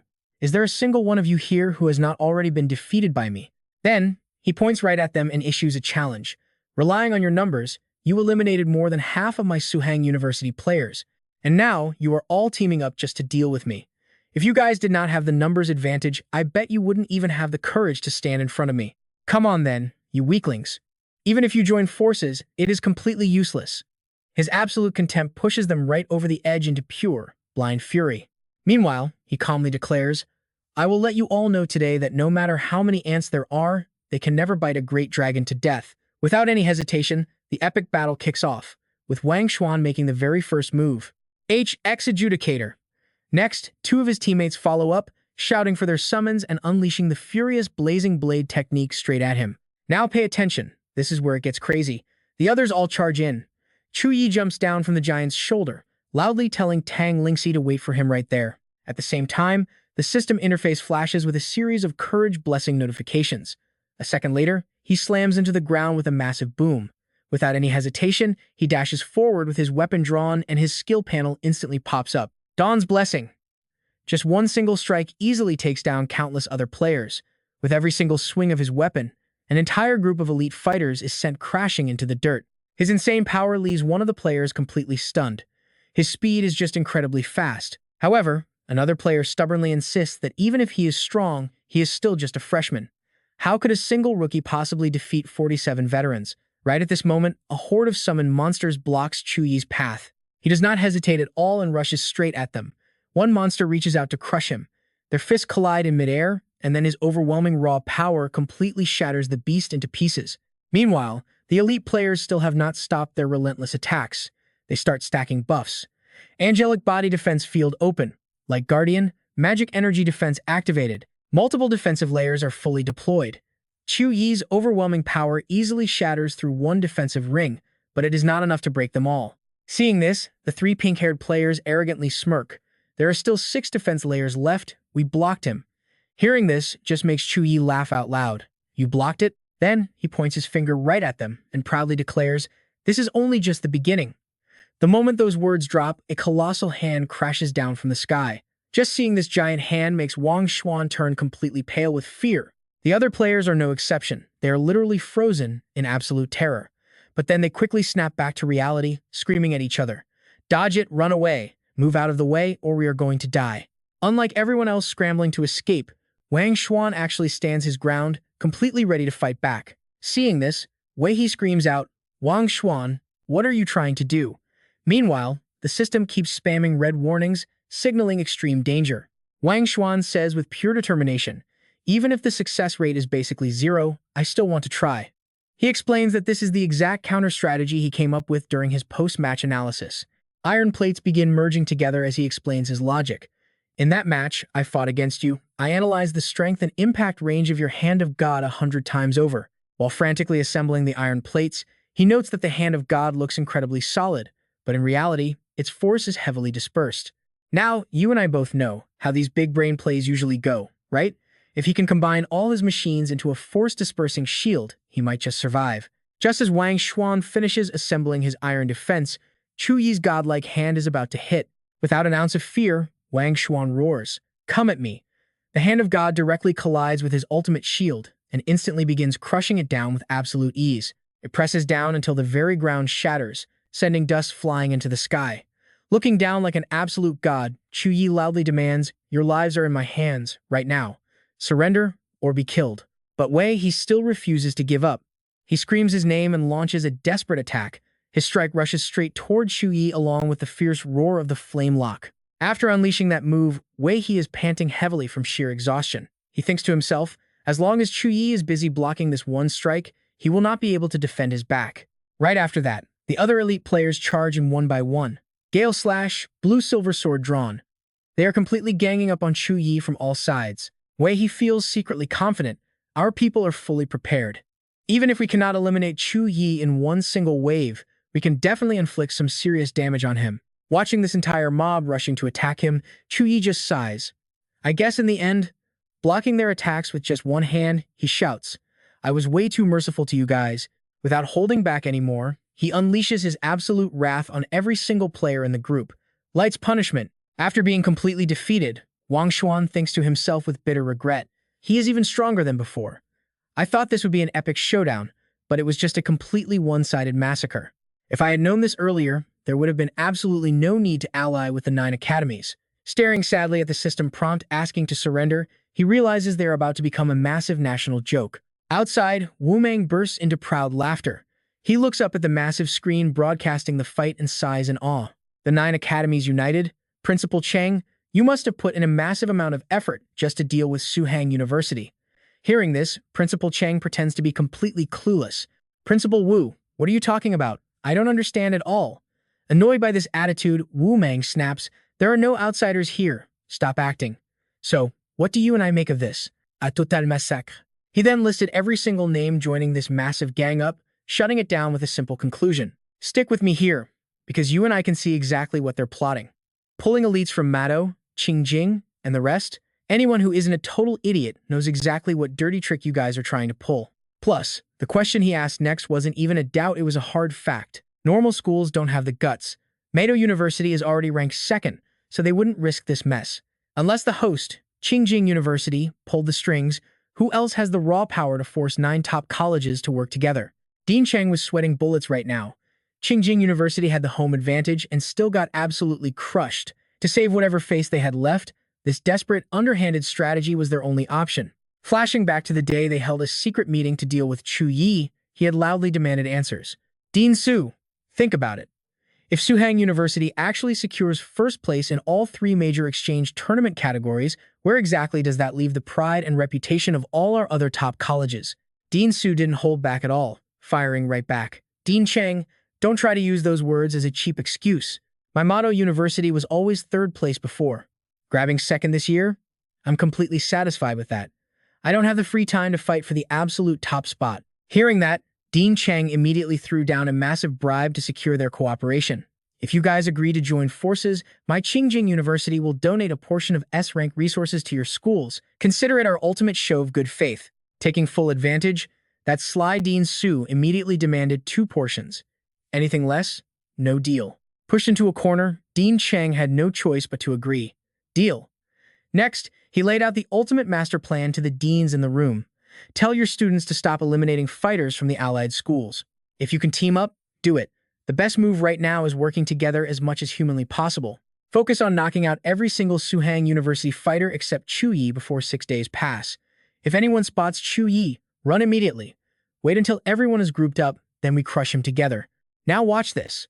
We're back in the present, and Wu Mang asked which guilty deans actually joined this dirty scheme. You all are normally famous, big-name figures. Why so completely silent now? He then turned his fierce gaze right at Dean Feng He.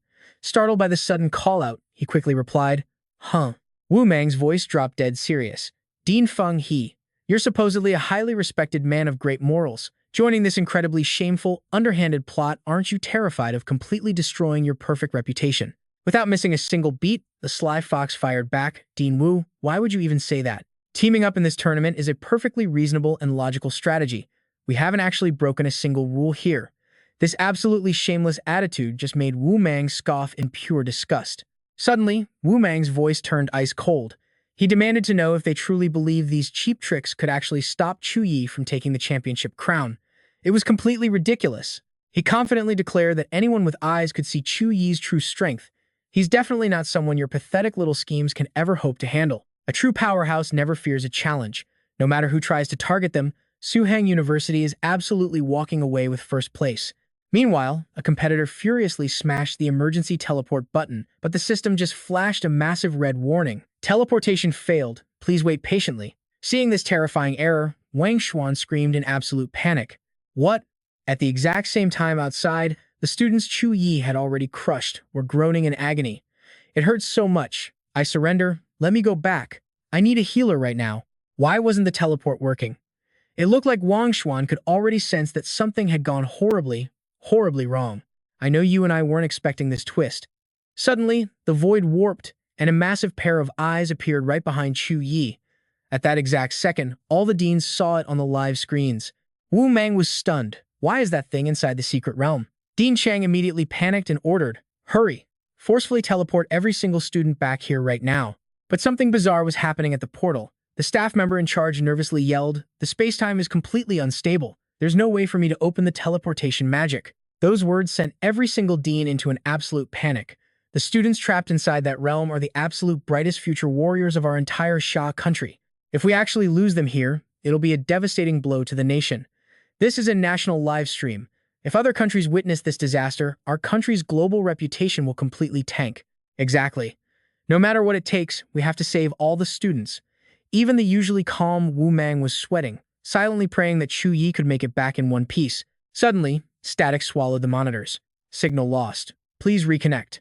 Seeing the screens go totally dark sent the deans into an absolute uproar. What the hell was going on? They shouted at each other in pure panic. It's the most critical moment. What is happening right now? Wait, did you just see that bizarre demonic beast appear right behind Zhou Yi? I didn't see anything. Hearing Wang Xuan's desperate warning, Zhou Yi reacted instantly, spinning around just as the terrifying void beast brushed right past him. Without hesitation, he summoned his weapon and unleashed a massive heavy strike, but instantly, the creature vanished into thin air, leaving him totally confused.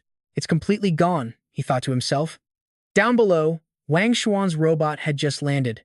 The moment Wang Xuan was safely on the ground, Zhou Yi immediately called out, "What exactly do you know?" The second Zhou Yi dropped down in front of him, Wang Xuan frantically revealed the monster's true name, the Void Beast. He also revealed that it had always been sealed inside this secret realm.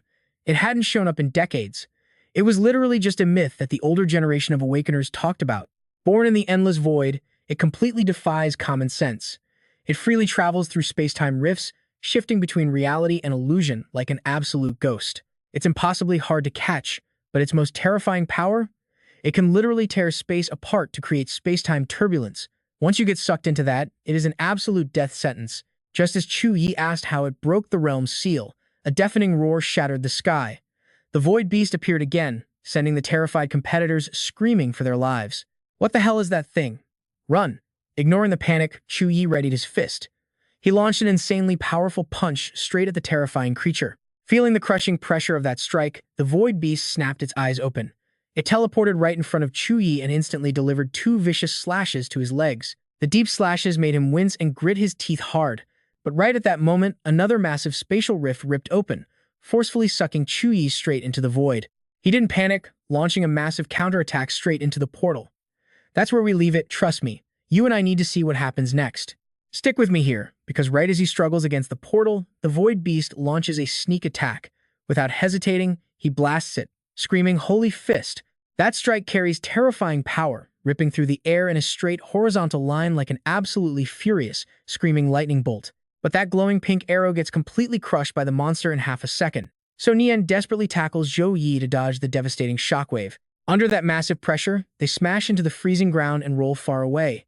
Ha Lan tightly grips her bow, shouting for everyone to group up and attack. Surrounded by thick white smoke, So Nian slowly pushes herself up off of Zhou Yi. Beneath her, the guy looks completely exhausted from that deadly close call. He barely manages to ask if she is all right. "Nian, why are you here?" She smiles in pure relief, just glad she made it in time, before calmly explaining the whole crazy situation. "I noticed the others couldn't escape this secret dungeon, meaning something went terribly wrong. But right at that moment, Zhou Yi spots a terrifying new threat forming. The Void Beast switches to a brand new target, but luckily, a golden beam of energy blasts in to block it. Boom! An earth-shattering explosion rips the ground wide open. Poor Holland is standing way too close and gets sucked right in. Panicking, So Nian screams her teammate's name. Zhou Yi uses this quick moment to assign her a mission. "Nian, I am poisoned. I need time to clear these toxins, protect the other students." The Void Beast goes absolutely berserk, and now An Kiet is the only one standing right in front of it. The exact second those razor-sharp claws swing down, so Nian flashes in, throwing up a shield just in time. Stumbling backward, the helpless guy can only stutter in pure shock. I. Now watch closely, it gets wild. The beast's massive hand sweeps in again, refusing to let them go. Suddenly, a familiar voice rings out. "Get back." Skill activation, charming sound. An Kiet instantly throws his body backward, narrowly dodging that fatal smash at the very last possible millisecond. The Void Beast is raging, swearing at them for overestimating their own strength. Truong Sam can only dodge over and over against this massive, physically overwhelming monster. Where the hell did this thing even come from? He struggles to block, knowing the odds are completely stacked against them. A terrifying pressure floods the zone, followed by a savage, mocking laugh. "You bugs are no match for the god of space." Meanwhile, Zhou Yi rapidly triggers two lifesaver skills on himself, self-healing and death resistance. This Void Beast's skills are dangerously weird. If anyone gets too close, it instantly tears open space-time rifts to block them from ever reaching it. But if they use ranged attacks, it just runs away once it spots them. The entire battlefield has turned into absolute raging chaos. Dozens of players group up but can't scratch the violent beast. Suddenly, Olivia gets wrapped up by a pink glowing whip. Her savior is none other than So Nian. After tossing her over to Lin Hai for safety, she sprints right back into the danger zone. Lin Hai quickly agrees to heal the wounded. But right then, Olivia completely loses her mind and screams, "Ah, we are doomed." Lin Hai tries treating the girl's frozen arm, telling her to calm down so she can seal the wound. But Olivia's face darkens with pure terror. "We are dead. Nothing can save us. We are all going to die here." Lin Hai softly reassures her, showing absolute faith in Zhou Yi. "Cheer up. NG is incredibly strong and he will save everyone." But her words are totally ignored. "This isn't what the teacher told us." Frustrated, Lin Hai grips Olivia's good arm, demanding to know the truth. But the girl is so panicked she can barely form coherent sentences. "No, it is different." "Why is it different? It shouldn't be like this." What Olivia confesses next leaves Lin Hai completely frozen, her entire world plunging into total darkness. "You and I know things are getting bad." Meanwhile, the bloody battle against the Void Beast rages on. Flashy attacks light up the battlefield. As Lin Hai listens, her face twists into pure, intense stress. Eyes wide with raw horror, she watches a razor-sharp slash fly in from afar, instantly slicing an innocent victim perfectly in half. Not daring to waste another single second, she spins around and runs off, desperately hoping to somehow salvage this hanging-by-a-thread death trap. The battle hits its ultimate climax. So Nian is now trapped right inside the Void Beast's mouth, clamped down tight by its massive, razor-sharp teeth. By the time Zhou Yi, Ha, Lan, and Lin Hai realize the truth, it is too late. It spams massive shockwaves to block their advance. Zhou Yi recklessly charges toward the black hole, sucking everything up. Lin Hai screams his name from behind. She desperately explains the horrific truth. The Azure Academy principal actually planted space-guiding butterfly bug eggs on all of us. Using the mother bug and special tricks, they can track everyone from miles away. It all makes sense now. That is how 9 colleges grouped up so fast. Zhou Yi suddenly glaring back makes Wang Xuan flinch. He instantly defends himself. "I knew nothing. I swear, it was just coincidence." Lin Hai keeps dropping bombshells. "Those butterflies are actually parasite beasts to the Void Beast. That is why we encountered it here. It thinks we are thieves and keeps attacking." Mian is in deep trouble. Zhou Yi stares at his glowing hand, silently forming a deadly plan. "Lin Hai, do me a favor. Find every single bug egg, including the mother bug." Hearing this, she realizes his insane plan. His entire body erupts with raw energy. "I failed to protect Nian, and I will flatten this entire dungeon to find her. Trust me, you and I are about to see him go absolutely feral. Stick with me here, guys." Those golden eyes clearly aren't hiding any lies. Instead, they are burning with absolute determination to turn me into bait. Right at that moment, another voice suddenly interrupts their tense conversation. "Zhou Yi, I know a foolproof way to subdue this Void Beast." Tun Q struggles to explain while desperately trying to stand back up. "Zhou Yi, the Tun family has an incredibly special sealing art. Even against a monstrous existence far beyond your own level, it can completely seal them away. However, that kind of massive power always comes with absolutely unpredictable risks. The catch?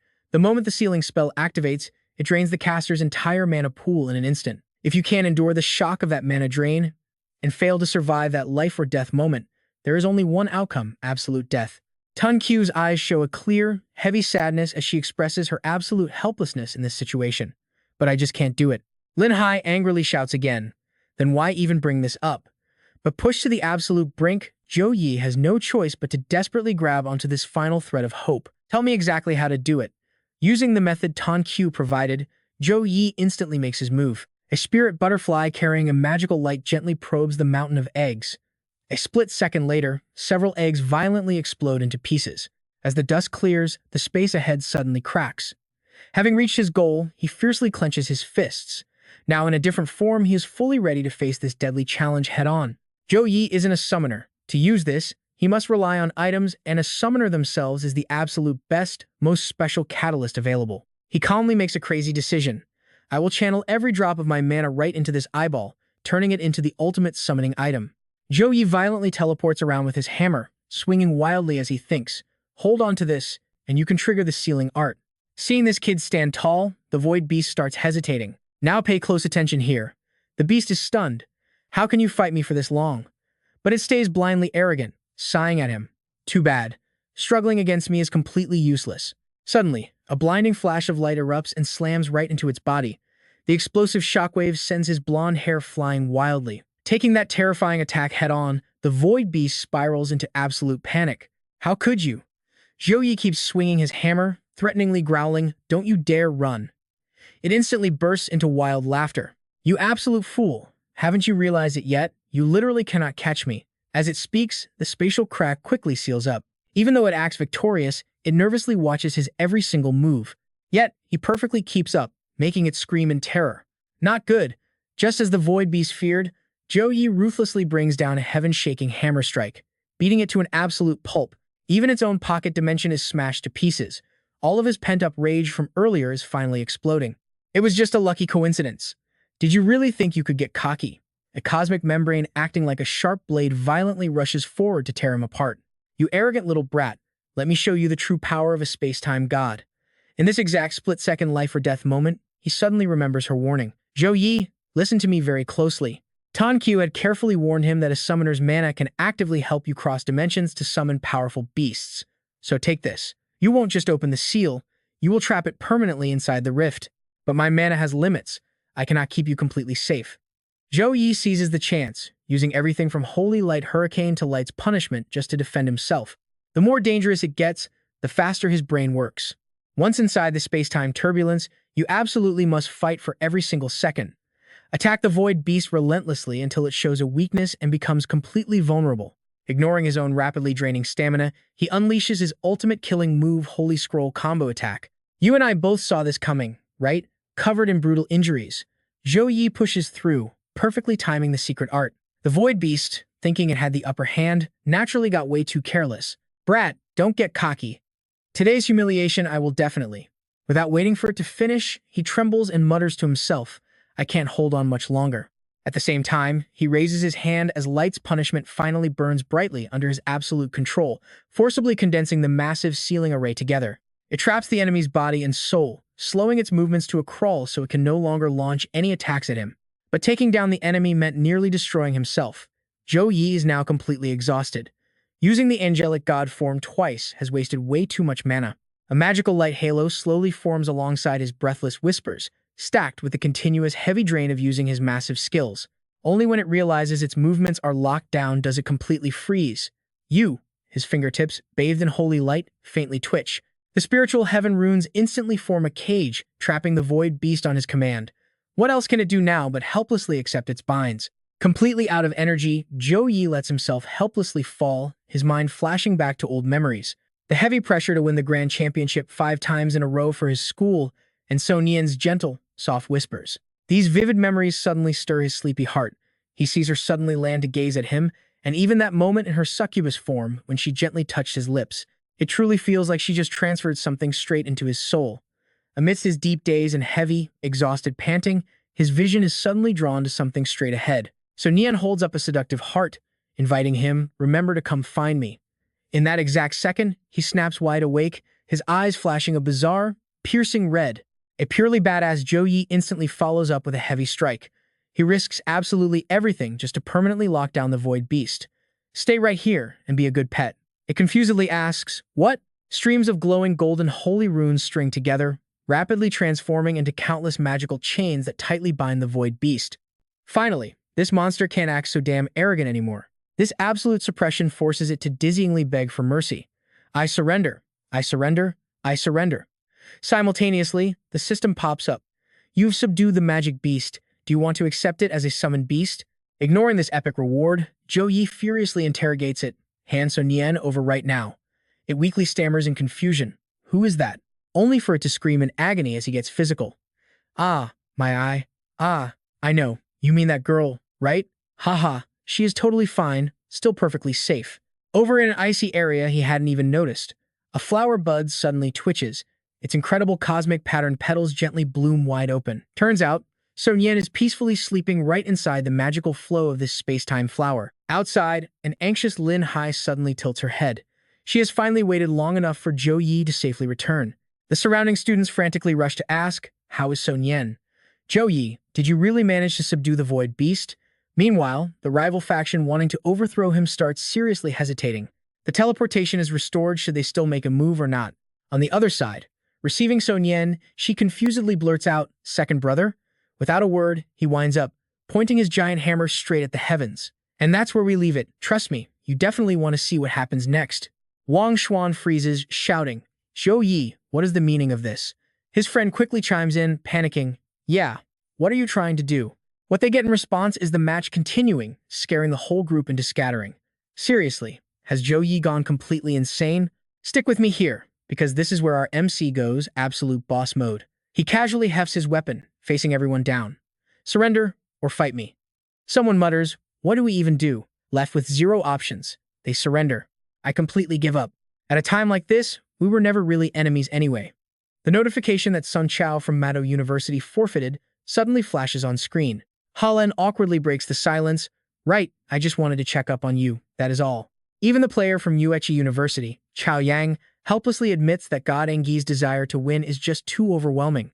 He calmly raises his hands in defeat. Zhou Yi's accumulated points skyrocket at a dizzying pace. Over 10,000, then nearly 50,000 points get completely absorbed by him, making the other group curse loudly. Everyone left, it is just us now, so what is there to fight? But once they are all gone, Zhou Yi instantly goes limp and collapses, scaring the girls half to death. Second brother, Lin Hai cries out, supporting him with So Nian while anxiously checking on him. Your injuries. His weak voice barely echoes back. My mana is completely dried up. If they had taken advantage of the situation back there, I definitely would not have survived. His eyes seem to lose focus, but his determination is still burning bright. He tells them that the top 3 spots on the point leaderboard belong to them. First place in the survival match is guaranteed, and that top spot officially goes to Zhou Yi with almost 36,000 points. Trailing right behind him are Jiang Churan and Duong Lin. Hi! Seeing the system acknowledge their results, Zhou Yi suddenly chuckles and sighs softly. As the captain, at least I did not embarrass Suhang University. Right then, the live battle report finally updates. Suhang University hits a massive 500,000 accumulated points, taking first place. Qingjing University secures the second spot. Third place goes to Mado University with a very significant point gap. The National University Freshman Survival Exchange match has hosted 183 sessions so far, producing countless undeniable geniuses over the years. The host pours his heart out with a sincere message. Among these geniuses, many have become pillars of our nation, and all of you standing here today will represent the hope of our country and of all humanity. But the students are just busy chatting away. Tomorrow we get to pick our epic tier gear. This is absolutely incredible. After fighting hard for 20 straight days, we can finally relax. Tonight, I am eating a massive feast. As for Zhou Yi, right after resting, he immediately gets down to serious business. He watches every single system notification pop up. Congratulations, you received the innate earth milk. 50 free points and 50 skill points. His heart is racing with pure joy. God-level talent, God-level skills, and God-level earthly treasures. What he originally thought was an impossibly tough challenge has now turned into an incredibly sweet reward. The exchange match lasted 20 days, and every category needed a first-place finish to complete the mission. Way harder than the university entrance exam or the demon-killing quests. He never expected the mission rewards to be this ridiculously generous. Zhou Yi can no longer hide the thrilled smile on his face. An S+ sword talent, an S-rank skill, plus a god-tier earthly treasure. This will definitely give him an unimaginable amount of room to level up his true power. Obviously, he immediately chooses to accept it all. Now pay attention. This power-up is insane. Instantly, a blinding light envelops every cell in his body. The magical sensation is so vivid it completely pulls him in. Is this the true power of the Holy Sword Heart? This highly pure energy slowly gathers right above Zhou Yi's head. Only after he fully masters it does the aura finally scatter. He feels a bit dazed, like he just woke up from a very long, deep sleep. Right before his eyes is a blurry, chaotic void, flashing with golden light. First thing in the morning, Zhou Yi swings his sword to test out his newly upgraded strength. Even though he barely uses any force, the surrounding rocks and earth are heavily devastated. Zhou Yi stands stunned amid the sea of dust, realizing that just a casual swing can create such terrifying, destructive power. So this level of strength really is unbelievable. Furthermore, it seems like the Holy Sword Heart actually granted him another entirely different hidden ability. He carefully inspects this new gift. It is even sharper than the glowing light of the blessing weapon. This special sword aura attack only appears when you master swordsmanship to a highly advanced degree. It completely exceeds his expectations, so he quickly raises his hand to try again. Only pro players who train day in and day out can eventually activate sword aura, yet he already has it. A blinding halo of light instantly slices right through the air in front of him. Before, he was just barely scraping by. But now, he feels like a true grandmaster of the sword. If he learns more skills, everything will be incredibly smooth. Take the system's Sword Flash, for example. One normal attack paired with Sword Flash pushes the damage output up to 18, and this is merely a level 1 enhancement. That slash carries immense pressure, shattering the stone wall to pieces just as he predicted. Once the Sword Flash skill levels up, the double damage output is going to be even more ridiculously high. However, Zhou Yi does not lose his head. Staying completely sharp, he lets out a heavy sigh. But in the end, this is all just empty theory. I know exactly what you are thinking. He needs a sparring partner, right? You nailed it. If he fights a true sword master, he can properly calculate this massive power-up. Without hesitating, he immediately contacts Sun Yen. Brother Zhou Yi, you urgently called me out here because you want a sword duel with me? Asking for her specific help actually makes a lot of sense. As the main direct heir of the Kwang family, Sun Yen started practicing swordsmanship under the Grandmaster's strict guidance at just 3 years old. She always remembers her heavy duty, pushing forward with relentless, non-stop dedication. Because she trained perfectly every single day for 10 years, people call her the genius sword maiden. Sun Yen shyly mutters to herself. In terms of overall strength, of course, Brother Zhou Yi is the strongest. But in sword tactics, I am absolutely confident. The moment their duel starts, the aura around Zhou Yi instantly shifts. Nian, you need to go all out. She is not scared at all. In fact, she seriously gathers momentum to attack. Careful! The moment she speaks, Sun Yen swings her weapon, launching an overwhelming strike of pure power. It is so terrifyingly strong that it snaps his practice weapon completely in half. However, this is exactly the exact moment Zhou Yi was waiting for. While she is still floating in mid-air, he makes his move. A flash of pure panic appears in Sun Yen's eyes. Wait, she is not seeing things. That is sword aura. After safely landing and completely slowing her momentum, she gasps in awe. So Brother Zhou Yi's sword talent is actually this ridiculously overpowered, but barely a few seconds after finding her footing, the next attack suddenly closes in.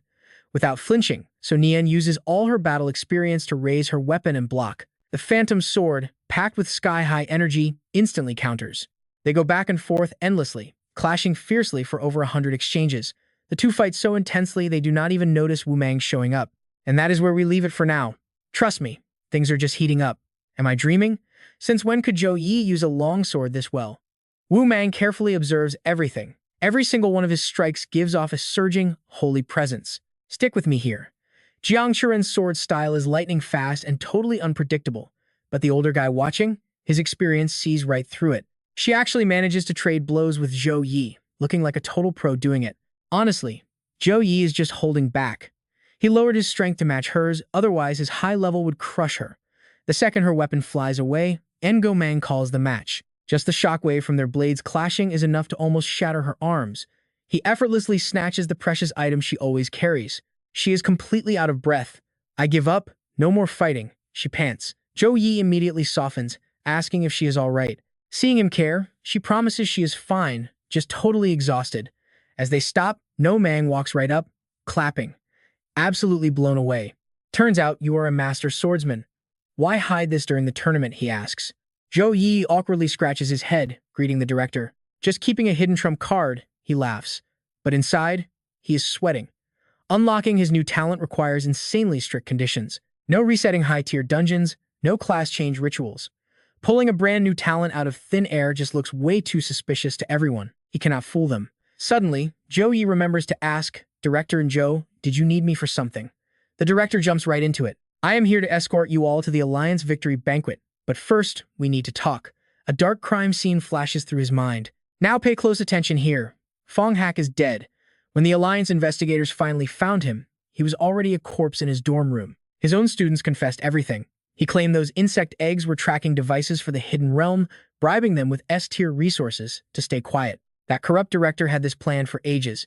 He brainwashed people into sneaking into the laundry room, planting those exact bug eggs inside the competitors' clothes, but the trail goes completely cold right there. He sighs, revealing the biggest problem they are facing right now. The students know absolutely nothing else. Zhou Yi is stunned. So the clues are just completely gone? Ngo Mang reassures him instantly. Do not worry. The Alliance is digging through everyone Fong Hak met in the last 10 years. We will know soon. Let's head to the banquet. He drops some hard truth on the way. The absolute top factions in the country are at this party. Their only goal? Recruiting top talent into their guilds. Leading the way, Ngo Mang breaks down exactly how this glamorous, high-stakes gathering is going to work. They will offer insane luxury to lure you in. Money, status, endless resources, you name it. And right on cue, recruiters swarm them the second they walk in. But take their deal, and you are chained to them. As your mentor, I will not stop you from joining anyone, he warns. Just think carefully before choosing. Suddenly, sharp clapping cuts through the room, grabbing everyone's attention. Feng Du raises his voice, kicking things off. You are the absolute best students from the top 10 universities in this National Freshman Exchange Tournament, he announces. Making it this far was pure hell. So, every single one of you earns a massive reward from our alliance. Everyone gets handed an exclusive item plus a sleek bank card. That card holds 20 million currency, fully funded by our alliance. You and I both know that is crazy money. He also announces everyone's alliance authority is instantly leveled up to elite outer member status. That is literally the highest rank possible without actually becoming a core member of their elite organization. Fengdu's perks are absolutely insane. 20% off any gear or potions at any survival base across the entire country. Of course, if any of you prodigies want to become a core member of our alliance, come find me directly, he smirks. Zhou Yi takes in this epic speech and is just blown away. 20 million each? 100 competitors? That is 2 billion. The alliance is insanely rich. Millions of currency? People are losing their minds. They have never given out this much cash before. That is enough for B-tier resources. What a steal. But Zhou Yi's sharp mind sees the truth. This is just a massive flex of power. Right on cue, a system announcement chimes. The top 3 rewards for solo, team, and survival matches will drop tomorrow. Finally, Fengdu raises his glass high to the entire hall. The victory banquet officially begins. Eat, drink, and celebrate. The crowd erupts in cheers. Meanwhile, Ngomang rallies his own squad together. Congratulations to our university for taking first place overall. The competitors instantly clash their glasses in the hyped atmosphere. Dam V excitedly rushes over to join them. Brother, we only grabbed first place because of you. This drink is for you. No Mong nods along, totally agreeing. He absolutely deserves it. Honestly, without Zhou Yi's carry, our school would have easily finished dead last among the big 3. A group of beautiful girls swarm Zhou Yi like crazy fans. A toast to you too, Zhou Yi. Me next. Me next. Everyone around him wants a piece of the action. Zhou Yi feels totally awkward. Are you guys trying to get me completely wasted? Suddenly, Truong Sam's booming voice echoes out. He cups his hands respectfully, using this chance to express his deepest gratitude. If not for you, the healers would not have made it in time. You saved my life. If you ever need me, I will die before refusing. He downs his drink instantly, sealing a warrior's oath. Standing nearby, Sonin watches the whole thing unfold, super curious. Seems like Zhou Yi just collected another hardcore fan. Right after, Wang Xuan literally shoves Truong Sam aside to push to the front. Me too. Me too. Huback watches silently from the back, full of doubts. Dad, am I just seeing things? We're leaving it there. Trust me, it gets wild. All right, stick with me here, because Suhang just confirmed what we were all thinking. Zhou Yi's divine aura is exploding. It is no illusion. His power has already blasted past most second-tier professionals. Absolutely wild. This info completely shocked her. What? It has only been a few days. Hard to believe, but the proof is right there. This massive change means he leveled up yet again. His growth speed is literally terrifying. The after-party slowly wraps up. By the very next day, a sleek modern aircraft touches down at the academy. The massive machine lands smoothly while all the students watch. The cabin doors slide open. Fengdu calls out, everyone on board. To claim their rewards, they have to head straight to the HaVM Professionals Alliance. Headquarters is in the Dean Sun zone of Fankin City. You can only get in using special fighter jets. Sitting inside, Damvi is absolutely buzzing with excitement. Whoa, these are the newest X-1000 UIN fighter jets. Sitting up front, so Nian knows her stuff. Built by the biggest aviation corp in Trungha. They hit Mach 3 in just 10 flat seconds. Hearing that makes the kid, Damvi, even more hyped. Yep, these bad boys cost nearly 1 billion. Up front, Fengdu tells everyone to buckle up. But the second the jet blasts off, Damvi slams right into the cabin. He forgot his seatbelt. Now watch this closely. Moving faster than light, he gets tossed around like a ragdoll in every direction. When they finally stop, he is literally seeing stars. So Nian had the same bumpy ride, but she somehow landed right on top of Zhou Yi. Snapping out of it, she rushes back to her seat, blushing hard. He awkwardly tries smoothing things over. That was insanely fast. 20 kilometers from Thon Kin University, cleared in exactly 20 seconds. Just like that, they hit the security gate. Everything here operates like perfect clockwork. Fengdu plays tour guide now. Din Shun has 40 ground passes and 15 air routes. Outside jets need a full diagnostic scan, so they have to wait in line. Automated drones immediately fly over for a deep scan. Beep. Registration 00638. Their HaVM Alliance jet gets special clearance.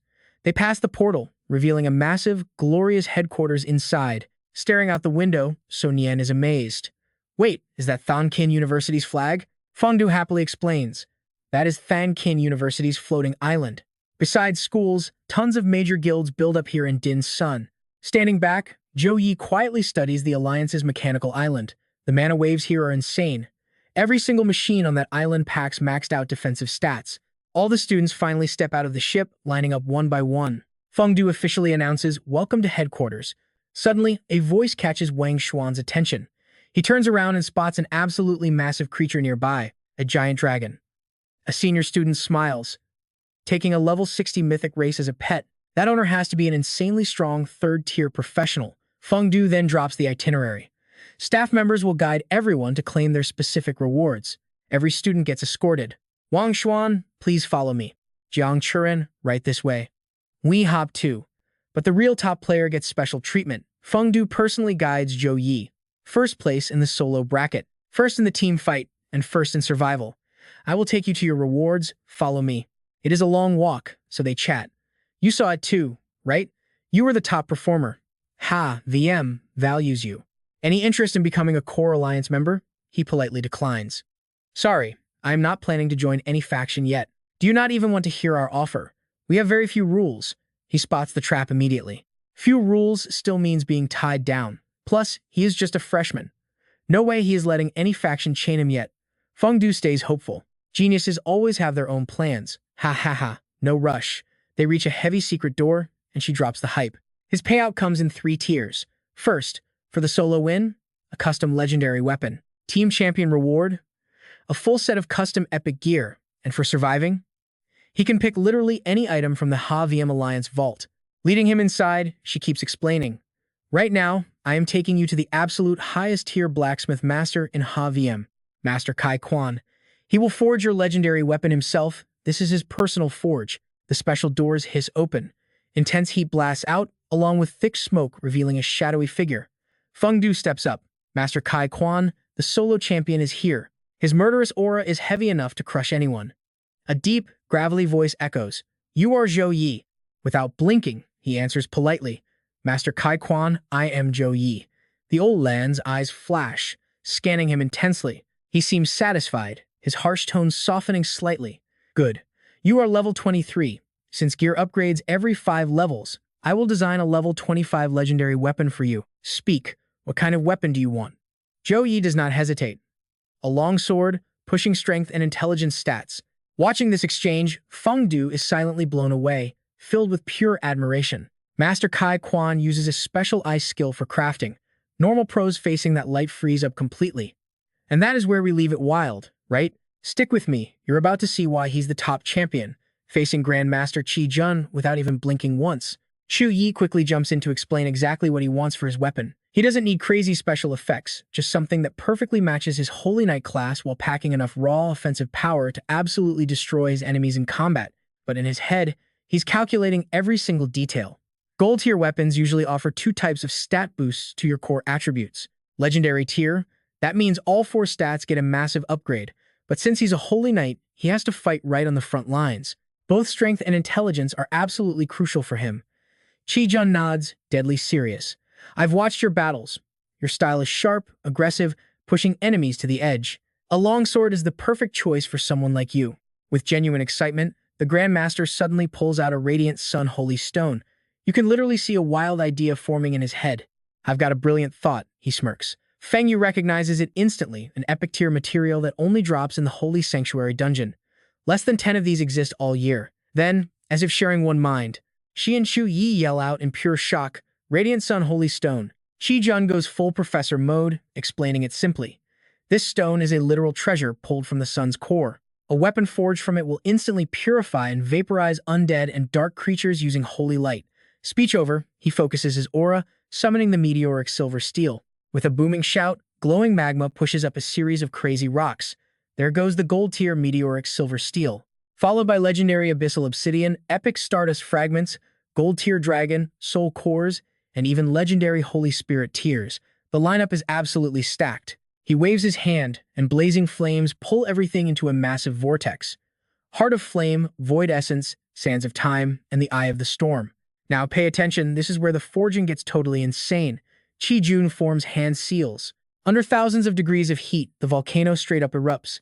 The earth-shattering blast starts purifying the evil energy inside, making the dark spirits scream out in agony. It burns. We're dying. Using master-level techniques, he purifies the essence into a towering pillar of magma, summoning the divine hammer. The flow sucks those dark spirits right in, while lightning energy coats the hammer. Everything condenses, flashing a blinding orange-gold light. Feng Yu and Zhou Yi just stare, totally awestruck by this epic, powerhouse weapon-forging spectacle. The heavy hammer smashes, shattering all impurities. Qijun then pours the molten rock right into the mold, letting earth energy stabilize its core structure. Once solid, he grabs it with giant tongs. Light flows across a blade smooth as glass, radiating pure brilliance. He expertly hammers the surface, carving in runes. The symbols glow, magic surges everywhere, forging a divine artifact of absolute power. Next up is the water tempering phase. He plunges it down to cool rapidly. Demon-slaying authority forms the hilt guard, while those runes keep flashing. Mana completely floods the divine weapon. The soul of a war god fuses right into the blade, locking an endless fighting spirit, ready to shatter enemy lines. A blade never stained with blood. For the final shaping, Qijun swings his hammer wildly, sending massive sparks flying everywhere. Feng Yu quickly throws up a protective shield. When the masterpiece is finally complete, he just sighs. Perfect. The radiant holy sword glows with an overwhelming golden authority, looking tough enough to pierce anything. He takes a deep breath and yells out, tossing it. The sword shoots forward at breakneck speed, leaving only a blinding trail of light in its wake. Zhou Yi catches it perfectly, though it feels incredibly heavy in his hands. He lifts the blade, admiring every detail. The Grand Master pants heavily from the exhaustion, but gives his final instruction. A legendary weapon needs a master. Release your energy and suppress it. Zhou Yi immediately closes his eyes, focusing his mind and pouring all his power inside. Let's pause for a second. The two energies merge, sparking intense lightning as the system reveals his special six-winged angel bloodline. Zhou Yi inspects his new prize, checking out the mirror-like blade and the solid, perfectly crafted wooden hilt. He is beyond satisfied. 4 major stat boosts and 3 special effects. It absolutely lives up to the legendary tier name, especially with that insane initial attack speed buff. This means while an enemy swings once, he can hit them 3 or 4 times. Seeing his face, Qijun easily reads his mind. Looks like you're happy with it, but Zhou Yi is suddenly shocked by the old man's withered appearance. Grandmaster, what happened? The exhausted man replies. Forging high-tier weapons drains a massive amount of mana, looking like this is normal. Feng Yu leans in, whispering softly to him. Creating a legendary weapon takes insane skill. Honestly, only someone with Grandmaster Qijun's special talent could pull off something this complex, so incredibly fast. A normal blacksmith would need 2 or 3 months, minimum. The Grandmaster slowly turns his back to them, giving one final warning before leaving. You guys go on. I really need to rest. Most materials in that radiant holy sword are holy type. If you ever upgrade its star rank, stick to holy elements, or you'll ruin its power. Zhou Yi is incredibly grateful, bowing deeply. Thank you, Grandmaster. Feng Yu quickly drags him away, shifting the focus to their next goal, collecting their hard-earned rewards from the Inner Academy tournament. Meanwhile, Qijun happily jumps right into the boiling magma to relax. The next situation, however, leaves our guy feeling pretty awkward. A bunch of tailors in Black Bunny cosplay surround him with measuring tape. Hello, student Zhou Yi. We're the team handling your entire epic tier armor set. A purple-haired girl playfully lifts his chin, asking what he wants for this gear. Flustered, Zhou Yi quickly pulls his shirt down and answers. I need light armor focused on strength and intelligence boosts. The professionals nod and set a delivery date. Got it. Your gear will be ready in 1 month and escorted to your school. Work done, the girls start gossiping. Great waist, nice muscles, so innocent. You and I just witnessed a naive deer among predators. Feng Yu can only sigh. All right, you and I are diving into the aftermath of that brutal survival game. She snaps her fingers, signaling a new notification. It is reward time, right here, right now. Following her motion, an information ring appears around them. He gets to pick one item. Zhou Yi carefully scans the dense text on the selection panel. Facing item number 7, Hang Ha Sa, he stays totally calm and examines it. These are all S-rank life-saving artifacts. Any pro would literally risk their life and bleed just to get one. Then, without hesitation, he points right at his chosen item. I want this one. Feng Du highly respects this choice, but she is curious. The Space Leap Stone is definitely a great escape tool, but why did you not choose the revival type? He does not hesitate at all, confidently confirming he absolutely wants it. Honestly, he already has a plan. Revival items are super rare, no doubt, but the system already gave him a rebirth cross, plus he has another use for the Space Leap Stone. Fengdu immediately agrees, handing over a box holding a mysterious green gem. It is yours now. Zhou Yi looks happily at his new loot. Suddenly, an agonizing voice tears through his mind, desperately begging over and over. Let me out, let me out. Noticing his strange expression, she quickly speaks up to check on him. What is wrong? His face suddenly turns incredibly pale. He forces a smile and brushes it off. I am fine. I probably just need a little rest. Business concluded, she professionally hands over her business card with a message. All right, the reward has been claimed. My mission here is basically complete. Of course, if you have any complaints about the epic tier gear or the legendary weapons, you can contact me directly anytime. The other students are probably waiting for us in the hall. Let us go. Soon, he is brought back to the gathering spot. The Hubox sisters spot his familiar figure and excitedly run over to greet him. Brother Zhou Yi. He turns around and asks them what is up, suggesting they find a private place to talk, but that is not what they want. No need, we are just here to say goodbye. This afternoon, all the exchange students and teachers will teleport back using the Holy Capital University Magic Circle. I also have to follow Dong Yi back to the clan. Now pay close attention here. Hidden in the corner, a creepy beetle silently watches their entire conversation. If you have time, bring Tiu Van to Tianlan province. You are both Chu family descendants, so the clan will definitely put everything into training you. Since this benefits them both, he nods in agreement. Yeah, once Tu Van graduates in half a year, I will bring her over. I wish you all a safe journey. After the short meetup, Zhou Yi stands there seeing them off. Only when everyone is gone does his gaze turn razor sharp. He glances up and instantly teleports onto the tree branch where that beetle just was. Scanning the area, he finds absolutely nothing suspicious. Zhou Yi slightly furrows his brows, wondering to himself, was that feeling of being watched just my imagination? Suddenly, someone shouts from below. Hey, Brother Yi, we are heading to the market to buy some local souvenirs. Want to come? He bluntly rejects them. No, I am passing. A moment later, Zhou Yi goes home and slams the door. His mind is a total mess. Are his old wounds still unhealed? Is he just way too stressed? Out of nowhere, a massive headache hits him. It feels like giant teeth are chewing on his brain. A voice suddenly echoes out. Human, let me out of here. Strange glowing patterns suddenly light up the floor, and a freaky, monstrous shadow slowly begins taking shape in the middle. You saw this coming, right? He knows why it appeared, but warns it anyway. You signed a contract. Why struggle? The void beast furiously roars back. Ridiculous. I lived thousands of years, and now I must obey some kid? If it was not for that weird final spell of yours, you would never be my match. He mercilessly exposes all of its past crimes. You injured 63 people and killed 10, making the HaVM Pro Alliance waste huge money fixing the secret realm. If they find out the culprit is alive, what is your ending? The void beast stubbornly snaps back. Threatening me is all you can do. Talking is useless. Zhou Yi loses his patience. The Alliance third job mages can use Soul Snatch to wipe a high-level beast mind, turning them into obedient little puppets. You might not fear that, but even dead, your flesh cells high.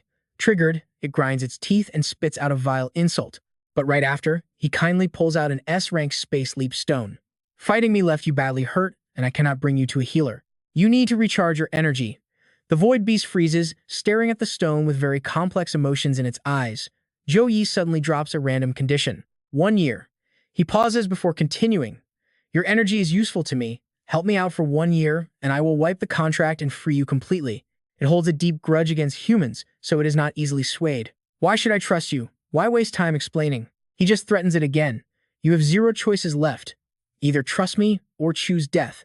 Saying that, Zhou Yi pulls out another item, returning its beast token as a sign of goodwill. The void beast cautiously takes it, balancing it on its head like fragile glass. Just as he is leaving, it suddenly calls out.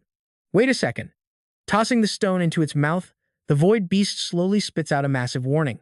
Tiu Diep told me during the capture. It finally reveals some horrifying news. It is not truly human. Over at the market, merchants are shouting everywhere. Blazing Greatsword comes with special fire effects, only 998.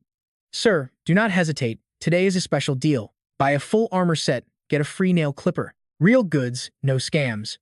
At a stall, So Nian tries on jewelry while Nadia excitedly pitches items. Miss, this hairpin is inlaid with frost crystals. It upgrades your aura and provides crazy defense. She passionately lists all of its insane benefits. The remaining gemstone has been infused with wood magic power, which can drastically speed up the healing process for any wounds. It is absolutely perfect for a strong and beautiful pro like you. Zhou Yi suddenly appears from behind, gently sliding a hairpin into So Nian's hair. This suits you better. Her eyes light up. Brother Zhou Yi. Surprised, she asks why he came. Trust me, you and I will want to see what happens next. He smiles and explains that everything is already taken care of. He just came over to check things out and buy some local souvenirs to bring back home. Let us dive right in. Watching these two being so affectionate, Nadia just smiles to herself. She is totally shipping this gorgeous couple, but suddenly, a loud voice interrupts the perfect moment. Miss Kwong. 3 pairs of curious eyes turn around. The owner of that voice is none other than Vuong Hao. He cannot believe he actually ran into her here. Talk about some serious fate bringing them together. Ironically, So Nian has no idea who this guy even is. She bluntly asks who he is. Brushing off the massive embarrassment, he respectfully steps up to introduce himself. Miss Kwong is quite forgetful. I am Vuong Hao, grandson of Vuong Ba Thien. I am a 3rd-generation, Tier 2 lightning genius from the legendary Thunder Prison Vuong family. Nadia cannot help but find this absolutely hilarious, who introduces themselves as a genius on the very first meeting, and a Tier 2 genius at that. Ha ha ha. Still, this guy wants to keep rambling on and on. 1 year ago, for your birthday, I gifted you an ice soul sword. But she is already sick and tired of listening to him. Oh great, the Vuong family again. They just will not leave her alone. Zhou Yi completely ignores him and gently tells her about a snack street nearby. He suggests they go for a walk, throwing his arm around her shoulder to leave. We have things to do, so we will be leaving now. But Vuong Hao cannot stand seeing them together. He furiously summons a crackling lightning ball. You filthy peasant. How dare you touch the precious gem of the Kwong family? Get on your knees. He screams his order at the top of his lungs, hurling the massive lightning ball straight at Zhou Yi. But before it even touches a single hair, a barrier perfectly blocks the attack. Vuong Hao is slightly surprised, but using his perceptive eye, he scans Zhou Yi's stats and immediately smirks with absolute pure disgust. Turns out you are just a holy knight hiding inside a turtle shell. This peasant's level is insanely low, and his class is total garbage. Crushing him will be as easy as flipping a hand. So Nian absolutely loses it. Nobody insults her boyfriend like that, but as a real man, there is no way he would let his girl protect him. He instantly steps up and formally challenges the guy to a duel. Now watch this closely. Zhou Yi offers a 3-move rule. If this arrogant guy can even touch the corner of his shirt, he will bow down and apologize to him. But if you fail, you drop to your knees and apologize to me, and if you break anything, you are paying for it. Bystanders immediately smell the drama and rush over. Oh, we have a good show today. Young blood really boils fast, starting fights right here on the street. Vuong Hao grinds his teeth hard, a vicious and deadly glare flashing in his eyes. What kind of trash actually dares to challenge me? He holds absolutely nothing back, launching a suicidal all-out attack. Thunder Rain Frenzy. A massive barrage of lightning strikes blasts down from above, but not a single spark pierces the barrier. Zhou Yi remains completely flawless, without a single scratch on his entire body. He stands there totally unfazed, looking as majestic as a literal god. The crowd goes wild, gossiping nonstop. This kid really does not know his own limits. He cannot even break the guy's basic defense. Seeing his ultimate move fail miserably, Vuong Hao actually starts panicking. But on the outside, he stubbornly makes excuses. That turtle shell is pretty tough. You probably dumped all your attribute points into defense. How pathetic. Inside, though, he is quietly cursing up a storm. Damn it. I did not expect this guy's defense to be so insanely tough to crack, but a so-called Tier 2 genius would never accept defeat this easily. He quickly channels all his remaining raw energy and summons 2 massive purple shadow panthers. That first attack was nothing but a tiny appetizer. This lightning panther shadow strike is my ultimate killing move. You filthy peasant, I will show you exactly what happens when you cross Vuong Hao. Following their master's command, the twin beasts charge straight at Zhou Yi with terrifying speed. Facing this deadly strike, he finally pulls out his own weapon. Starfall Soul Crusher. Holy Cross of Salvation. He instantly blasts 2 massive waves of holy light forward. In the blink of an eye, both lightning panthers are completely obliterated. Vuong Hao desperately throws his arms up to block the massive shockwave from the impact. Only now does real, raw fear finally hit him. How is this even possible? Just what kind of insane background does this guy have? While he is struggling for his life, Zhou Yi is just standing there completely relaxed. You still have 1 move left. Go ahead. His mind races, frantically digging through his memories, but he simply cannot identify the monster standing before him. This is impossible. I have never seen this guy among the geniuses of the major noble families. He is just a holy knight, a completely useless trash class. There is 0 chance his power level is higher than mine. Still refusing to give up, Vuong Hao slowly draws his sword from its sheath. I refuse to believe you can block this final attack. Moving like a literal flash of lightning, he charges straight at Zhou Yi, unleashing his devastating lightning-slash technique. Zhou Yi reacts in a split second, firing back with a holy cross strike. Instantly, a massive beam of blinding light crashes down from the sky right onto his enemy, sending dirt and rocks flying everywhere. You and I both knew this was coming. Zhou Yi looks down at the defeated guy with pure disgust. A so-called lightning genius? What a complete and utter joke. It takes several minutes before Wang Hao can finally lift his battered face, revealing a massive crater in the ground. Back at the stall, Nadia suddenly realizes something. Wait, why did that guy look so incredibly familiar? I swear I have seen him somewhere before. Holy night, it finally clicks. She urgently whispers to her coworker. That is Zhou Yi, the #1 ranker in this year's massive freshman exchange tournament. Her coworker gasps in shock. No wonder he is so insanely strong. And that gorgeous girl next to him is his girlfriend, Jiang Churan. They are talking so loud that he overhears every single word. Wiping the blood from the corner of his mouth, he is absolutely stunned. A freshman? That monster is seriously just a first-year student? Staring at their fading silhouettes, Wang Hao swears ultimate revenge. Zhou Yi, I am letting you keep your miserable life for now. Just wait until my big brother returns, I will make you pay for this humiliation. And his hatred for the woman is even deeper. As for you, Jiang Churan, you shameless witch, how dare you mess with the Vuong family? My brother will never let you get away with this. The very next day, warm sunlight shines brightly over everything. As Zhou Yi and his team walk inside, students lining both sides immediately start whispering and gossiping. That is the representative team from Suhang University. Hurry, look over there, it is Zhou Yi. He is even more handsome than he looked on stage. Wow, she truly deserves the title of Goddess Kwang. With a body and face like that, even I am falling for her. Enjo Mang smiles brightly, expressing his sincere gratitude for Thon Kin University's warm hospitality. Trin Thean is absolutely fuming just thinking about how they became stepping stones for this team, but he forces a polite smile. This exchange tournament really put your Suhang University on the map. We all ended up becoming your little stepping stones. He is so thrilled he cannot even close his mouth, but he tries to reply with absolute humility. Why do you have to make it sound so bad? The competition is second. Friendship always comes first. The other guy quickly chimes in to add more. Haha, you are exactly right, I am in third place. But they cannot chat much longer because the mages are hurrying them. Please, prepare for the teleportation magic circle. All the mages shout out in perfect sync to activate it. Ha Lan takes the lead, waving at her newly made friend. Goodbye, Tun Yen. Everyone shares a few final words before departing. And that is where we leave it for today. Trust me, you are going to want to see what happens next. Stick with me here, we are jumping right back in. Next time, I will absolutely crush you. Keep dreaming.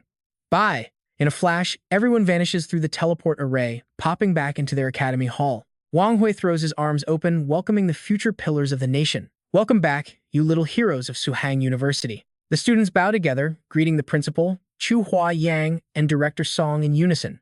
The old man just flashes a deeply satisfied smile.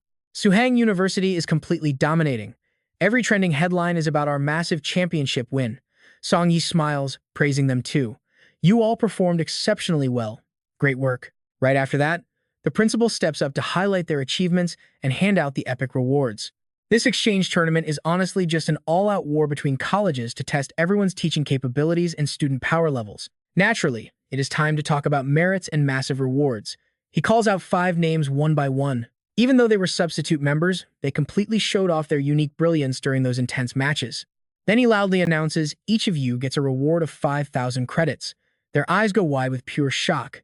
To put 5,000 credits into perspective, think of it this way. With the Abyss-level Goblin Dungeon costing 500 credits per run, that is enough cash to sweep it 10 full times. If a normal student tried doing school quests to save up 5,000 credits, it would take them at least an entire school year. The reward ceremony just keeps going. Jiang Churan, Song Halan, Wei Tiexin, Tang Lingxi. You 4 performed brilliantly in the arena. Your reward is 20,000 credits. The 4 of them reply together, thanking the principal. Finally, it is the most important person's turn, Zhou Yi. As the team captain, he secured absolute first place in both the team and solo divisions. You and I know he earned this. He completely crushed Wang Xuan and Wei He, turning the tide to save his team. So, Wang Hui announces his insane reward, 100,000 credits from Suhang University. Hearing this massive number, his eyes light up. 100,000. The crowd around him is absolutely stunned. That many credits is roughly equal to 3 billion Zhangxia dollars. Zhang Jie frowns, arguing back. Who taught you that math? 100,000 credits can buy several S-rank divine skills from the school vault. Normal money cannot buy that. Huang Bin is so mind-blown, he just blurts out, with 100,000 credits, even if you bought a pig, you could train it into a top-tier magic beast. Shu Qiang sees his friend talking crazy and angrily smacks him hard on the head. What are you even saying? How can you compare our brother Zhou Yi to a pig? Holding his head in pain, he defends himself. I didn't mean it like that. Another guy just sighs. It is totally insane, but brother Chu absolutely deserves every bit of it. Zhou Yi smiles in deep satisfaction, already calculating how to spend it all. He was running dangerously low on credits anyway, so now the next dungeon run is completely funded. The Academy's Twisted Forest dungeon is strictly locked between levels 23 and 26, so he plans to test it out later. With the epic ceremony over, Wang Hui instructs them, Suhang University will never be stingy with those who have merits. Everyone, go get some rest. Everyone loudly cheers, yes sir. After they walk away for a bit, Zhou Yi steps up and calls out, teacher. Wang Hui stops, casually asking, is there something else? Zhou Yi hesitates for a second before saying, teacher, there is something I need to ask you about. Wang Hui already guesses his student's real purpose. Is this about Feng He, the director of Qingkang University? Zhou Yi nods. That is right. But Wang Hui actually has zero intention of telling him the dark truth. This issue ties into way too many massive secrets. Even top guys like Director Wu Mang cannot know about it. Keeping his mouth shut is honestly for Zhou Yi's own safety. However, with just one sentence, he forces Wang Hui to stay. What if I am already dragged into it? Then, Wang Hui turns his head and suddenly watches Zhou Yi slash a literal rift straight into the void. Zhou Yi explains, the void beast's companion creature told me that the thing that captured it was not actually a real human being. Could this be directly connected to Feng He? Staring at the terrifying crack in the air, Wang Hui sighs. I thought your bloody battle with the void beast forced you to risk everything just to repel it. I never expected you had the extra power to actually tame the thing. At this point, Wang Hui literally has no other excuse to refuse him, so he pulls out an old book. Since you are involved, I will tell you. Feng He is a false human. Now listen closely, because this is where everything flips. A false human? What is that? The teacher flips through the pages covered in ancient text. False humans are half human and half demon creatures, completely engineered by the terrifying chaos evil god. They have the outer skin of humans, but the absolute core of demons, acting as loyal monsters serving the evil god. Keeping his tone dead serious, Wang Hui slowly explains that based on the evidence, Feng He used the void beast to cause chaos just to prove his sick loyalty to the evil god. He breaks it down even further. Death and pure chaos are literally the two things the evil god craves the most. Zhou Yi remembers the crazy rumors he heard, so he is dead? But his teacher completely disagrees with that idea. That was just a convenient cover story for the public, because the truth is way darker. When investigators cornered him, he fully mutated into an evil god's servant, brutally attacked the agents, and escaped. Wang Hui drops a heavy hint for his student. Zhou Yi, do you know exactly why Feng He chose to strike during this specific exchange tournament? He confidently answers, because this tournament gathers all the absolute best freshmen in the entire Zhongshan nation. If something bad happened, the impact would be devastating. But his teacher adds another chilling layer. That is only one small part of it. The most critical reason is that beneath the 10,000 Beasts Desolation realm lies the weakest point of the evil god's ancient seal. He looks back at the dark history. It is called the 10,000 Beasts Desolation because 1,000 years ago, an apocalyptic beast war erupted there. And the terrifying root cause of that war was the descent of the Chaos Evil God. It was an absolute life and death struggle. The Chaos Evil God wanted to use the Desolation Rift to crash right down into the human realm. The beast race burned the power of their entire species to seal the Chaos Lord, completely wiping out their own civilization in the process. Zhou Yi frowns, deeply focused on this grim warning. Beyond just causing chaos, Feng He can use void beasts to track the Desolation Rifts. If he finds out you tamed one, he will absolutely come back for your head. Suddenly, a glowing magic circle flares up right beneath their feet. Wang Hui helplessly sighs. Decades ago, the Heavenly Martial Guild secured an angelic divine race attack skill book. I originally planned to give it to you soon, but it looks like we have to do this right now. A moment later, standing before the Heavenly Martial Guild headquarters resource vault, he leads Zhou Yi forward while giving a quick tour. This massive vault is the absolute core of the guild, holding ultra-rare skills and century-old divine artifacts, protected by incredibly crazy layers of top-tier security. The gate is guarded by 2 legendary level 60 green leaf earth lions. He carefully explains the tiny details. Forbidden magic runes cover these doors, designed to violently absorb and reflect any unauthorized mana. And trust me, you are going to want to see what happens when he gets inside. Let's dive in. Even a third job class can't force a breakthrough. Yang Ba looks up, surprised by an approaching presence. Wang Hui smiles. Old Yang, your turn guarding the resource vault this month? Yang laughs. Shift changes tomorrow. You're right on time, let's grab a few drinks. Standing quietly beside him, Zhou Yi analyzes the man. He's hiding his aura, but his magic fluctuations? Stronger than the dean, definitely a third job expert. Wang Hui finally gets down to business. Sure, but hand over a divine lightning skill book first. Yang Ba catches on instantly.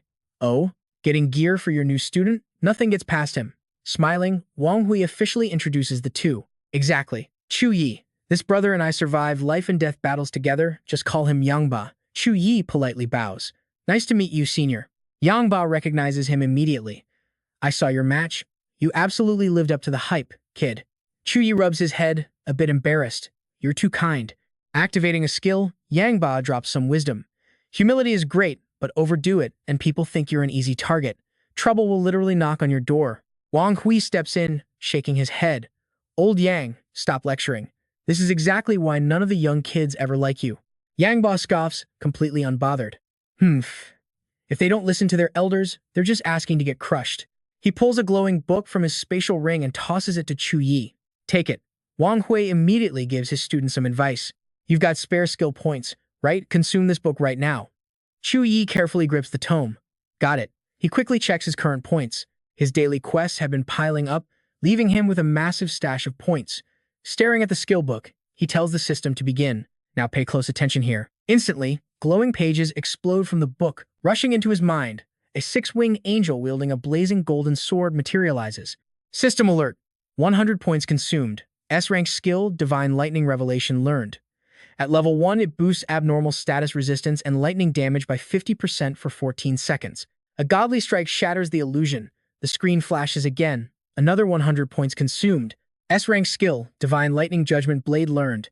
Level 1 lets him condense holy lightning onto his weapon, unleashing high-speed strikes packed with pure lightning damage. Suddenly, countless golden chains manifest in his mind. Another 100 points gone. S-rank Divine Lightning Prison Chains unlocked. It traps enemies in a cage of pure lightning. While Yang Ba and Wang Hui casually chat, Zhou Yi is literally floating behind them, wrapped in a terrifying storm of electricity. Boom! Blinding light erupts from his body as thousands of violent lightning bolts blast in every direction. The explosive shockwave obliterates the surrounding area, kicking up a massive dust cloud that blocks everything from view. Even the golden lion mount growls, cautiously watching the blast zone. Zhou Yi checks his screen. The level 1 Divine Lightning skill has perfectly merged with his Divine Sword Heart. Lightning damage boosted by 20%. Even Zhou Yi is stunned. One single skill book actually contained 3 god-tier skills. Talk about hitting the absolute jackpot. You saw that power too, right? As the lightning clears, Wang Hui steps up. Not a bad haul. Since it's from the Godkin race, any skill an angel learns is guaranteed to be at least A rank. Zhou Yi clenches his fist. Insane physical strength, off-the-charts elemental affinity, and now, multiple high-tier abilities. No wonder the Godkin race is known for being so ridiculously overpowered. Yang Ba is brutally honest. A+ is actually low for a Godkin. They even have skills pushing past S+ rank. Hearing this, Zhou Yi is genuinely shocked. Wait, S+ isn't the ceiling? Pouring a drink, Yang Ba explains. S+ is only the highest rank available to human classes. Godkins go way beyond that limit. Wang Hui suddenly gets an idea. Anyway, I'll have someone show you around the guild so you can test those skills out. He snaps his fingers. Instantly, a woman in sharp high heels appears beside them. Ningxin bows respectfully. Old guild master. You called? Wang Hui smirks, remembering her earlier request. Deacon Wei, haven't you been begging to meet my new student? Well, here he is. This gorgeous, elegant woman is actually one of the 3 great deacons of the Tianmu Guild. She immediately extends a hand. Hello, Zhou Yi. I'm Wei Ningxin. She smiles warmly.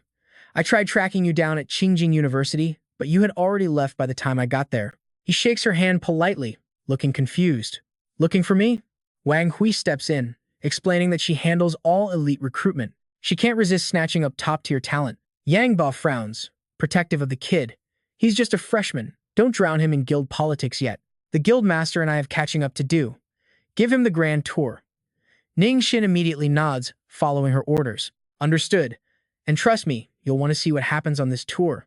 All right, stick with me. Here we are looking at the Heavenly Martial Guild base, built 45 years ago. This massive first stronghold even houses the members' families safely inside. Originally just a wild mountain forest, right? But after years of non-stop development and 5 massive expansions, this place has basically evolved into a high-tier mega-city. Standing there, admiring the fortress view, she casually drops their future plans. Apparently, they are already gearing up to start the guild's 6th major expansion phase. Right at that moment, Zhou Yi senses something above and snaps his head up.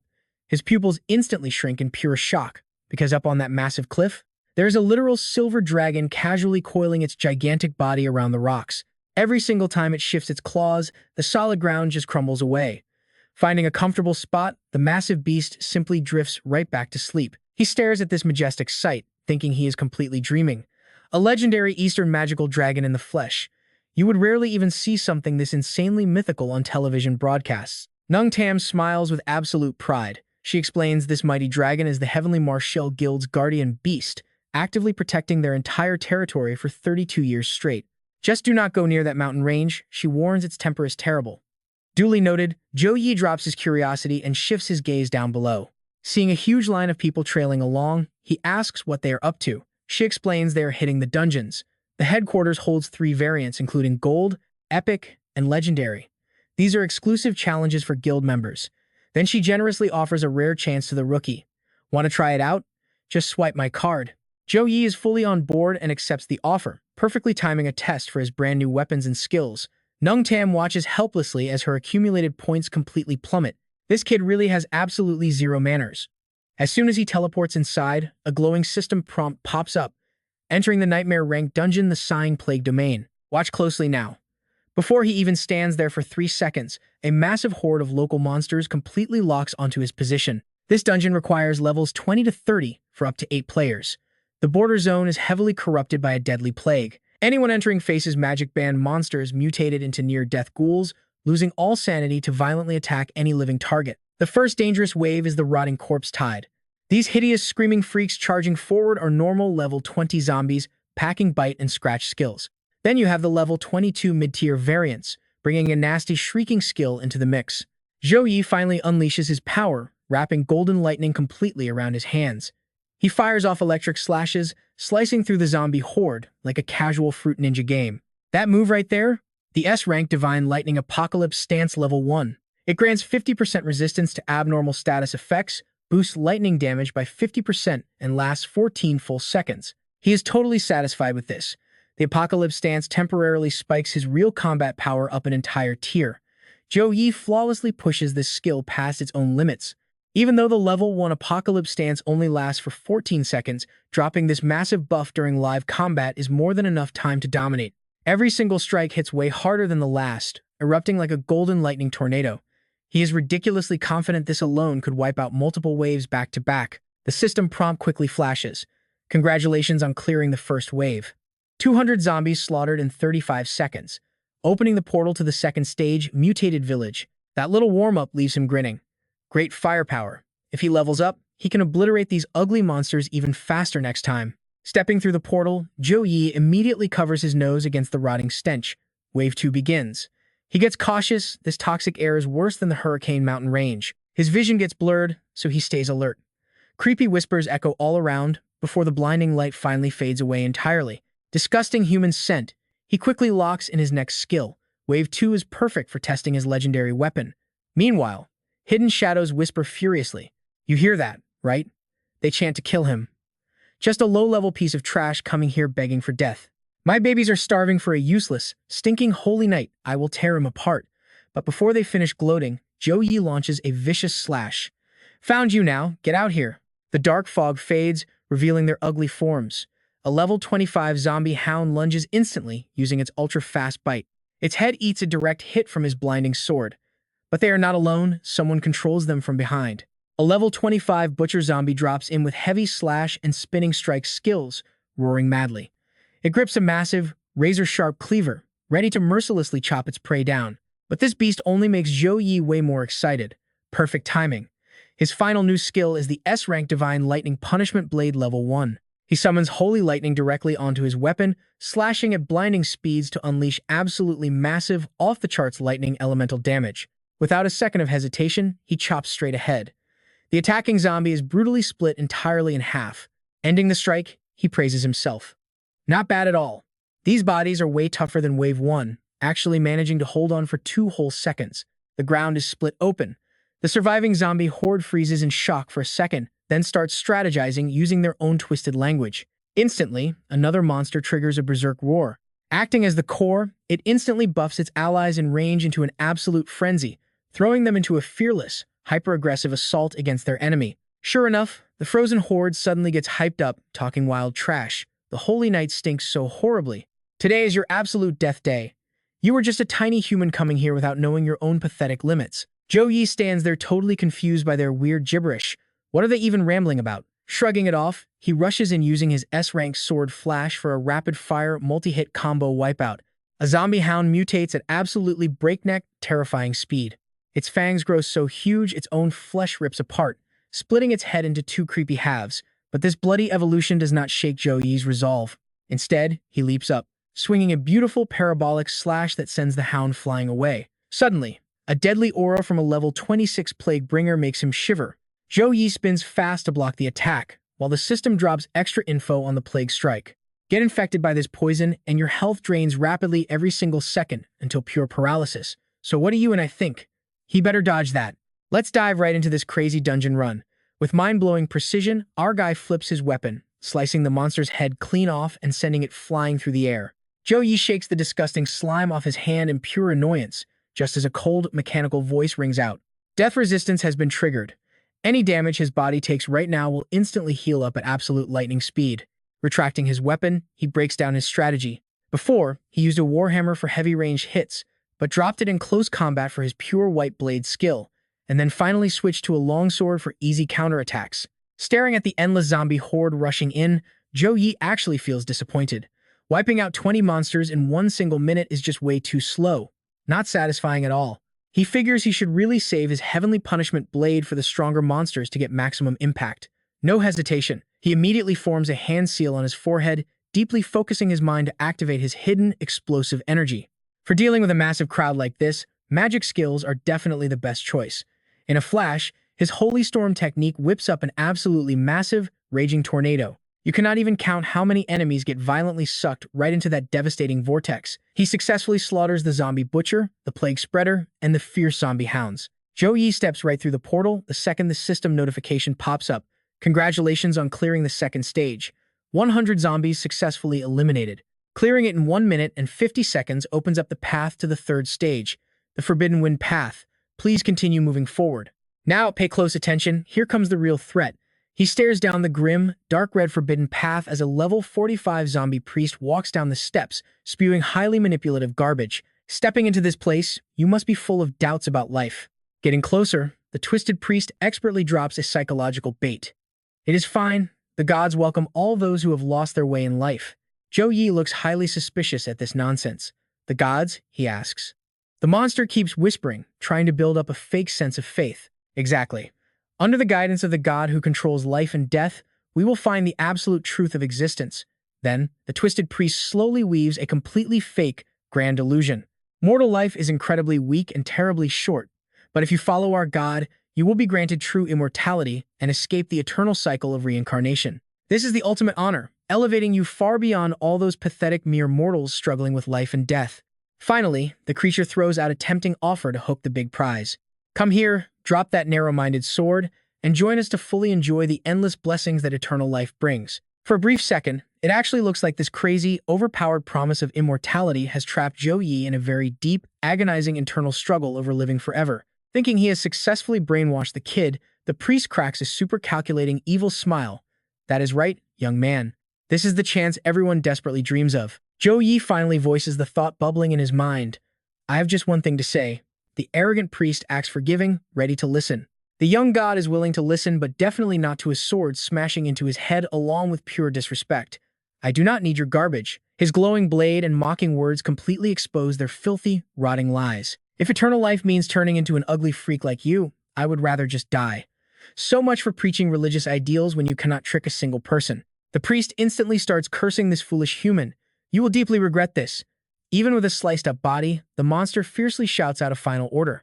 Go forth, my holy maidens, show him the ultimate, painful price of offending the true gods. The dark nuns quickly follow orders, instantly summoning their weapons and slowly opening their eyes to reveal a terrifying, glowing crimson darkness. They form up into two rows, tightly gripping their spears, ready to kill at any second. You and I know he is not backing down.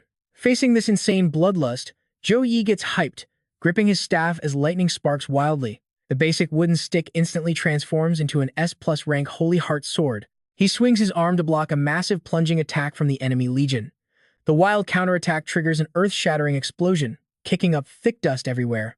Zhou Yi completely vanishes into the epic aftermath of that blast. While those zombie nuns are still totally dazed by his ghost-like, unpredictable speed, he suddenly unleashes his epic S-rank Holy Thunder Heavenly Punishment Blade, rapidly and brutally slicing them all into absolute pieces. One nun can only stare helplessly as her squad gets turned to pure ash. Then, she throws her head back and lets out a furious, ear-piercing shriek. Zhou Yi closes the distance, looking super amused. "Oh, so you freaks can actually make noise," he says, before executing the screaming nun with one single, ruthless slash. Their wipeout speed was so ridiculously fast that he cannot help but judge them. "You look intimidating, but you are surprisingly weak." Zhou Yi spins his sword just once, effortlessly slaughtering countless elite zombie nuns in a single motion. Again and again, the glowing blade in his hand continuously traces beautiful, deadly arcs through the air, completely slicing off their limbs without mercy. Even their razor-sharp spears get violently deflected, sliding uselessly across the brick floor. His storm-like barrage of attacks effortlessly blows away endless waves of enemies. The priest, who had been watching the chaos from the sidelines, finally speaks up. "Look at this lightning. All this flesh and blood will fill the cracks of this world's sins." Even at this very last second, this absolute fanatic is stubbornly holding on to his madness. Our crying screams are a symphony offered to God. The higher the pitch, the deeper this massive altar sinks right into the boiling lava of hell. Zhou Yi stands firmly on the rotting floorboards, while an absolute mountain of burnt, destroyed monster parts piles up right behind him. His face darkens as he drops a cold challenge. "Your turn."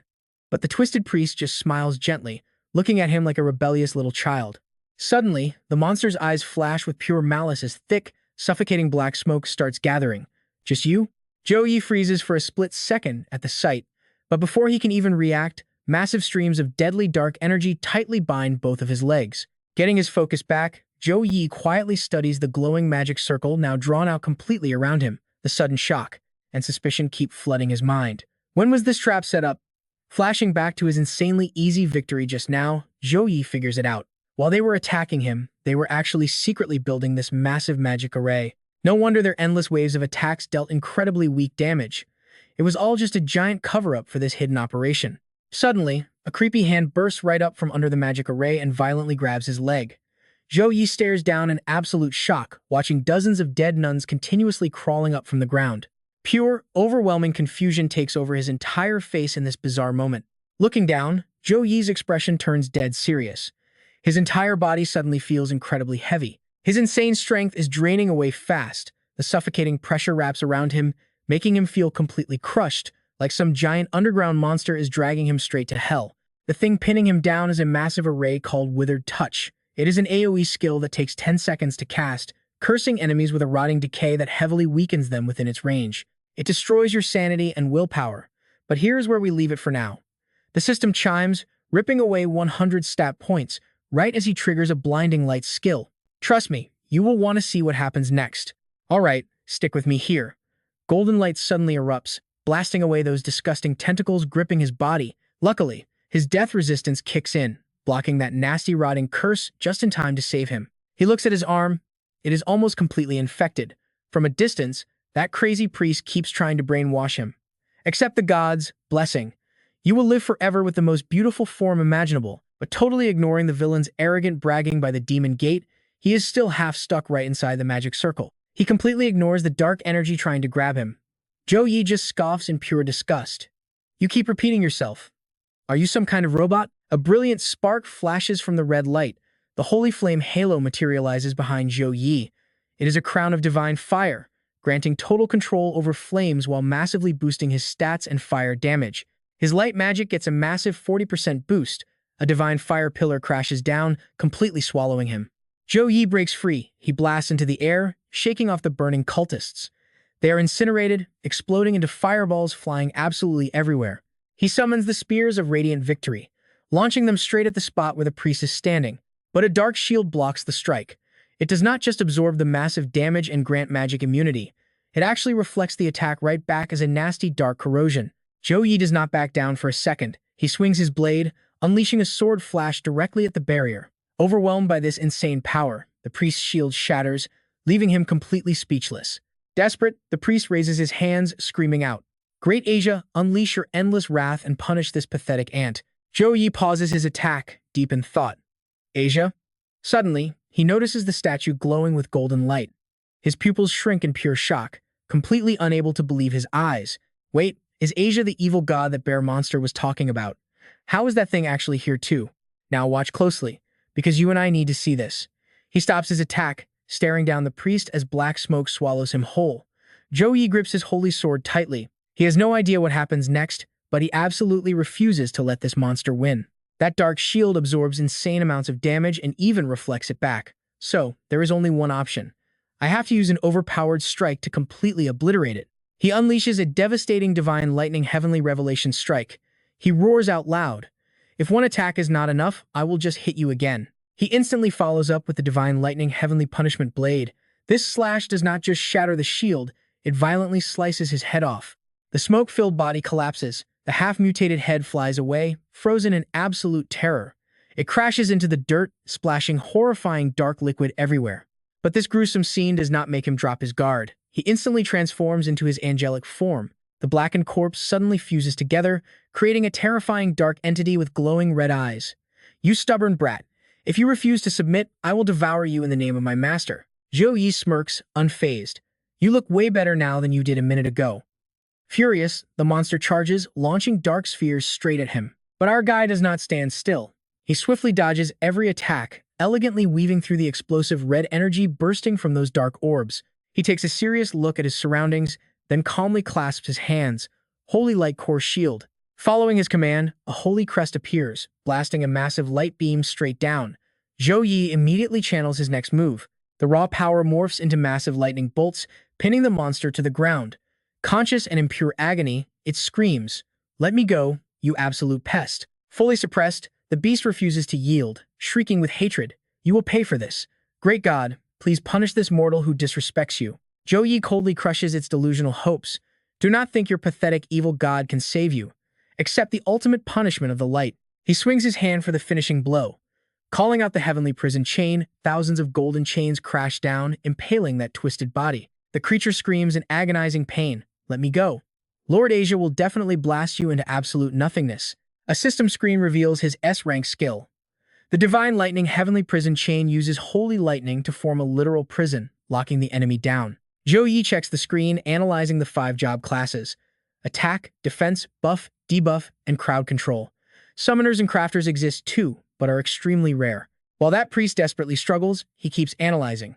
You and I both know crowd control is absolutely the most overpowered skill type here. Using restriction skills in actual combat always creates incredibly unexpected and devastating results.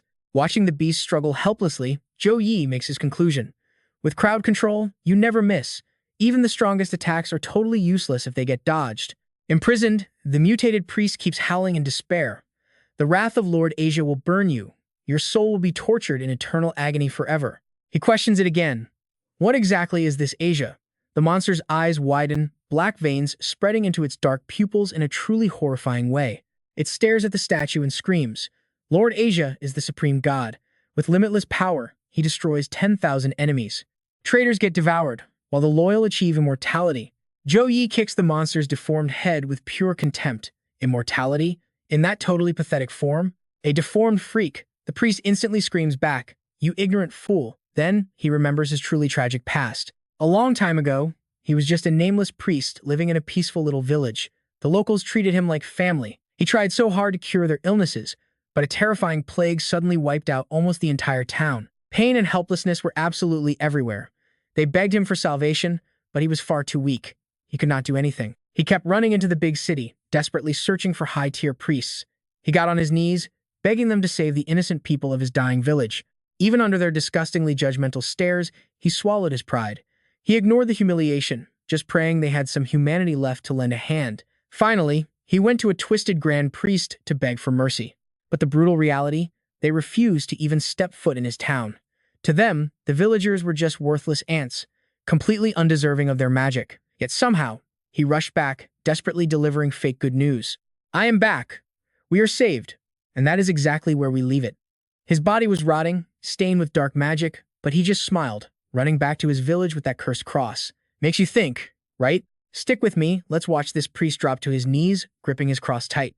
He prayed for a miracle. Suddenly, the corpse exploded, blasting him to the dirt. That is when the horrifying truth hit. He had been completely fooled. Later, the grieving priest and villagers buried the remaining bodies. But the horror didn't stop. The villagers grew weaker, and the death toll kept rising. Their cries echoed in his ears. Priest, please save us. Sir, it hurts. It hurts so much. Please have mercy on us. He hated his uselessness and the cold higher-ups. Helpless tears streamed down his face, his voice trembling with pure, absolute despair. I am sorry, but at his lowest point, a mysterious power corrupted him. Then, the priest used this massive energy to banish the sickness. The villagers stopped suffering, and even the dead came back to life. Those once tortured faces finally smiled again. Everyone was completely free from the horrific disease. Looking at those soulless corpses, the priest believed his dark trade was right. Becoming a monster was a small price. It was totally worth it. Even now, he remains a loyal fanatic. Lord Asia has chosen us. I will spread Lord Asia's glory everywhere so more can receive his blessing. Zhou Yi sighed in heavy frustration at this incredibly blind, foolish devotion. This guy is hopeless. No way to get useful info from him. Without hesitation, Zhou Yi swung his blade, slicing the priest perfectly in half. Even on death's door, the priest begged his god, Lord Asia, show your power. Save your loyal servant and destroy this filthy enemy right now. Zhou Yi glared at him with cold sarcasm.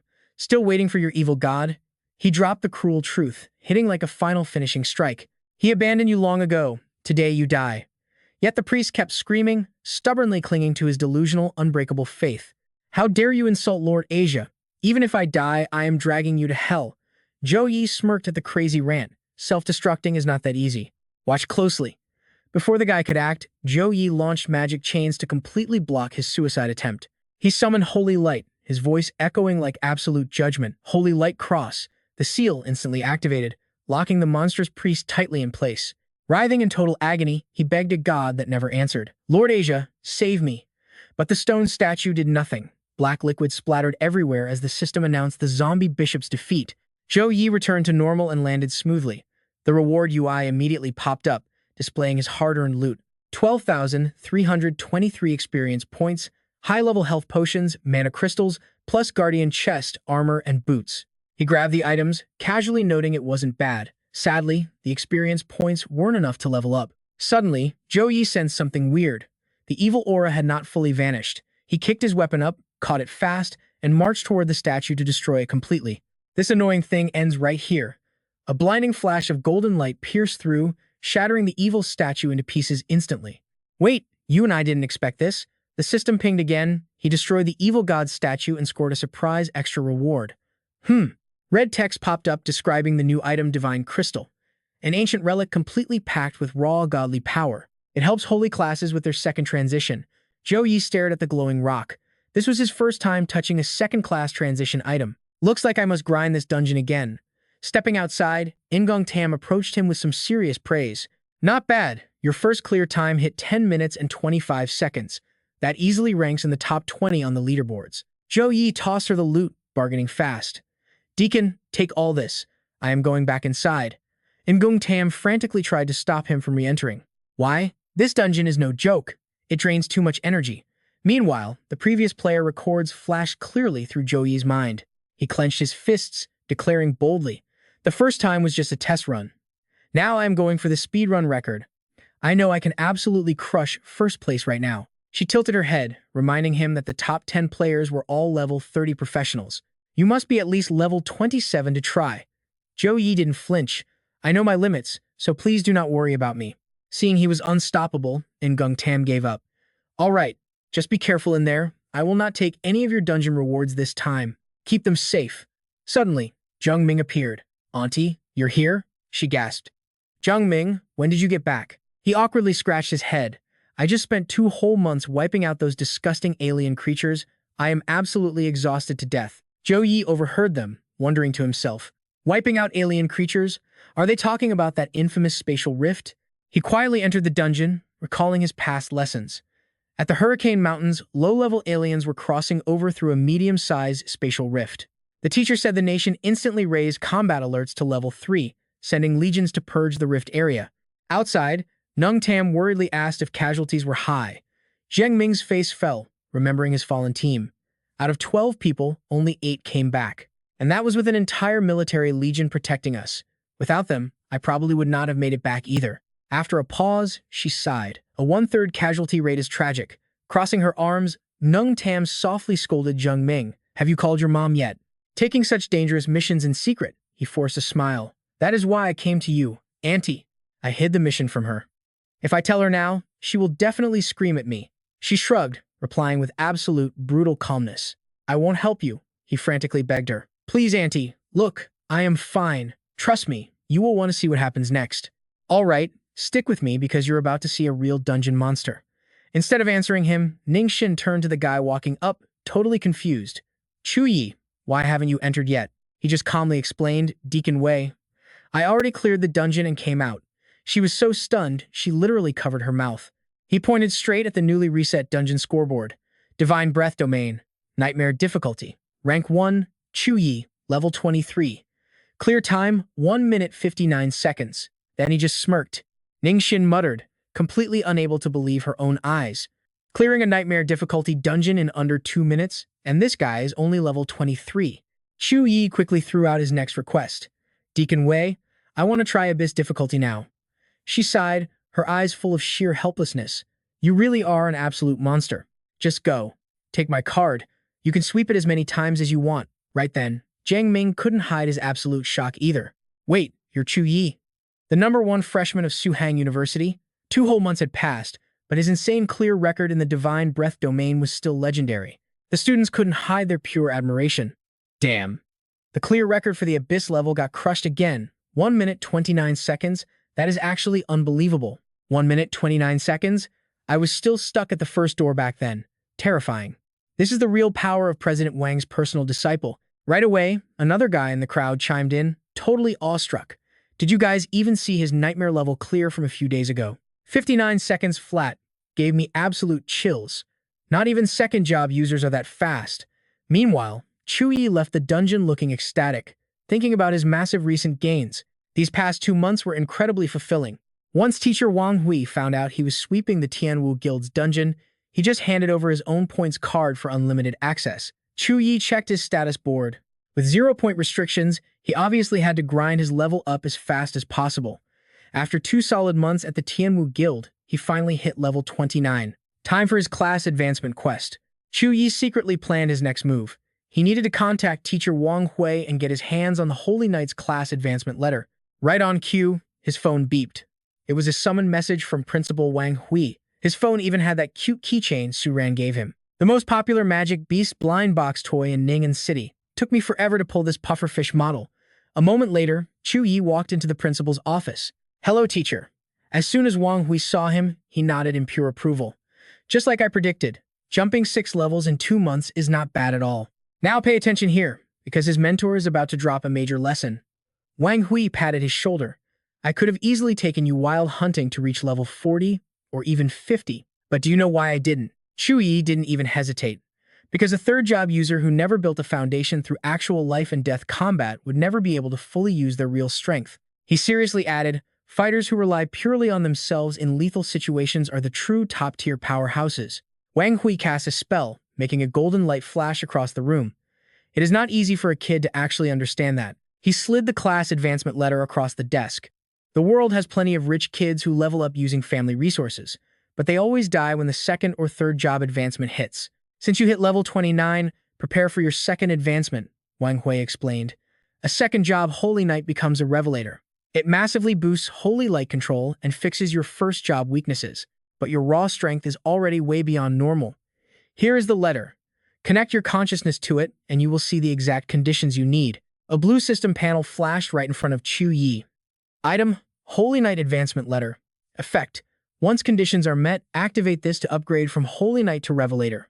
He calmly closed his eyes, focusing entirely on absorbing the strange power radiating from the letter. Instantly, system notifications flooded his vision.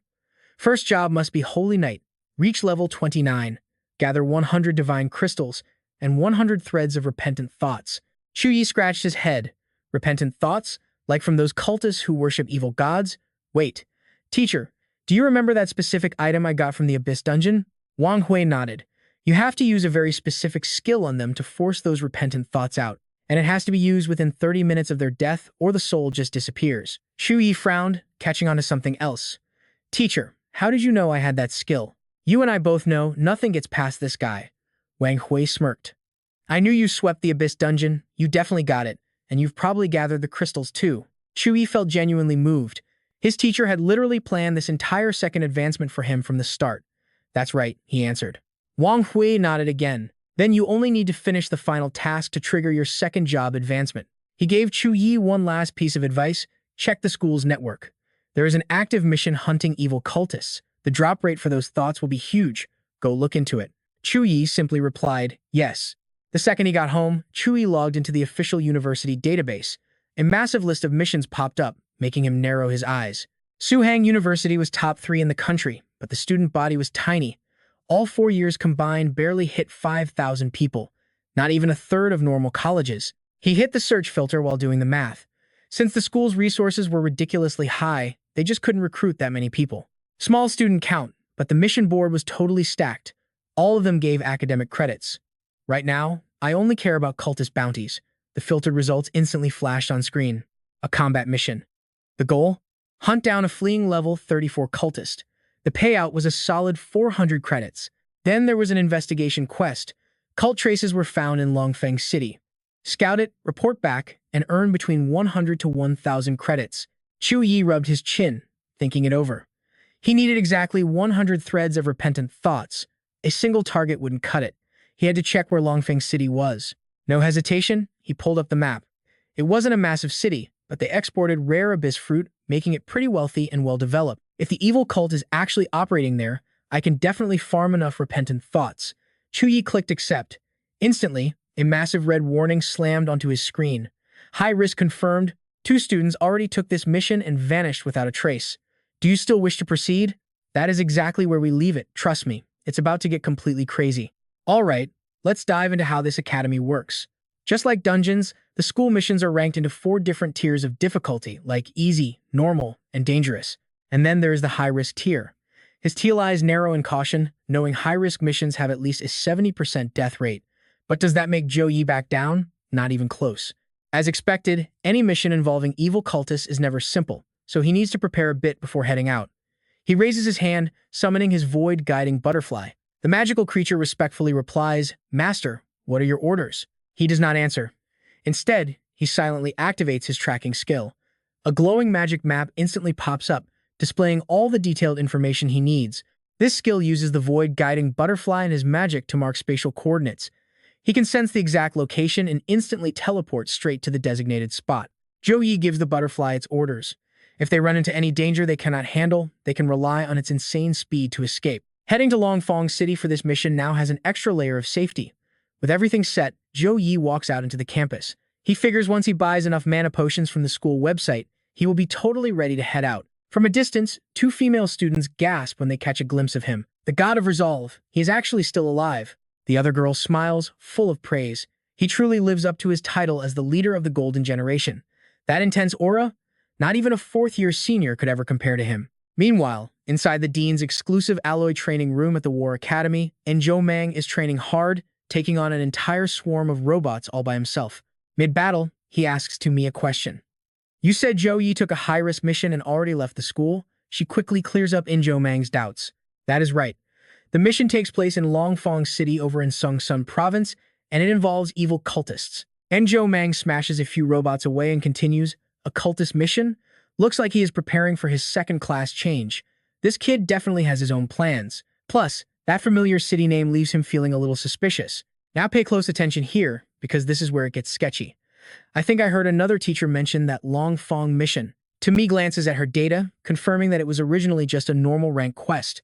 But after 2 students levels 26 and 28 completely lost contact, the system bumped it straight up to high risk. The school predicts it requires a second-class change professional to handle. No Mang replies in a continuous stream while fighting off the robots. They must be hiding some kind of trick over there. For any normal student, this might actually be a bit of a headache. But for Zhou Yi, it is absolutely nothing. Saying that, he cleanly kicks the head off the robot right in front of him, then launches himself forward with insane explosive power. His analysis continues. These past 2 months inside the Thien Vu Guild's dungeon gave the kid a massive amount of hardcore training. At level 29, Zhou Yi would not even flinch against a second-class professional. Not to mention, he has so many hidden trump cards up his sleeve. Numang wipes out the remaining robots in one hit. At the same time, he decides to just mark Zhou Yi's classes as on leave. Everything else? Not their problem. Finally, he tells me to remind the kid once he returns that the leave schedule must be followed. Meanwhile, a high-speed train is blasting down the tracks at max speed. This is the direct 100,000-kilometer route straight from Suhang to Longfang. It crosses straight through multiple danger zones. To get there, you start at Nin. In University's Teleport Plaza, use 12 different teleports and ride 7 bullet trains just to reach Vin Hung in Sung Sun Province. Zhou Yi tiredly leans his head against the window. After this, he only needs to sit on a subway for 2 hours to finally arrive. Suddenly, his phone pings with a new message. "Brother Zhou Yi, are you there yet?"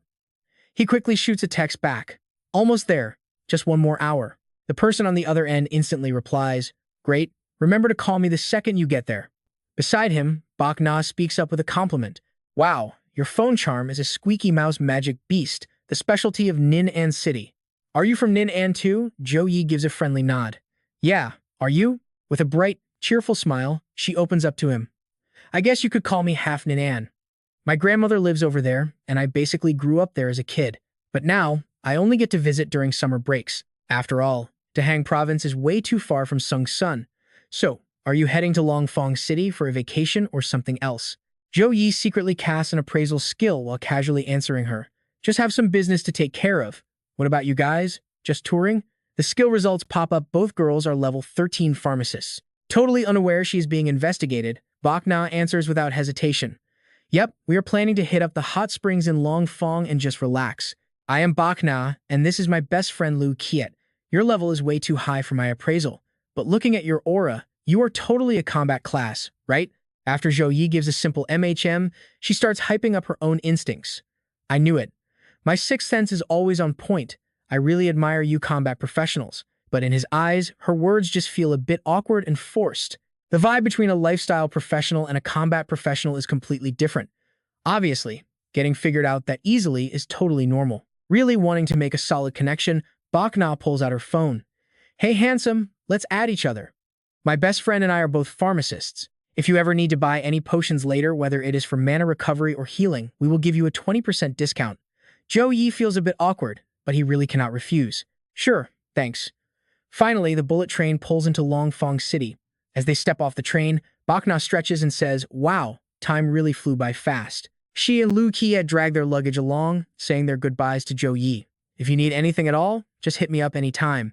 You and I both know exactly where this is going. Because she is too busy talking, she crashes right into someone walking the other way. Ta Van sees a gorgeous young girl and instantly drops all shame to pitch his evil cult. "Beautiful sister, I am so sorry.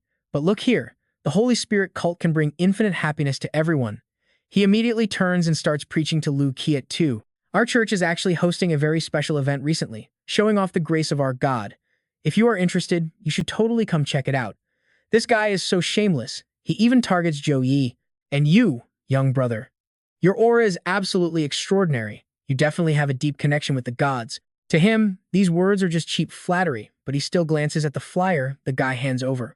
After reading it, the suspicion inside Zhou Yi skyrockets to a whole new level. He lets out a cold, sharp inch PF. That chilling reaction makes Ta Van's face turn completely pale. He flinches back, snatches the flyer out of his hands, and runs away, tossing back a panicked blessing. "May the Holy Spirit Lord protect you forever." It seems Lu Kiet still does not know much about the Holy Spirit cult. She reads the flyer and asks, "Is religious culture really this popular here in Longfang City?" But Bak Na quickly snatches it and says, "Throw this away, it is bad luck." Lu Kiet is totally confused. "So what do you and I make of this sketchy encounter?" "Stick with me here, this gets wild." Bai Na finally explains the terrifying ordeal her family went through. She points out that it makes sense they didn't know. Her brother worked here for years, and he warned her that cult activity quietly started in Longfang City a whole year ago. Back then, the Holy Spirit cult was just some mysterious underground group, but people who joined them suddenly leveled up and got huge stat boosts. But then the creepy part hit. Their looks stayed the exact same, but their personalities totally twisted into completely different people. Bai Na then shares the most heartbreaking detail. Her brother's friend used to be the nicest guy, but after joining the Holy Spirit cult, he turned incredibly violent. His sudden rage terrified his entire family. The cult claimed it was just the passion of a loyal believer, but she knew something was seriously wrong. After hearing this crazy story, Lu Ji is totally confused. What exactly is this so-called miracle? But Bai Na just throws the flyer straight into the trash, looking completely exhausted. Who cares? We seriously cannot mess with this kind of stuff. Nobody knows what kind of dark secrets are actually hiding inside that group. Zhou Yi crosses his arms, silently analyzing the whole situation. Back at Kungfang Mountain, he actually caught a brief mental glimpse of the God of Light, so he knows these sudden miracles are definitely bad news. This could be the perfect clue to track down the evil cult, since they always hide behind normal religions. Soon enough, heavy darkness swallows up Longfeng City. At exactly 8:30 p.m., the neon lights of the Henyang commercial building shine brightly, lighting up the entire street corner. A massive crowd packs onto the 9th floor, absolutely buzzing with excitement. Can they really witness a miracle tonight? One guy admits he only showed up just to see this magical event. Someone else whispers that after his neighbor saw the miracle, his mind attribute shot straight up by 20 points, and his overall power spiked too. Now pay close attention to this next part. Guman hides in the crowd, scoffing at how they use fake miracles to lure people in. Jiang Shang clearly agrees. What a massive scam. The Holy Spirit cult became a massive religion in just one single year. They definitely used dirty tricks to do it. Despite his sarcastic attitude, Guman stays fully focused on the mission. That is true. Just make sure to record their entire faking process later. Jiaoling quietly reminds him. She warns Guman to only gather proof of the fake miracle and absolutely not dig any deeper. This is an A+ rank mission. One mistake means death. Since a level 19 fighter gave the order, there is no way he can refuse. He promises to follow her lead, only gathering clues without any direct contact. Satisfied with that answer, she immediately turns to ask their level 18 mechanic for an update. Are the mini-robots set up yet? Jiang Shang smiles brightly and replies, Do not worry, the whole room is under full surveillance. Suddenly, Yu Han interrupts while using her appraisal skill. Wait a second, why cannot I see that guy's class and level information? Zhou Yi is standing right in her line of sight, but her system screen just keeps flashing errors. The other three instantly activate their own appraisal skills. I cannot see his level either. What about you, Guman? He is having the exact same problem as Zhao Ling. Nothing is showing up. We cannot scan him at all. That proves this guy's level has to be at least 20. Jiang Shang looks completely confused. This is just a normal Holy Spirit cult gathering. How could they possibly attract a powerhouse over level 20? Yu Han chimes in, dropping an absolute bombshell. He actually has a holy aura around him. Could he be a high-ranking cult member?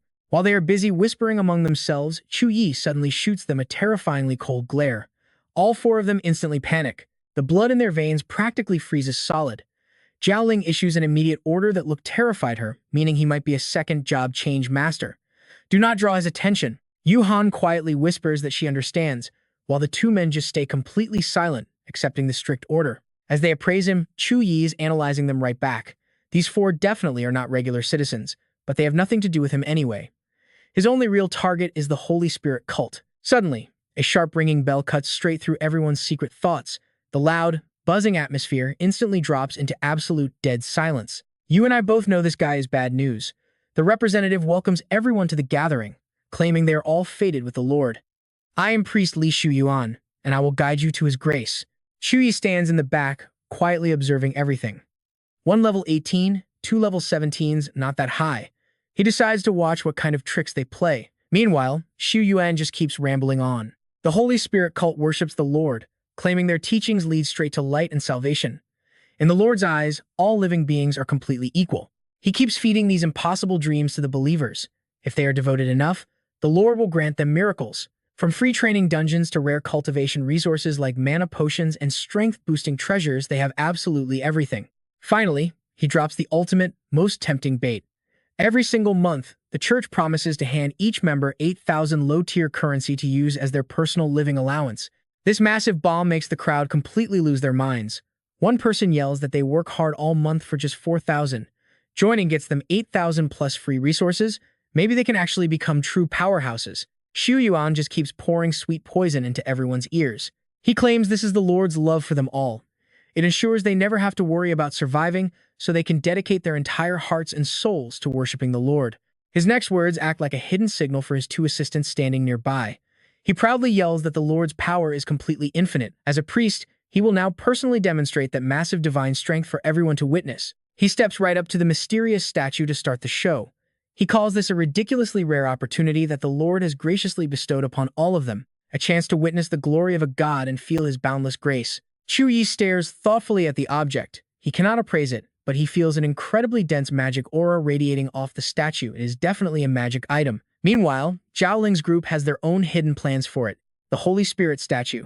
They are clearly about to start faking a miracle, and the undercover team is completely determined to capture all the solid evidence this time. Xu Yuan stands right in front of the statue, throwing both hands up into the air and screaming, "Holy Spirit Lord, please show us your true power." The eager faces of the massive crowd below make him preach even harder. He begs the Lord to let these loyal believers witness a great miracle. The second he finishes speaking, an assistant violently rings the small handbell. With the loud ringing sound, the mysterious statue slowly glows with a soft golden light. It quickly explodes into a blinding halo, forcing Zhou Yi to raise his arm to block the intense glare. He stares in absolute shock as the so-called miracle takes the form of a giant goddess, warmly embracing believers in her arms. Someone in the amazed crowd randomly screams out, "What is this thing?" That cuts the tension, and the crowd goes wild. They scream it is a miracle, filling their bodies with power. Trust me, you're going to want to see how this fake miracle plays out next. Let's dive right back into the madness.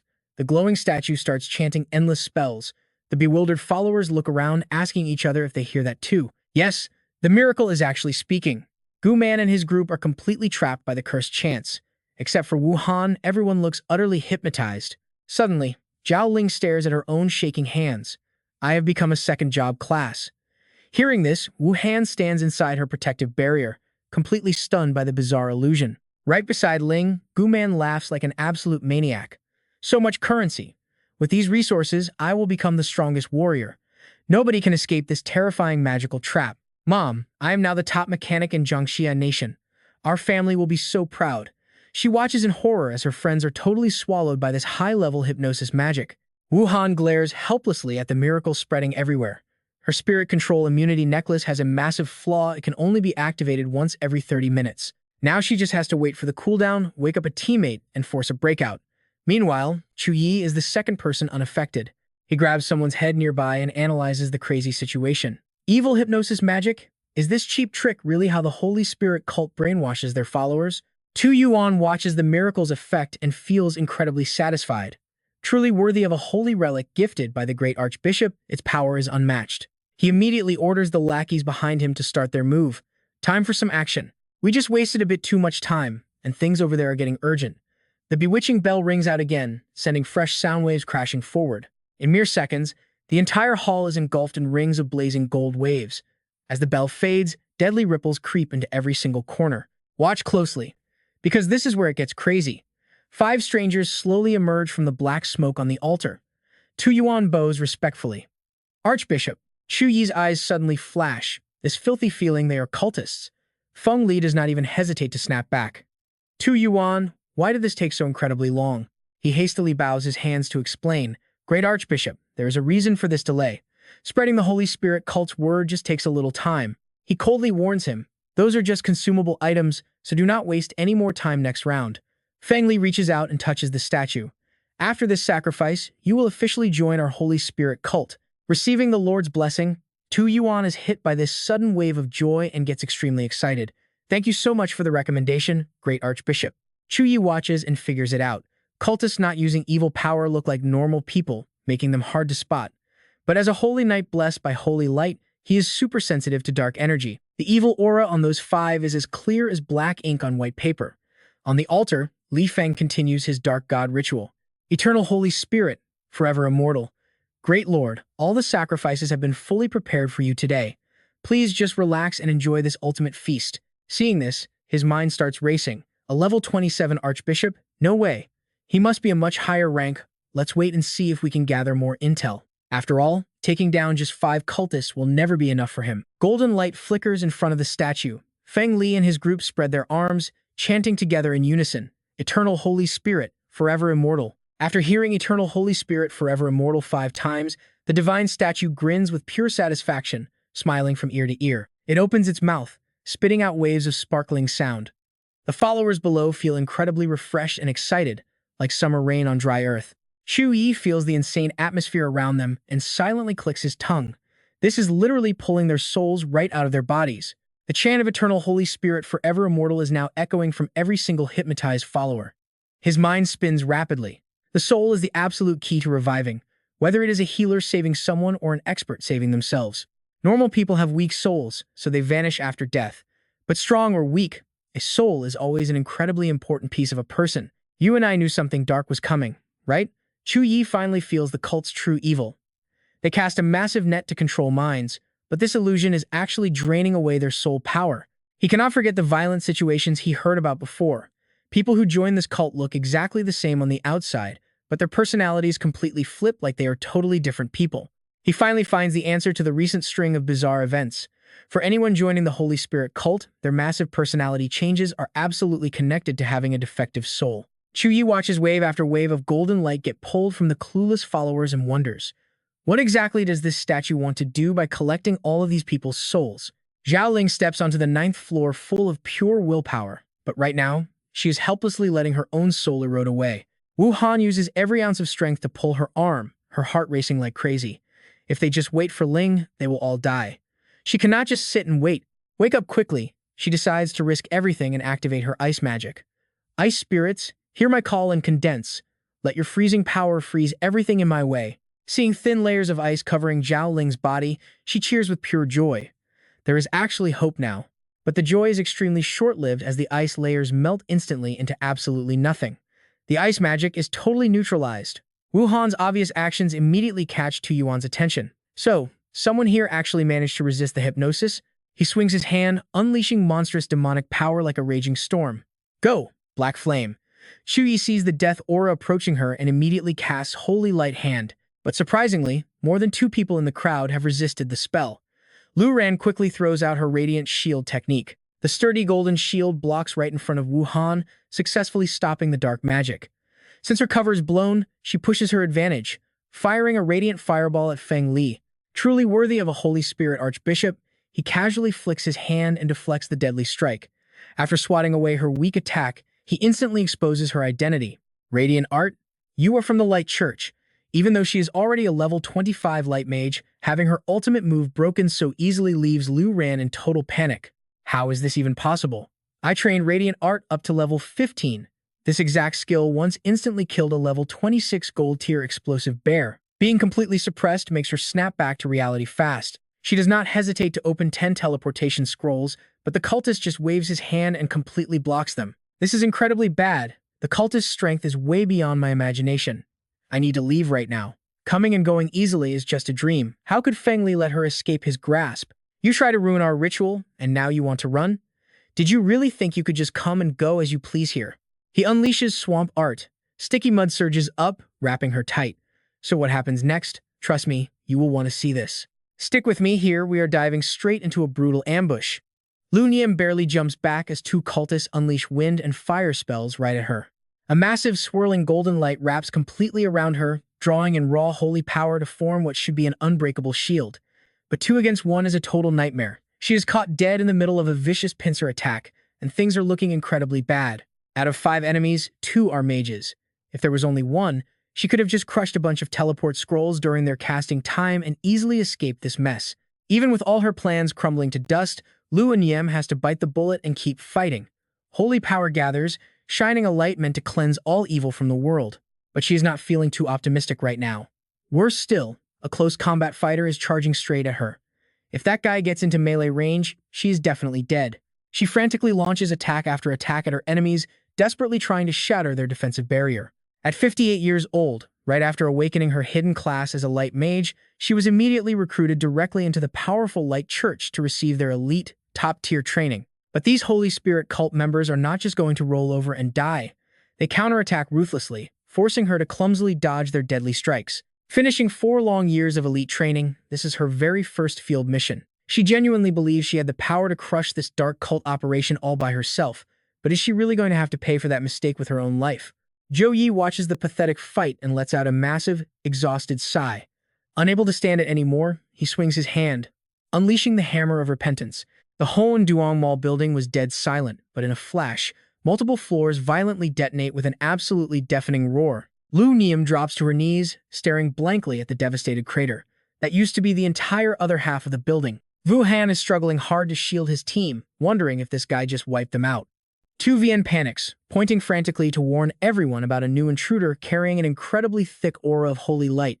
Fong Lai is not blind. He barks a furious question at Zhou Yi, demanding to know if he's a high-tier knight from the Light Church. Zhou Yi completely ignores him and instantly sentences him instead, a filthy cult gathering the absolute worst scum with incredibly heavy sins. Lu Yim trembles violently as she desperately tries to stand up. She is already putting the terrifying pieces together in her head, 2 mages plus a warrior, all above level 25 with magic buffs, yet they were instantly slaughtered. Could this be a second job advancement expert? Longfong City must have been on the church's radar this entire time. Fong Lai obviously hates hearing that insult. Without hesitation, he waves his hand, sending his last 2 remaining cultists charging forward, completely overestimating their own pitiful strength.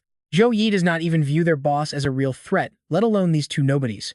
With just a single casual swing, he effortlessly wipes them off the map. Don't blink, because the villain's reaction here is priceless.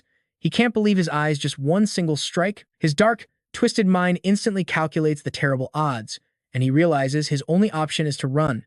He brutally kicks his sacrificial pawn, Tu Vian, right forward to block Zhou Yi and buy some time.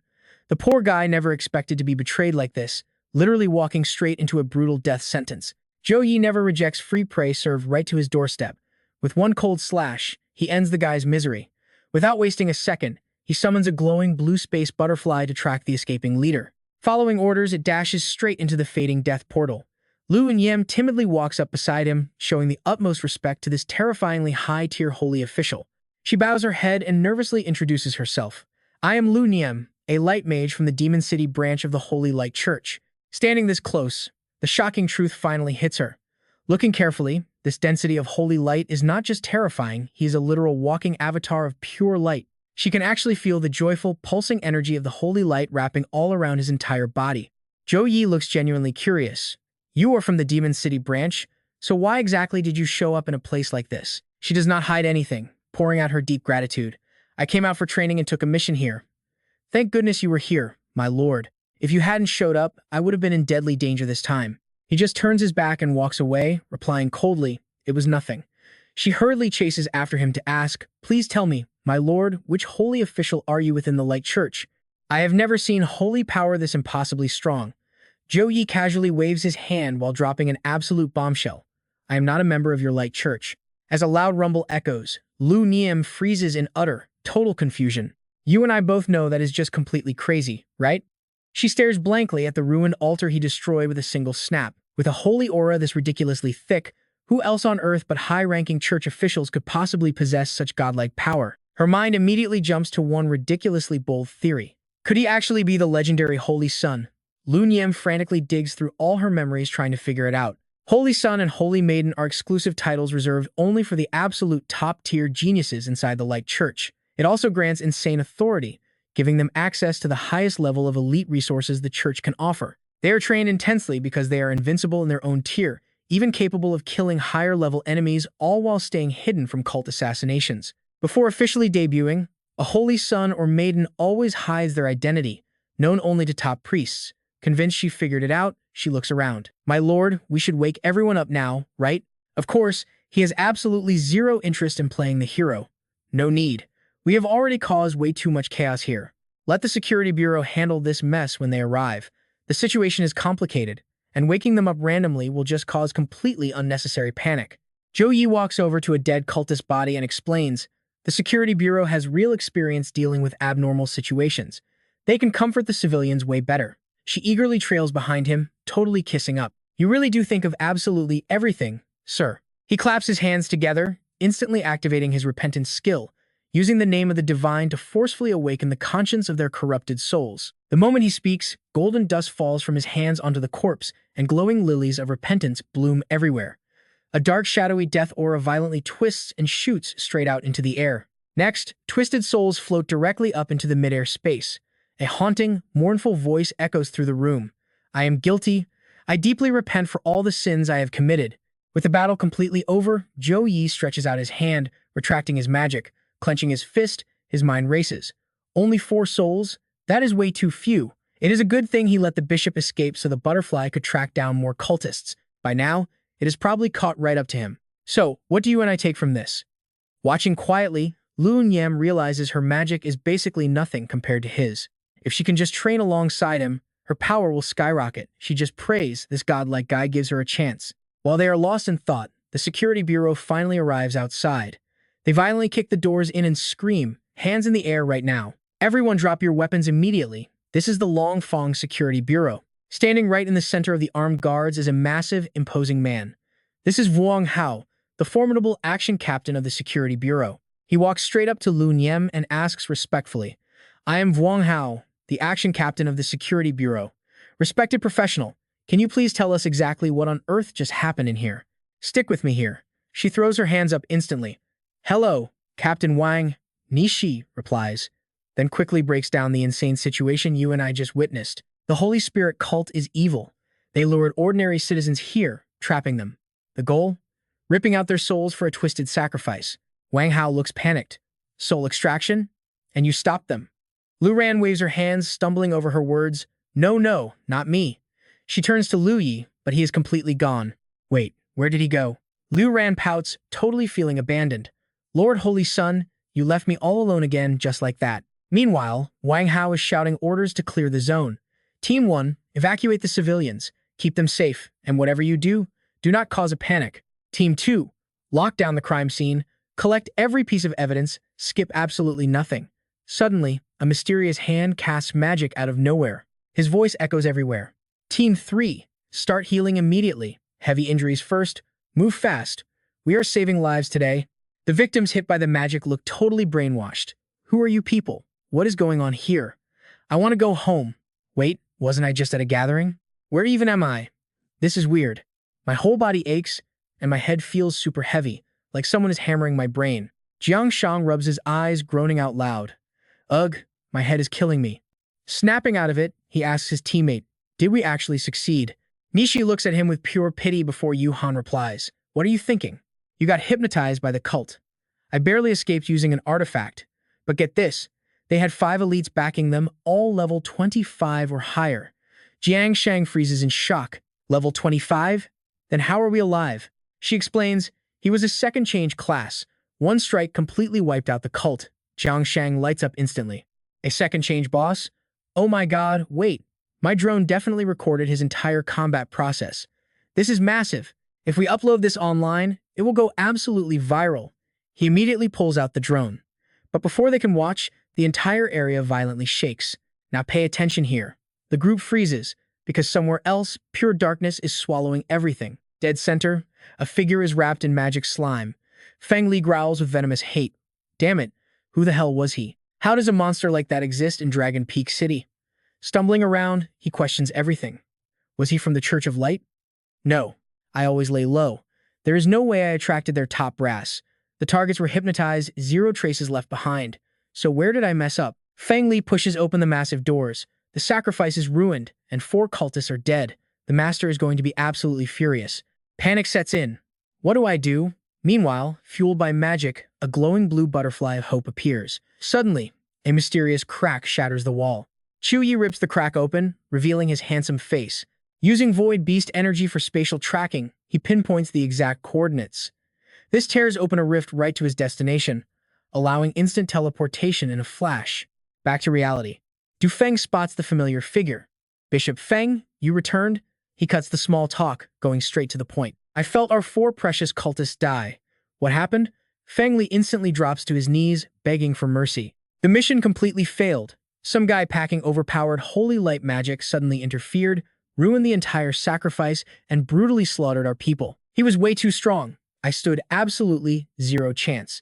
Du Feng glares down at him. "Then why are you still alive?" He begs for his life. "This servant deserves 1,000 deaths, but please, spare me. I will make up for it. I will find way more sacrifices." Du Feng scoffs coldly. "You are totally useless." Feng Li trembles in absolute fear. "My lord, I went all out, but that mystery guy was a monster." Little do they know, Zhou Yi is disguised as a disciple right there. You saw that coming, right? He silently observes the heavy dark aura. Over 100 cultists here. This conspiracy is way bigger than just soul stealing. Du Feng is out of patience and brushes it off. Whatever, your excuses mean absolutely nothing. Luckily, even though the sacrifice was interrupted, the dark ritual worked. The grand plan remains completely unaffected. Feng Li stammers cowardly. My lord, it succeeded, but it was cut short. We did not get all the soul power the master needs. Will the master be enraged? Du Feng snaps back. You idiot. Do you really think we are running sacrifices all over this city? Just for some pathetic soul power? Sighing, he points to another cultist. Bishop Su, educate this absolute fool for me. As you wish. Su Ling smiles wickedly and begins. My lord, this is a world-ending master plan. For the last 5 years, the cult ran 307 sacrifices at key spots in Dragon Peak City. Every single one activates a node. He explains every sick detail, while Zhou Yi memorizes everything. When these nodes connect, they form a city-wide magic array, the Chaos Purgatory Formation. To pull this off, we planted members in every social class across the city, spreading the cult's teachings to the masses. More twisted secrets drop. We lured greedy people to build our army. Then, we dumped tasteless, invisible magic potions straight into the city's water supply. It silently weakens their minds and bodies, making them super easy to control. Zhou Yi's mind races. No wonder those pros got brainwashed so easily. But what is the real goal of this Chaos Purgatory Formation? Meanwhile, Su Ling's creepy voice just keeps echoing around the room. We dug secret tunnels linking the nodes, packed with energy-gathering runes. He is about to reveal the launch time. Trust me, you're going to want to see what happens next. Stick with me, because tonight, a massive magic circle is draining the souls and life force of an entire city. All that energy is flowing straight through a dark portal, funneling right into the sealed prison of the Lord of Chaos. As he speaks, his face twists into pure evil. He declares that the lives and souls of everyone in the city are a sacrifice for the great Lord of Chaos, who is about to awaken, bring endless darkness, and completely reshape this world. The great Lord of Chaos is waking up. Listening to this insane plan, our hero's expression turns dead serious. The evil god of chaos. He summons his magic, ready to strike. There is no way he will allow an entire city to be sacrificed to wake an evil god. Meanwhile, Feng Li scrambles to apologize to his dark master. He begs for forgiveness, claiming he knew nothing about this intrusion. Du Feng immediately lashes out, calling Bishop Feng a complete idiot. How could he ever trust someone so painfully incompetent with such a critical mission? Right in the middle of his rant, the master suddenly screams out, asking who else is hiding there. Zhou Yi jolts in shock, his eyes snapping wide open. A massive magic attack blasts right at his hiding spot, triggering a shockwave explosion. Thankfully, our boy throws up his defenses just in time, stepping out completely unharmed. As the thick smoke clears, Zhou Yi drops straight into a battle-ready stance. He activates Holy Thunder Revelation Level 1. This state boosts his status resistance by 50% and amps his lightning damage by 50% for 14 seconds. Then, he triggers a lightning-fast sword flash, landing a hit that deals massive mixed damage. Feng Li instantly recognizes him. It is that guy again. Su Ling does not hesitate for a second. He rushes in, casting Shadow Fisher's Slash, channeling dark energy into a black scythe with enough raw cutting power to slice through solid metal. But our hero won't back down. He unleashes the S-tier Holy Thunder Heavenly Punishment Blade Level 1.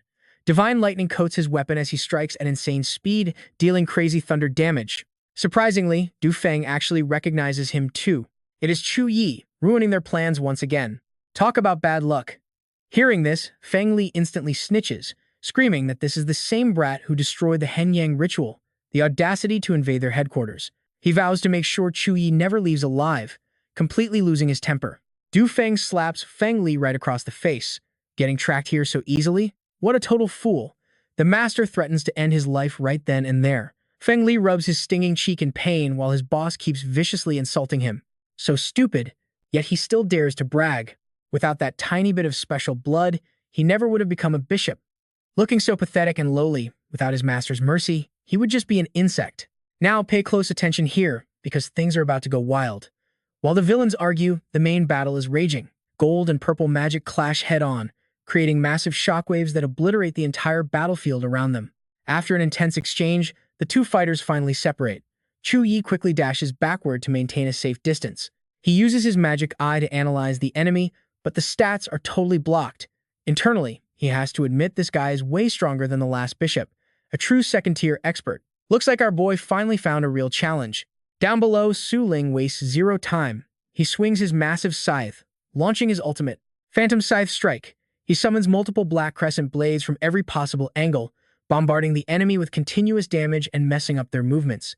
His spinning speed is so insanely fast, it literally forms a massive dark magic circle of absolute phantom strikes. He glares at Zhou Yi, actually giving him some praise. A mere level 29 Holy Knight taking 3 direct hits from him. The kid definitely has some real skills. But then, his eyes turn completely cold as he charges up his next attack. He declares that Zhou Yi's journey ends right here. Dark Vortex. He channels pure dark energy around his own body, forming a gigantic black whirlpool. It creates a terrifying gravitational pull on everything alive nearby, causing continuous dark corrosion damage.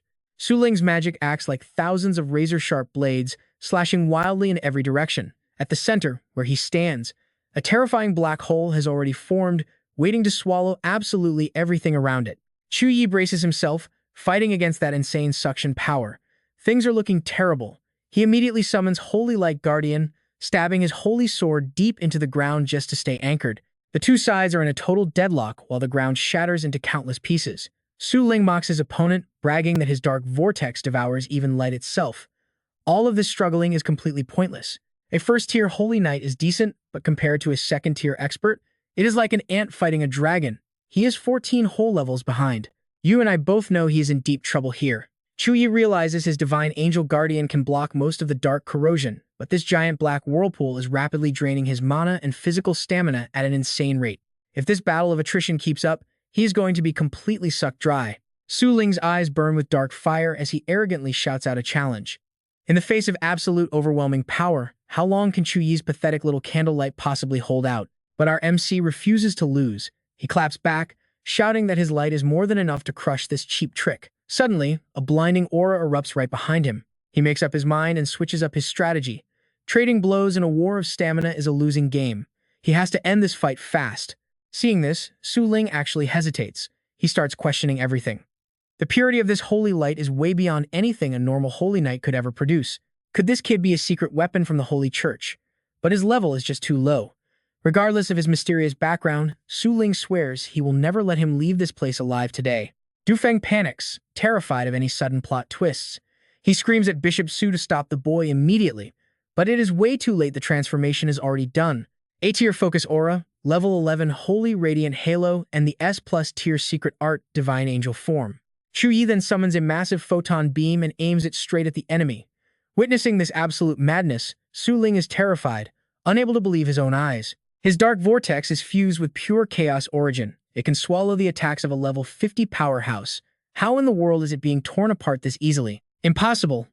He orders all the cultists to kill the boy at any cost. If raw power will not work, he will crush him with sheer numbers. These cultists might be weak individually, but there is an absolute army of them. They can easily drain out all of Zhou Yi's remaining stamina and mana. Su Ling screams out his command. Chains of dark agony burst forward, trying to seal the hero, followed by a massive water array rushing in to drown him.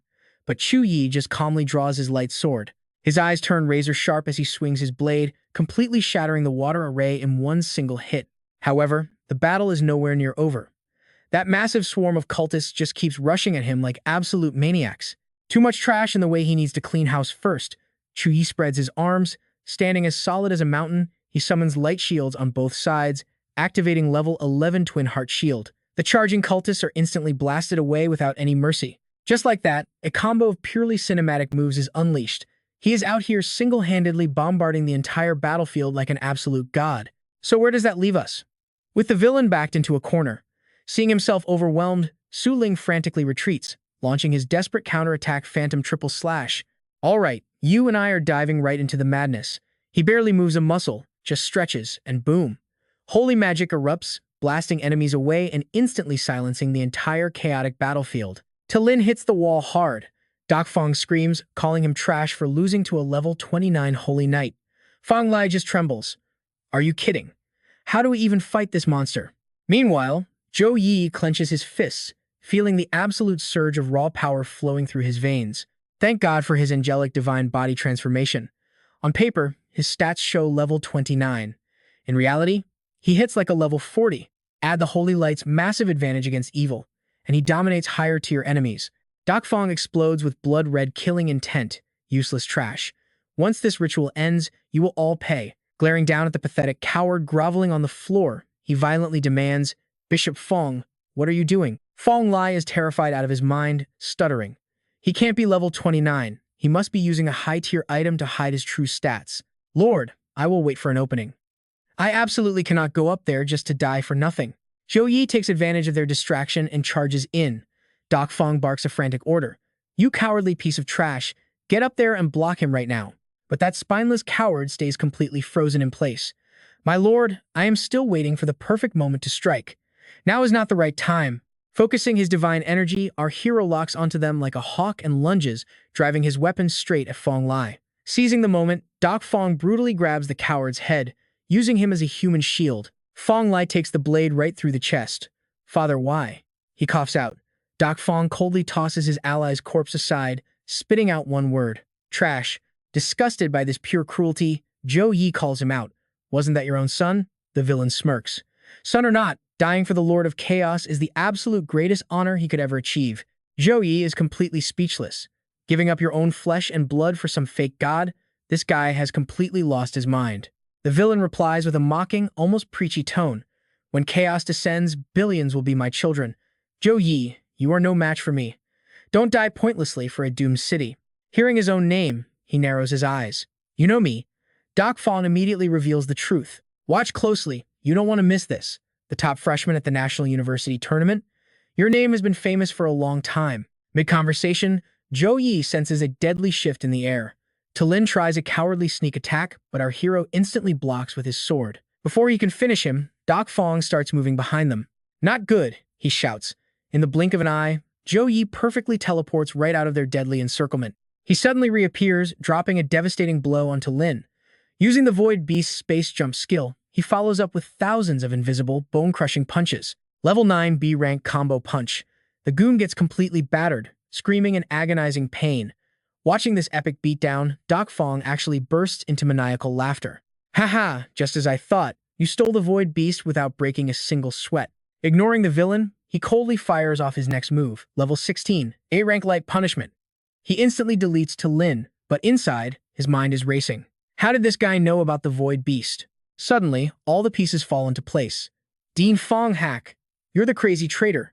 Knowing he can't hide it anymore, the villain proudly confirms, that's right. You and I both saw this villain monologue coming. Stepping from the magic circle, he gloats. The Chaos Lord will conquer, and I will rule this brand new world. His eyes turn completely white, intoxicated by power. He staggers forward, throwing a terrifying threat right at our hero. If you hadn't ruined the ritual, my lord would have awakened 2 months ago. Today, both you and your Void Beast belong to me. One is a sacrifice, one is pure fuel. Zhou Yi stands his ground, completely fearless, though his mind is racing. Worshipping an evil god really does skyrocket your stats. Fong Hak is a level 49 second job assassin, but his aura is scarier than a level 52. Dean, even with full angelic buffs boosting his power, fighting him head-on is going to be insane. Suddenly, thousands of sharp stone spikes erupt from the ground, sealing him instantly. Zhou Yi quickly summons light magic, desperately struggling inside the deadly stone trap.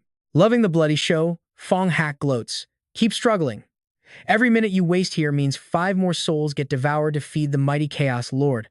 He spreads his arms wide, summoning a magic array that rains down lethal spikes like crazy. Luckily, Zhou Yi throws up a clutch defense with level 13 B-rank Holy Light Protection. The lethal spikes are magically deflected away at the very last second. He tracks the movement, but his reflexes just aren't fast enough. A rogue strike pierces his right arm, sending dark blood splattering across the battlefield. He watches his shoulder struggle to heal. This isn't normal corruption, it's pure, manifested evil god energy. The agonizing pain forces him to literally carve out the demonized chunk of his own flesh. Fong Hak loses himself to the darkness, laughing like an absolute maniac. He blasts a colossal shockwave of dark energy straight at our hero. But this devastating power wave doesn't make Zhou Yi back down for a second. With just one swing of his blade, he slices the apocalyptic energy completely in half. He instantly teleports behind the traitor, locking him down tight. Fong Hak freezes, helplessly watching a massive pillar of holy light crashing straight down towards him. The blinding light slams down from the heavens, hitting like a divine hammer right on top of Fong Hak's skull. Completely on Zhou Yi's command. Level 16 A-rank light punishment. But the villain's brain is still sharp, throwing up a last-second shield.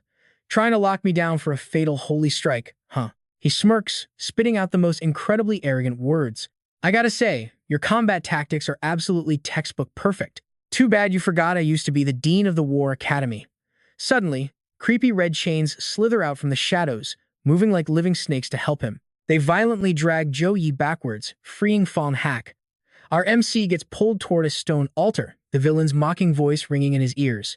I was teaching these exact combat strategies to students 10 years ago. But right now, Zhou Yi's mind is focused on something way more terrifying. These abyssal chains are formed from pure chaos energy. They completely counter holy attributes, and once entangled, they seal light magic and drain your life. Fong Hak kneels for his glorious victory, mocking, "This is your end." So, is it game over? You and I will have to find out next time. All right, stick with me because things are looking bad. Zhou Yi is chained to a stone table, limbs pulled tight. The worst part? Those exact chains are actively suppressing his holy power. Ominous lightning splits the sky above. Down below, Fong Hak happily pinches Zhou Yi's cheeks. His long, pitch-black nails dig so deep into his face that he starts coughing up blood. The villain's face is full of sick excitement. He literally licks the blood off his fingers, totally eager for a new era of human suffering. Fong Hak senses a thick, dark energy filling the air, bringing a sinister spark back to his dead eyes. Suddenly, massive boulders start raining from the sky like a violent late-night thunderstorm. Even standing right in the open courtyard, they remain completely untouched. Like the falling rocks magically avoid them. Zhou Yi spots glowing red shadows forming all around him. They are restless, vengeful spirits summoned by the evil energy slowly covering the mortal realm. Seeing this, Fong Hak loses his mind with joy, acting like a completely crazed clown drowning in chaos. "Listen closely," he says. "Those are the footsteps of the Lord of Chaos arriving." Deafening thunderclaps crash down, shaking all 6 palaces. Bodies lay scattered everywhere on the ground, creating a heavy, apocalyptic vibe. Still locked down, Zhou Yi stares in pure shock at the horrific scene unfolding right in front of him. Hundreds of twisted spirits glide right past the cold stone table, and hidden among those strangers, 2 familiar faces. His friends Bak Na and Lu Kiet drift right past him, totally blank, like empty, mindless robots. They stand frozen with the others, waiting for the dark energy to swallow their souls.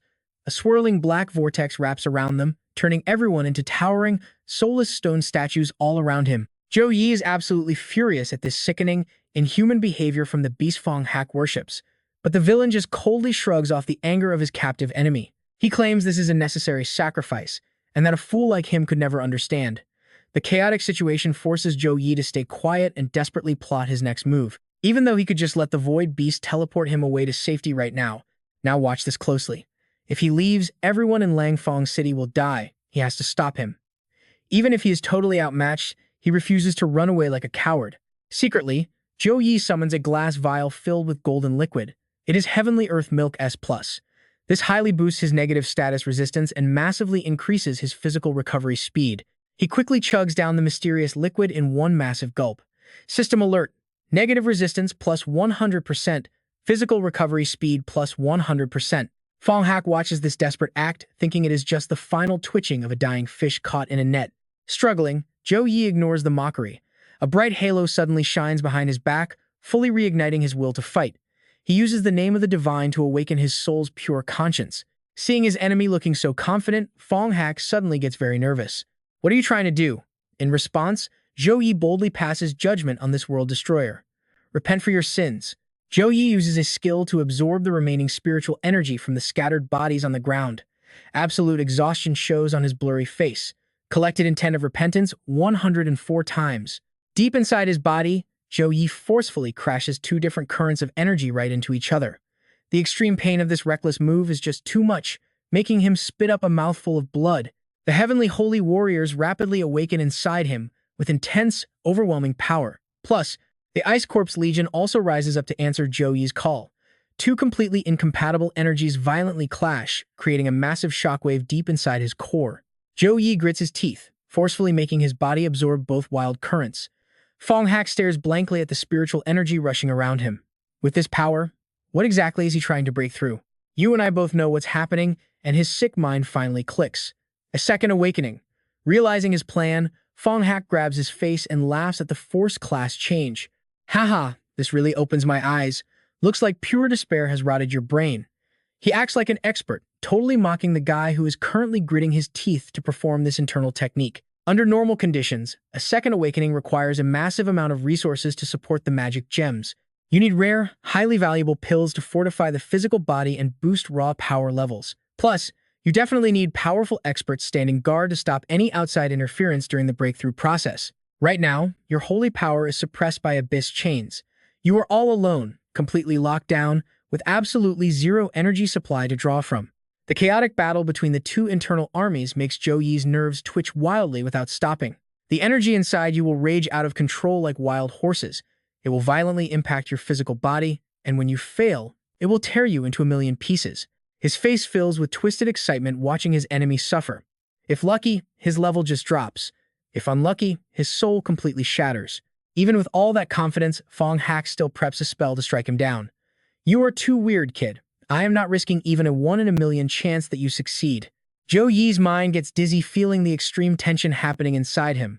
The two energy forms quietly merge together while Fong Hak just keeps on acting all arrogant and cocky. Just die during your second awakening. The final, brutal internal clash happens silently, marking the very end of his long, agonizing pain. The freezing ghost spirits slowly transform into highly razor-sharp, glowing crystal shards right before his eyes. Meanwhile, the angel guardians turn into faint golden leaves. The two warring factions have now successfully fused together into one single item. The pain ends, letting Zhou Yi reap the sweet rewards on his path to save the world. Congratulations, you have obtained the exclusive skill of the Adjudicator. Adjudicator's Descent, Divine Summon, Divine Origin Recovery. You have officially gained over 100 unallocated attribute points. Unlocking this brand new godlike physical power makes his face look incredibly fierce and totally menacing. Thanks to his epic debut, Fong Hak takes a massive tornado blast straight into the solid stone wall. Zhou Yi launches a strike through the air, sending pure force flying right into his target. His enemy's body totally freezes up, stuck in a stiff state, unable to fight back. Fong Hak's whole body flies straight up into the air from taking that heavy hit. The ancient pool also catches the collateral damage from Zhou Yi's completely wild, untamed rage. Because he was launched so high, it takes a while for Fong Hak to smack into the ground like a sack of dirt. His eyes bulge in disbelief, realizing his entire lower half is gone. But instead of getting angry, he opens his mouth and flashes a seriously creepy, mocking smile. Useless. Do you actually think the skills of a second-tier paladin can actually hurt me? A thick layer of dark energy pours out to fill in the missing half of his body. Just as he struggles to stand up, he calls on the waiting vengeful spirits to attack. So what do you and I make of this? A million bugs is still just bugs, and Zhou Yi isn't scared of this deadly aura at all.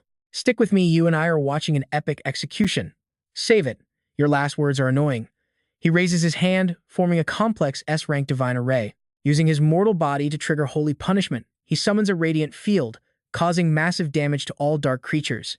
After the skill ends, he hits total exhaustion.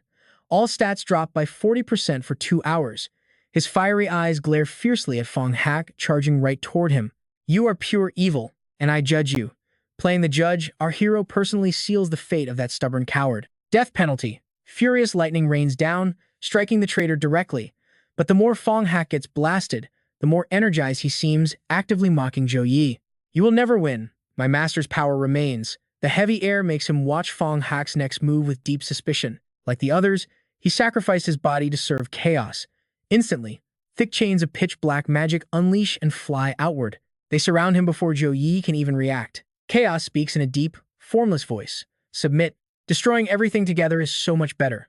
The dense resentment seeps into his skin like deadly poison, forcing him to cough up a mouthful of pitch-black blood. The jagged ground is covered in piles of skeletons echoing with bitter wails, turning this trap into a literal living hell. Suffering is the true path. Join us. Ah. Bloodshot eyes glare from a totally emotionless face. Now watch this. Zhou Yi falls into a nightmare he cannot even recognize. Luckily, his strong willpower helps him regain control. Chaos crushes him with its tentacles, screaming to brainwash him. Become an eternal part of me. His holy power reacts fiercely, causing painful mental backlash. Ah. He uses expert combat skills to quickly escape its grip. Empowered by the holy light, Zhou Yi confidently charges forward with his sword. This mind corruption is way higher level than basic hypnosis. The massive blade stabs right into the core of chaos. Too bad you picked the wrong opponent. The deep wound causes dull, lingering pain, making the shapeless monster writhe continuously. That open wound exposed the fatal core of chaos. How dare you? Zhou Yi completely ignores its pointless anger, replying coldly. Why wouldn't I dare, holy paladin? That soft whisper completely drowns out the violent clash between the evil tentacles and his holy blade, specially designed to cure corruption. The intense divine aura makes the tentacles vanish. An explosion erupts as the evil energy shakes, losing stability to control its main body. Zhou Yi stands dazed watching the scene, casually lowering his defensive shield for a quick breather. Suddenly, a demonic blade silently rises from underground. Hearing a noise behind him, he turns around. Before he can even process what is happening, Chaos slashes a blade across his back, making him choke in pure agony. The lightning-fast attack splashes his blood onto its pale teeth. Its disgusting tongue licks that delicious blood clean off. Tasting blood, it instantly shatters the mental chains, sealing its wild instincts. I am pleased. I am the Lord of Chaos. I am a god. A god cannot be killed by a tiny human. Our outcome was set from the start. Become my slave, and I will give you the power of a demigod. Hearing those filthy words, Zhou Yi's fighting spirit only surges higher while healing himself. The power of a demigod? How about a little trade? You treat me like a punching bag, and I will teach you what god-killing power really looks like. Plus, this fake god act has a limit. He flashes a contemptuous smile at Chaos. At best, you are just an evil god's clone. That is why a human can hurt you. Keep talking big, everyone will laugh. Suddenly, sensing something wrong, it stammers in fear. This is impossible. You and I both see the problem. Holding his head, Zhou Yi realizes his body can only last 2 more minutes. Time is running out. He summons miraculous holy power. A towering pillar of light erupts from his cold hand wave, violently shaking the entire vast region. The holy heavenly army appears, locked and loaded for battle, answering his final desperate call. S-rank level 1 divine summon. Archers draw their bows from high above. This ancient angel legion contract consumes 30% of his life force to summon these warriors. Warning, the angel's duration will continuously drain the host's mental energy limits. Others silently analyze the situation. Seeing this massive army, Chaos panics, but still screams to save face. Lowly creatures like you cannot stop me. Under Zhou Yi's silent command, the army opens its tightly shut eyes. Initiate purification. Execute divine punishment. The army descends, exploding with holy light to punish the rebel. A furious blast sweeps away absolutely everything in its path. Even the massive stone structures crumble back into dust before this terrifying, overwhelming power. The violent shockwave spreads deep into the vast forest, making trees shake endlessly. Right in the dead center of the massive crater, Zhou Yi drops to one knee on the ground. His entire body is covered in bloody wounds and glowing golden cracks. A prompt pops up beside a floating red crystal. Obtain Evil God Power Crystal. Damage occurred. Cannot evaluate quality. He suddenly coughs up a mouthful of murky blood, whispering heavily as his body finally collapses onto the freezing stone. You do not even count as a clone. In this empty wasteland, thick dust swirls around him, as if Zhou Yi has been totally forgotten by the world. Bright moon and stars silently watch his lonely back. It seemed he would just sleep forever after this exhausting fight, but even with his bones painfully cracking, his hand pushes off the ground once more in pure defiance. Yet right now, even rolling over is a luxury. Warnings blare. Vital signs unstable. Please seek medical treatment immediately. So what do you and I make of this? Zhou Yi stares at the text. Critical vitals breached. Heart rate 8 beats per minute. Blood pressure 50/30. 17 broken bones. Organ damage 63%. Immediate healing required. Stick with me. He burns every single drop of remaining strength to play his ultimate trump card. Blinding light gathers in his shaking palms. Divine awakening, recovery. Meanwhile, cutting to another scene, Lu Qiet is frantically calling out the name of the person lying completely motionless on the bed, her voice filled with absolute panic. Nah, you are awake. Bak Na. Thankfully, Bak Na is finally showing signs of waking up, though her mind is clearly still totally foggy after being stuck in such an insanely deep sleep. Weren't we just at the hot springs? How did we suddenly get here? Lu Qiet immediately catches her up to speed on the crazy situation. A genuine miracle is happening right before their eyes. Outside right now, a massive pillar of pure light explodes upward, literally tearing straight through the thick clouds above. From that light, countless tiny, adorable, angelic entities start pouring out into the world. They furiously dance all around the bodies of the citizens, lying completely unconscious across the streets. This insane phenomenon is actually the level 1, Tier 5 Divine Awakening recovery that Zhou Yi just summoned. It has the insane ability to unleash a holy domain that blankets the entire city, purifying corruption and saving lives, healing absolutely anyone in the area whose soul has not yet fully faded away. Once the skill ends, he will fall into extreme divine exhaustion. Every single one of his stats will reset to 0 for 10 whole days. In the pitch-black night, a conversation echoes between the Void Beast and Zhou Yi. You forced a second job change, shattered every meridian, and still triggered a life-saving skill. Honestly, if you do not bite the dust this time, your luck is basically god tier. Now, pay close attention here. The beast asks, "Why not just let me take you away? You could have hidden in the back. If you run, how are you any different from those evil cultists?" Panting heavily, he weakly forces out every single word. Before deciding on my second advancement, I remembered the time right before the college entrance exams. During the school's awakening ceremony, I chose the Holy Knight class. Memories of himself wearing that brilliantly shining armor suddenly flood straight back into his mind, brushing away any lingering doubts. Then come the memories of him swinging his weapon with master-level skill, true sincerity, and absolute bravery. The glowing cross acts as an eternal belief in justice, deeply carved into his massive hammer of mercy, finally ending with a devastating smash into the ground below, fulfilling his ultimate duty and doing the absolute most honorable thing possible. Even while coughing up mouthfuls of blood, Zhou Yi holds onto a conviction deep in his soul, pursuing justice and the greater good for his entire life. This is what a true holy knight is. He struggles, breathing out painfully heavy gasps. If I fear death and cling to life, I completely betray my original purpose. If I do that, what is the point of even getting stronger anyway? Once again, he triggers his location skill. A brilliant blue magic circle immediately activates right beneath where Zhou Yi is sprawled out on the ground at Suhang University. Right at that moment, a voice suddenly calls out from the high cliff above. "Boss, what on earth happened down here?" Wang Hao frowns, carefully observing the scene below while quietly making his own deductions. A battle of this scale is completely beyond anything we can comprehend. But I am absolutely certain some elite powerhouse sacrificed their own life tonight to protect the entire city of Longfang from destruction. He is the true hero of our Longfang city. By this time, Zhou Yi has already successfully teleported all the way back to his own dorm room. Panting heavily, the system notification screens flash bright red all at once, proving that his current physical condition is incredibly critical. Soul damage detected. Vital signs are in extreme danger. Status is set to divine exhaustion, dropping all stats to 0 for 10 whole days. Right before his vision completely fades to black, he manages to whisper one final, deeply fond word. "Teacher."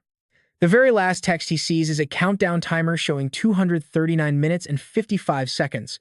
A while later, his vision finally begins to slowly return. You and I both know he wouldn't die here. Zhou Yi slowly opens his dull eyes, with no system warnings in sight. Suddenly, his breath creates a stream of bubbles. He slowly sits up inside a massive biological healing tank. Countless medical tubes are hooked directly into his body to keep him alive during recovery. I have been out cold for 2 whole days. Wang Hui, sitting nearby, suddenly breaks the silence with a sharp question. "So you are awake. What does it feel like dancing right on the edge of death? Single-handedly ruining an evil god's sacrifice ritual? Should I call you brave or just totally reckless?" Zhou Yi just awkwardly scratches his head. The situation back then was incredibly desperate. Golden veins still throb painfully across his entire body, making him violently cough over and over. The teacher calmly breaks it down for him. Every single meridian in your body is totally shredded like a torn fishing net. Standard healing spells can only fix your physical flesh. Because of that, I had to place you inside this medicinal spring just to forcefully stabilize your dropping life force values. He makes sure to give a strict warning mixed with a serious threat. Soaking at the bottom are 5 dragon pearls, incredibly rare and priceless holy healing artifacts. You better absorb absolutely everything. Do not dare waste a single drop. Suddenly, Zhou Yi cuts him off. "Teacher," he shouts in pure outrage. "This is obviously just your dirty foot-washing water." Wang Hui just flashes a completely clueless smile to desperately change the subject. "Hey, do not sweat the small details here. The only thing that matters is keeping your life intact." His expression instantly shifts back to dead serious. With a practiced swipe, he opens up a digital tablet to explain everything that went down during those 2 days he was in a coma. The action squad captain from Longfang City Security Bureau didn't just perfectly preserve the battlefield traces. He even specifically collected residual samples of the leftover holy light energy. They both stare closely at the holographic graph floating mid-air. "Look at this exact wave pattern. The emission frequency is a 100% match with your specific holy power. Anyone actually looking could easily trace this straight back to you. Therefore, I publicly announced to the outside world that I was the one who saved Longfang City." Zhou Yi obviously refuses to accept this setup. "Teacher, I don't need to hide behind your back." But Wang Hui firmly insists that the kid is still too young and his level is way too low. "If we carelessly broadcast your insane combat achievements, you will absolutely invite non-stop assassination attempts from those deranged evil god cultists. Those creeps never spare anyone who poses a real threat to their plans. Because of that, I use some special privileges to classify your file as triple S rank top secret. Once you reach your 3rd job advancement, all this glory will naturally return to its rightful owner." His fine brows furrow deeply, clearly still unhappy about the situation as he flashes back to the absolute life and death moments of that intensely brutal battle. A second later, he boldly declares, "Teacher, after defeating the evil god, I discovered its true body was nothing more than a crystallized chunk of evil god power. I even recalled it here as concrete proof." Zhou Yi readily hands it over, letting Wang Hui inspect the bizarre item freely. So this is the true face of the evil god. It doesn't look like much, but it destroyed so many lives.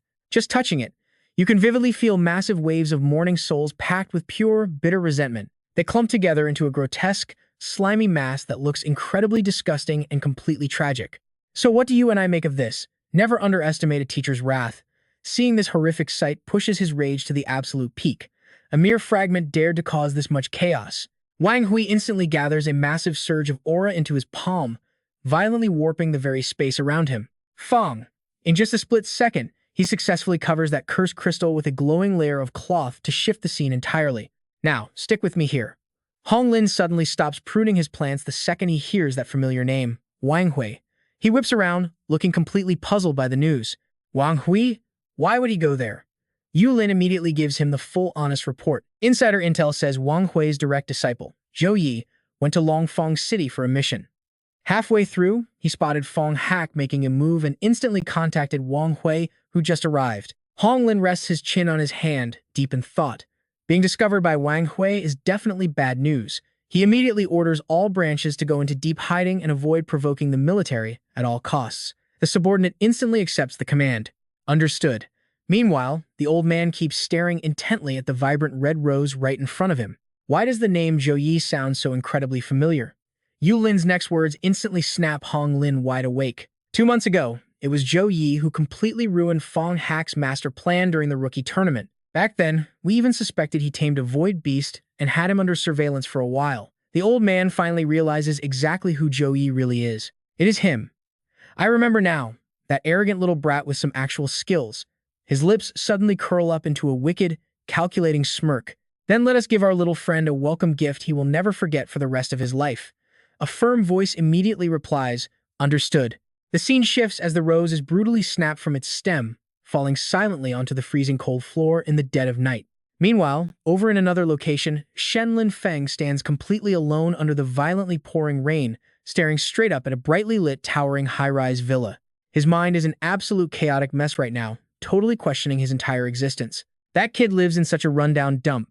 With absolutely zero family backing or resources to help him out, how on earth could he possibly cultivate such terrifying, bizarre strength? It truly is incredibly strange. Now watch closely, because things are about to get crazy.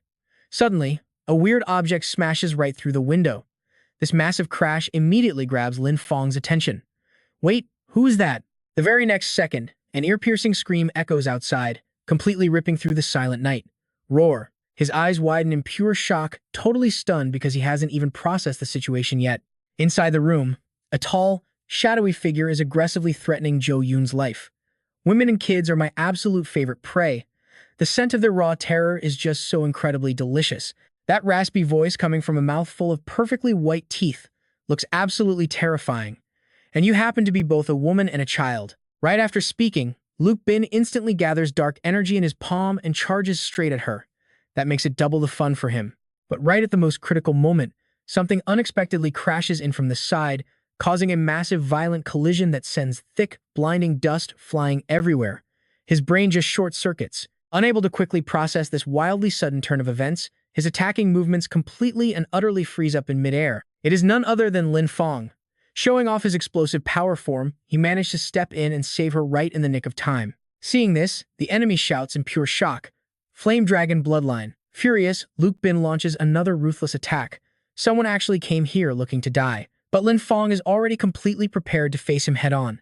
At that exact same time, it is like a lightning bolt strikes straight through Zhou Yi's mind. He suddenly senses something terribly wrong from incredibly far away. He forcefully breaks completely free from the tight medical restraints. His entire body slowly floats up into the air as the healing biofluid splashes violently everywhere. He immediately calls upon his Void Beast and Void Butterfly. A split second later, Zhou Yi is already fully dressed again. His voice is dead serious as he barks the command, spatial teleportation, lock onto Zhou Yun's location. His expression is deadly serious right now. Little Kui's life force is rapidly dropping, which clearly proves that little Van is in extreme, life-threatening danger. Stop wasting time and track her. The void beast tightly shuts its eyes, fully concentrating on its spiritual connection to activate the array. A glowing butterfly symbol quickly appears. It warns him right away to avoid future blame. I will use absolutely all my power to protect your physical body. But as for how much damage you will take during this forced teleportation, you better start praying now. You and I both know he's not holding back. Suddenly, space itself starts cracking open like fragile glass, and Zhou Yi's figure dives straight down into the void. In no time, we see the ridiculously intense battle unfolding between Lin Fong and Luke Bin. Even though Lin Fong is currently losing ground, he still turns around to check on the terrified girl behind him. Little girl, can you still stand up? Zhou Yun hesitates for a second before nodding. Okay, he immediately tells her, hurry up and go find your big brother. He is facing an incredibly tough opponent right now, and he has already taken quite a few brutal hits to the face. You foolish brat, you really have a death wish, ruining yourself completely just for some random woman. Is it really worth it? Lin Fong breathes heavily, struggling to speak. Worth it or not, without a single second of hesitation, he unleashes a massive beam of intense fire that pierces straight through the enemy's body. That is none of your business. Luke Bin takes the full, devastating wrath of a dragon and instantly turns to complete dust. The only thing left behind in the air is his desperate, blood-curdling scream of pure agony. Ah! The scorching heat slowly fades away into the freezing night breeze. Lin Fong wipes the hot blood dripping down his chin. That wet, burning sensation actually helps him snap back to reality in the middle of all this total chaos. Zhou Yun immediately throws herself into Zhou Yi's arms the second they finally reunite. However, it seems he hasn't fully recovered yet, because his face instantly goes incredibly pale and exhausted. Sobbing, she frantically explains everything that just happened. You finally made it here.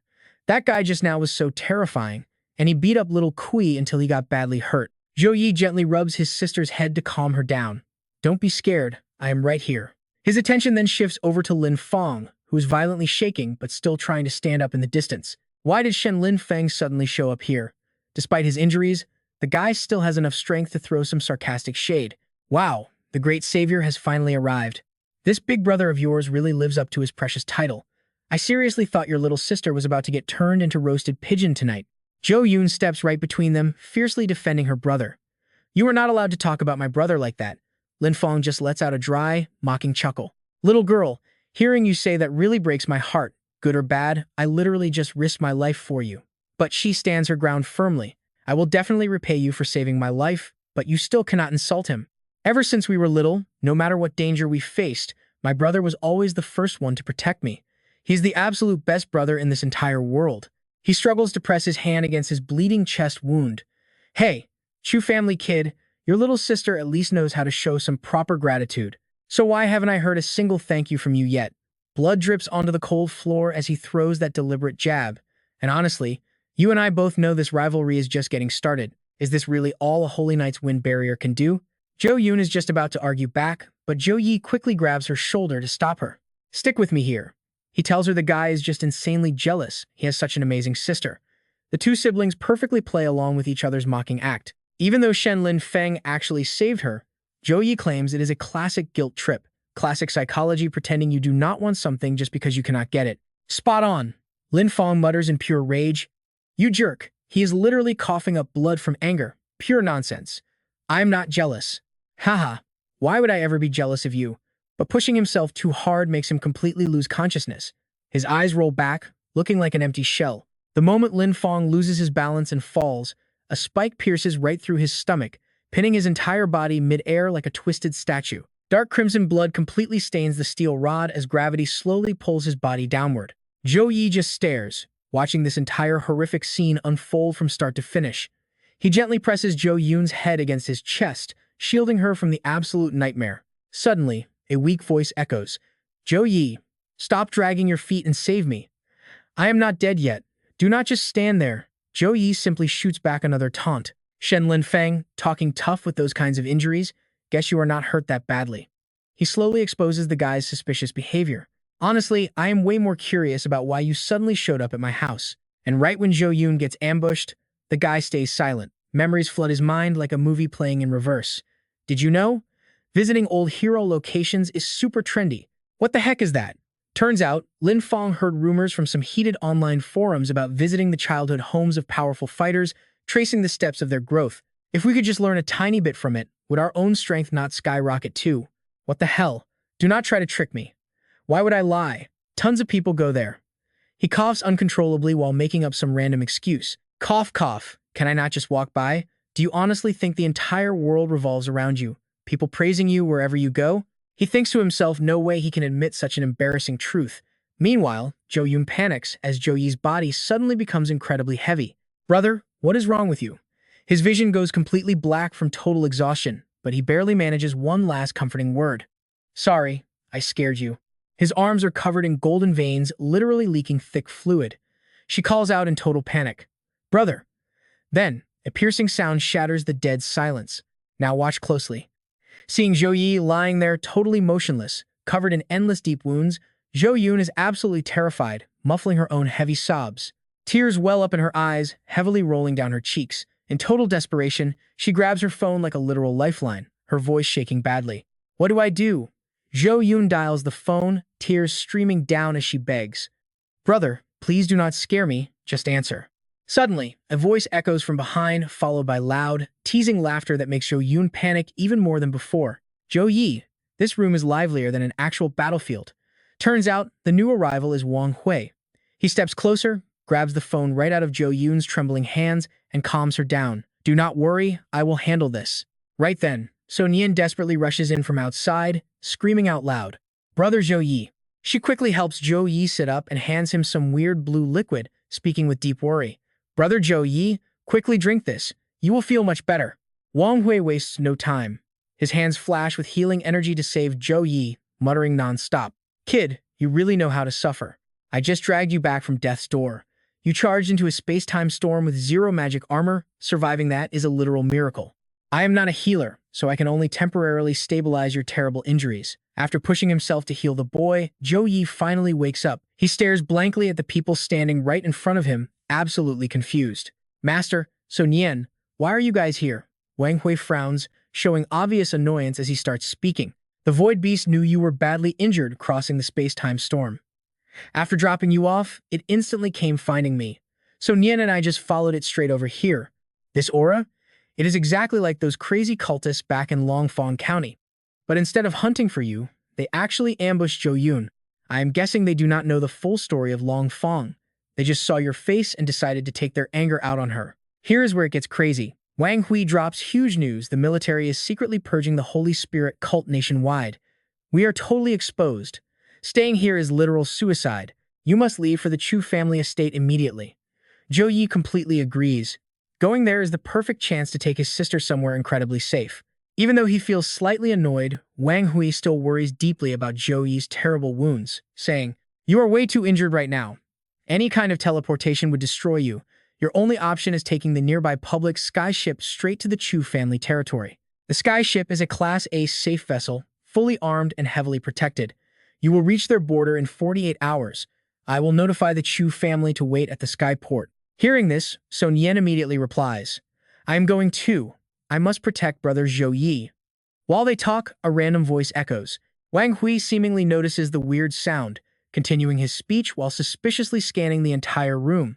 We have absolutely no clue how deep the cult has infiltrated, so you must disguise yourselves as totally normal tourists. Keep an incredibly low profile on this trip. Then, that creepy sound echoes again. This time, Wang Hui's eyes finally lock onto a damp corner, where a pathetic figure is loudly crying in pain. Hey, can you guys literally not see me? Did I magically turn invisible? Am I completely transparent now? Are you treating me like thin air? I am heavily injured too. Wang Hui walks over, looks at him, then slaps his forehead with a laugh. Oh, my terrible memory. Let me check those wounds. Are you the kid Zhou Yi beat? Lin Fang fakes a smile. Thanks for caring. Trust me, you and I are going to love what happens next. Stick with me here, we are jumping right back in at Heaven Port. Zhou Yi's chilling in his wheelchair, flanked by Zhou Yun, So Nian, and that strange guy they just met. Seeing Zhou Yi taking the boss seat like it is nothing, Lin Fang gets absolutely furious. His face twists in anger as he immediately protests. Why does this guy in a wheelchair get to play the noble young master, while a true heir with flame dragon blood like me has to act as his servant? Without flinching, So Nian stares dead into Lin Fang's eyes, her voice ice cold. An extra mouth means extra risk. If you had not thrown a tantrum, we never would have brought you along. Hearing that, Lin Fong practically jumps out of his skin, absolutely furious. The principal got an emergency summon and specifically ordered me to join this exact mission. You think I actually want to be here? I am the proud heir to the Flame Dragon bloodline. But before he can finish his rant, Zhou Yi suddenly cuts him off with pure excitement. The spaceship is finally here. A massive, thick wall of fog rolls in right ahead, completely blocking their vision. After what feels like forever, the heavy mist finally begins to clear up, revealing the absolute madness hiding behind it. Towering right in front of them is a colossal spaceship, completely blowing their minds. A glowing golden tentacle slowly drops down from the massive ship to the ground, moving as smoothly as silk. Seeing this, Zhou Yi loses her mind and sprints forward, screaming at the top of her lungs. It is a giant flying octopus. "Hello there, Mr. Octopus." She is totally ecstatic, her eyes sparkling like stars as she points forward and excitedly calls out to Zhou Yi. "Big brother, look, the tentacles are actually glowing." Hearing this, So Nian steps in to calmly explain, "That is just magic energy lighting up as the ship charges itself. The spaceship stopped here specifically to refuel. It needs a full charge of magic energy before it can even take off. Plus, those giant tentacles actually serve a few other crazy purposes. Now watch closely, this gets interesting. They act as stairs for boarding, but in battle, they turn into defensive shields, or even fire magic energy cannons. In a flash, our crew steps onto the ship, and the inside is mind-blowingly luxurious. Right at that moment, an urgent announcement blasts over the ship loudspeakers. Passengers of the Heaven ship, your attention please. The boarding gates are closing right now. Anyone who has not checked their tickets, please hurry up." But suddenly, noticing that Zhou Yi is looking a little pale, Sun Yan immediately worries his old injuries are acting up. She gently grabs his arm, checking on him with real concern. "Brother Zhou Yi, do you want to go rest in the cabin? The ship taking off might make you feel a bit sick, but the cabins have special reinforced barriers to block it." Hearing her sweet concern, a tiny, teasing smile creeps onto Zhou Yi's face. He decides to playfully tease So Nian. "Is little Nian trying to treat me like a fragile baby and protect me now?" That comment instantly turns So Nian's cheeks bright red. She stammers out an excuse. "I did not mean it like that. I just thought you might be feeling uncomfortable." But Zhou Yi is not letting her off the hook that easily. "This whole trip, you have worried I am hungry, worried the sun is too bright, and practically pinched me to force my medicine down." Zhou Yi looks straight into So Nian's eyes, his voice gentle but firm. "I know exactly what is going on with my own body, so you really do not need to stress so much." Suddenly, a flashy figure appears out of nowhere. A woman in a wild, ridiculous outfit steps right up, her eyes lighting up. So gorgeous! Without a single drop of hesitation, she reaches out and strokes Zhou Yi's face. She gasps, "Just look at this skin. It is even whiter than pure snow." Her eyes are full of absolute hunger, totally obsessed but weirdly pitying him. She purrs, "Looking at you makes me thrilled, but also breaks my heart. Why not come with me? I will hire the absolute best priest to heal this crippled body of yours." Hearing this absolute nonsense, Zhou Yi's three companions are completely stunned, their jaws basically hitting the floor in pure disbelief. So Nian snaps back to reality first. Her eyes flash with absolute rage, and in a split second, she whips her weapon right at that crazy woman with terrifying speed. Completely disgusted by the harassment, So Nian growls, shooting literal daggers with her eyes. "Take your filthy hands off him right now, or I swear I will chop them off." The glamorous lady just casually admires her own perfectly manicured hands, letting out a heavy, overly dramatic sigh like she is the one being wronged here. She smirks, her voice dripping with absolute mockery. The little bodyguard is actually getting violent. "I only wanted to invite the young master for a nice cup of tea and a little chat. I know what you are thinking, this lady has zero boundaries." She laughs. "But your master has not even spoken yet, so why are you so anxious?"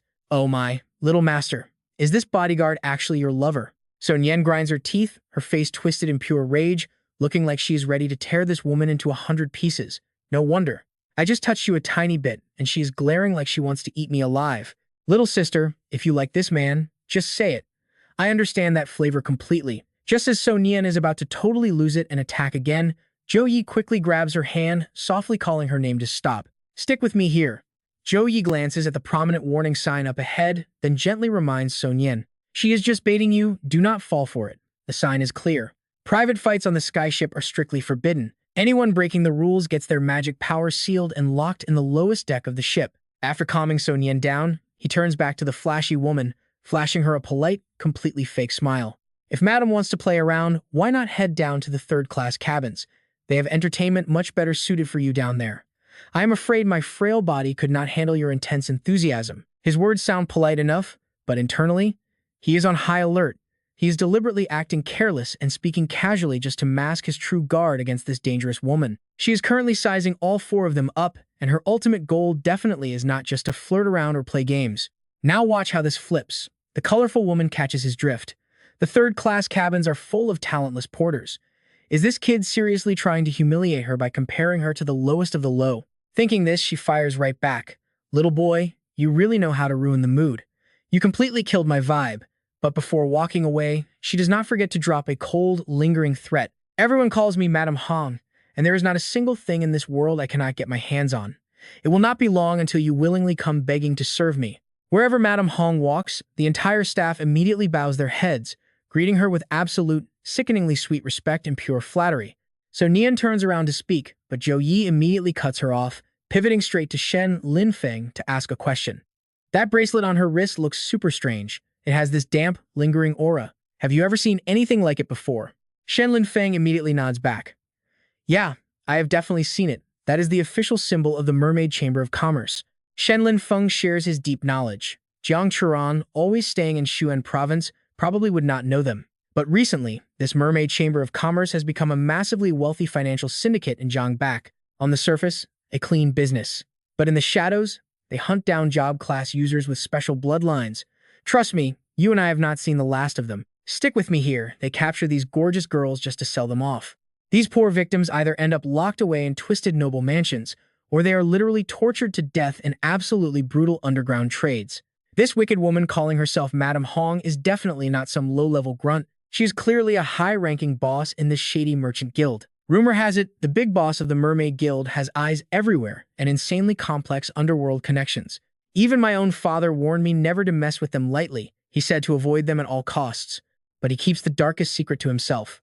3 years ago, in Tianlin province, the Chu family actually went to war against the Mermaid Guild and Tianlin forces, and the Chu family suffered a crushing defeat.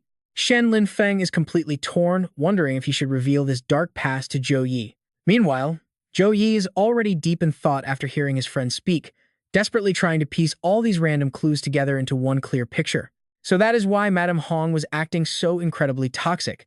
She deliberately provoked So Nian just to force out her hidden trump card and judge the true market value of her merchandise. Out of the four of us, Zhou Yun is definitely the weakest link. If she wants to capture us, Zhou Yun is her perfect entry point.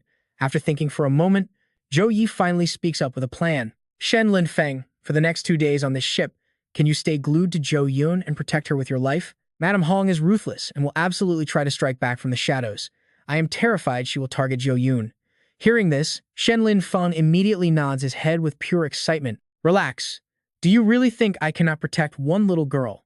The massive spaceship continues gliding forward in absolute silence, tearing right through the endless silver river of the galaxy. A cleaning staff member slowly pushes her work cart straight down the dark hotel corridor. But right behind her shadow, a blood-red light suddenly erupts, violently ripping through the darkness. Watch closely here, things are about to get crazy. That bizarre glowing light sneaks straight into So Nian and Zhou Yun's tight bedroom, completely illuminating the entire space with an eerie glow. Next, that creepy phantom light creeps right into Shen Linfeng's room. The blood-red glow spreads like wildfire, slowly swallowing up every single corner of his personal space. The sneaky intruder is none other than Madame Hong. Her sinister eyes scan the room like a toxic spider admiring her trapped prey. Little master, I have finally arrived. Her greedy gaze locks instantly onto Zhou Yun. I knew you had that rare succubus bloodline all along. That makes you incredibly valuable, and you will definitely sell for a massive fortune. Next, Madame Hong shifts her twisted focus over to So Nian, admiring yet another ridiculously rare beauty. Then Madame Hong casually strolls right up to Shen Linfeng. Her hand shamelessly traces his abs before dropping a brutally vulgar insult. She smirks, claiming this kid looks completely average, but with this solid build, he can easily survive 10 years mining ores in the underground pits. That wildly disrespectful comment hits Shen Linfeng like a freezing bucket of water. He feels absolutely humiliated to his very core. His fiery rage explodes completely. Your entire family is average-looking. Screaming that vicious curse, he instantly swings his leg and lands a brutal kick straight into Madame Hong's stomach. Watching his explosive reaction, she just smirks, her face radiating absolute contempt and mockery. Meanwhile, the blistering rage inside Shen Linfeng continues to boil over without a single sign of cooling down. He charges forward again, growling through gritted teeth. Who exactly are you calling average? Refusing to back down, the two of them instantly clash in a wildly intense head-on collision. Right at that exact second, a bizarre flash of light violently tears through the darkness. Shenlin Feng grinds his teeth together, his fury burning out of control as he unleashes a relentless barrage of attacks. Madame Hong dodges his lethal strike with lightning speed, smoothly, using her soft silk ribbons to wrap tightly around her opponent. Meanwhile, Zhou Yi fully awakens and immediately jumps straight into the fierce battle. Out of absolutely nowhere, a massive wild wolf suddenly leaps onto the scene, launching a vicious surprise attack directly at Madame Hong. But the second it strikes, her enchanted silk tightly binds its powerful jaws shut. Witnessing this terrifying counterattack, Zhou Yi screams out in pure panic for her beloved companion. You and I both know a trap when we see one, and Madame Hong finally realizes it too. Bitterly, she spits out. Very well, so you were all playing me. Her ice-cold eyes carefully study her fiery opponent. She whispers under her breath, Flame Dragon Bloodline. Then her sharp, calculating gaze shifts right back to Zhou Yi and Tu Koi as she smirks. The rare succubus bloodline. It seems you are much more than just a pretty face. Right on cue, Zhou Yun helps Zhou Yi walk into the room, and he formally bows to thank Madame Hong. Thank you for using your special artifact. Because it completely blocked the ship's security system from detecting any inside movement, we finally have the perfect chance to make our move. Shockingly, this massive reveal does not annoy Madame Hong at all. Instead, she just gives a sinister sneer. So what if you make a move? You are just a naive little brat. Today, I will personally show you what absolute, crushing domination truly looks like. But before she can pull any dirty tricks, Shenlin Feng instantly blitzes forward with absolutely terrifying speed. She is definitely not someone who takes disrespect lightly, and realizing she was played like a total fool pushes her into a state of absolute fury. Gritting her teeth, Madame Hong summons her blood-soaked puppets in their true form. Cripple the redhead, but do not damage the other merchandise. Furious, Shenlin Feng launches a blazing fire punch right at her, roaring that she has pushed them way too far this time. But sadly, the only thing his blazing fist connects with is a flimsy strip of silk. The illusion instantly vanishes into thin air, making his explosive punch miss completely. Barely a split second later, that same silk violently twists together into a human shape, silently manifesting right behind his back to deliver a brutally toxic counterattack. A devastating, incredibly decisive strike is unleashed, aiming straight for Shenlin Feng's blind spot with absolutely terrifying, bone-crushing power. Seizing the perfect moment, Zhou Yi triggers a lightning-fast barrage, unleashing her powerful phantom combo directly at Madame Hong. But the second she gets close, those creepy silk puppets wrap tightly around her, completely locking down her movements. Her entire body, from her limbs to her torso, gets totally mummified in white silk, like a literal cocoon, leaving absolutely zero room to escape. Completely unfazed, Madame Hong lets out a dark chuckle, her eyes dripping with pure mockery as she looks at Zhou Yi. Tell me, little beauty, how does my sticky silk feel? As the twisted silk puppet raises its razor-sharp threads for a ranged execution, Zhou Yi falls into total despair, realizing she is completely out of options. Then, a brutal, heavy critical strike crashes directly into her fragile spine. Madame Hong slowly shifts her gaze back to Zhou Yi, crossing her arms with a wildly smug expression, just waiting to watch the real tragedy unfold. Little master, do you have any more backup plans left to play? Hurry up and use them, my patience is running dangerously thin. You seriously crossed the wrong person, and now I will turn you into a preserved specimen. This is where we leave it, and you have to respect Zhou Yi here. He forces his voice to stay perfectly calm, coldly analyzing every detail because he knows he is their very last hope. Every single time that creepy silk puppet attacks, it forces Zhou Yi to burn her magic just to block it. If this dragging fight continues, her mana pool will drain out incredibly fast. Stick with me here, because things are about to get chaotic. The Master's magic item can definitely shatter Hong Fu Nan's space, but using it blows the cabin wide open. The heavenly security guards would absolutely swarm them. He figures it is way safer to wait for her to get closer and trap her with a different item. Meanwhile, Zhou Yi is struggling hard, desperately trying to block the brutal, relentless attacks from that terrifying horde of silk puppets. Suddenly, her eyes glow a deep, intense crimson red. It is like some massive hidden power is finally waking up inside her. Hong Fu-Han reaches out her hand, surrounded by this incredibly eerie pink mist, constantly whispering her sweet, twisted temptations. Stop fighting it, just use my power already. Zhou Yi is panting heavily, gasping for air, with every rough breath sounding exactly like a fierce warning. Get away from me. Seeing this, Hong Fu-Yan does not even flinch. Instead, she steps even closer, her voice dripping with absolute sarcasm. Why are you rejecting me so hard? I am me, and you are you. Besides, just look at Zhou Yi. Right now, that guy is still suffering from some incredibly serious injuries. Shen Linfeng is nothing but useless trash who loves to talk big. You are literally the only person left who can protect him. Are you really that selfish? Dare you not even care about Zhou Yi's life at this point? Hong Fu Nian tightly grips So Nian by the throat. No. So Nian chokes out. Seeing her struggle, the enemy pushes her persuasion even harder. Zhou Yi completely risked his own life for you before. Now that he is trapped, are you just going to pretend you are utterly helpless? Look at him. The guy cannot even stand up on his own 2 feet, yet he still wants to protect you. She lets out a cold, extremely disgusted laugh before spitting out her harsh words. But what about you? You cannot even break free from this pathetic old silk. How exactly do you plan on protecting him? Just give up the suppression and unleash the true succubus power. Meanwhile, Zhou Yi quietly activates his treasure. The item in his hand starts glowing with mysterious lights. Now pay attention, because here is where everything flips. A deafening explosion completely rips through the silence. Those terrifying silk puppets get launched straight into the air. At the exact same time, a wildly creepy laugh echoes everywhere. A familiar silhouette walks forward. She has this crazy mix of So Nian's pure innocence and Hong Fu Nan's deadly charm, flashing an absolutely beautiful smile. Zhou Yi, it has been a while. Zhou Yi just freezes, completely stunned. He literally cannot believe his own eyes right now. Then it hits him. The girl standing right in front of him is her. She is that exact same strange aura that has been hiding inside So Nian's body this entire time. Even Hong Fu Nian cannot hide the absolute shock written all over her face. A pureblood succubus. Her eyes light up with pure greed as an incredibly wicked smile spreads across her lips. Top tier. This right here is absolute perfection. Zhou Yi is still completely frozen, still processing the absolute madness happening right in front of him. Shen Linfeng is staring at So Nian completely dazed. Her overwhelming beauty and insane new power make it impossible to look away. Zhou Yun and Tu Koi are just dead silent. Witnessing this unbelievable scene has left them entirely speechless. After totally mastering this massive new power, So Nian speaks up with an incredibly cold voice. So, you are the one who wants to hurt Zhou Yi? You are nothing but a pathetic level 30 puppet master. She brutally exposes Hong Fu Nian's true level without a single second of hesitation. Class is puppet master, level 30. Hong Fu Nan immediately fires back with pure arrogance. It is just a succubus bloodline. Do you seriously think you can rebel against me? The second she finishes talking, she unleashes countless razor-sharp silk ribbons straight at So Nian. The Mermaid Beauty Guild has enough succubus specimens to fill an entire cold storage. Seeing So Nian supposedly at a disadvantage, Zhou Yi cannot hide his panic and screams out.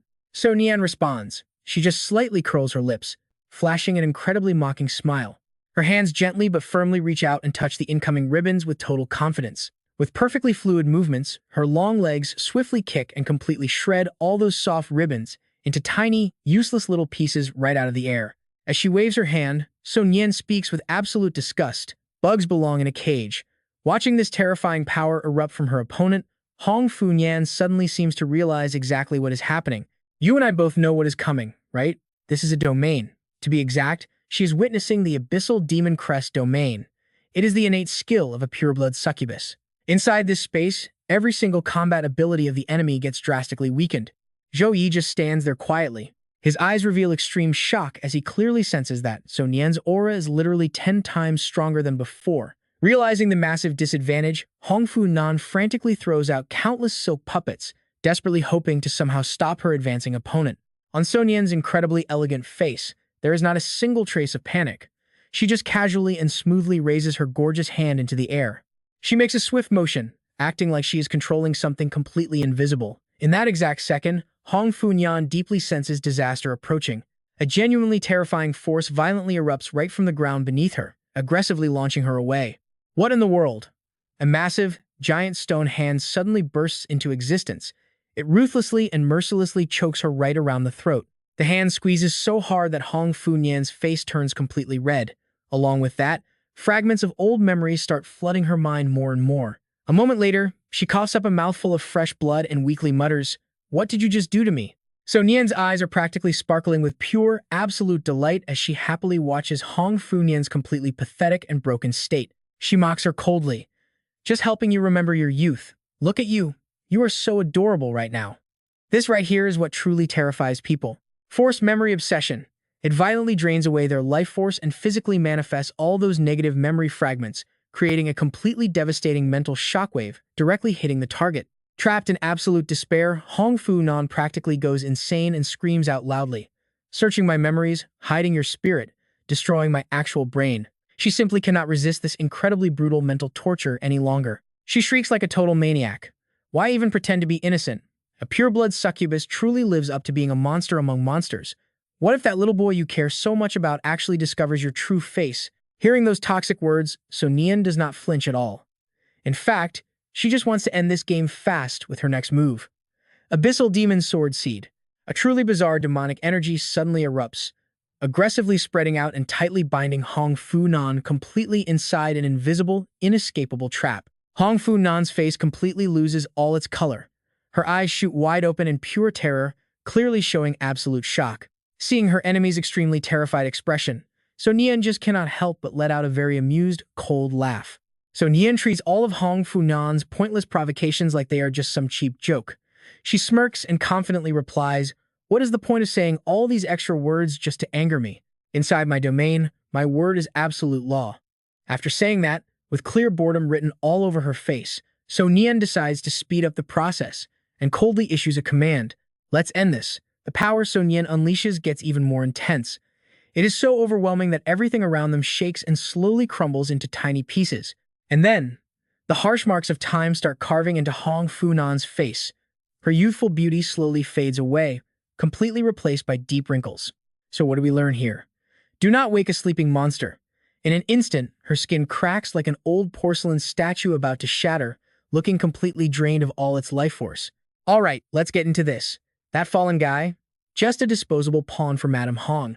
She just sits there, completely unbothered, casually puffing on her pipe. Stretching gracefully to shake off her boredom, she mutters with genuine interest. The Chu family's flame dragon? Scanning these newcomers, a sudden thought pops into Madame Hong's calculating mind. Could this actually be tied to Chu Jia Tian Lan? Pausing briefly, she barks an order to her men. "Tell the old boss, I am personally picking this year's tribute." Over on the other side, Su Ran looks completely different. Her sweet voice stretches out on purpose. Chu Yi and Zhou Yun spot the red flags instantly and try to step forward. Su Ran seems completely off. Shen Lingfeng quickly throws his arm out, blocking them. "Stay back, she is highly dangerous right now." Looking completely weird, Su Ran stubbornly clings to Chu Yi. "You promised you would find me. I waited so long for you." Chu Yi ignores that entirely. His eyes stay indifferent as he asks quietly, "Since when?" Su Ran steps closer, pressing a finger to his lips, cutting him off. "This will make you remember, right?" A memory suddenly flashes through Chu Yi's mind, the crystal-clear image of them sharing a kiss. He finally realizes she was there when he almost turned into a demon. Stunned, Chu Yi cannot look away from her as he stammers. "It was you back then. Because you saved my last breath. I actually resisted the forbidden art and defeated the void beast." Hearing this, Su Ran's eyes sparkle with joy. Breaking into a massive smile, she cheers. "Chu Yi, you remembered. I am so happy." Suddenly, Shen Lingfeng charges from behind, exploding with crushing, killing intent. "Let Chu Yi go." Instantly, Su Ran counters with an absolute thunderbolt of a punch. "Don't blink here." Su Ran's eyes flash with pure murder. Glaring daggers at him, she sneers. "Little flame dragon, why so angry? We are teammates." Even dizzy from that hit, Shen Lingfeng forces himself up, spitting back with absolute fury. "Drop the fake act in front of me. You are not Jiang Su Ran at all. We both share the power of this bloodline. Did you seriously think I would not recognize a monster like you?" Mid-rant, he completely freezes. His eyes go wide with pure, unfiltered terror. He watches in absolute horror as Su Ran readies a devastating punch, about to smash him into dust. Her voice drops to a chilling whisper. "Want to bet I will rip your tongue out and use it for bar snacks?" Panicking, Chu Yi screams out. "Su Ran, wait." By some absolute miracle, Shen Lingfeng barely dodges that lethal strike just in time. But Su Ran has zero intention of letting him go. She chases him down with terrifying speed. This time, he takes a direct hit, flying backward in sheer agony.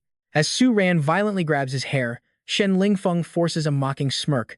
"Did the truth anger you, monster?" Chu Yi watches in absolute panic, coughing uncontrollably.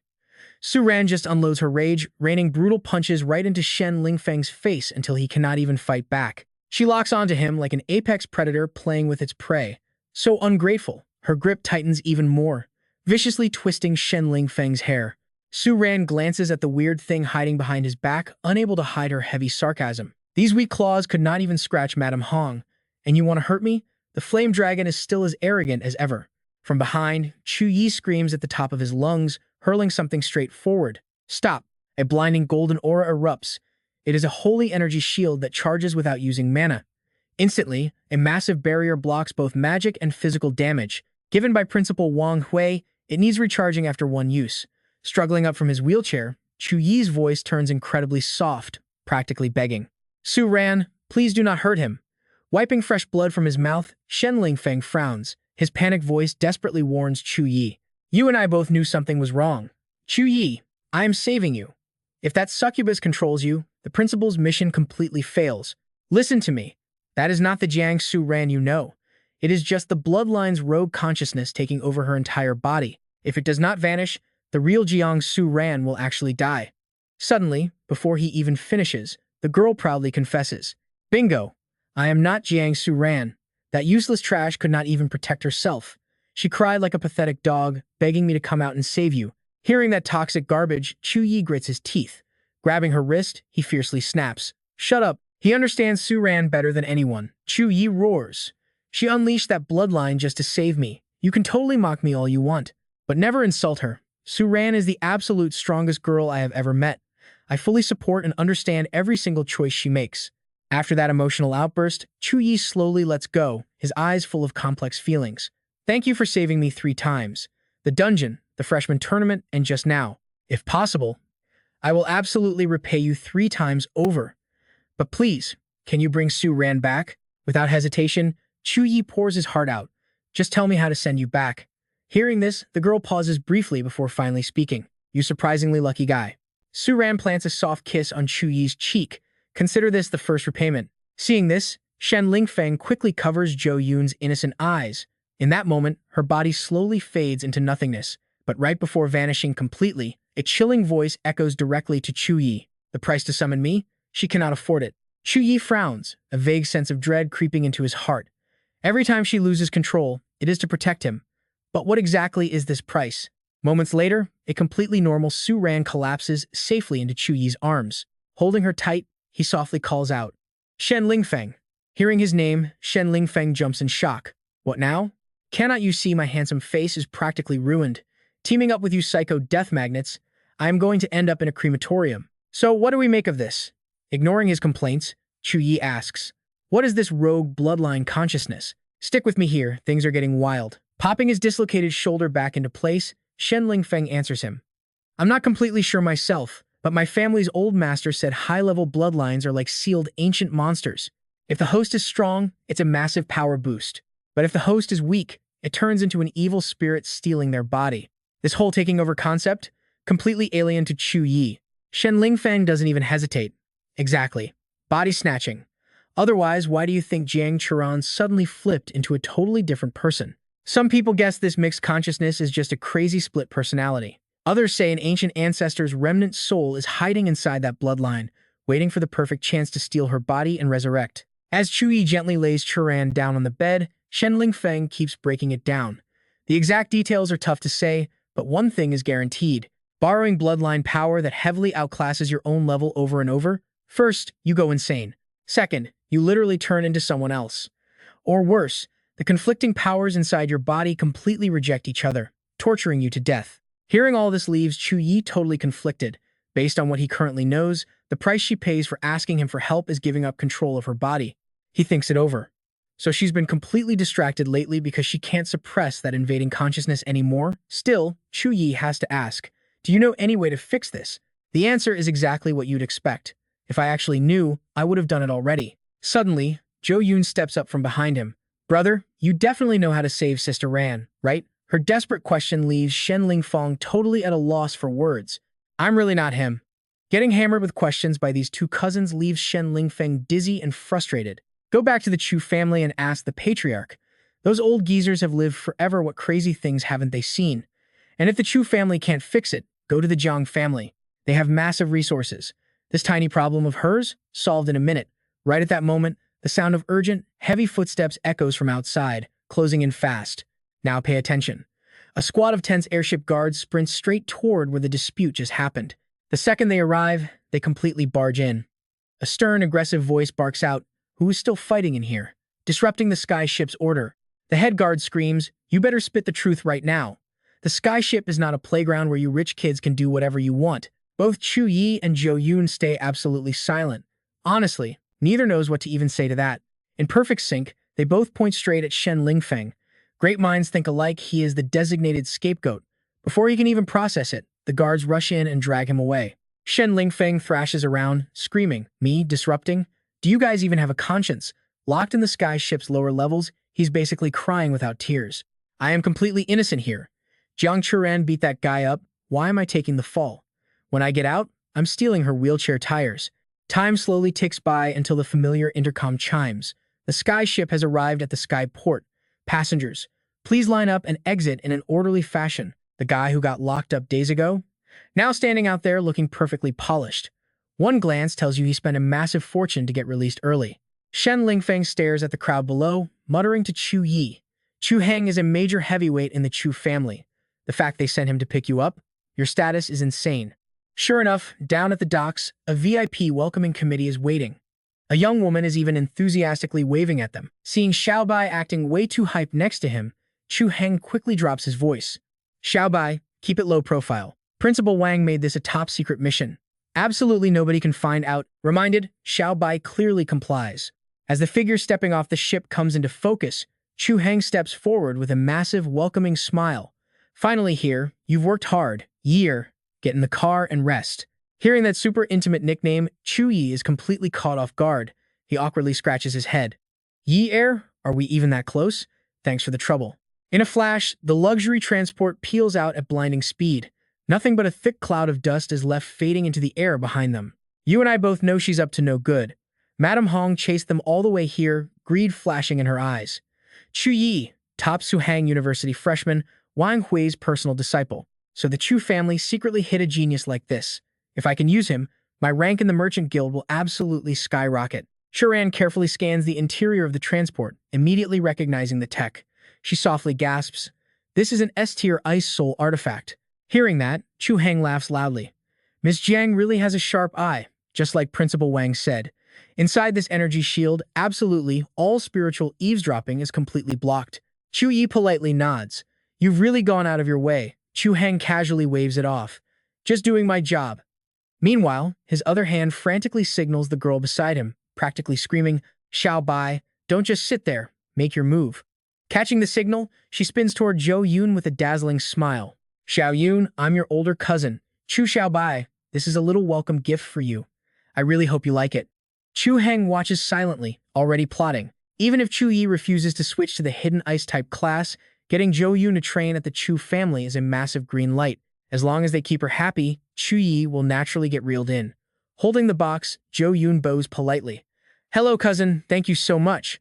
Seeing Zhou Yun absolutely beaming as she opens it, Suhang feels incredibly smug. Deep, ambitious calculations race through his mind. Zhou Yi's talent is completely unmatched, plus, he has Principal Wang Hui and the Tianwu Guild backing him. If he just favors the family a bit, the Chu clan will absolutely return to its peak glory. He drops the fake pleasantries, cutting straight to the core issue. His tone turns low, heavy, and full of absolute authority. "Year, I've mentioned this before. The Chu family's power is basically split between the Patriarch and the Elder Council. The Ice Dragon Tower, controlled by the old Patriarch, hoards the intersect legacy and core resources. Meanwhile, Third Elder Chu Feng leads the council, managing everything for the outer sect. They constantly clash. He's terrified someone jealous of your talent will ruin things. Trust me, you're going to want to see how this drama unfolds. Stick with me here, we are diving into some serious Secret Realm action today." Suhang lowers his voice, dead serious. He says the backup plan stays strictly between him and Hugh Bok. Even the guards have no clue about this hidden route. Hearing this, Zhou Yi just smirks. He casually replies, "Don't waste your breath." He then asks Suhang what kind of place this Ice Dragon Abyss really is. Suhang is quick to answer. He proudly explains that it is the Chu family's ancestral ground. It is the exact resting place of the legendary beast known as Bone Fang. And he does not stop there. When their founding ancestor was young, exploring the extreme northern ice plains, he actually encountered a massive ice dragon named Bone Fang. Bone Fang's scales were harder than black iron, and its breath could literally shatter entire glaciers. The ancestor spent a full year fighting it 49 times inside the frozen river. Finally, using his own blood, he forged a powerful contract, and tamed the absolute beast into his personal mount. Later, when the demons invaded, Bone Fang carried the ancestor right to the very front lines. During the final snow demon battle, Bone Fang used its massive dragon body to block the demon cave entrance, protecting the retreating clansmen. By the time the ancestor fought his way back, Bone Fang's physical body was dead, but its soul remained. This became a massive problem. Terrified, the dragon's soul would scatter and fade away. The ancestor used the dragon spine sword's family seal. He locked Bone Fang's powerful spirit safely inside its own massive dragon corpse to keep it anchored. The ancestor originally planned to come back and save Bone Fang once he found a way to revive it. But who could have known? During the chaos that followed, the ancestor went completely missing. After that, Bone Fang's body and soul transformed into this very secret realm. Their conversation keeps rolling as the car drives on. Suddenly, the tires crush the first layer of thin ice, signaling they have entered a road completely buried in pure white snow. Now pay attention, this part is insane. Suhang looks out into the distance, explaining that the outer ice walls of this abyss, they are actually ancient dragon scales. The central ice pillars are its bones, and the frozen lake is its blood. The realm is split into 3 trials. Any Chu family descendant can enter the ice dragon abyss to test their worth. If they manage to reach the core zone or the 3rd floor, they get a direct pass straight into the inner sect. Zhou Yi cuts him right off. Wait, Bone Fang's soul is actually still actively testing humans right now? Hearing this sharp question, Suhang does not even hesitate for a second.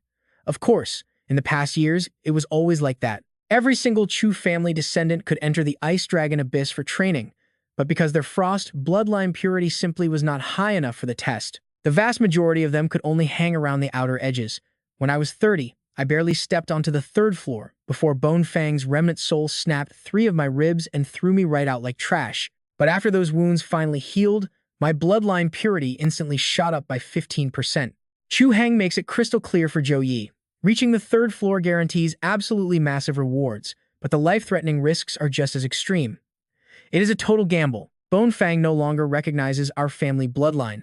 50 years ago, a 3rd transition elder rushed into the 3rd floor and got instantly frozen into a solid pillar by a single dragon breath. Suhang warns him with absolute seriousness. Engi, you have to reach the 3rd floor trial where Bone Fang's soul rests.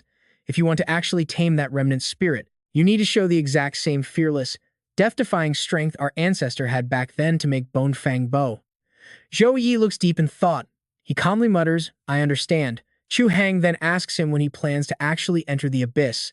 If your body is not feeling well right now, there is a secret base near the abyss where you can rest up temporarily. You and I both know he is hiding something, right? Zhou Yi stays quiet, checking his system panel. His exhausted divine state debuff is lasting less than 10 days now.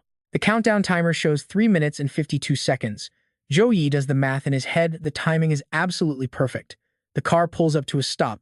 Zhou Yi casually says, no need. I can go in right now. He steps out of the car with everyone else, instantly hit by the freezing, heavy atmosphere. So Nian walks up to him, looking incredibly worried about his safety.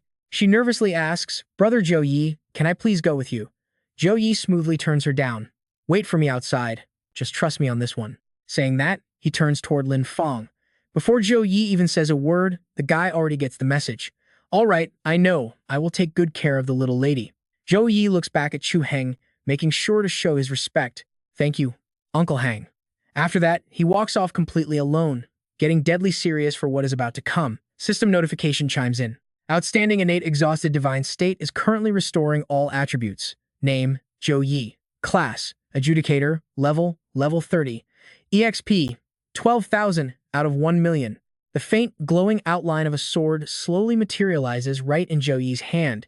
It is his blessing weapon, the Dawn Blessing granted by the gods. Gripping the heavy sword tight, he marches forward with pure confidence, radiating a ridiculously powerful aura. Over here, glowing butterflies flutter around a massive block of ice. Coiled right around that ice is a blue-scaled monster that looks like a giant snake. It even has 2 hands gripping a razor-sharp blade. And it is not alone, a huge pack of these things is swarming the area. They are called Ice Serpent Men. Level 25. Golden Potential. Skills include Frost Breath, Pack Link, and Ice Spike Assault. Zhou Yi has finally arrived. He casually swings his sword to warm up, speaking with zero panic in his voice. 10 days without moving freely.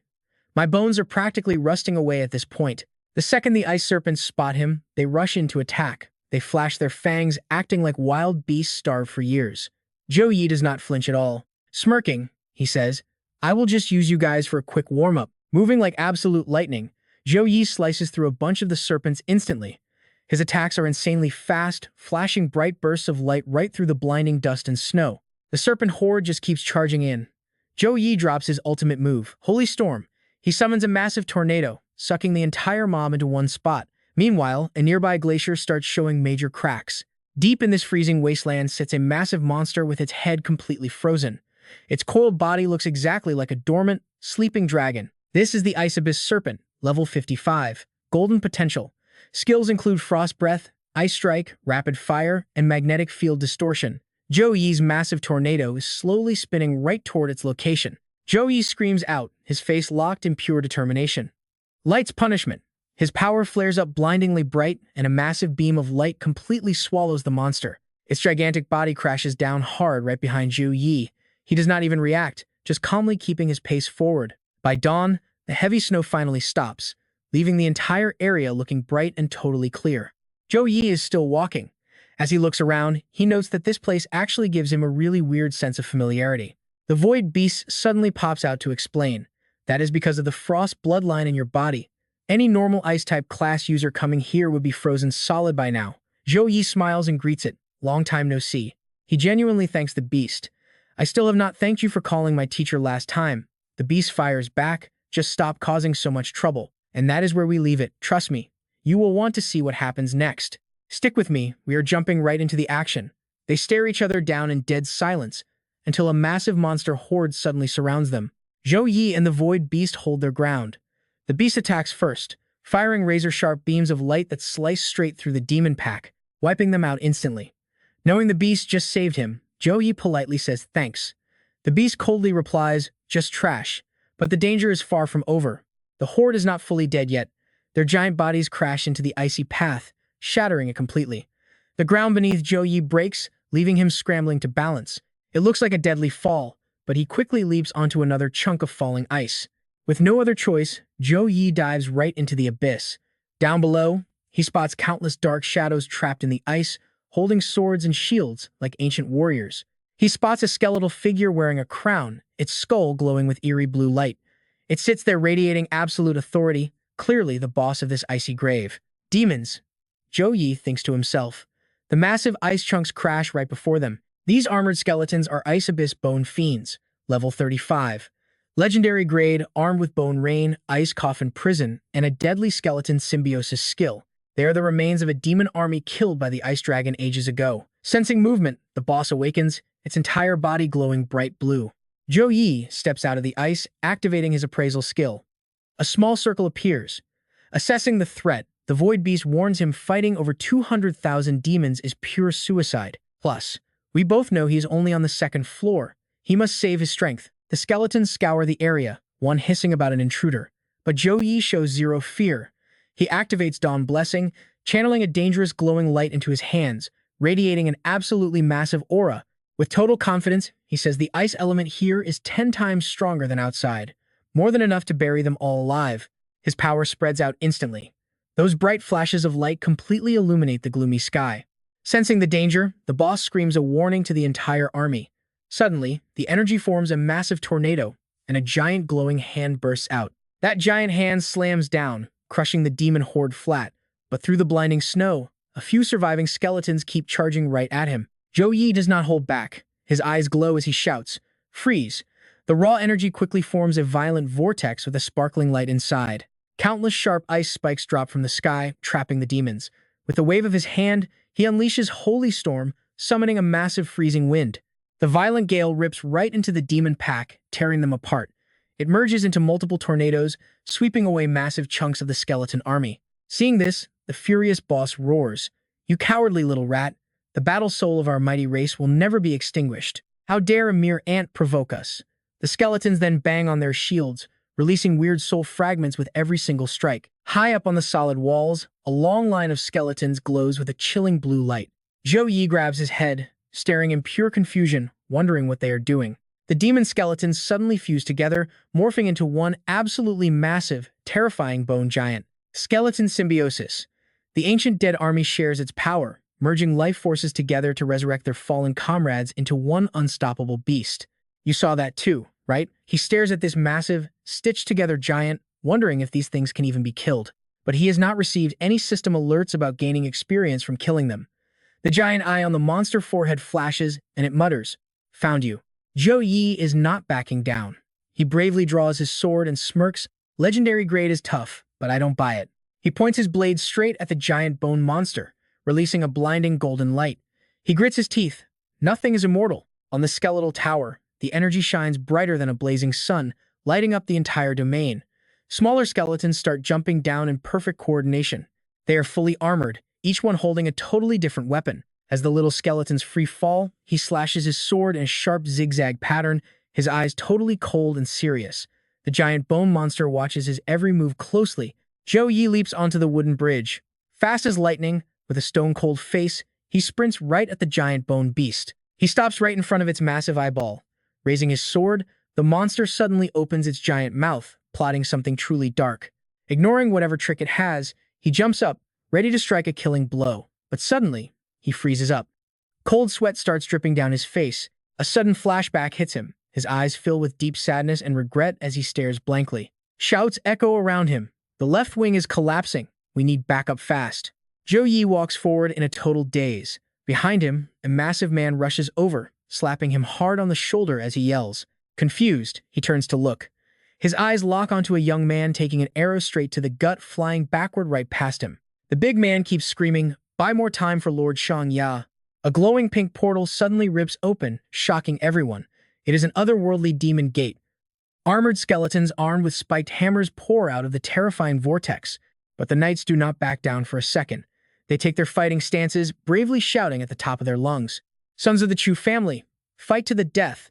Never let the demons leave our Thean land territory." Suddenly, a knight takes a brutal hammer blow, flying backward. The giant man fights with absolute fury, roaring as he swings. "We live and die with Thean land." A massive white-blue dragon appears in the sky as his battle cry echoes on. The beast opens its jaws, charging up a glowing blue, pearl-like orb of energy. It blasts the ground, saving everyone. The crowd cheers for Lord Shangya. "So, what do you and I make of this epic cliffhanger? Stick with me here." Zhou Yi looks absolutely stunned and disappointed as he speaks his mind. "Wait, am I really standing on the demon battlefield from 100 years ago?" Shangya twists its massive body amidst the glowing lights. It swoops down aggressively, glaring right at the knights. Suddenly, swords fly out of nowhere, slashing straight into Shangya's stomach. The dragon roars in pure agony. Thrashing in pain, Xiangya sends the knights flying in all directions. The crowd watches in absolute panic as a giant armored skeleton swings a massive 10-meter sword. It attacks, piercing multiple knights with one devastating strike. Zhou Yi looks like a cornered wolf, eyes burning with pure hatred as he screams, "Demon trash." The armored skeleton takes off, riding on a giant black crow. His voice echoes again, "Just die already." Before it lands, Xiangya bites the crow's wing, sending the skeleton crashing. The crow is useless now, so the dragon mercilessly spits it out. It glances at its own wounds, blood violently gushing from the sword strikes. Then, Shangya looks back up at the sky. A pink vortex opens up, revealing a skeletal face lurking inside. Shangya stares intensely, instantly recognizing that terrifying aura is a heavenly demon. Its thoughts are racing non-stop. If those things break through, the entire Thean land realm turns into a demon wasteland. Every living creature will become nothing but demon food. To protect all innocent lives, an angry Xiangya stomps hard, completely shattering the ground below. "No way. I absolutely cannot let them break through. If this demon wave is impossible to stop, I'll use my dragon body as a sacrifice." It shoots into the air. Now watch closely. Xiangya charges straight at the armored skeleton sitting in the vortex. It dives right in, dragging the monster down with it. The vortex snaps shut, blasting out a blinding pink light. Zhou Yi stands there, shielding his eyes from the intense flash. The raw power is so insane that the ground totally collapses and shatters. The portal flashes before shrinking away. Everyone watches the closing door, completely speechless and not even blinking. As the door finally fades out, the crowd gasps in relief. The teleport portal is gone. Everyone erupts into cheers. Lord Zhang Ya actually pushed the demons back. We held the Tianlan defense line. Only Zhou Yi stands there thinking. It threw its dragon core into the portal to cause an explosion. Cheers echo around him. Long live Lord Zhang Ya. While he lives, Tianlan survives. He looks at the battlefield ruins, quietly relieved. Great, I didn't break my promise to you. Suddenly, someone calls out from behind, making Zhou Yi turn around quickly. Shangya. a handsome man runs over. It is the Chu family ancestor. Zhou Yi snaps out of his memory, waking up just as a massive, sharp blade swings at him. Zhou Yi barely blocks the brutal attack with his weapon. He leaps back to dodge and lands on the ice. The monster's glare annoys him. What exactly is inside this thing? A blue light rests within the bones, and seeing what it actually is leaves him completely stunned. Dragon scales. Zhou Yi chuckles, sounding pretty smug. Why didn't I notice from the start? These bone demons have perfectly coordinated movements, and their attack patterns are super simple. Zhou Yi stares at the monster's loose, rattling bone frame. I know what you were thinking, and yep, he figures it out. Zhou Yi smiles confidently. No doubt about it. These guys caused Zhang Ya's tragic death. Why would the Chu ancestor let his enemies die easily? Sunlight shines down on the motionless skeleton as his voice continues to ring out steadily. Rebuilding after being smashed is a loop curse. This infinite revival uses Zhang Ya's dragon scales as power, forging them into eternal tomb keepers for the dragon. Anyone trying to force their way in gets attacked. Plus, even after you shatter these bone demons, they just piece themselves right back together. Zhou Yi mutters as he walks. Even a second-tier expert would struggle in a battle of attrition. No wonder Chu descendants always fail at the second trial. But if you just drop your attacks and act harmless, these brainless monsters obviously lose their target completely. Trudging step by step through the heavy snow, he thinks out loud. That is honestly a brilliantly twisted and incredibly complex method for getting pure revenge. Using the enemy's own body as a magical barrier, and punishing them by trapping them in their most pathetic near-death state forever. This revenge is far more brutal than just killing them. A freezing wind blows past, making Zhou Yi squeeze one eye shut, but he just can't stop those racing thoughts from surfacing. Thinking of the Chu ancestor in this bitter cold, his resolve remains absolutely firm. Someday, I will definitely become even stronger than you. Zhou Yi stands tall on the snowy peak, gazing down at the massive, ancient skeleton of Zhang Ya below. He dives straight down toward the ground, but an invisible force field suddenly violently blasts him away. Zhou Yi violently crashes into rocks again and again. Groaning in intense pain, he tries to recover, totally confused by what just happened. What in the world is going on here? Zhang Ya's spirit appears, faint and transparent, but looking absolutely massive. Its voice echoes with terrifying authority. Who are you? Why have you dared to trespass into this sacred place? Did that trash who sealed me inside this ice crack send you here? Zhou Yi slowly struggles to get up, calling out its name twice. Zhang Ya! The dragon bares its fangs in pure rage, threatening him. Are you here to mock me? A level 30 piece of trash like you isn't even worthy of being a scratching post for my claws. You parasites only know how to drain the dragon race's power. The blood flowing in your veins reeks exactly like those murderers. Growing even more furious, it opens its massive jaws to hurl insults. You all just want to see me go insane. Greedy, selfish, doing whatever you want. You are eyeing my body, wanting to forge me into some kind of weapon. Zhou Yi desperately tries to explain. Wait a second, I possess the Chu family bloodline. I came here to help you. Zhang Ya cuts him off, still raging. Chu family bloodline. Always the Chu family bloodline. Zhang Ya gets even more furious and starts launching attacks. How much longer are you humans going to lie to me? You piece of trash. I will chop you into 100 pieces. Its strikes make it incredibly hard for him to dodge. Zhou Yi thinks in awe. So fast. It opens its mouth, firing raw energy beams at him. He dodges every single blast, still trying to explain. Zhang Ya, don't you remember? Back then, you destroyed your own dragon core to close the demon portal. You are the ultimate hero of the Chu family. Even so, Zhang Ya refuses to listen. Bullshit. The core is my heart. Why would I rip it out? Trust me, you and I are about to see this get wild. You humans ripped out my dragon core, and now you stand here acting fake, trying to brainwash me? Lies. Everything you say is a lie. Stick with me here, this gets wild. Attacks rained down on the ice, shattering it completely. The beast roared, wanting to tear its deceivers apart, while Zhou Yi desperately tried calming it. Zhang Ya, calm down and listen, don't you remember? But the beast just whipped its massive tail right at him. Get lost. Zhou Yi was sent flying, yet somehow landed firmly on his feet. He thought to himself, Zhang Ya had completely lost its memories. Plus, being locked up in pure agony for so long made the dragon blame absolutely anyone who dared to get close. Its mind was a total mess, truly worthy of being their ancestors' contracted magical beast. Even 100 years later, its leftover dragon soul power was enough to make anyone shake in absolute terror. His face darkened. Covered in wounds but refusing to yield, he knew his level and pure strength were way lower than Zhang Ya's, but giving up right here and now? Yeah, that wasn't happening. Since he made it all the way to the Ice Dragon Abyss, he definitely wasn't leaving empty-handed. A glowing cross mark appeared right on Zhou Yi's forehead as he screamed loudly to provoke it. You want to vent your anger? Then bring it on. Keep hitting me until you finally remember everything. He unleashed a blinding golden energy, and the massive powers of both Zhou Yi and Xiangye violently crashed into each other. The dragon blasted another huge attack, kicking up a massive white snow cloud. Now watch this closely. Bursting from the white smoke, Zhou Yi charged forward with his sword. Come on. If the Chu ancestor contracted you, I can make you recognize your true master too. Relentless sword strikes rained down in a blinding flash. Meanwhile, completely ignoring the chaos, Lin Feng was just calmly enjoying a dragon-shaped popsicle. Happily munching on the Chu family's exclusive ice cream, Lin Feng mumbled that. So Nian had been standing there for 3 straight days and nights, practically turning into a waiting stone statue at this point. So Nian glared at him through the glass, clearly annoyed. Do you want to lose your tongue? Lin Feng's face instantly darkened, but he just gritted his teeth and kept talking his usual nonsense anyway. You are Jiang Churan right now, right? Suddenly, Hu Bak frantically kicked the door wide open and screamed in absolute panic. This is bad. You guys need to get out of here right now. Super confused, the two of them immediately asked, wait, what exactly happened?